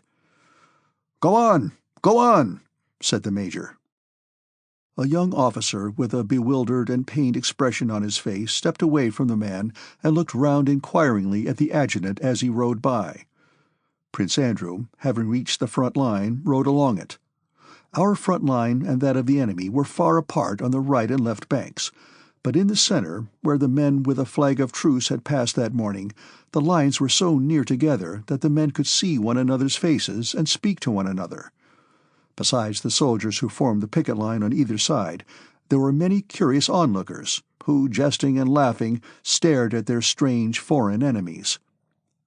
Since early morning, despite an injunction not to approach the picket line, the officers had been unable to keep sightseers away. The soldiers forming the picket line, like showmen exhibiting a curiosity, no longer looked at the French, but paid attention to the sightseers, and grew weary waiting to be relieved. Prince Andrew halted to have a look at the French. Look there!"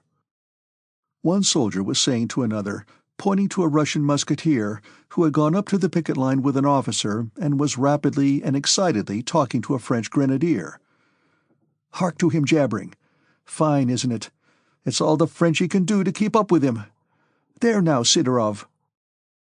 "Wait a bit and listen. It's fine," answered Sidorov, who was considered an adept at French. The soldier to whom the laughers referred was Dólokhov. Prince Andrew recognized him and stopped to listen to what he was saying. Dólokhov had come from the left flank, where their regiment was stationed, with his captain. "Now then, go on," incited the officer, bending forward and trying not to lose a word of the speech which was incomprehensible to him. "More, please, more. What's he saying?" Dólokhov did not answer the captain. He had been drawn into a hot dispute with the French grenadier. They were naturally talking about the campaign.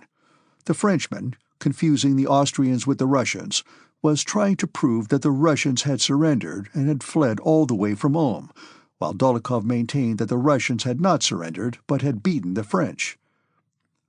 "We have orders to drive you off here, and we shall drive you off," said Dólokhov.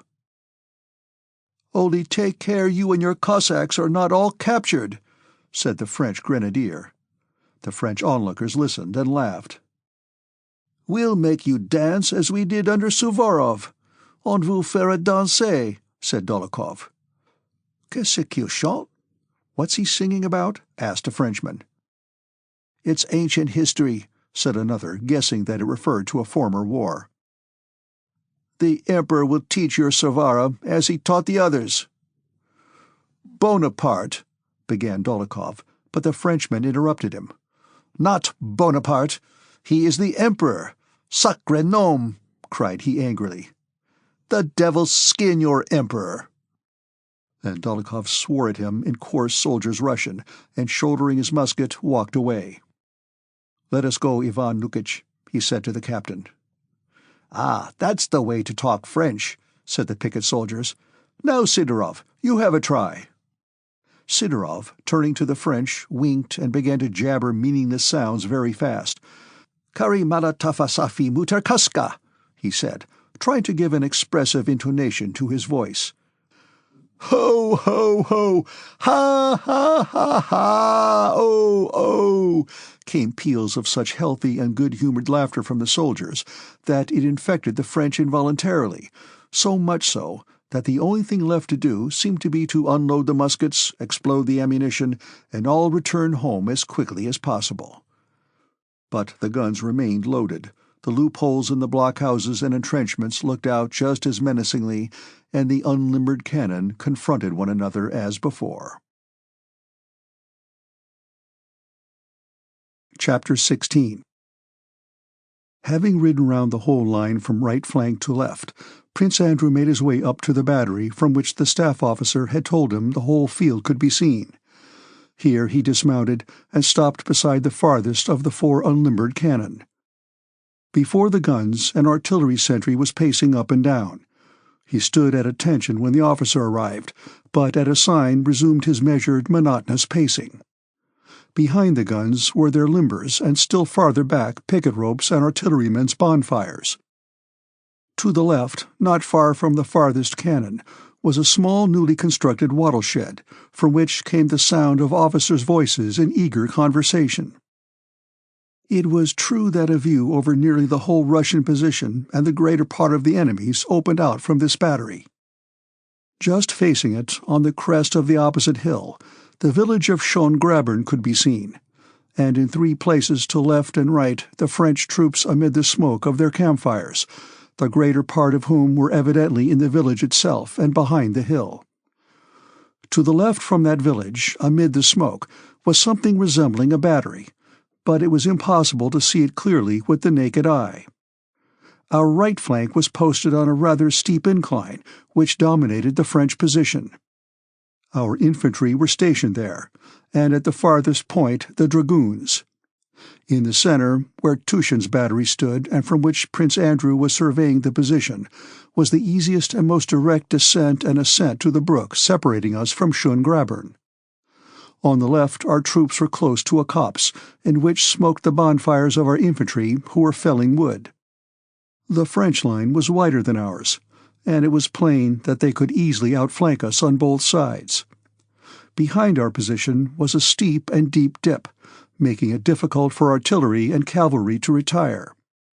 Prince Andrew took out his notebook and, leaning on the cannon, sketched a plan of the position. He made some notes on 2 points, intending to mention them to Brigadier. His idea was, first, to concentrate all the artillery in the center, and secondly, to withdraw the cavalry to the other side of the dip. Prince Andrew, being always near the commander-in-chief, closely following the mass movements and general orders, and constantly studying historical accounts of battles, involuntarily pictured to himself the course of events in the forthcoming action in broad outline. He imagined only important possibilities. If the enemy attacks the right flank, he said to himself, the Kiev Grenadiers and the Podolsk Chasseurs must hold their position till reserves from the center come up.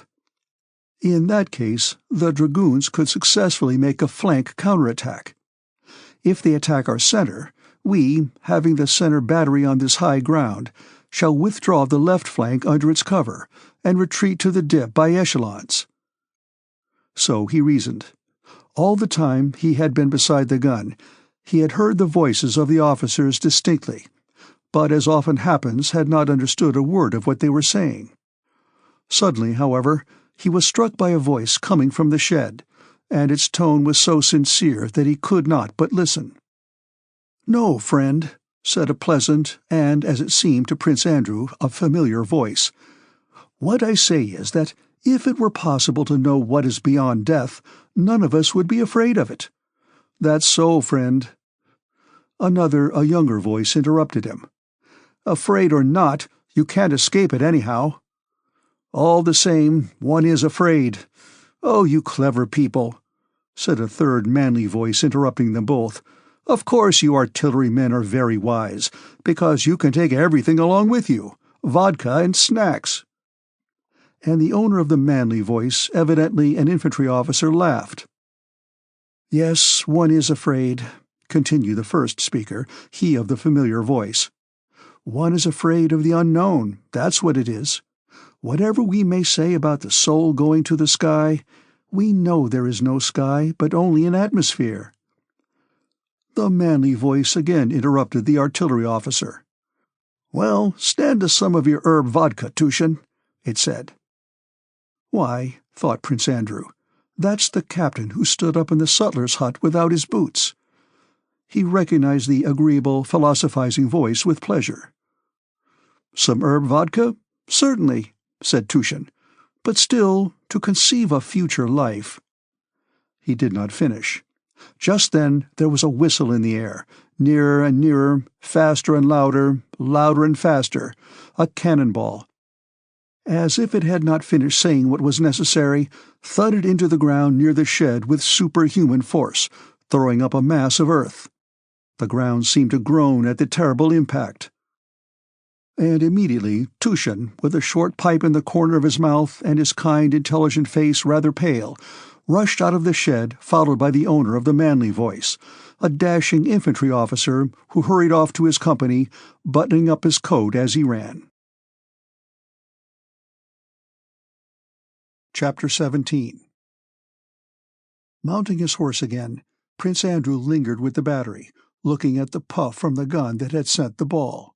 His eyes ran rapidly over the wide space, but he only saw that the hitherto motionless masses of the French now swayed, and that there really was a battery to their left. The smoke above it had not yet dispersed. 2 mounted Frenchmen, probably adjutants, were galloping up the hill.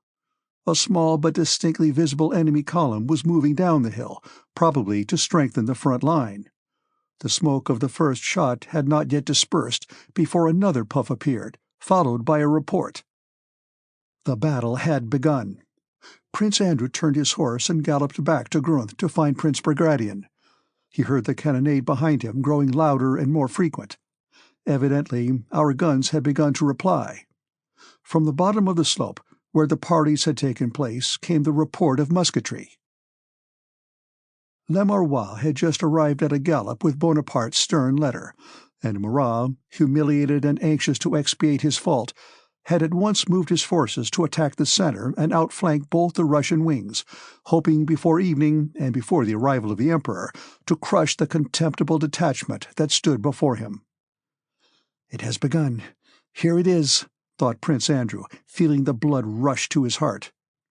"But where and how will my Toulon present itself?" Passing between the companies that had been eating porridge and drinking vodka a quarter of an hour before, he saw everywhere the same rapid movement of soldiers forming ranks and getting their muskets ready, and on all their faces he recognized the same eagerness that filled his heart. "It has begun. Here it is, dreadful but enjoyable," was what the face of each soldier and each officer seemed to say.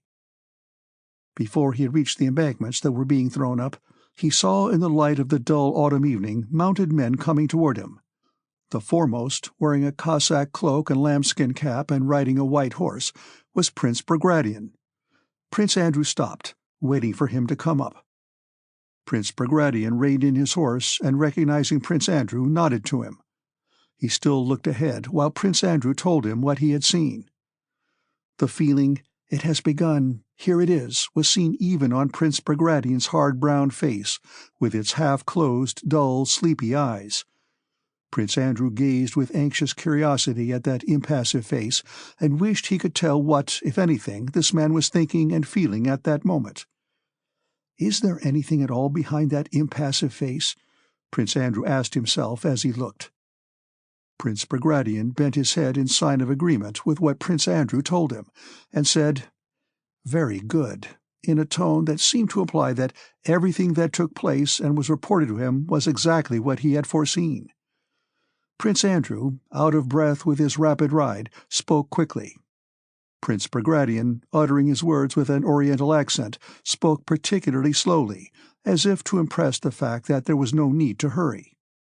However, he put his horse to a trot in the direction of Tushin's battery. Prince Andrew followed with the suite. Behind Prince Bagration rode an officer of the suite, the prince's personal adjutant, Zherkov, an orderly officer, the staff officer on duty, riding a fine bob-tailed horse, and a civilian, an accountant who had asked permission to be present at the battle out of curiosity.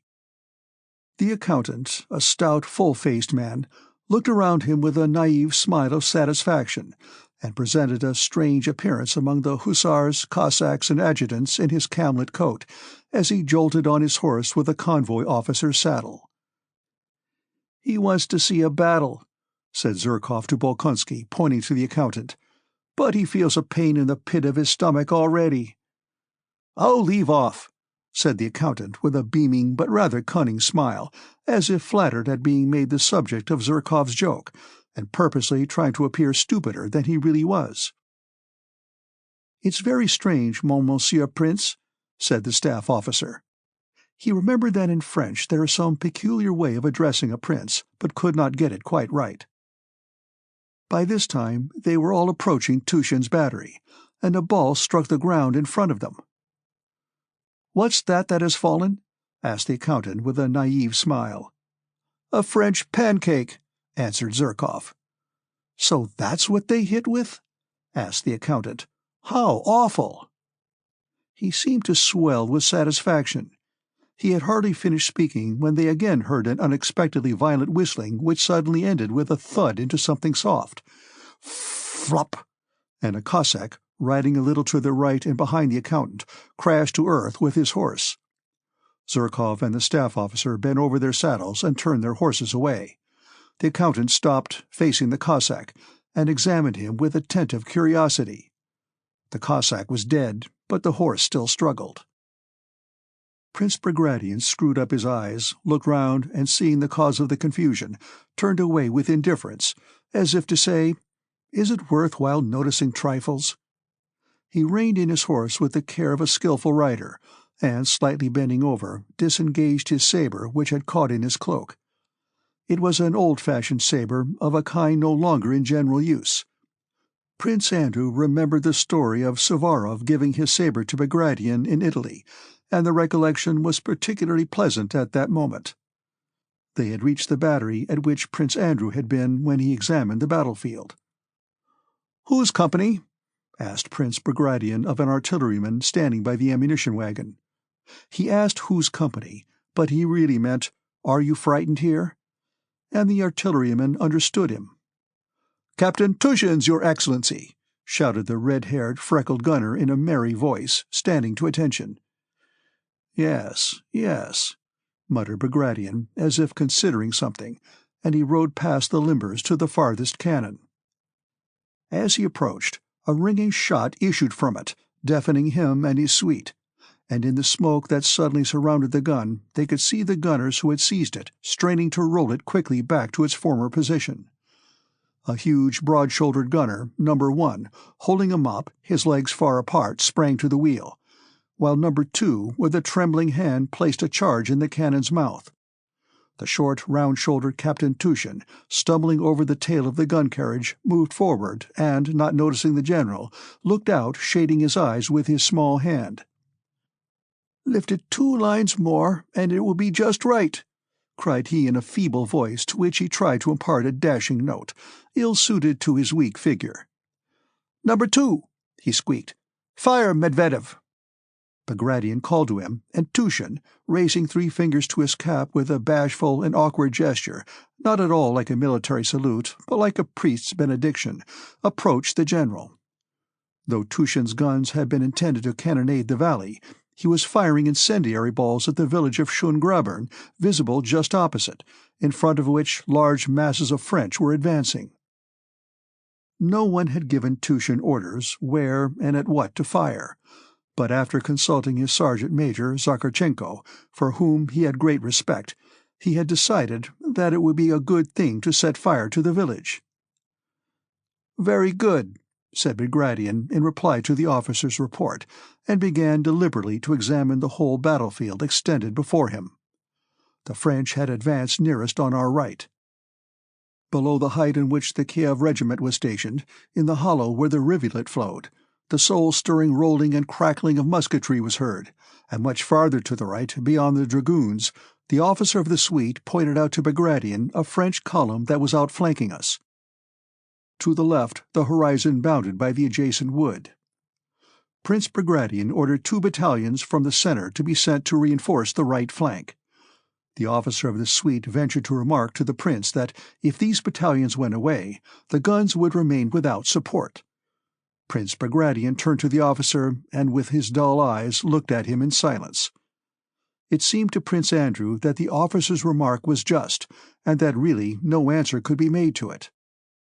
But at that moment an adjutant galloped up with a message from the commander of the regiment in the hollow, and news that immense masses of the French were coming down upon them, and that his regiment was in disorder and was retreating upon the Kiev grenadiers. Prince Bagration bowed his head in sign of assent and approval. He rode off at a walk to the right, and sent an adjutant to the dragoons with orders to attack the French. But this adjutant returned half an hour later with the news that the commander of the dragoons had already retreated beyond the dip in the ground, as a heavy fire had been opened on him and he was losing men uselessly, and so had hastened to throw some sharpshooters into the wood. "Very good," said Bagration. As he was leaving the battery, firing was heard on the left also, and as it was too far to the left flank for him to have time to go there himself, Prince Bagration sent Zherkov to tell the general in command, the one who had paraded his regiment before Kutuzov at Braunau, that he must retreat as quickly as possible behind the hollow in the rear, as the right flank would probably not be able to withstand the enemy's attack very long. About Tushin and the battalion that had been in support of his battery, all was forgotten.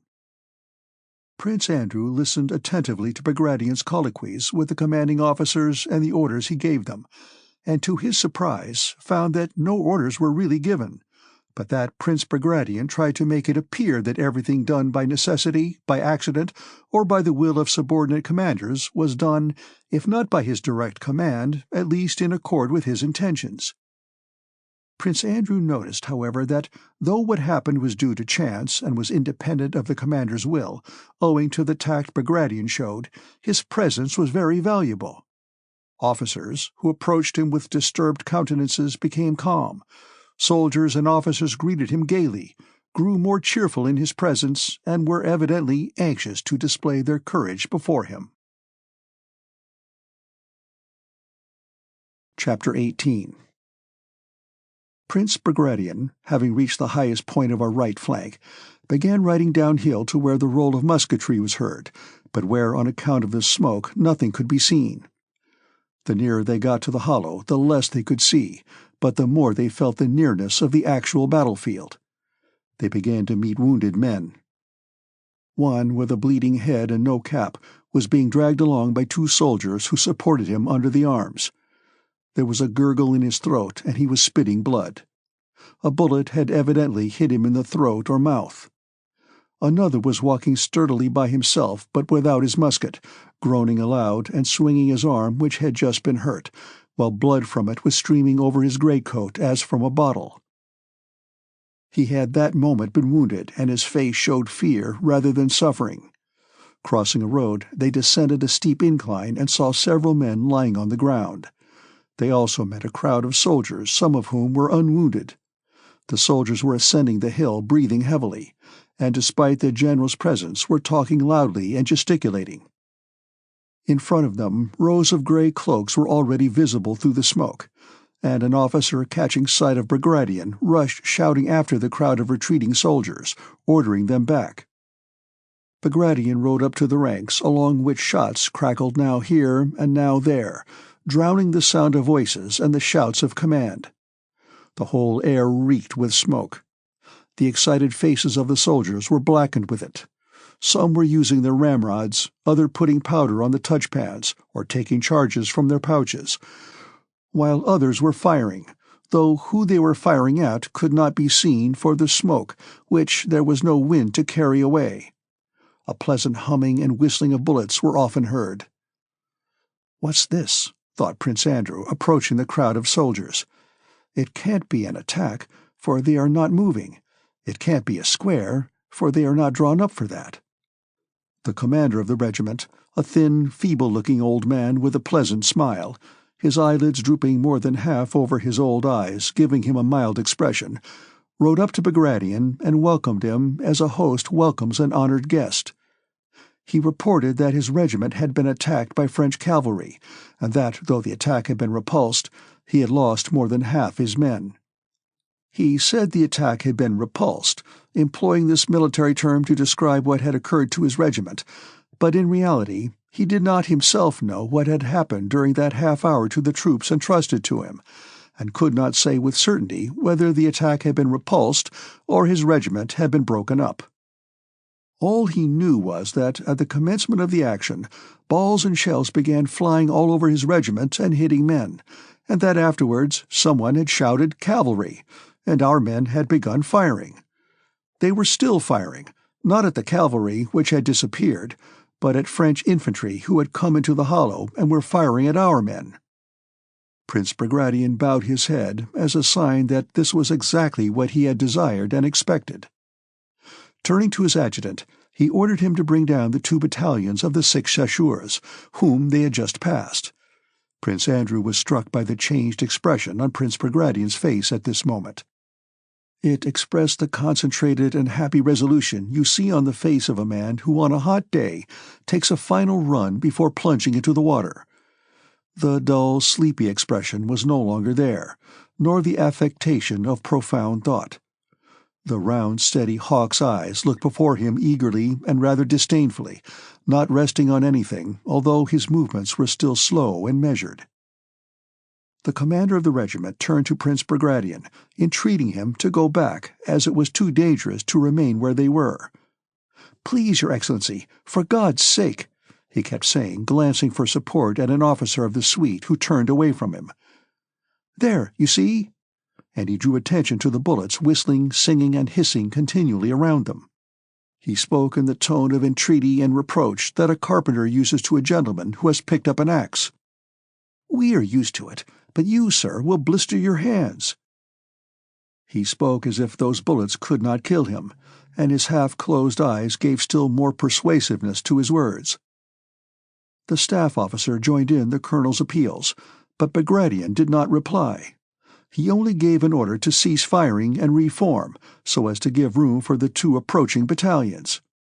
While he was speaking, the curtain of smoke that had concealed the hollow, driven by a rising wind, began to move from right to left, as if drawn by an invisible hand, and the hill opposite, with the French moving about on it, opened out before them. All eyes fastened involuntarily on this French column advancing against them, and winding down over the uneven ground. One could already see the soldiers' shaggy caps, distinguish the officers from the men, and see the standard flapping against its staff. "They marched splendidly," remarked someone in Bagration's suite. The head of the column had already descended into the hollow. The clash would take place on this side of it. The remains of our regiment, which had been in action, rapidly formed up and moved to the right. From behind it, dispersing the laggards, came 2 battalions of the 6 chasseurs in fine order. Before they had reached Bagration, the weighty tread of the mass of men marching in step could be heard. On their left flank, nearest to Bagration, marched a company commander, a fine, round-faced man with a stupid and happy expression, the same man who had rushed out of the wattle shed. At that moment he was clearly thinking of nothing but how dashing a fellow he would appear as he passed the commander. With the self-satisfaction of a man on parade, he stepped lightly with his muscular legs, as if sailing along, stretching himself to his full height without the smallest effort, his ease contrasting with the heavy tread of the soldiers who were keeping step with him. He carried close to his leg a narrow, unsheathed sword, small, curved, and not like a real weapon, and looked now at the superior officers and now back at the men without losing step, his whole powerful body turning flexibly. It was as if all the powers of his soul were concentrated on passing the commander in the best possible manner, and feeling that he was doing it well, he was happy. Left, left, left, he seemed to repeat to himself at each alternate step, and in time to this, with stern but varied faces, the wall of soldiers burdened with knapsacks and muskets marched in step, and each one of these hundreds of soldiers seemed to be repeating to himself at each alternate step, left, left, left. A fat major skirted a bush, puffing and falling out of step. A soldier who had fallen behind, his face showing alarm at his defection, ran at a trot, panting to catch up with his company. A cannonball, cleaving the air, flew over the heads of Bagration and his suite, and fell into the column to the measure of left, left. "Close up!" came the company commander's voice in jaunty tones. The soldiers passed in a semicircle round something where the ball had fallen, and an old trooper on the flank, a non-commissioned officer who had stopped beside the dead men, ran to catch up his line, and falling into step with a hop, looked back angrily, and through the ominous silence and the regular tramp of feet beating the ground in unison, one seemed to hear, left, left, left. "Well done, lads," said Prince Bagration. "Glad to do our best, Your Excellency," came a confused shout from the ranks.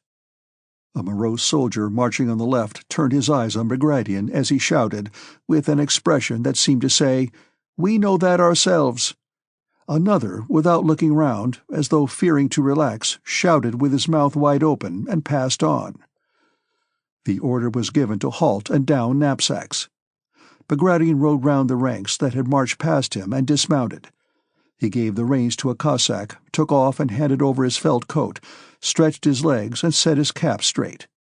The head of the French column, with its officers leading, appeared from below the hill. "Forward, with God!" said Bagration in a resolute, sonorous voice. Turning for a moment to the front line, and slightly swinging his arms, he went forward uneasily over the rough field with the awkward gait of a cavalryman. Prince Andrew felt that an invisible power was leading him forward, and experienced great happiness. The French were already near. Prince Andrew, walking beside Bagration, could clearly distinguish their bandoliers, red epaulets, and even their faces. He distinctly saw an old French officer, who, with gaitered legs and turned-out toes, climbed the hill with difficulty. Prince Bagration gave no further orders, and silently continued to walk on in front of the ranks. Suddenly, one shot after another rang out from the French. Smoke appeared all along their uneven ranks, and musket shots sounded. Several of our men fell, among them the round-faced officer who had marched so gaily and complacently. But at the moment the first report was heard, Bagration turned round and shouted, "Hurrah!" "Hurrah! Ah! Ah!" rang a long, drawn-out shout from our ranks, and passing Bagration and racing one another, they rushed in an irregular but joyous and eager crowd down the hill at their disordered foe. Chapter 19. The attack of the 6th Chasseurs secured the retreat of our right flank. In the center, Tushin's forgotten battery, which had managed to set fire to the Schöngrabern village, delayed the French advance. The French were putting out the fire which the wind was spreading, and thus gave us time to retreat. The retirement of the center to the other side of the dip in the ground at the rear was hurried and noisy, but the different companies did not get mixed. But our left, which consisted of the Azov and Podolsk infantry and the Pavlograd hussars, was simultaneously attacked and outflanked by superior French forces under Lannes, and was thrown into confusion. Bagration had sent Zherkov to the general commanding that left flank with orders to retreat immediately. Zherkov, not removing his hand from his cap, turned his horse about and galloped off. But no sooner had he left Bagration than his courage failed him. He was seized by panic and could not go where it was dangerous. Having reached the left flank, instead of going to the front where the firing was, he began to look for the general and his staff where they could not possibly be, and so did not deliver the order. The command of the left flank belonged by seniority to the commander of the regiment Kutuzov had reviewed at Braunau, and in which Dolokhov was serving as a private. But the command of the extreme left flank had been assigned to the commander of the Pavlograd regiment in which Rostov was serving, and a misunderstanding arose. The two commanders were much exasperated with one another, and long after the action had begun on the right flank and the French were already advancing, were engaged in discussion with the sole object of offending one another. But the regiments, both cavalry and infantry, were by no means ready for the impending action. From privates to general, they were not expecting a battle and were engaged in peaceful occupations, the cavalry feeding the horses and the infantry collecting wood. "He higher is than I in rank," said the German colonel of the hussars, flushing and addressing an adjutant who had ridden up. "So let him do what he will, but I cannot sacrifice my hussars. Bugler, sound the retreat." But haste was becoming imperative. Cannon and musketry, mingling together, thundered on the right and in the center, while the capotes of Lannes' sharpshooters were already seen crossing the milldam and forming up within twice the range of a musket shot. The general in command of the infantry went toward his horse with jerky steps, and having mounted, drew himself up very straight and tall and rode to the Pavlograd commander. The commanders met with polite bows, but with secret malevolence in their hearts. "Once again, Colonel," said the general, "I can't leave half my men in the wood. I beg of you, he repeated, to occupy the position and prepare for an attack." "I beg of you yourself not to mix in what is not your business," suddenly replied the irate colonel. "If you were in the cavalry—" "I am not in the cavalry, Colonel, but I am a Russian general, and if you are not aware of the fact—" "Quite aware, Your Excellency," suddenly shouted the colonel, touching his horse and turning purple in the face. "Will you be so good as to come to the front and see that this position is no good? I don't wish to destroy my men for your pleasure." "You forget yourself, Colonel. I am not considering my own pleasure, and I won't allow it to be said." Taking the colonel's outburst as a challenge to his courage, the general expanded his chest and rode, frowning, beside him to the front line, as if their differences would be settled there amongst the bullets. They reached the front, several bullets sped over them, and they halted in silence. There was nothing fresh to be seen from the line, for from where they had been before, it had been evident that it was impossible for cavalry to act among the bushes and broken ground, as well as that the French were outflanking our left. The general and colonel looked sternly and significantly at one another like two fighting cocks preparing for battle, each vainly trying to detect signs of cowardice in the other. Both passed the examination successfully. As there was nothing to be said, and neither wished to give occasion for it to be alleged that he had been the first to leave the range of fire, they would have remained there for a long time testing each other's courage, had it not been that just then they heard the rattle of musketry and a muffled shout almost behind them in the wood. The French had attacked the men collecting wood in the copse. It was no longer possible for the hussars to retreat with the infantry. They were cut off from the line of retreat on the left by the French. However inconvenient the position, it was now necessary to attack in order to cut a way through for themselves.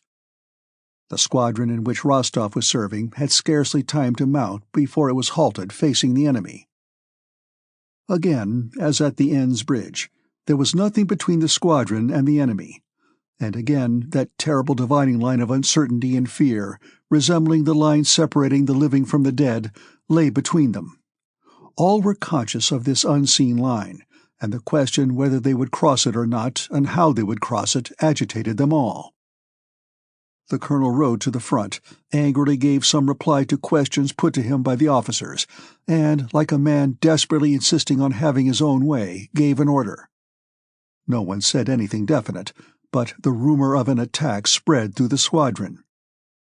The command to form up rang out, and the sabers whizzed as they were drawn from their scabbards. Still, no one moved. The troops of the left flank, infantry and hussars alike, felt that the commander did not himself know what to do, and this irresolution communicated itself to the men. If only they would be quick, thought Rostov, feeling that at last the time had come to experience the joy of an attack of which he had so often heard from his fellow hussars. "Forward! With God, lads!" rang out Denisov's voice. "At a trot, forward!" The horses' croups began to sway in the front line. Rook pulled at the reins and started of his own accord. Before him, on the right, Rostov saw the front lines of his hussars, and still farther ahead a dark line which he could not see distinctly, but took to be the enemy. Shots could be heard, but some way off. "Faster!" came the word of command, and Rostov felt Rook's flanks drooping as he broke into a gallop. Rostov anticipated his horse's movements and became more and more elated. He had noticed a solitary tree ahead of him. This tree had been in the middle of the line that had seemed so terrible, and now he had crossed that line, and not only was there nothing terrible, but everything was becoming more and more happy and animated. "Oh, how I will slash at him!" thought Rostov, gripping the hilt of his saber. "Hurrah!" came a roar of voices. Let anyone come my way now, thought Rostov, driving his spurs into Rook and letting him go at a full gallop so that he outstripped the others. Ahead, the enemy was already visible. Suddenly, something like a birch broom seemed to sweep over the squadron. Rostov raised his saber, ready to strike, but at that instant the trooper Nikitenko, who was galloping ahead, shot away from him, and Rostov felt as in a dream that he continued to be carried forward with unnatural speed, but yet stayed on the same spot. From behind him, Bondarchuk, an hussar he knew, jolted against him and looked angrily at him. Bondarchuk's horse swerved and galloped past. "How is it I am not moving? I have fallen. I am killed," Rostov asked, and answered at the same instant. He was alone in the middle of a field. Instead of the moving horses and hussars' backs, he saw nothing before him but the motionless earth and the stubble around him. There was warm blood under his arm. "No, I am wounded and the horses killed." Rook tried to rise on his forelegs, but fell back, pinning his rider's leg. Blood was flowing from his head. He struggled but could not rise. Rostov also tried to rise, but fell back, his sabretache having become entangled in the saddle. Where our men were, and where the French, he did not know. There was no one near. Having disentangled his leg, he rose. Where on which side was now the line that had so sharply divided the two armies? He asked himself, and could not answer. Can something bad have happened to me? He wondered as he got up, and at that moment he felt that something superfluous was hanging on his benumbed left arm. His wrist felt as if it were not his. He examined his hand carefully, vainly trying to find blood on it. "Ah, here are people coming," he thought joyfully, seeing some men running toward him. "They will help me." In front came a man wearing a strange shako and a blue cloak, swarthy, sunburned, and with a hooked nose. Then came two more, and many more running behind. One of them said something strange, not in Russian. In among the hindmost of these men wearing similar shakos was a Russian hussar. He was being held by the arms, and his horse was being led behind him. It must be one of ours, a prisoner. Yes. Can it be they will take me too? Who are these men? Thought Rostov, scarcely believing his eyes. Can they be French? He looked at the approaching Frenchmen, and though but a moment before he had been galloping to get at them and hack them to pieces, their proximity now seemed so awful that he could not believe his eyes.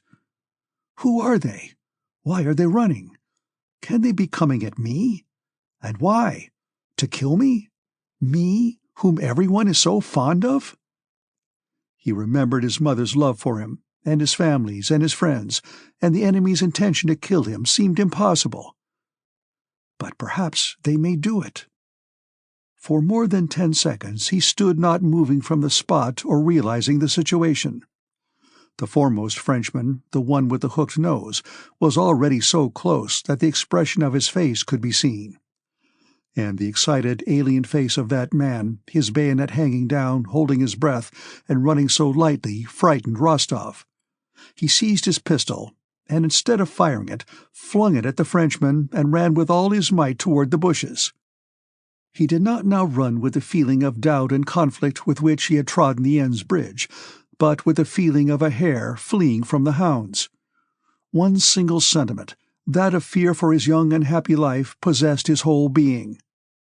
Rapidly leaping the furrows, he fled across the field with the impetuosity he used to show at catch-play, now and then turning his good-natured, pale young face to look back. A shudder of terror went through him. No, better not look, he thought, but having reached the bushes he glanced round once more. The French had fallen behind, and just as he looked round, the first man changed his run to a walk, and turning, shouted something loudly to a comrade farther back. Rostov paused. No, there's some mistake, thought he. They can't have wanted to kill me. But at the same time, his left arm felt as heavy as if a 70-pound weight were tied to it. He could run no more. The Frenchman also stopped and took aim. Rostov closed his eyes and stooped down. One bullet and then another whistled past him. He mustered his last remaining strength, took hold of his left hand with his right, and reached the bushes. Behind these were some Russian sharpshooters. Chapter 20. The infantry regiments that had been caught unawares in the outskirts of the wood ran out of it, the different companies getting mixed and retreated as a disorderly crowd. One soldier, in his fear, uttered the senseless cry, "Cut off!" that is so terrible in battle, and that word infected the whole crowd with a feeling of panic. "Surrounded! Cut off! We're lost!" shouted the fugitives. The moment he heard the firing and the cry from behind, the general realized that something dreadful had happened to his regiment, and the thought that he, an exemplary officer of many years' service who had never been to blame, might be held responsible at headquarters for negligence or inefficiency, so staggered him that, forgetting the recalcitrant cavalry colonel, his own dignity as a general, and above all quite forgetting the danger and all regard for self-preservation, he clutched the crupper of his saddle and, spurring his horse, galloped to the regiment under a hail of bullets which fell around but fortunately missed him.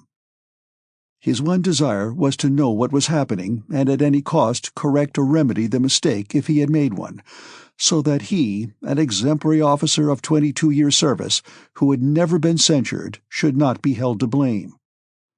Having galloped safely through the French, he reached a field beyond the copse across which our men, regardless of orders, were running and descending the valley.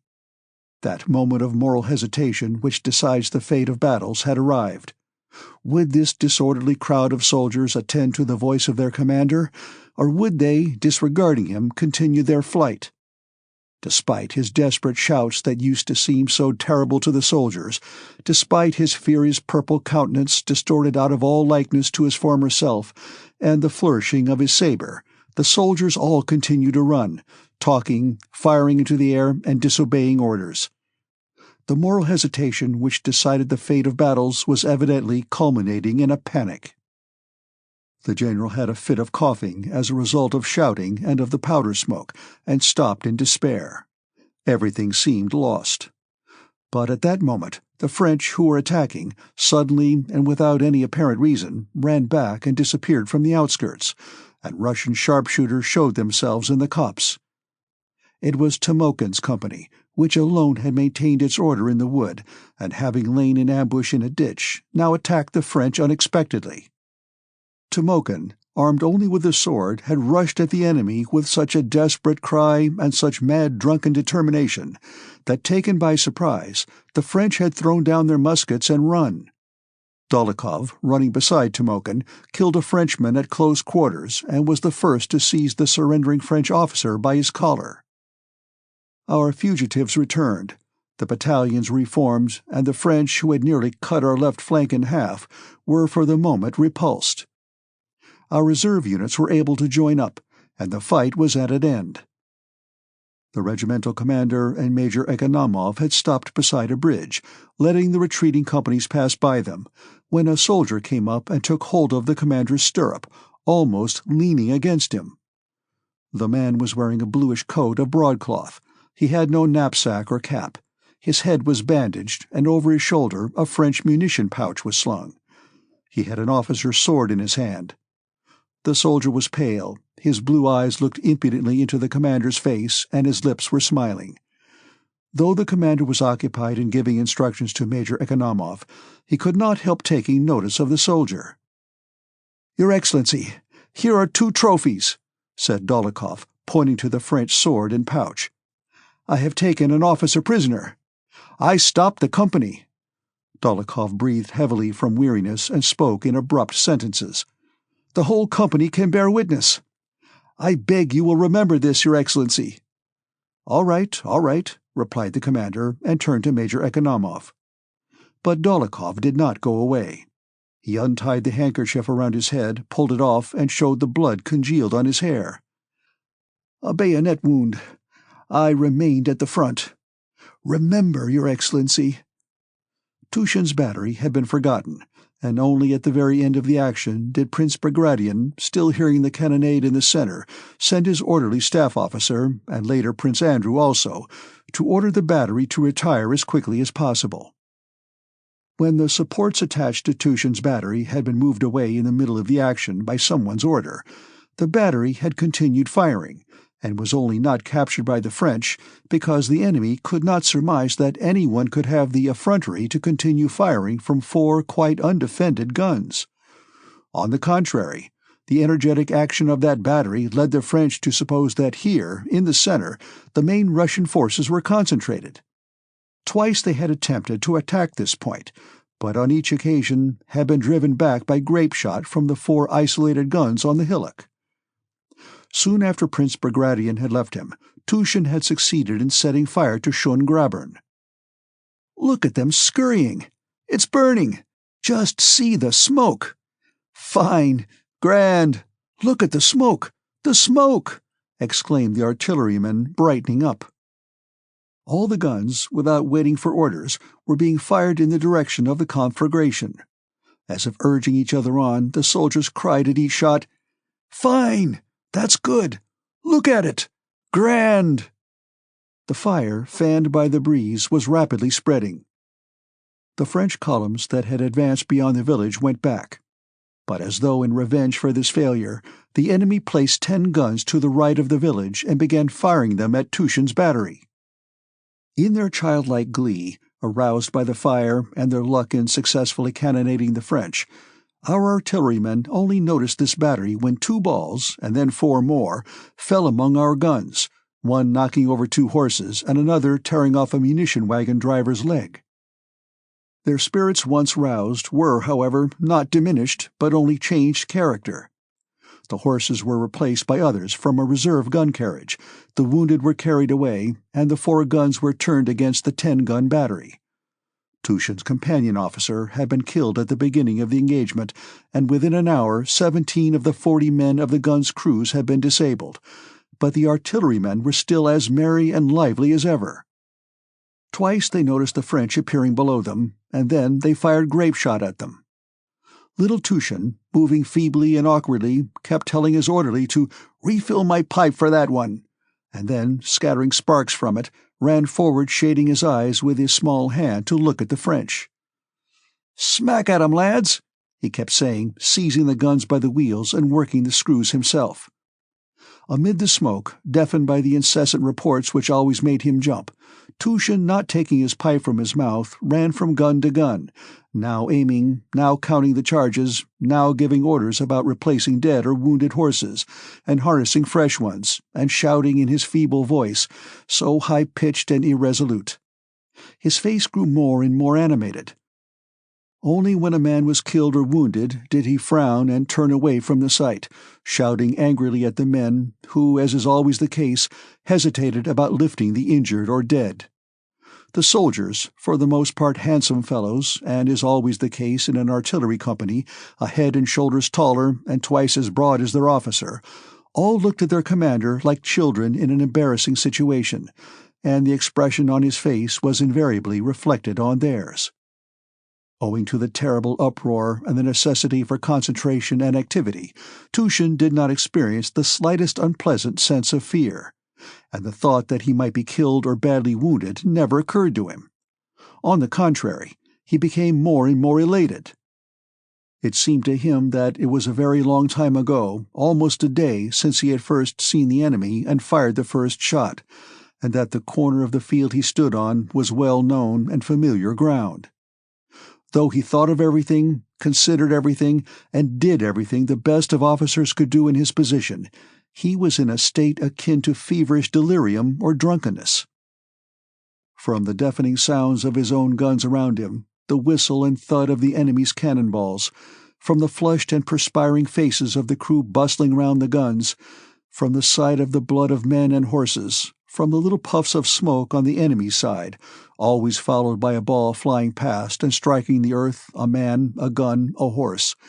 From the sight of all these things a fantastic world of his own had taken possession of his brain, and at that moment afforded him pleasure. The enemy's guns were in his fancy not guns, but pipes, from which occasional puffs were blown by an invisible smoker.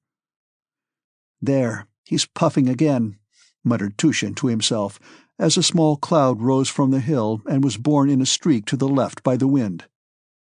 "Now look out for the ball. We'll throw it back." "What do you want, Your Honor?" asked an artilleryman standing close by who heard him muttering. "Nothing, only a shell," he answered. "Come along, our Matveyevna," he said to himself. Matveyevna, daughter of Matthew, was the name his fancy gave to the farthest gun of the battery, which was large and of an old pattern. The French swarming round their guns seemed to him like ants. In that world, the handsome drunkard number 1 of the second gun's crew was Uncle. Tushin looked at him more often than at anyone else, and took delight in his every movement. The sound of musketry at the foot of the hill, now diminishing, now increasing, seemed like someone's breathing. He listened intently to the ebb and flow of these sounds. "Ah, breathing again, breathing," he muttered to himself. He imagined himself as an enormously tall, powerful man who was throwing cannonballs at the French with both hands. "Now then, Matveyevna, dear old lady, don't let me down," he was saying as he moved from the gun, when a strange, unfamiliar voice called above his head. "Captain Tushin! Captain!" Tushin turned round in dismay. It was the staff officer who had turned him out of the booth at Grunth. He was shouting in a gasping voice, "Are you mad? You have twice been ordered to retreat, and you—" "Why are they down on me?" thought Tushin, looking in alarm at his superior. "I don't," he muttered, holding up 2 fingers to his cap. But the staff officer did not finish what he wanted to say. A cannonball, flying close to him, caused him to duck and bend over his horse. He paused, and just as he was about to say something more, another ball stopped him. He turned his horse and galloped off. "Retire! All to retire!" he shouted from a distance. The soldiers laughed. A moment later, an adjutant arrived with the same order. It was Prince Andrew. The first thing he saw on riding up to the space where Tushin's guns were stationed was an unharnessed horse with a broken leg, that lay screaming piteously beside the harnessed horses. Blood was gushing from its leg as from a spring. Among the limbers lay several dead men. One ball after another passed over as he approached, and he felt a nervous shudder run down his spine. But the mere thought of being afraid roused him again. "I cannot be afraid," thought he, dismounting slowly among the guns. He delivered the order and did not leave the battery. He decided to have the guns removed from their positions and withdrawn in his presence. Together with Tushin, stepping across the bodies and under a terrible fire from the French, he attended to the removal of the guns. "A staff officer was here a minute ago, but skipped off," said an artilleryman to Prince Andrew. "Not like your honor." Prince Andrew said nothing to Tushin. They were both so busy as to seem not to notice one another. When, having limbered up the only 2 cannon that remained uninjured out of the 4, they began moving down the hill, 1 shattered gun and 1 unicorn were left behind. Prince Andrew rode up to Tushin. "Well, till we meet again," he said, holding out his hand to Tushin. "Goodbye, my dear fellow," said Tushin. "Dear soul, goodbye, my dear fellow." And for some unknown reason, tears suddenly filled his eyes. Chapter 21. The wind had fallen, and black clouds, merging with the powder smoke, hung low over the field of battle on the horizon. It was growing dark, and the glow of 2 conflagrations was the more conspicuous. The cannonade was dying down, but the rattle of musketry behind and on the right sounded oftener and nearer. As soon as Tushin, with his guns, continually driving round or coming upon wounded men, was out of range of fire and had descended into the dip, he was met by some of the staff, among them the staff officer and Zherkov, who had been twice sent to Tushin's battery but had never reached it. Interrupting one another, they all gave and transmitted orders as to how to proceed, reprimanding and reproaching him. Tushin gave no orders, and silently, fearing to speak because at every word he felt ready to weep without knowing why, rode behind on his artillery nag. Though the orders were to abandon the wounded, many of them dragged themselves after troops and begged for seats on the gun carriages. The jaunty infantry officer who just before the battle had rushed out of Tushin's wattle shed was laid with a bullet in his stomach on Matveyevna's carriage. At the foot of the hill, a pale hussar cadet, supporting one hand with the other, came up to Tushin and asked for a seat. "Captain, for God's sake, I've hurt my arm," he said timidly. "For God's sake, I can't walk. For God's sake." It was plain that this cadet had already repeatedly asked for a lift and been refused. He asked in a hesitating, piteous voice, "Tell them to give me a seat, for God's sake." "Give him a seat," said Tushin. "Lay a cloak for him to sit on, lad," he said, addressing his favorite soldier. "And where's the wounded officer?" "He has been set down. He died," replied someone. "Help him up. Sit down, dear fellow, sit down. Spread out the cloak, Antonov." The cadet was Rostov. With one hand he supported the other. He was pale, and his jaw trembled, shivering feverishly. He was placed on Matveyevna, the gun from which they had removed the dead officer. The cloak they spread under him was wet with blood which stained his breeches and arm. "What, are you wounded, my lad?" said Tushin, approaching the gun in which Rostov sat. "No, it is a sprain." "Then what is this blood on the gun carriage?" inquired Tushin. "It was the officer, your honor, stained it," answered the artilleryman, wiping away the blood with his coat sleeve, as if apologizing for the state of his gun. It was all that they could do to get the guns up the rise aided by the infantry, and having reached the village of Gruntersdorf, they halted. It had grown so dark that one could not distinguish the uniforms 10 paces off, and the firing had begun to subside. Suddenly, nearby on the right, shouting and firing were again heard. Flashes of shot gleamed in the darkness. This was the last French attack and was met by soldiers who had sheltered in the village houses. They all rushed out of the village again, but Tushin's guns could not move, and the artilleryman, Tushin, and the cadet exchanged silent glances as they awaited their fate. The firing died down, and soldiers, talking eagerly, streamed out of a side street. "Not hurt, Petrov?" asked one. "We've given it them hot, mate. They won't make another push now," said another. "You couldn't see a thing. How they shot at their own fellows! Nothing could be seen. Pitch dark, brother. Isn't there something to drink?" The French had been repulsed for the last time.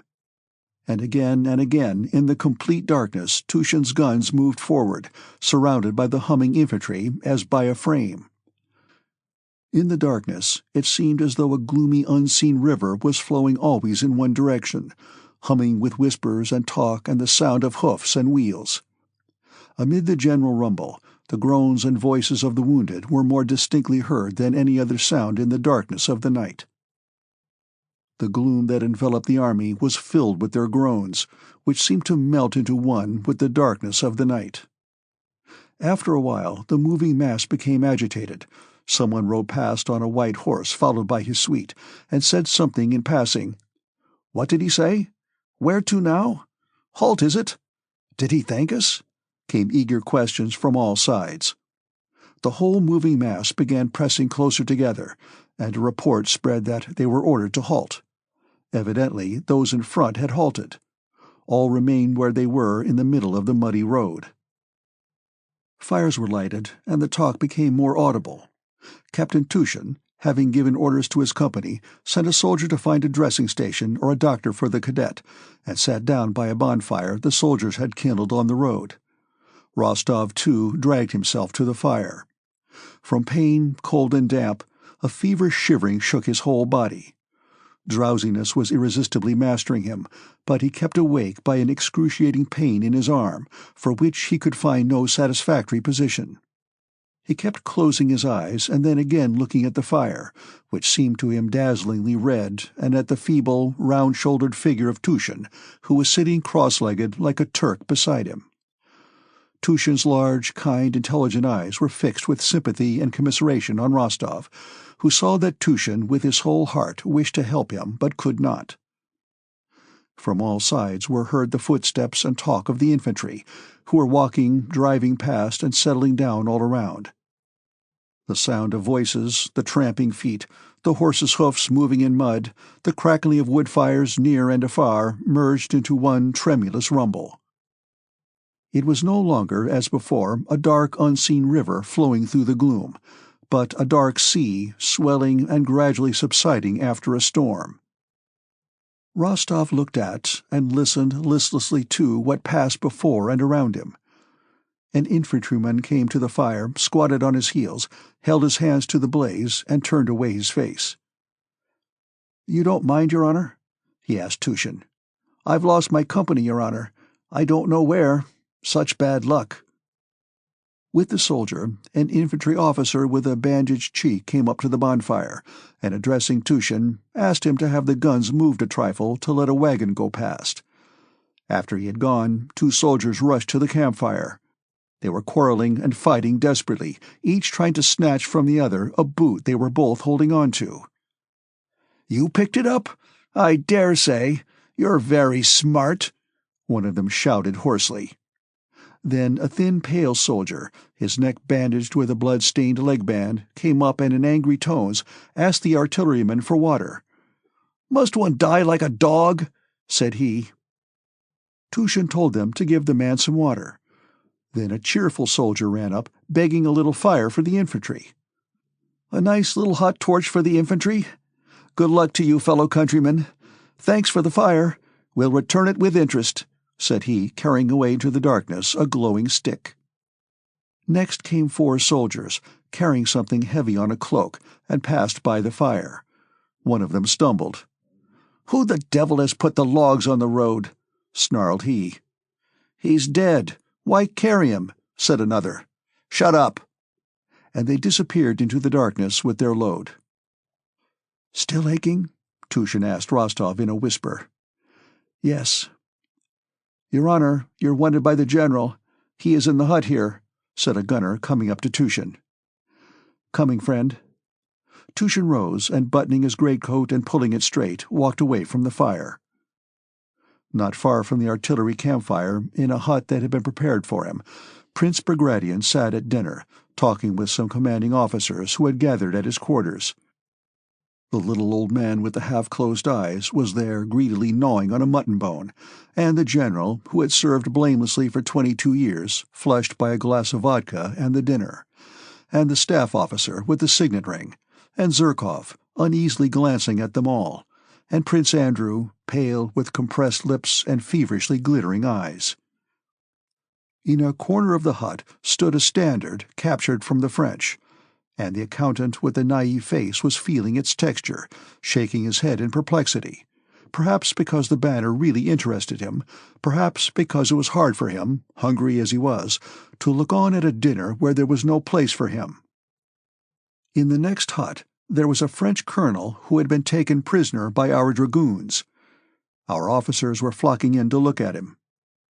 Prince Bagration was thanking the individual commanders, and inquiring into details of the action and our losses. The general whose regiment had been inspected at Braunau was informing the prince that as soon as the action began he had withdrawn from the wood, mustered the men who were woodcutting, and allowing the French to pass him, had made a bayonet charge with 2 battalions and had broken up the French troops. When I saw, Your Excellency, that their 1st battalion was disorganized, I stopped in the road and thought, I'll let them come on and will meet them with the fire of the whole battalion. And that's what I did. The general had so wished to do this, and was so sorry he had not managed to do it, that it seemed to him as if it had really happened. Perhaps it might really have been so. Could one possibly make out amid all that confusion what did or did not happen? By the way, Your Excellency, I should inform you, he continued, remembering Dólokhov's conversation with Kutuzov and his last interview with the gentleman ranker, that Private Dólokhov, who was reduced to the ranks, took a French officer prisoner in my presence, and particularly distinguished himself. I saw the Pavlograd hussars attack there, Your Excellency, chimed in Zherkov, looking uneasily around.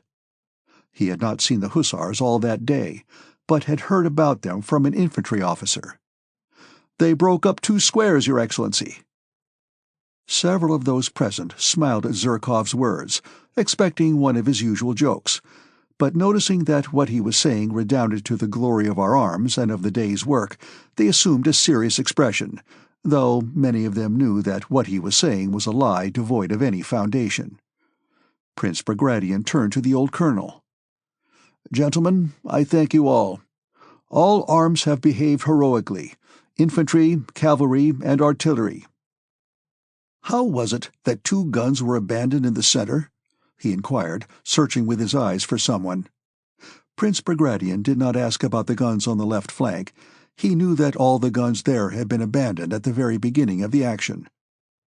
I think I sent you, he added, turning to the staff officer on duty. One was damaged, answered the staff officer, and the other I can't understand. I was there all the time giving orders and had only just left. It is true that it was hot there, he added modestly. Someone mentioned that Captain Tushin was bivouacking close to the village and had already been sent for. Oh, but you were there? Said Prince Bagration, addressing Prince Andrew. Of course, we only just missed one another, said the staff officer with a smile to Bolkonsky. I had not the pleasure of seeing you, said Prince Andrew, coldly and abruptly. All were silent. Tushin appeared at the threshold and made his way timidly from behind the backs of the generals. As he stepped past the generals in the crowded hut, feeling embarrassed as he always was by the sight of his superiors, he did not notice the staff of the banner and stumbled over it. Several of those present laughed. How was it a gun was abandoned? Asked Bagration, frowning, not so much at the captain as at those who were laughing, among whom Zherkov laughed loudest. Only now, when he was confronted by the stern authorities, did his guilt and the disgrace of having lost 2 guns and yet remaining alive present themselves to Tushin in all their horror. He had been so excited that he had not thought about it until that moment. The officer's laughter confused him still more. He stood before Bagration with his lower jaw trembling and was hardly able to mutter, "I don't know, Your Excellency. I had no men, Your Excellency." "You might have taken some from the covering troops." Tushin did not say that there were no covering troops, though that was perfectly true. He was afraid of getting some other officer into trouble, and silently fixed his eyes on Bagration, as a schoolboy who has blundered looks at an examiner. The silence lasted some time. Prince Bagration, apparently not wishing to be severe, found nothing to say. The others did not venture to intervene. Prince Andrew looked at Tushin from under his brows, and his fingers twitched nervously. "Your Excellency, Prince Andrew broke the silence with his abrupt voice. "You were pleased to send me to Captain Tushin's battery. I went there and found 2/3 of the men and horses knocked out, 2 guns smashed, and no supports at all." Prince Bagration and Tushin looked with equal intentness at Bolkonsky, who spoke with suppressed agitation. "And if your Excellency will allow me to express my opinion," he continued, "we owe today's success chiefly to the action of that battery and the heroic endurance of Captain Tushin and his company." And without awaiting a reply, Prince Andrew rose and left the table. Prince Bagration looked at Tushin, evidently reluctant to show distrust in Bolkonsky's emphatic opinion, yet not feeling able fully to credit it, bent his head and told Tushin that he could go. Prince Andrew went out with him. "Thank you. You saved me, my dear fellow," said Tushin. Prince Andrew gave him a look, but said nothing and went away. He felt sad and depressed. It was all so strange, so unlike what he had hoped. "Who are they? Why are they here? What do they want? And when will all this end?" thought Rostov, looking at the changing shadows before him. The pain in his arm became more and more intense. Irresistible drowsiness overpowered him. Red rings danced before his eyes, and the impression of those voices and faces and a sense of loneliness merged with the physical pain. It was they, these soldiers, wounded and unwounded, it was they who were crushing, weighing down, and twisting the sinews and scorching the flesh of his sprained arm and shoulder. To rid himself of them, he closed his eyes. For a moment he dozed, but in that short interval innumerable things appeared to him in a dream. His mother and her large white hand, Sonia's thin little shoulders, Natasha's eyes and laughter, Denisov with his voice and mustache, and Telyanin and all that affair with Telyanin and Bogdanich. That affair was the same as this soldier with the harsh voice. And it was that affair and this soldier that were so agonizingly, incessantly pulling and pressing his arm and always dragging it in one direction. He tried to get away from them, but they would not for an instant let his shoulder move a hair's breadth. It would not ache, it would be well, if only they did not pull it, but it was impossible to get rid of them. He opened his eyes and looked up. The black canopy of night hung less than a yard above the glow of the charcoal. Flakes of falling snow were fluttering in that light. Tushin had not returned, the doctor had not come. He was alone now, except for a soldier who was sitting naked at the other side of the fire, warming his thin yellow body. "Nobody wants me," thought Rostov. "There is no one to help or pity me. Yet I was once at home, strong, happy, and loved." He sighed, and doing so, groaned involuntarily. "Eh? Is anything hurting you?" asked the soldier, shaking his shirt out over the fire, and not waiting for an answer, he gave a grunt and added, "What a lot of men have been crippled today. Frightful." Rostov did not listen to the soldier. He looked at the snowflakes fluttering above the fire and remembered a Russian winter at his warm, bright home, his fluffy fur coat, his quickly gliding sleigh, his healthy body, and all the affection and care of his family. "And why did I come here?" he wondered. Next day the French army did not renew their attack, and the remnant of Bagration's detachment was reunited to Kutuzov's army.